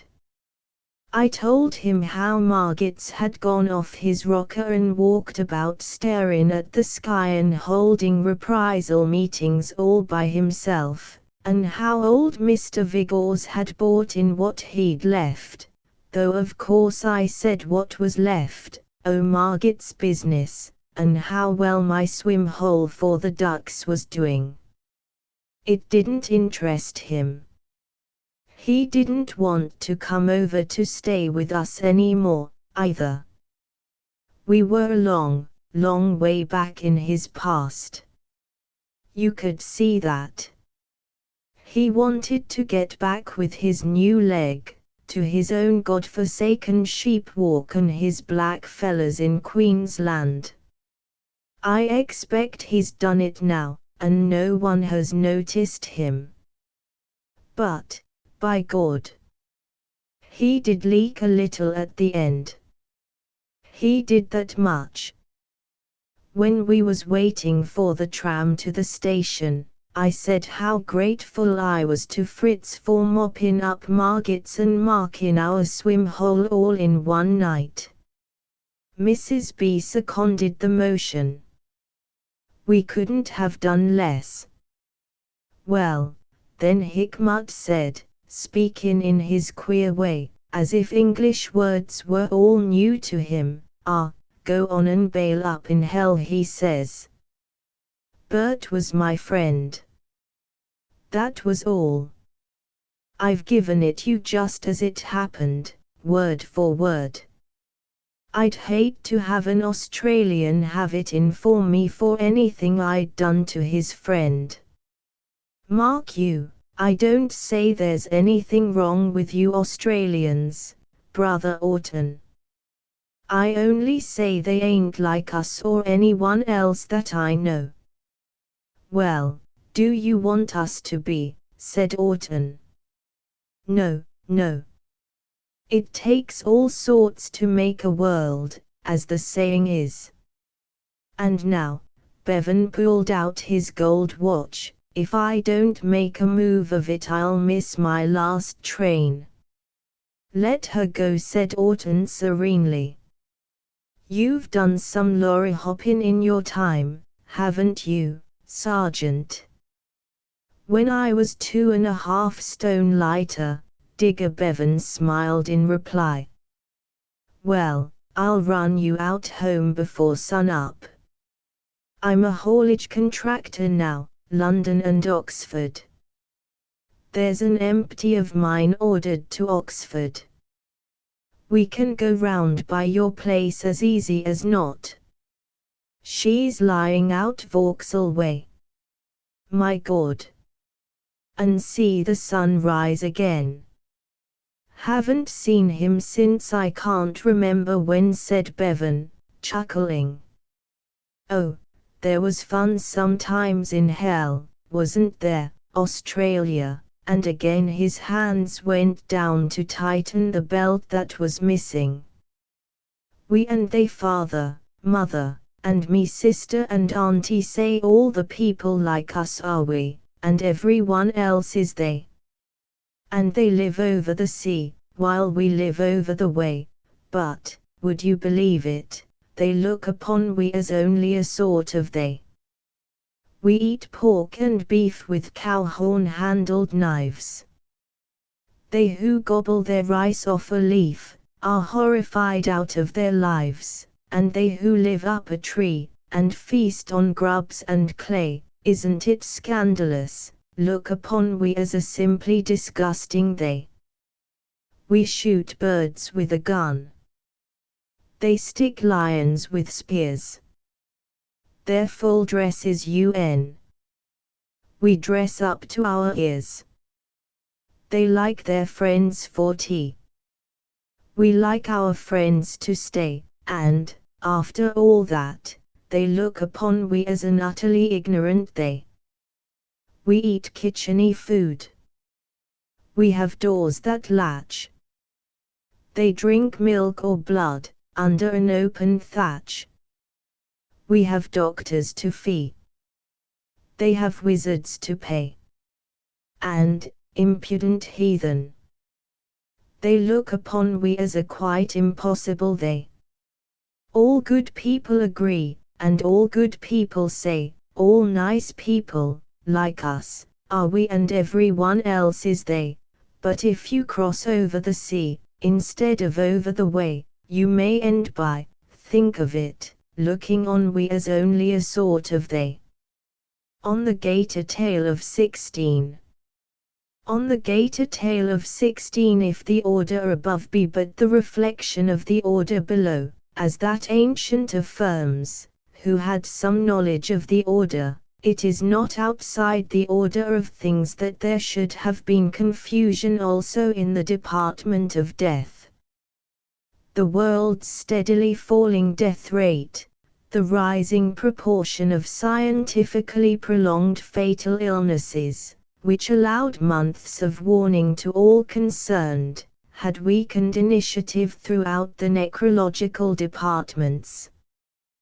When the war came, these were as unprepared as civilized mankind, and, like mankind, they improvised and recriminated in the face of heaven. As Death himself observed to Saint Peter, who had just come off the gate for a rest, one does the best one can with the means at one's disposal, but, I know, said the good saint sympathetically, even with what help I can muster, I'm on the gate 22 hours out of the 24. Do you find your volunteer staff any real use? Death went on. Isn't it easier to do the work oneself than, one must guard against that point of view? Saint Peter returned, but I know what you mean. Office officializes the best of us. What is it now? He turned to a prim-lipped seraph who had followed him with an expulsion form for signature. Saint Peter glanced it over. Private R.M. Buckland, he read, on the charge of saying that there is no God. That all? He says he is prepared to prove it, sir, and, according to the rules, if you will make yourself acquainted with the rules, you'll find they lay down that the fool says in his heart, there is no God.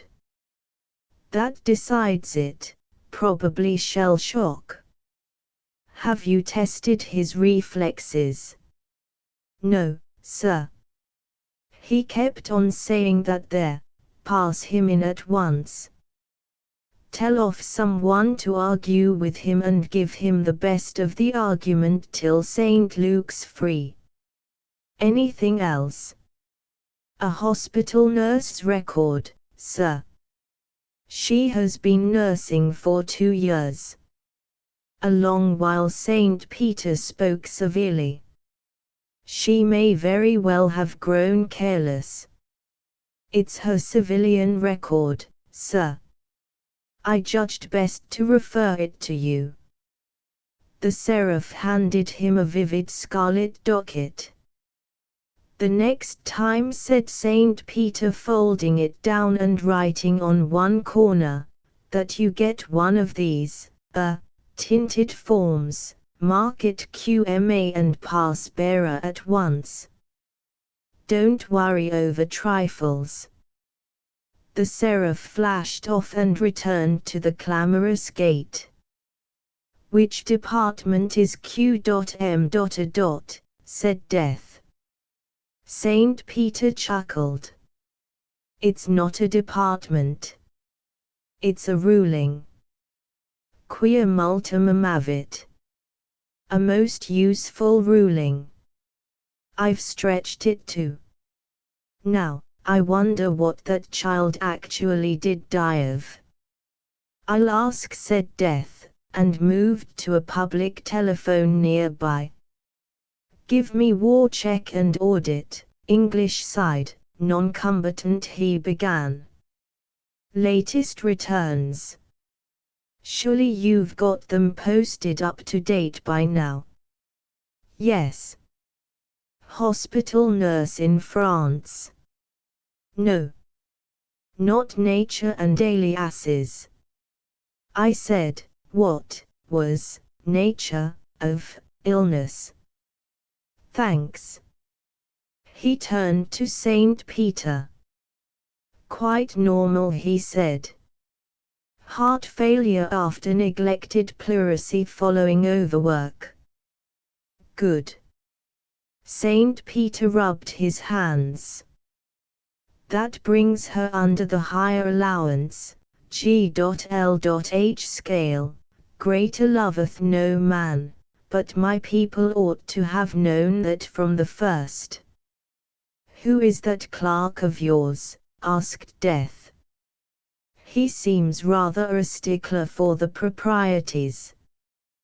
The usual type nowadays, Saint Peter returned. A young power in charge of some half-baked universe. Never having dealt with life yet, he's somewhat nebulous. Death sighed. It's the same with my old departmental heads. Nothing on earth will make my fossils on the normal civil side realize that we are dying in a new age. Come and look at them. They might interest you. Thanks, I will, but, excuse me a minute. Here's my zealous young assistant on the wing once more. The seraph had returned to report the arrival of overwhelmingly heavy convoys at the gate, and to ask what the saint advised. I'm just off on an interdepartmental inspection which will take me some time, said Saint Peter. You must learn to act on your own initiative.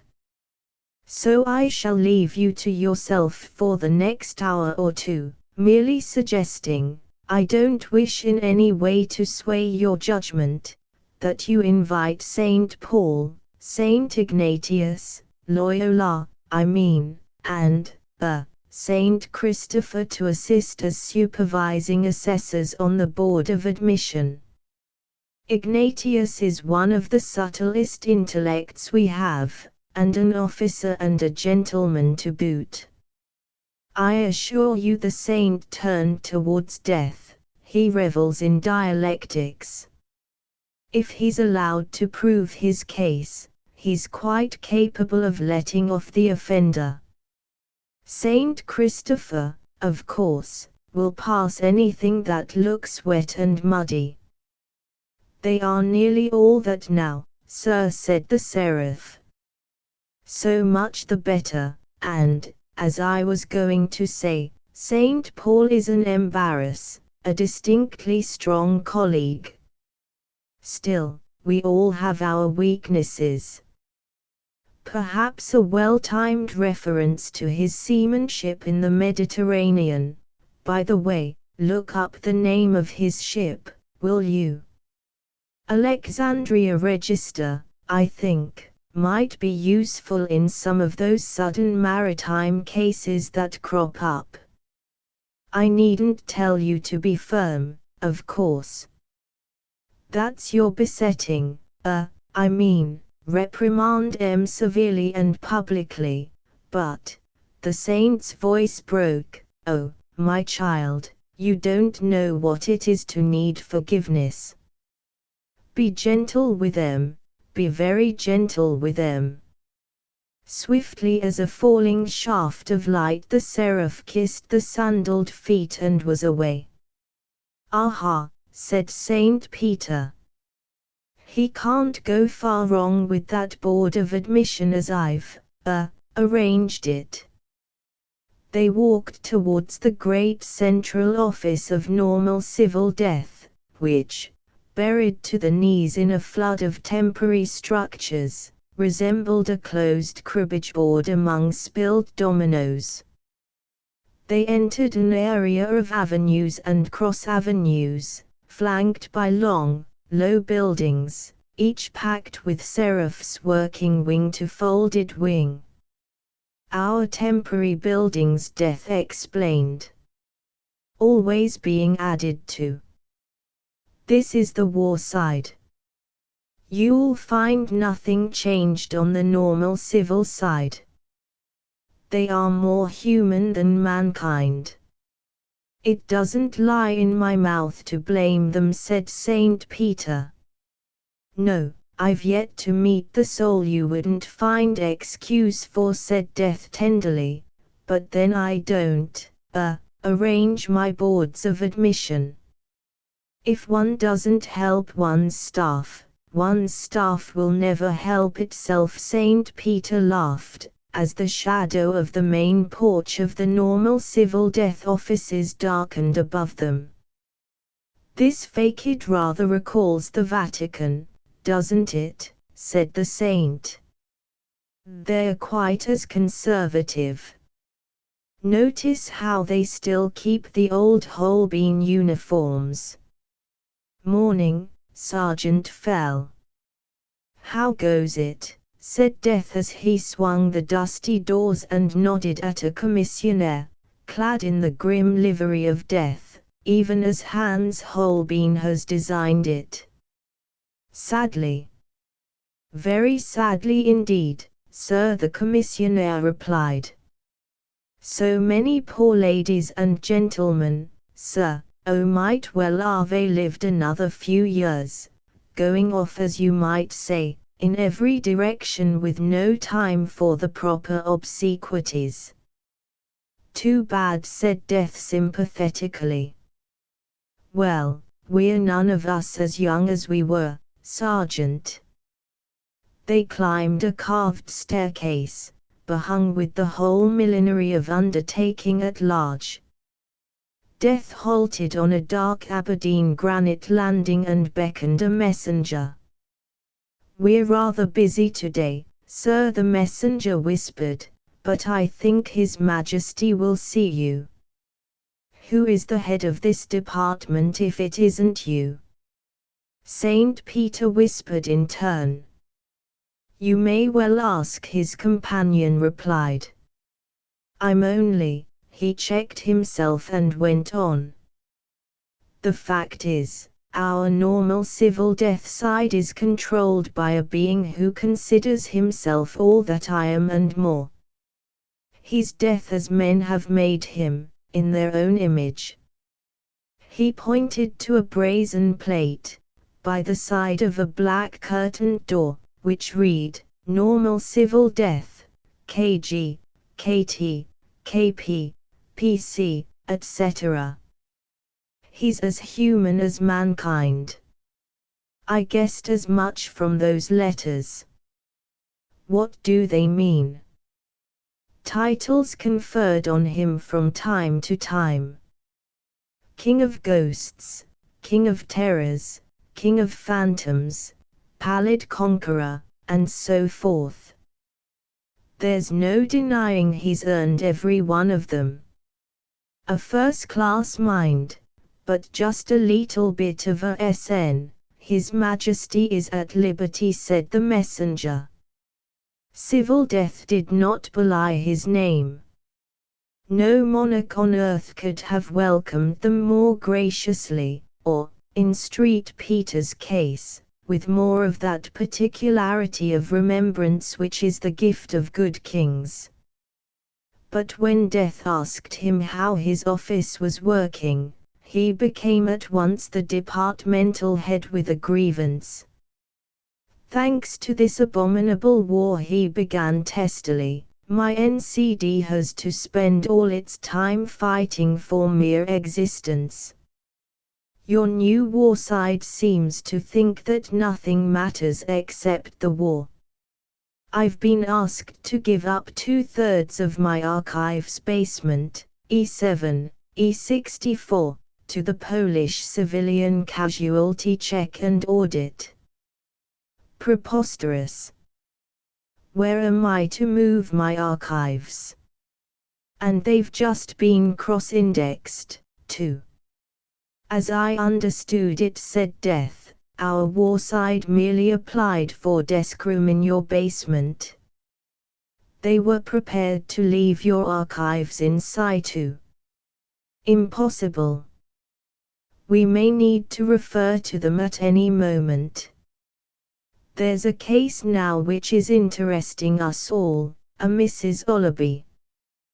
Worcestershire by extraction, dying of an internal hereditary complaint. At any moment, we may wish to refer to her dossier, and how can we if our basement is given up to people over whom we exercise no departmental control? This war has been made excuse for slackness in every direction. Indeed, said Death. You surprise me. I thought nothing made any difference to the N.C.D. A few years ago I should have concurred, Civil Death replied. But since this recent outbreak of unregulated mortality, there has been a distinct lack of respect towards certain aspects of our administration. The attitude is bound to reflect itself in the office. The official is, in a large measure, what the public makes him. Of course, it is only temporary reaction, but the merest outsider would notice what I mean. Perhaps you would like to see for yourself. Civil Death bowed towards St. Peter, who feared that he might be taking up his time. Not in the least. If I am not the servant of the public, what am I? Civil Death said, and preceded them to the landing. Now, this, he ushered them into an immense but badly lighted office, is our International Mortuary Department, the IMD as we call it. It works with the check and audit. I should be sorry to say offhand how many billions sterling it represents, invested in the funeral ceremonies of all the races of mankind. He stopped behind a very bald-headed clerk at a desk. And yet we take cognizance of the minutest detail, do not we? He went on. What have we here, for example? Funeral expenses of the late Mr. John Shanks Tanner. The clerk stepped aside from the red-ruled book. Cut down by the executors on account of the war from £173:19 to £47:18:4. A sad falling off, if I may say so, Your Majesty. And what was the attitude of the survivors? Civil Death asked. Very casual. It was a motor hearse funeral. A pernicious example, spreading, I fear, even in the lowest classes, his superior muttered. Haste, lack of respect for the dread summons, carelessness in the subsequent disposition of the corpse and, but as regards people's real feelings. St. Peter demanded of the clerk. That isn't within the terms of our reference, sir, was the answer. But we do know that as often as not, they don't even buy black-edged announcement cards nowadays. Good heavens, said Civil Death swellingly. No cards. I must look into this myself. Forgive me, Saint Peter, but we servants of humanity, as you know, are not our own masters. No cards, indeed. He waved them off with an official hand, and immersed himself in the ledger. Oh, come along, Death whispered to Saint Peter. This is a blessed relief. They two walked on till they reached the far end of the vast dim office. The clerks at the desks here scarcely pretended to work. A messenger entered and slapped down a small orthophonic reel. Here you are, he cried. Mr. Wilbraham Latimer's last dying speech and record. He made a shocking end of it. Good for Latimer, a young voice called from a desk. Chuck it over. Yes, the messenger went on. Latimer said to his brother, but I haven't time to worry about a little thing like dying these days, and what's more important, you haven't either. You go back to your somme duenesse, and I'll put it through with Aunt Maria. It'll amuse her and it won't hinder you. That's nice stuff for your boss. The messenger whistled and departed. A clerk groaned as he snatched up the reel. How the deuce am I to knock this into official shape, he began. Pass us the edifying gantry Tubnell. I'll have to crib from him again, I suppose. Be careful, a companion whispered, and shuffled a typewritten form along the desk. I've used Tubby twice this morning already. The late Mr. Gantry Tubnell must have demised on approved departmental lines, for his record was much thumbed. Death and Saint Peter watched the editing with interest. I can't bring in Aunt Maria anyway, the clerk broke out at last. Listen here, everyone. She has heart disease. She dies just as she's lifted the dropsical Latimer to change his sheets. She says, sorry, Willie. I'd make a damn poor hospital nurse. Then she sits down and croaks. Now I call that good. I've a great mind to take it round to the warside as an indirect casualty and get a breath of fresh air. Then you'll be hauled over the coals, a neighbor suggested. I'm used to that, too, the clerk sniggered. Are you? Said Death, stepping forward suddenly from behind a high map stand. Who are you? The clerk cowered in his skeleton jacket. I'm not on the regular establishment, sir, he stammered. I'm a volunteer. I wanted to see how people behaved when they were in trouble. Did you? Well, take the late Mr. Wilbraham Latimer's and Miss Maria Latimer's papers to the Warside General Reference Office. When they have been passed upon, tell the attendance clerk that you are to serve as probationer in, let's see, in the domestic induced casualty side, 7G.S. The clerk collected himself a little and spoke through dry lips. But I slipped in from the lower establishment, sir, he breathed. There was no need to explain. He shook from head to foot as with the palsy, and under all heaven none tremble save those who come from that class which also believe and tremble. Do you tell me this officially, or as one created being to another? Death asked after a pause.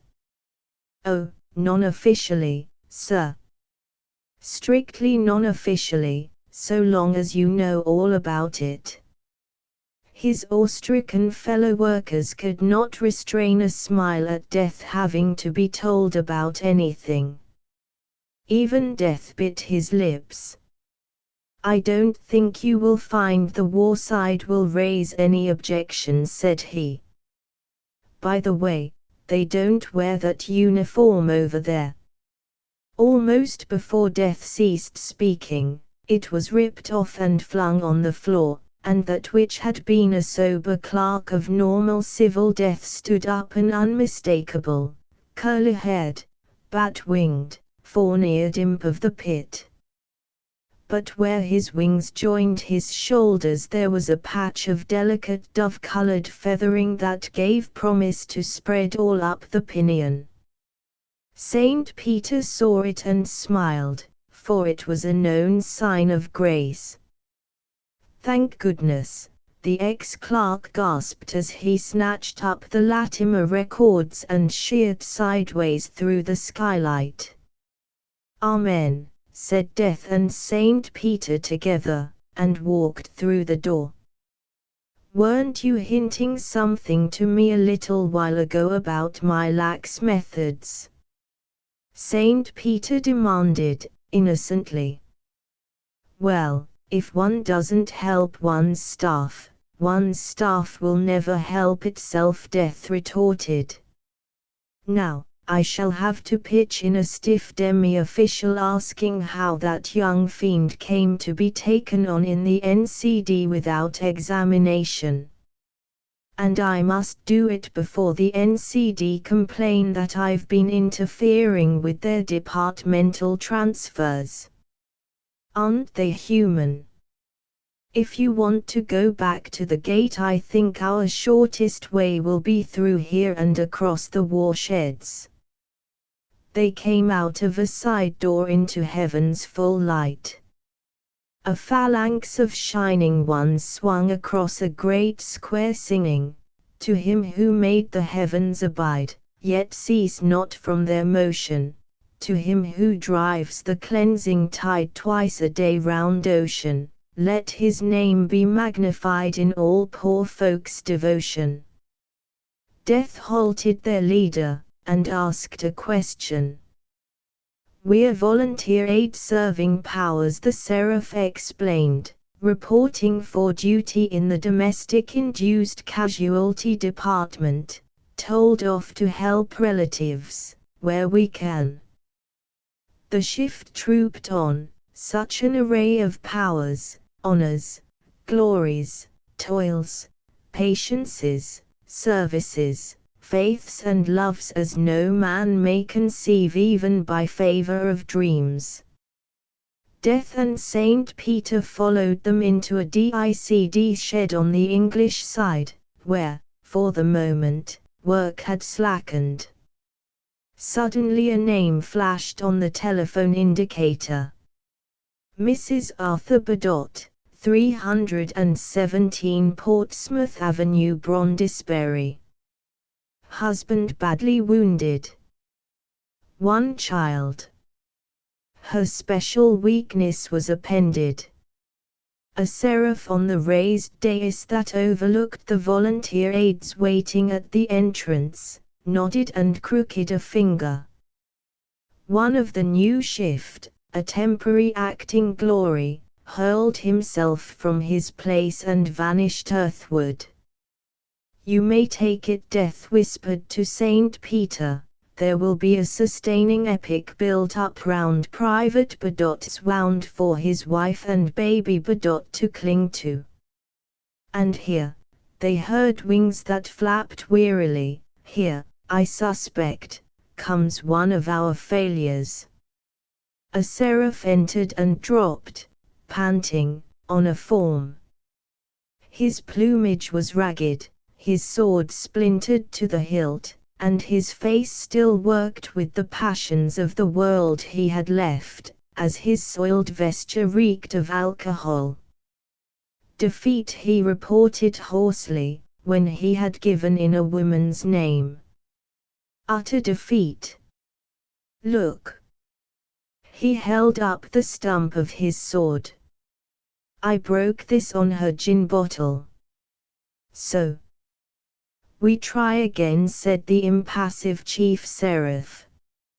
Again he beckoned, and there stepped forward that very imp whom death had transferred from the NCDGOU, said the seraph. We must deal with a fool according to her folly. Have you pride enough? There was no need to ask. The messenger's face glowed and his nostrils quivered with it. Scarcely pausing to salute, he poised and dived, and the papers on the desks spun beneath the draft of his furious vans. Saint Peter nodded high approval. I see, he said. He'll work on her pride to steady her. By all means, if by all means, as my good Paul used to say. Only it ought to read by any manner of possible means. Excellent. It's difficult, though, a soft-eyed Patience whispered. I fail again and again. I'm only fit for an old maid's tea party. Once more the record flashed, a multiple urgent appeal on behalf of a few thousand men, worn out body and soul. The Patience was detailed. Oh, me, she sighed, with a comic little shrug of despair, and took the void softly as a summer breeze at dawning. But how does this come under the head of domestic casualties? Those men were in the trenches. I heard the mud squelch, said Saint Peter. Something wrong with the installation, as usual. Waves are always jamming here, the seraph replied.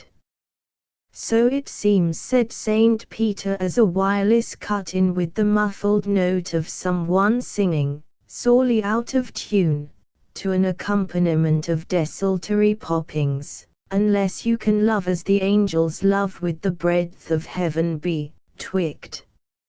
It broke off. The record showed a name. The waiting seraphs stiffened to attention with a click of tense quills. As you were, said the chief seraph. He's met her. Who is she? Said Saint Peter. His mother. You never get over your weakness for romance, Death answered, and a covert smile spread through the office. Thank heaven, I don't. But I really ought to be going. Wait 1 minute. Here's trouble coming through, I think, Death interposed.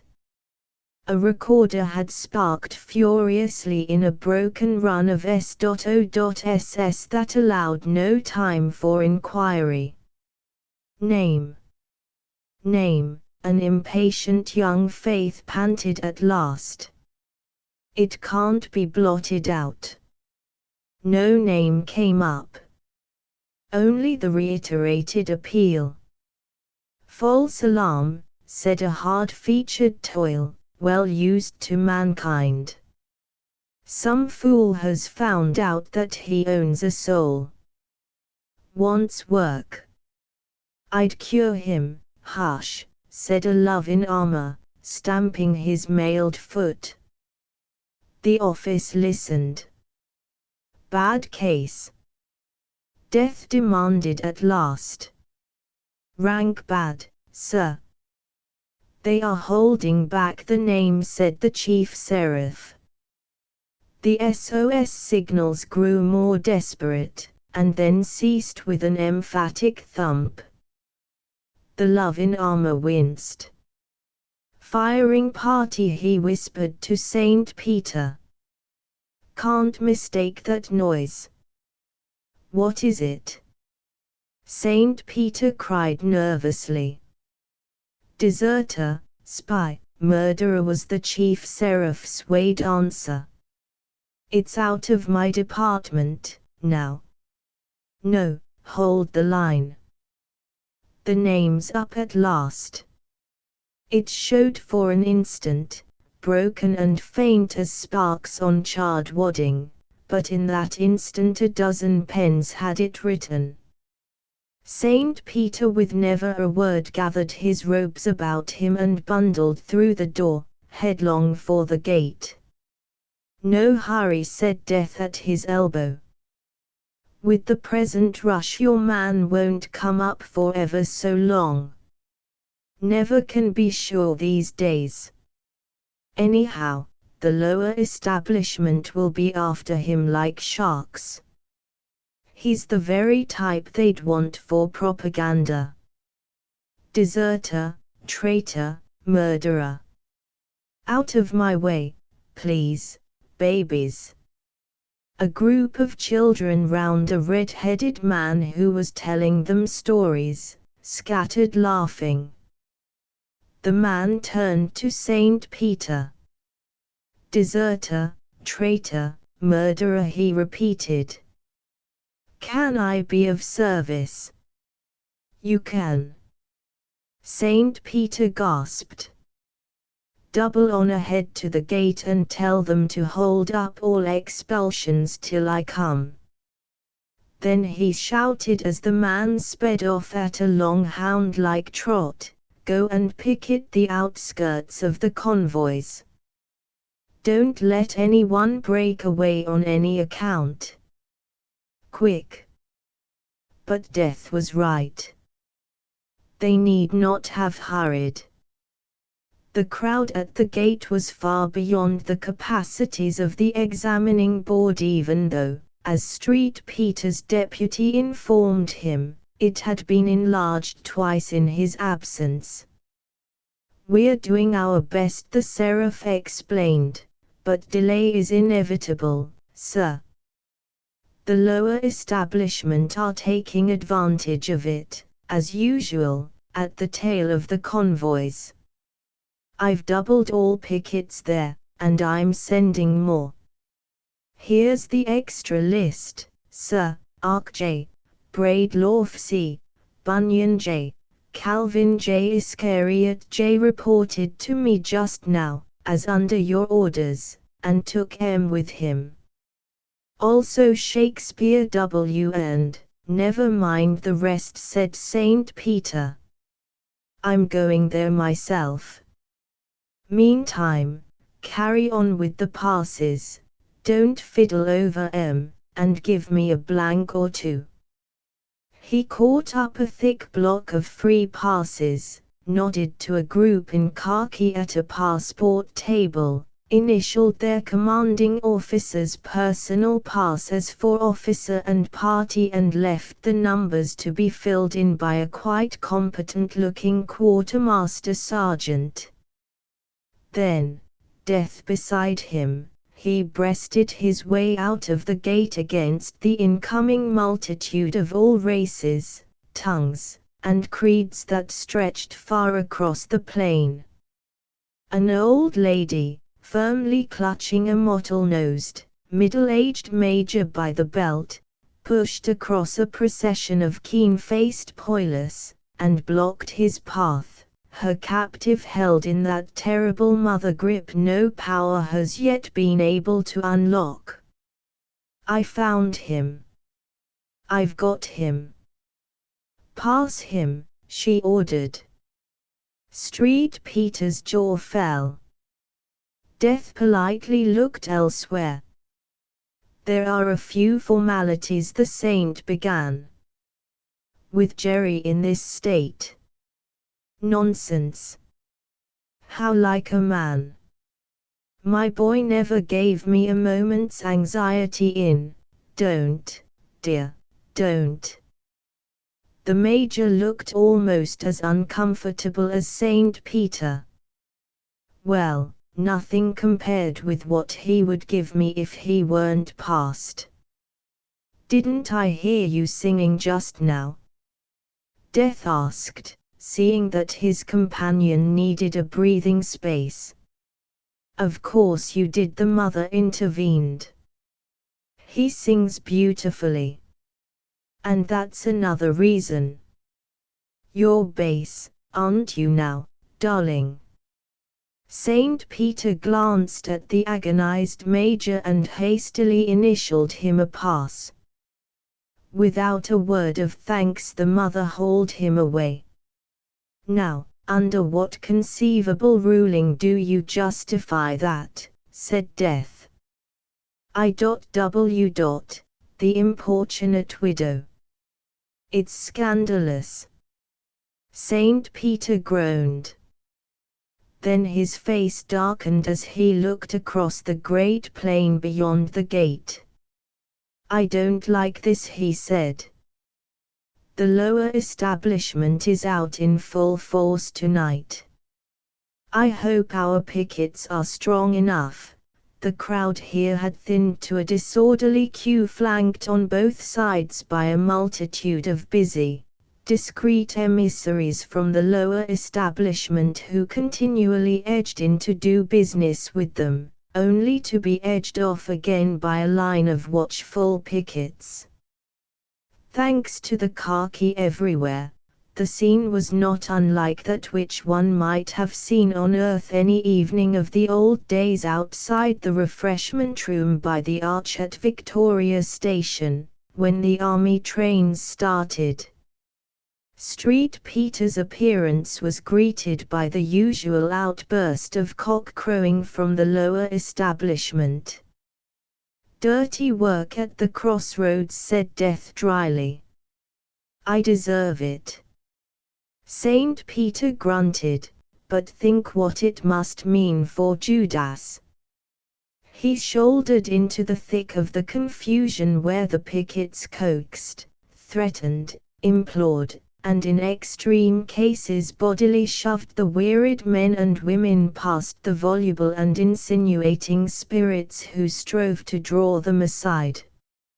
A Shropshire yeoman had just accepted, together with a forged pass, the assurance of a genial runner of the lower establishment that heaven lay round the corner, and was being stealthily steered thither, when a large hand jerked him back. Another took the runner in the chest, and someone thundered, "Get out, you crimp!" The situation was then vividly explained to the soldier in the language of the barrack room. "Don't blame me, Governor," the man expostulated. "I haven't seen a woman, let alone angels, for umpteen months. I'm from Joppa." "Where you from?" "Northampton," was the answer. "Rein back and keep by me." "What? You ain't ever Charlie B that my dad used to tell about?" "I thought you always said, I shall say a deal more soon." "Your sergeant's talking to that woman in red." "Fetch him in, quick." Meantime, a sunken-eyed Scots officer, utterly lost to the riot around, was being buttonholed by a person of reverend aspect who explained to him, that, by the logic of his own ancestral creed, not only was the Highlander irrevocably damned, but that his damnation had been predetermined before earth was made. "It's unanswerable. Just unanswerable," said the young man sorrowfully. "I'll be with ye." He was moving off, when a smallish figure interposed, not without dignity. "Monsieur," it said, "would it be of any comfort to you to know that I was, John Calvin?"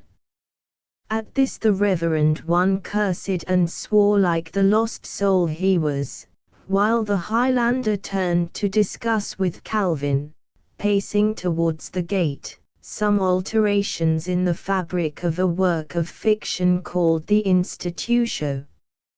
Others were not so easily held.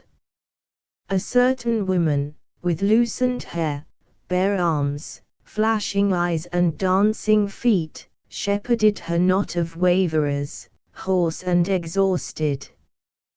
When the taunt broke out against her from the opposing line, "Tell 'em what you were. Tell 'em if you dare," she answered unflinchingly, as did Judas who, worming through the crowd like an Armenian carpet vendor, peddled his shame aloud that it might give strength to others. Yes, he would cry, "I am everything they say, but if I'm here it must be a moral cert for you, gents. This way, please. Many mansions, gentlemen. Good billets. Don't you notice these low people, SAR? Please keep hope, gentlemen." When there were cases that cried to him from the ground, poor souls who could not stick it but had found their way out with a rifle and a bootlace, he would tell them of his own end, till he made them contemptuous enough to rise up and curse him. Here St. Luke's imperturbable bedside manner backed and strengthened the other's almost too oriental flux of words. In this fashion and step by step, all the day's convoy were piloted past that danger point where the lower establishment are, for reasons not given us, allowed to ply their trade. The pickets dropped to the rear, relaxed, and compared notes. "What always impresses me most," said Death to Saint Peter, "is the sheep-like simplicity of the intellectual mind." He had been watching one of the pickets apparently overwhelmed by the arguments of an advanced atheist who, so hot in his argument that he was deaf to the offers of the lower establishment to make him a god, had stalked, talking hard, while the picket always gave ground before him, straight past the broad road. He was platting of long-tagged epigrams. The sober-faced picket smiled. "Give that sort only an ear and they'll follow ye gobbling like turkeys."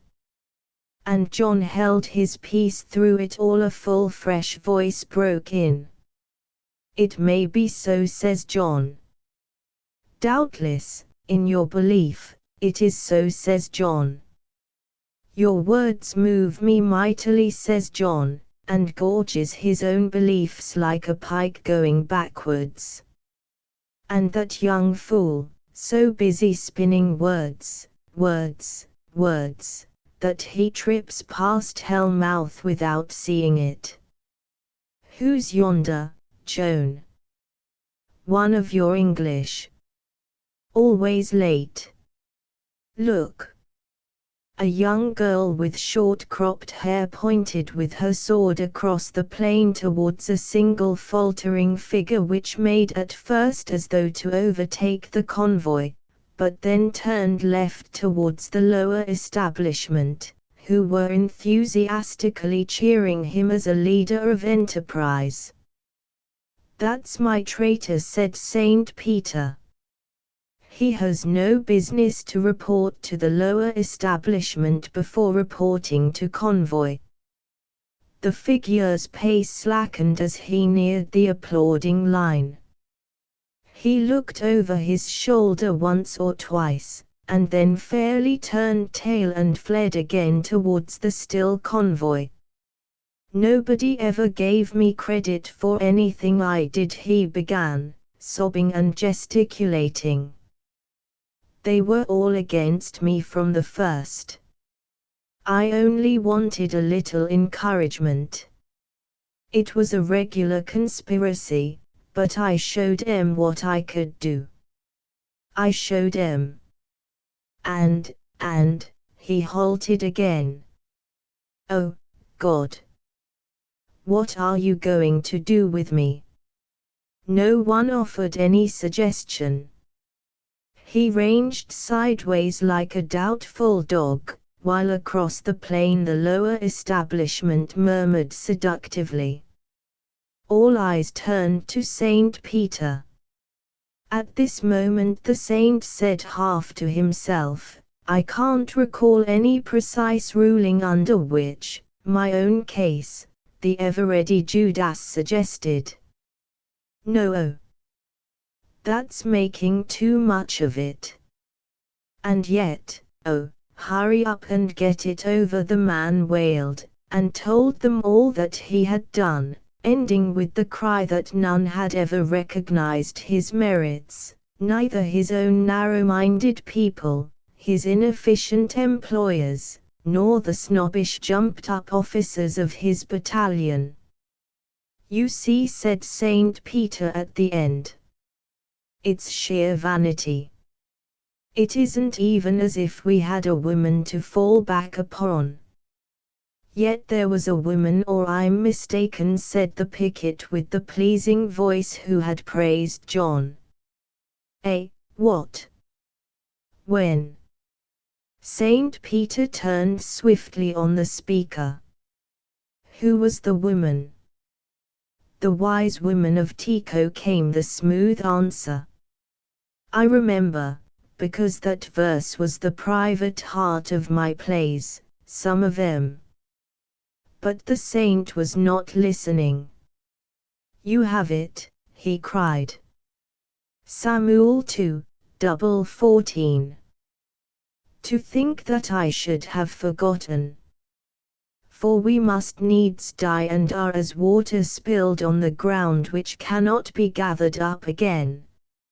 Neither doth God respect any person, yet, hear you. Listen to this." The man stepped forward and stood to attention. Someone took his cap as Judas and the picket John closed up beside him. "Yet doth he devise means, d'you understand that? Devise means that his banished be not expelled from him. This covers your case. I don't know what the means will be. That's for you to find out. They'll tell you yonder." He nodded towards the now silent lower establishment as he scribbled on a pass. "Take this paper over to them and report for duty there. You'll have a thin time of it, but they won't keep you a day longer than I've put down. Escort." Does that mean there's any hope?" the man stammered.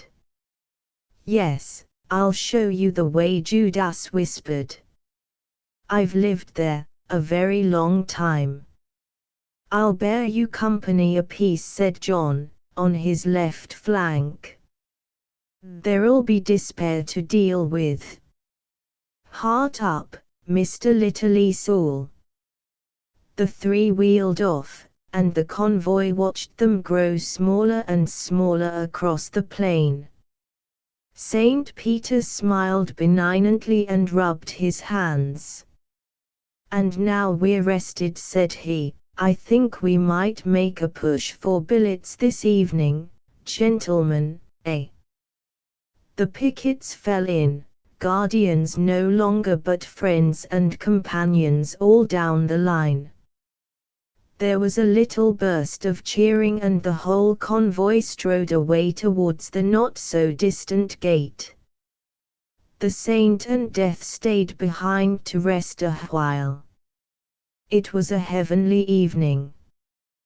They could hear the whistle of the low-flighting cherubim, clear and sharp, under the diviner note of some released seraph's wings, where, his errand accomplished, he plunged 3 or 4 stars deep into the cool baths of Hercules, the steady dynamo-like hum of the nearer planets on their axes, and, as the hush deepened, the surprised little sigh of some newborn son, a universe of universes away. But their minds were with the convoy that their eyes followed. said Saint Peter proudly at last, if those people of mine had seen that fellow stripped of all hope in front of them, I doubt if they could have marched another yard tonight. Watch 'em stepping out now, though. Aren't they human? To whom do you say it? Death answered with something of a tired smile. I'm more than human. I've got to die some time or other. But all other created beings, afterwards, I know, said Saint Peter softly. And that is why I love you, O Azrael. For now they were alone. Death had, of course, returned to his true majestic shape, that only one of all created beings who is doomed to perish utterly, and knows it. Well, that's that, for me. Death concluded as he rose. And yet, he glanced towards the empty plain where the lower establishment had withdrawn with their prisoner. Yet doth he devise means. The supports, song of the waiting seraphs. Full chorus. To him who bade the heavens abide yet cease not from their motion, to him who tames the moonstruck tide twice a day round ocean, let his names be magnified in all poor folks' devotion. Powers and gifts. Not for prophecies or powers, visions, gifts, or graces, but the unregardful hours that grind us in our places with the burden on our backs, the weather in our faces. Toils. Not for any miracle of easy loaves and fishes, but for doing, 'gainst our will, work against our wishes, such as finding food to fill daily emptied dishes. Glories. Not for voices, harps or wings or rapt illumination, but the grosser self that springs of use and occupation, unto which the spirit clings as her last salvation. Powers, glories, toils, and gifts. He who launched our ship of fools many anchors gave us, lest one gale should start them all, one collision stave us. Praise him for the petty creeds that prescribe in paltry needs, solemn rites to trivial deeds and, by small things, save us. Services and loves. Heart may fail, and strength outwear, and purpose turn to loathing, but the everyday affair of business, meals, and clothing, builds a bulkhead twixt despair and the edge of nothing. Patiences. Praise him, then, who orders it that, though earth be flaring and the crazy skies are lit by the searchlights of the pit, man should not depart a whit from his wonted bearing. Hopes. He who bids the wild swans host still maintain their flight on air roads over islands lost, ages since 'neath ocean lost, beaches of some sunken coast their fathers would alight on, faiths. He shall guide us through this dark, not by new-blown glories, but by every ancient mark our fathers used before us, till our children ground their ark where the proper shore is. Services, patiences, faiths, hopes, and loves. He who used the clay that clings on our boots to make us, shall not suffer earthly things to remove or shake us, but, when man denies his Lord, habit without fleet or sword, custom without threat or word, sees the ancient fanes restored, the timeless rites o'ertake us. Full chorus. For he who makes the mountains smoke and rives the hills asunder, and, tomorrow, leads the grass, mere unconquerable grass, where the fuming crater was, to heal and hide it under. He shall not lay on us the yoke of too long fear and wonder. The eye of Allah. Untimely nothing in life has been made by man for man's using, but it was shown long since to man in ages lost as the name of the maker of it, who received oppression and scorn for his wages, hate, avoidance, and scorn in his daily dealings, until he perished, wholly confounded. More to be pitied than he are the wise souls which foresaw the evil of losing knowledge or art before time, and aborted noble devices and deep-wrought healings, lest offense should arise. Heaven delivers on earth the hour that cannot be thwarted, neither advanced, at the price of a world or a soul, and its profit comes through the blood of the vanguards who dreamed, too soon, it had sounded. The eye of Allah. The cantor of Saint Elod's, being far too enthusiastic a musician to concern himself with its library, the sub-cantor, who idolized every detail of the work, was tidying up, after 2 hours writing and dictation in the script room.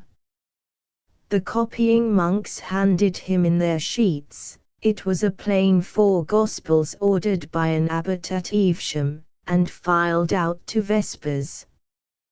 John Utho, better known as John of Burgos, took no heed. He was burnishing a tiny boss of gold in his miniature of the Annunciation for his Gospel of St. Luke, which it was hoped that Cardinal Forcodi, the papal legate, might later be pleased to accept. "Break off," John said the sub-cantor in an undertone. Gone, have they? I never heard." "Hold a minute, Clement." The sub-cantor waited patiently. He had known John more than a dozen years, coming and going at St. Elod's, to which monastery John, when abroad, always said he belonged. The claim was gladly allowed, for, more even than other Fitzuthos, he seemed to carry all the arts under his hand, and most of their practical receipts under his hood. The sub-cantor looked over his shoulder at the pinned-down sheet where the first words of the Magnificat were built up in gold washed with red lac for a background to the Virgin's hardly yet fired halo.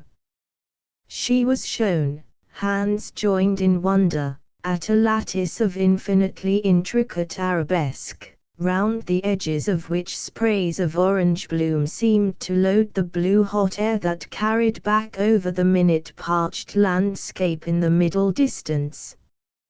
"You've made her all Jewess," said the sub-cantor, studying the olive-flushed cheek and the eyes charged with folk knowledge. "What else was Our Lady?" John slipped out the pins. "Listen, Clement. If I do not come back, this goes into my great Luke, whoever finishes it." He slid the drawing between its guard papers. "Then you're for Burgos again, as I heard." "In 2 days. The new cathedral yonder, but they are slower than the wrath of God, those masons, is good for the soul." "Thy soul?" The sub-cantor seemed doubtful. "Even mine, by your permission.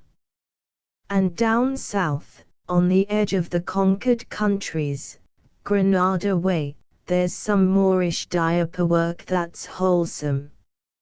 It allays vain thought and draws it toward the picture, as you felt, just now, in my Annunciation. It was very beautiful. No wonder you go. But you'll not forget your absolution, John." surely. This was a precaution John no more omitted on the eve of his travels than he did the recutting of the tonsure which he had provided himself with in his youth, somewhere near Ghent. The mark gave him privilege of clergy at a pinch, and a certain consideration on the road always. You'll not forget, either, what we need in the scriptrum. There's no more true ultramarine in this world now. They mix it with that German blue. And as for vermilion, I'll do my best always. And Brother Thomas, this was the infirmarian in charge of the monastery hospital, he'll do his own asking. I'll go over his side now, and get me retonsured. John went down the stairs to the lane that divides the hospital and cook-house from the back cloisters. While he was being barbered, Brother Thomas, St. Elod's meek but deadly persistent infirmarian, gave him a list of drugs that he was to bring back from Spain by hook, crook, or lawful purchase. Here they were surprised by the lame, dark Abbot Stephen, in his fur-lined night boots. Not that Stephen de Sautre was any spy, but as a young man he had shared an unlucky crusade, which had ended, after a battle at Mansoura, in 2 years' captivity among the Saracens at Cairo, where men learn to walk softly. A fair huntsman and hawker, a reasonable disciplinarian but a man of science above all, and a doctor of medicine under one Ranulphus, canon of St. Paul's, his heart was more in the monastery's hospital work than its religious. He checked their list interestedly, adding items of his own. After the infirmarian had withdrawn, he gave John generous absolution, to cover lapses by the way, for he did not hold with chance-bought indulgences. "And what seek you this journey?" he demanded, sitting on the bench beside the mortar and scales in the little warm cell for stored drugs. "Devils, mostly," said John, grinning. "In Spain. Are not a banner and far. John, to whom men were but matter for drawings, and well born to boot, since he was a de Sanford on his mother's side, looked the abbot full in the face and, "Did you find it so?" said he. "No. They were in Cairo too. But what's your special need of 'em?" "For my great Luke. He's the master hand of all four when it comes to devils." "No wonder. He was a physician." "You're not." "Heaven forbid. But I'm weary of our church pattern devils. They're only apes and goats and poultry conjoined. Good enough for plain red and black hells and judgment days, but not for me." "What makes you so choice in them?" "Because it stands to reason and art that there are all musters of devils in hell's dealings. Those 7, for example, that were haled out of the Magdalene. They'd be she-devils, no kin at all to the beaked and horned and bearded devils general." The abbot laughed. "And see again. The devil that came out of the dumb man. What use is snout or bill to him? He'd be faceless as a leper. Above all, God send I live to do it, the devils that entered the Gadarene swine. They'd be, I know not yet what they'd be, but they'd be surpassing devils. I'd have 'em diverse as the saints themselves. But now, they're all one pattern, for wall, window, or picture work. Go on, John. You're deeper in this mystery than I. Heaven forbid. But I say there's respect due to devils, damned though they be. Dangerous doctrine. My meaning is that if the shape of anything be worth man's thought to picture to man, it's worth his best thought. That's safer. But I'm glad I've given you absolution. There's less risk for a craftsman who deals with the outside shapes of things, for Mother Church's glory. Maybe so, but John, the abbot's hand almost touched John's sleeve, tell me, now, is she Moorish or Hebrew? She's mine, John returned. Is that enough? I have found it so. Well, well. It's out of my jurisdiction, but how do they look at it down yonder? Oh, they drive nothing to a head in Spain, neither church nor king, bless them. There's too many Moors and Jews to kill them all, and if they chased them away there'd be no trade nor farming. Trust me, in the conquered countries, from Seville to Granada, we live lovingly enough together, Spaniard, Moor, and Jew. Ye see, we ask no questions. Yes, Stephen sighed.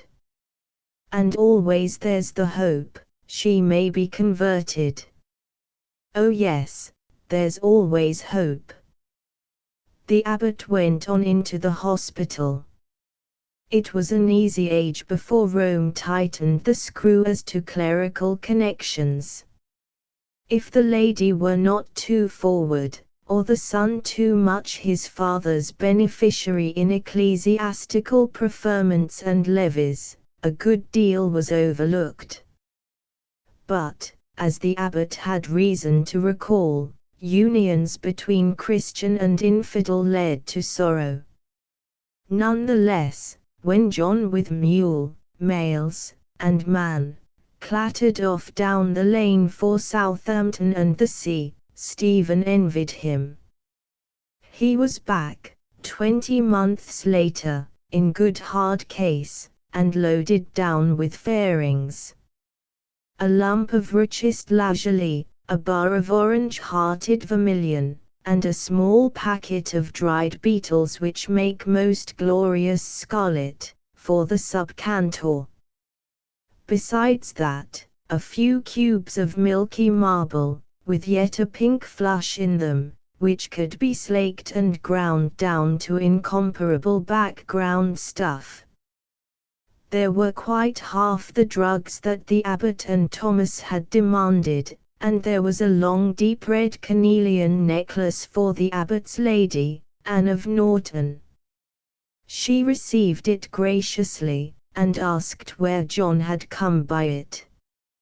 Near Granada, he said. You left all well there? Anne asked. Maybe the abbot had told her something of John's confession. I left all in the hands of God. Me. How long since? 4 months less 11 days. Were you with her? In my arms. Childbed. And the boy too. There is nothing now. Anne of Norton caught her breath. I think you'll be glad of that, she said after a while. Give me time, and maybe I'll compass it. But not now. You have your handwork and your art, and, John, remember there's no jealousy in the grave. Yes. I have my art, and heaven knows I'm jealous of none. Thank God for that at least, said Anne of Norton, the always ailing woman who followed the abbot with her sunk eyes. And be sure I shall treasure this. She touched the beads, as long as I shall live. I brought, trusted, it to you for that, he replied, and took leave.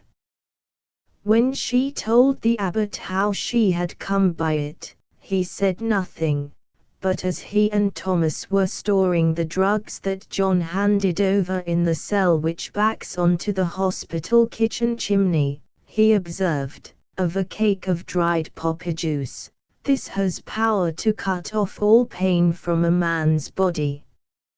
I have seen it, said John. But for pain of the soul there is, outside God's grace, but one drug, and that is a man's craft, learning, or other helpful motion of his own mind.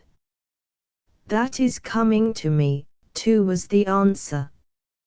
John spent the next fair May day out in the woods with the monastery swineherd and all the porkers, and returned loaded with flowers and sprays of spring, to his own carefully kept place in the north bay of the scriptrum. There, with his travelling sketchbooks under his left elbow, he sunk himself past all recollections in his great Luke. Brother Martin, senior copyist, who spoke about once a fortnight, ventured to ask, later, how the work was going. All here. John tapped his forehead with his pencil. It has been only waiting these months to, our God, be born. Are ye free of your plain copying, Martin? Brother Martin nodded. It was his pride that John of Burgos turned to him, in spite of his 70 years, for really good page work. Then see. John laid out a new vellum, thin but flawless. There's no better than this sheet from here to Paris. Yes. Smell it if you choose. Wherefore, give me the compasses and I'll set it out for you. If ye make one letter lighter or darker than its next, I'll stick ye like a pig. Never, John, the old man beamed happily. But I will. Now, follow. Here and here, as I prick, and in script of just this height to the hair's breadth, ye'll scribe the 31st and 32nd verses of 8th Luke. Yes, the Gadarene swine. And they besought him that he would not command them to go out into the abyss. And there was a herd of many swine. Brother Martin naturally knew all the Gospels by heart. Just so. Down to and he suffered them. Take your time to it. My Magdalene has to come off my heart first. Brother Martin achieved the work so perfectly that John stole some soft sweetmeats from the abbot's kitchen for his reward. The old man ate them, then repented, then confessed and insisted on penance. At which the abbot, knowing there was but one way to reach the real sinner, set him a book called De Virtutibus Herborum to fair copy. Saint Elodes had borrowed it from the gloomy Cistercians, who do not hold with pretty things, and the crabbed text kept Martin busy just when John wanted him for some rather specially spaced letterings. See now, said the subcantor reprovingly. You should not do such things, John. Here's Brother Martin on penance for your sake, no, for my great Luke. But I've paid the abbot's cook. I've drawn him till his own scullions cannot keep straight-faced. He'll not tell again. Unkindly done. And you're out of favor with the abbot too. He's made no sign to you since you came back, never asked you to high table. I've been busy. Having eyes in his head, Stephen knew it. Clement, there's no librarian from Durham to Torre fit to clean up after you. The sub-cantor stood on guard. He knew where John's compliments generally ended. But outside the script room, where I never go. The sub-cantor had been excused even digging in the garden, lest it should mar his wonderful book-binding hands. In all things outside the script room you are the master fool of Christ D. Take it from me, Clement. I've met many. I take everything from you. Clement smiled benignly. You use me worse than a singing boy. They could hear one of that suffering breed in the cloister below, squalling as the cantor pulled his hair. God love you. So I do. But have you ever thought how I lie and steal daily on my travels, yes, and for aught you know, murder, to fetch you colours and earths? True, said just and conscience-stricken Clement. I have often thought that were I in the world, which God forbid, I might be a strong thief in some matters. Even Brother Martin, bent above his loathed De Virtutibus, laughed. But about midsummer, Thomas the infirmarian conveyed to John the abbot's invitation to supper in his house that night, with the request that he would bring with him anything that he had done for his great Luke. What's toward, said John, who had been wholly shut up in his work. Only one of his wisdom dinners. You've sat at a few since you were a man. True, and mostly good. How would Stephen have us? Gown and hood over all. There will be a doctor from Salerno, one Roger, an Italian. Wise and famous with the knife on the body.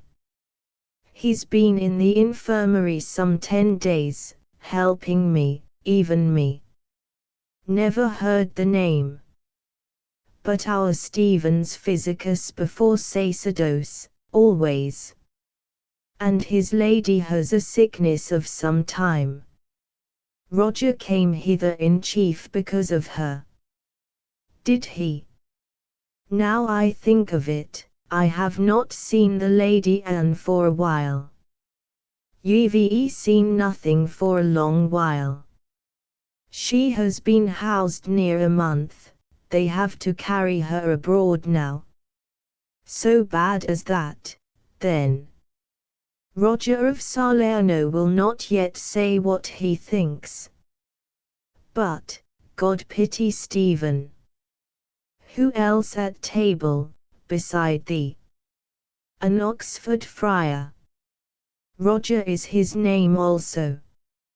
A learned and famous philosopher. And he holds his liquor too, valiantly. 3 doctors, counting Stephen. I've always found that means 2 atheists. Thomas looked uneasily down his nose. That's a wicked proverb, he stammered. You should not use it. Ha! Never come you the monk over me, Thomas. You've been infirmarian at St. Elod's 11 years, and a lay brother still.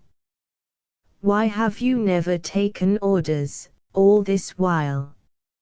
I am not worthy. 10 times worthier than that new fat swine, Henry, who's his name, that takes the infirmary masses. He bullocks in with the viaticum, under your nose, when a sick man's only faint from being bled. So the man dies, of pure fear. Ye know it. I've watched your face at such times. Take orders, Didymus. You'll have a little more medicine and a little less mass with your sick then, and they'll live longer." "I am unworthy, unworthy," Thomas repeated pitifully. "Not you, but, to your own master you stand or fall. And now that my work releases me for a while, I'll drink with any philosopher out of any school. And Thomas," he coaxed, "a hot bath for me in the infirmary before vespers." When the abbot's perfectly cooked and served meal had ended, and the deep-fringed naperies were removed, and the prior had sent in the keys with word that all was fast in the monastery, and the keys had been duly returned with the word, "Make it so till prime," the abbot and his guests went out to cool themselves in an upper cloister that took them, by way of the leads, to the south choir side of the triforium. The summer sun was still strong, for it was barely 6 o'clock, but the abbey church, of course, lay in her wonted darkness. Lights were being lit for choir practice 30 feet below. "Our cantor gives them no rest," the abbot whispered. "Stand by this pillar and we'll hear what he's driving them at now. Remember all," the cantor's hard voice came up. "This is the soul of Bernard himself, attacking our evil world. Take it quicker than yesterday, and throw all your words clean bitten from you. In the loft there. Begin." The organ broke out for an instant, alone and raging. Then the voices crashed together into that first fierce line of the De Contemptu Mundi. 5. Hora novissima, tempora pessima, a dead pause till, the assenting sunt broke, like a sob, out of the darkness, and one boy's voice, clearer than silver trumpets, returned the long-drawn Vigialmus. "Ecce me nascita, imminet arbiter." Organ and voices were leashed together in terror and warning, breaking away liquidly to the Il Supremus. Then the tone colors shifted for the prelude to "Imminet, imminet, ut mala terminet, stop." Again, cried the cantor, and gave his reasons a little more roundly than was natural at choir practice. "Ah! Pity o' man's vanity. He's guessed we are here." "Come away," said the abbot. Anne of Norton, in her carried chair, had been listening to, further along the dark triforium, with Roger of Salerno. John heard her sob. On the way back, he asked Thomas how her health stood. Before Thomas could reply, the sharp-featured Italian doctor pushed between them. "Following on our talk together, I judged it best to tell her," said he to Thomas. "What?" John asked simply enough. "What she knew already." Roger of Salerno launched into a Greek quotation to the effect that every woman knows all about everything. "I have no Greek," said John stiffly. Roger of Salerno had been giving them a good deal of it, at dinner. "Then I'll come to you in Latin." Ovideth it neatly. "Ut malum late salute medicabile cancer," but doubtless you know the rest, worthy sir. "Alas! My school Latin's but what I've gathered by the way from fools professing to heal sick women. Hocus pocus, but doubtless you know the rest, worthy sir." Roger of Salerno was quite quiet till they regained the dining room, where the fire had been comforted and the dates, raisins, ginger, figs, and cinnamon-scented sweetmeats set out, with the choicer wines, on the after table. The abbot seated himself, drew off his ring, dropped it, that all might hear the tinkle, into an empty silver cup, stretched his feet towards the hearth, and looked at the great gilt and carved rose in the barrel roof. The silence that keeps from compline to matins had closed on their world. The bull-necked friar watched a ray of sunlight split itself into colors on the rim of a crystal salt cellar. Roger of Salerno had reopened some discussion with Brother Thomas on a type of spotted fever that was baffling them both in England and abroad. John took note of the keen profile, and, it might serve as a note for the great Luke, his hand moved to his bosom. The abbot saw, and nodded permission. John whipped out silver point and sketchbook. "Nay, modesty is good enough, but deliver your own opinion," the Italian was urging the infirmarian. Out of courtesy to the foreigner nearly all the talk was in table Latin, more formal and more copious than monk's patter. Thomas began with his meek stammer. "I confess myself at a loss for the cause of the fever unless, as Varro saith in his De Re Rustica, certain small animals which the eye cannot follow enter the body by the nose and mouth, and set up grave diseases. On the other hand, this is not in Scripture." Roger of Salerno hunched head and shoulders like an angry cat. "Always that," he said, and John snatched down the twist of the thin lips. Never at rest, John the abbot smiled at the artist. "You should break off every 2 hours for prayers, as we do. Saint Benedict was no fool. 2 hours is all that a man can carry the edge of his eye or hand. For copyists, yes. Brother Martin is not sure after 1 hour. But when a man's work takes him, he must go on till it lets him go." "Yes, that is the demon of Socrates," the friar from Oxford rumbled above his cup. "The doctrine leans toward presumption," said the abbot.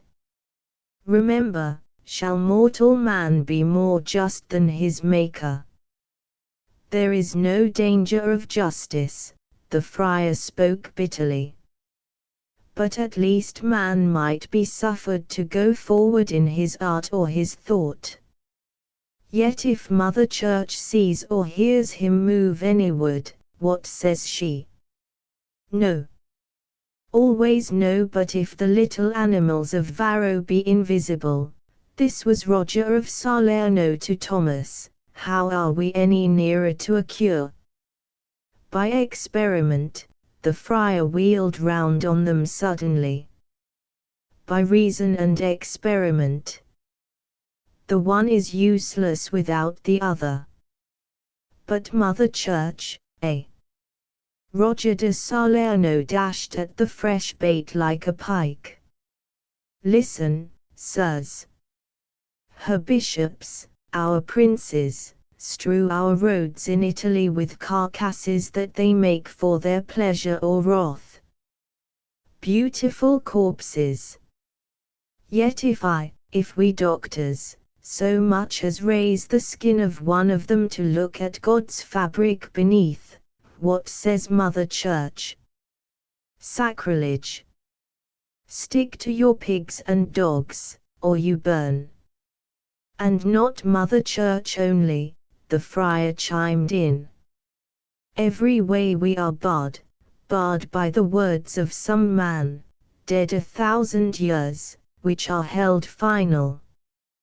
Who is any son of Adam that his one say-so should close a door towards truth? I would not accept even Peter Peregrinus, my own great teacher." "Nor I Paul of Aegina," Roger of Salerno cried. Listen, sirs. Here is a case to the very point.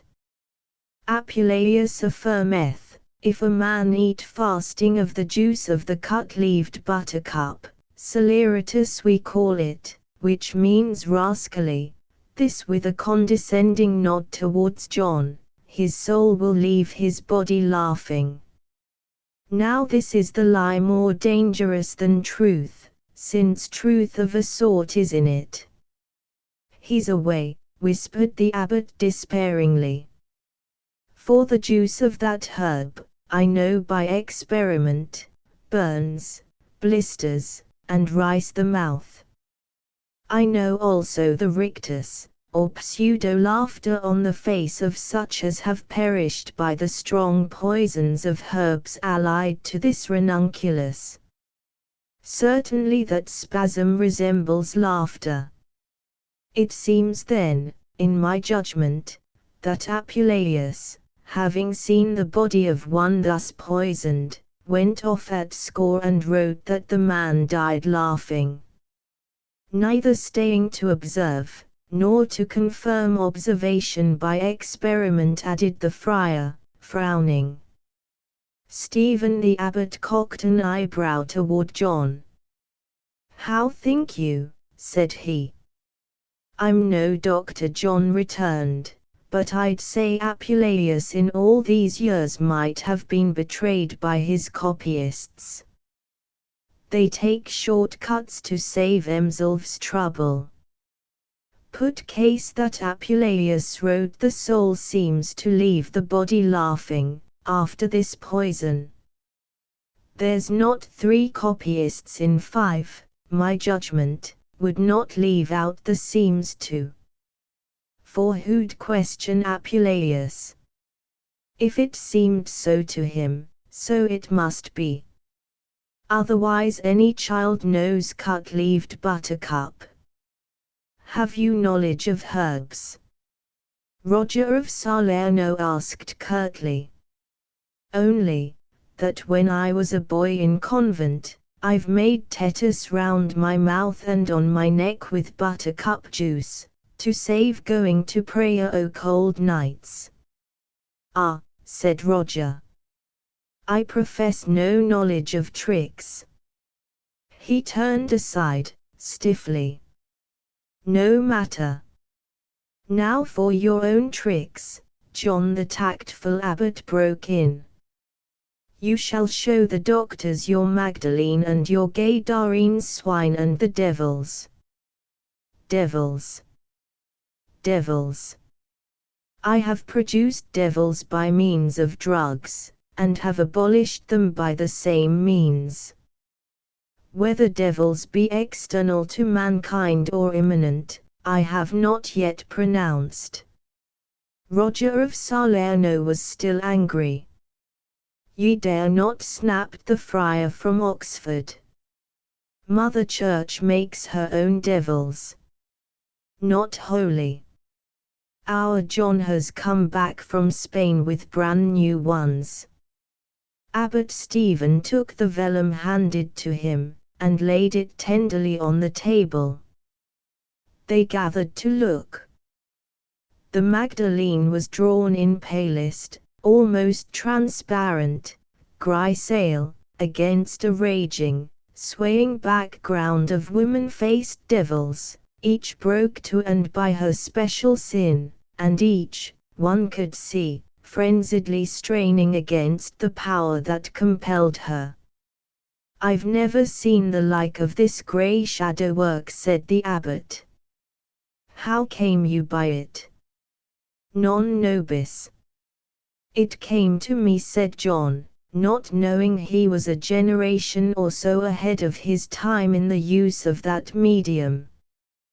Why is she so pale? The friar demanded. Evil has all come out of her, she'd take any color now. Like light through glass. I see. Roger of Salerno was looking in silence, his nose nearer and nearer the page. It is so, he pronounced finally. Thus it is in epilepsy, mouth, eyes, and forehead, even to the droop of her wrist there. Every sign of it. She will need restoratives, that woman, and, afterwards, sleep natural. No poppajuice, or she will vomit on her waking.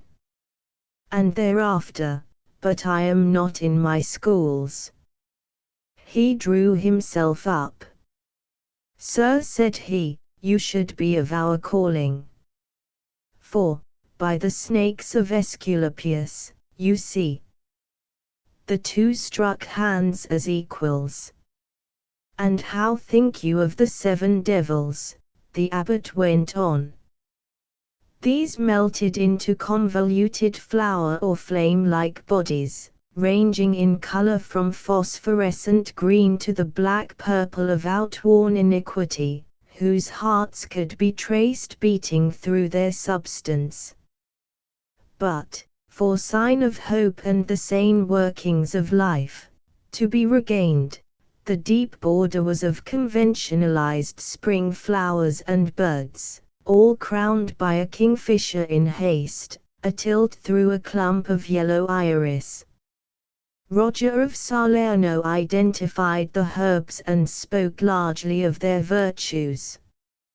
And now, the Gadarene swine, said Stephen. John laid the picture on the table.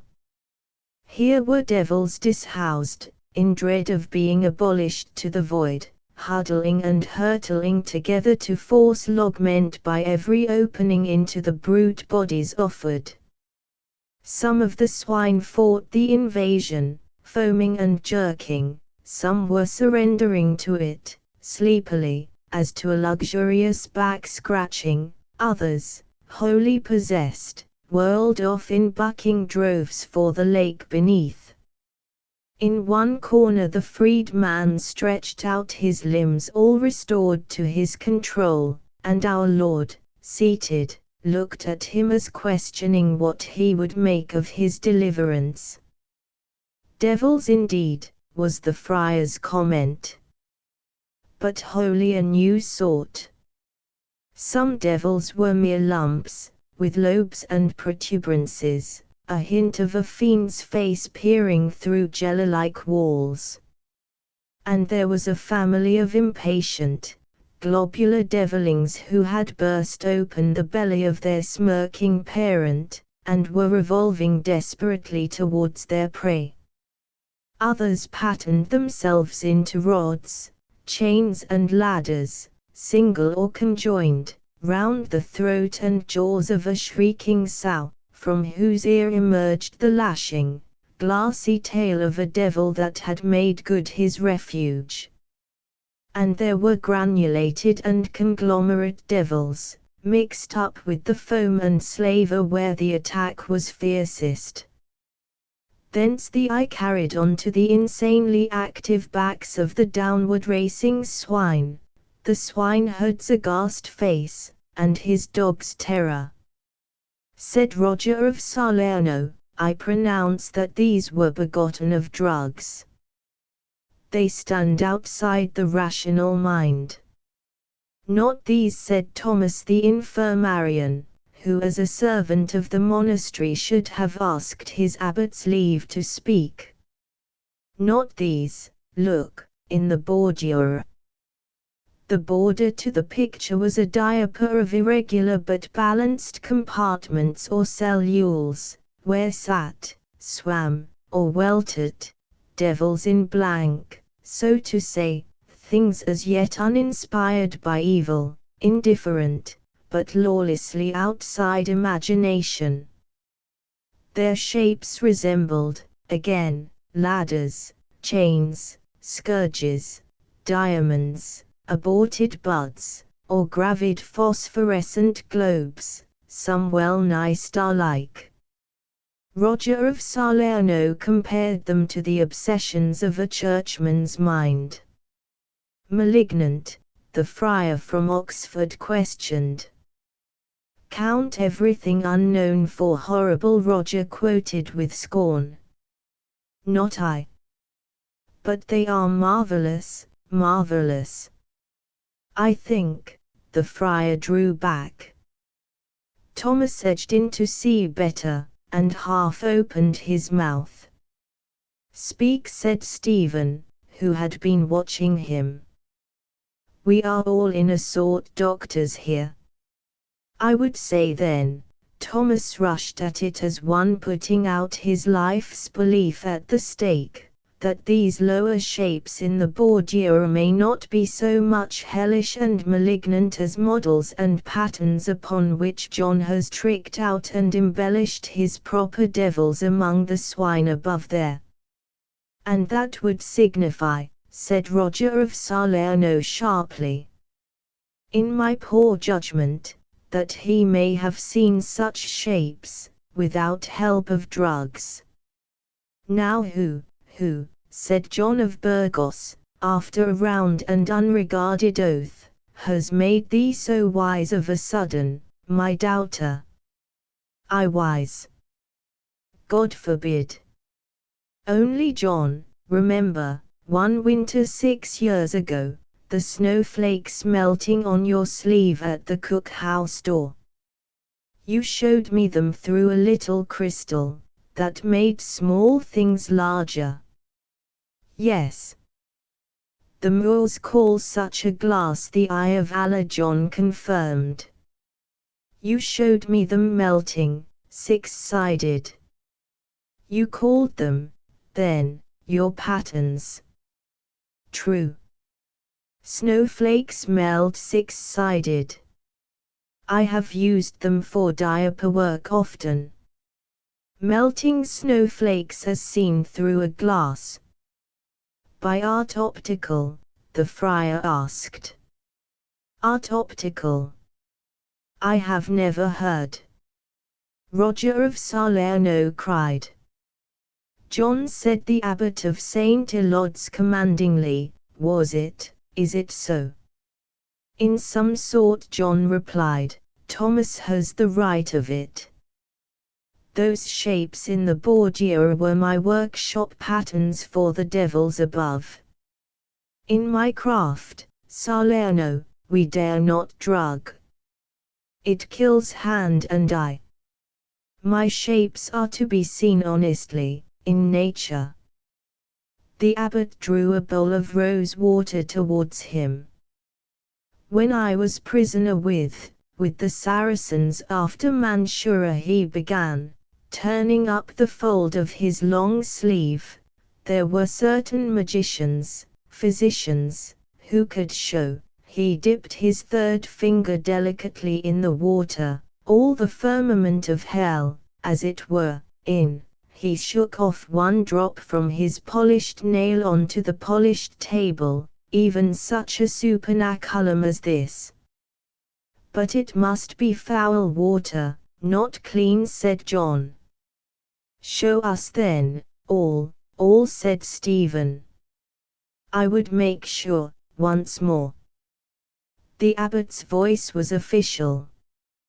John drew from his bosom a stamped leather box, some 6 or 8 inches long, wherein, bedded on faded velvet, lay what looked like silver-bound compasses of old boxwood, with a screw at the head which opened or closed the legs to minute fractions.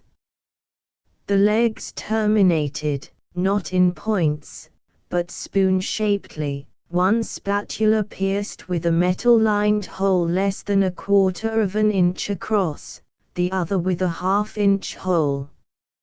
Into this latter John, after carefully wiping with a silk rag, slipped a metal cylinder that carried glass or crystal, it seemed, at each end. Ah! Art optic, said the friar. But what is that beneath it? It was a small swivelling sheet of polished silver no bigger than a florin, which caught the light and concentrated it on the lesser hole. John adjusted it without the friar's proffered help. And now to find a drop of water, said he, picking up a small brush. Come to my upper cloister. The sun is on the leads still, said the abbot, rising. They followed him there. Halfway along, a drip from a gutter had made a greenish puddle in a worn stone. Very carefully, John dropped a drop of it into the smaller hole of the compass leg, and, steadying the apparatus on a coping, worked the screw in the compass joint, screwed the cylinder, and swung the swivel of the mirror till he was satisfied. Good. He peered through the thing. My shapes are all here. Now look, Father. If they do not meet your eye at first, turn this nicked edge here, left or right-handed. I have not forgotten, said the abbot, taking his place. Yes. They are here, as they were in my time past. There is no end to them, I was told. There is no end. The light will go. Oh, let me look. Suffer me to see, also, the friar pleaded, almost shouldering Stephen from the eyepiece. The abbot gave way. His eyes were on time past. But the friar, instead of looking, turned the apparatus in his capable hands. Nay, nay, John interrupted, for the man was already fiddling at the screws. Let the doctor see. Roger of Salerno looked, minute after minute. John saw his blue-veined cheekbones turn white. He stepped back at last, as though stricken. It is a new world, and, oh, God unjust, I am old. And now, Thomas, Stephen ordered. John manipulated the tube for the infirm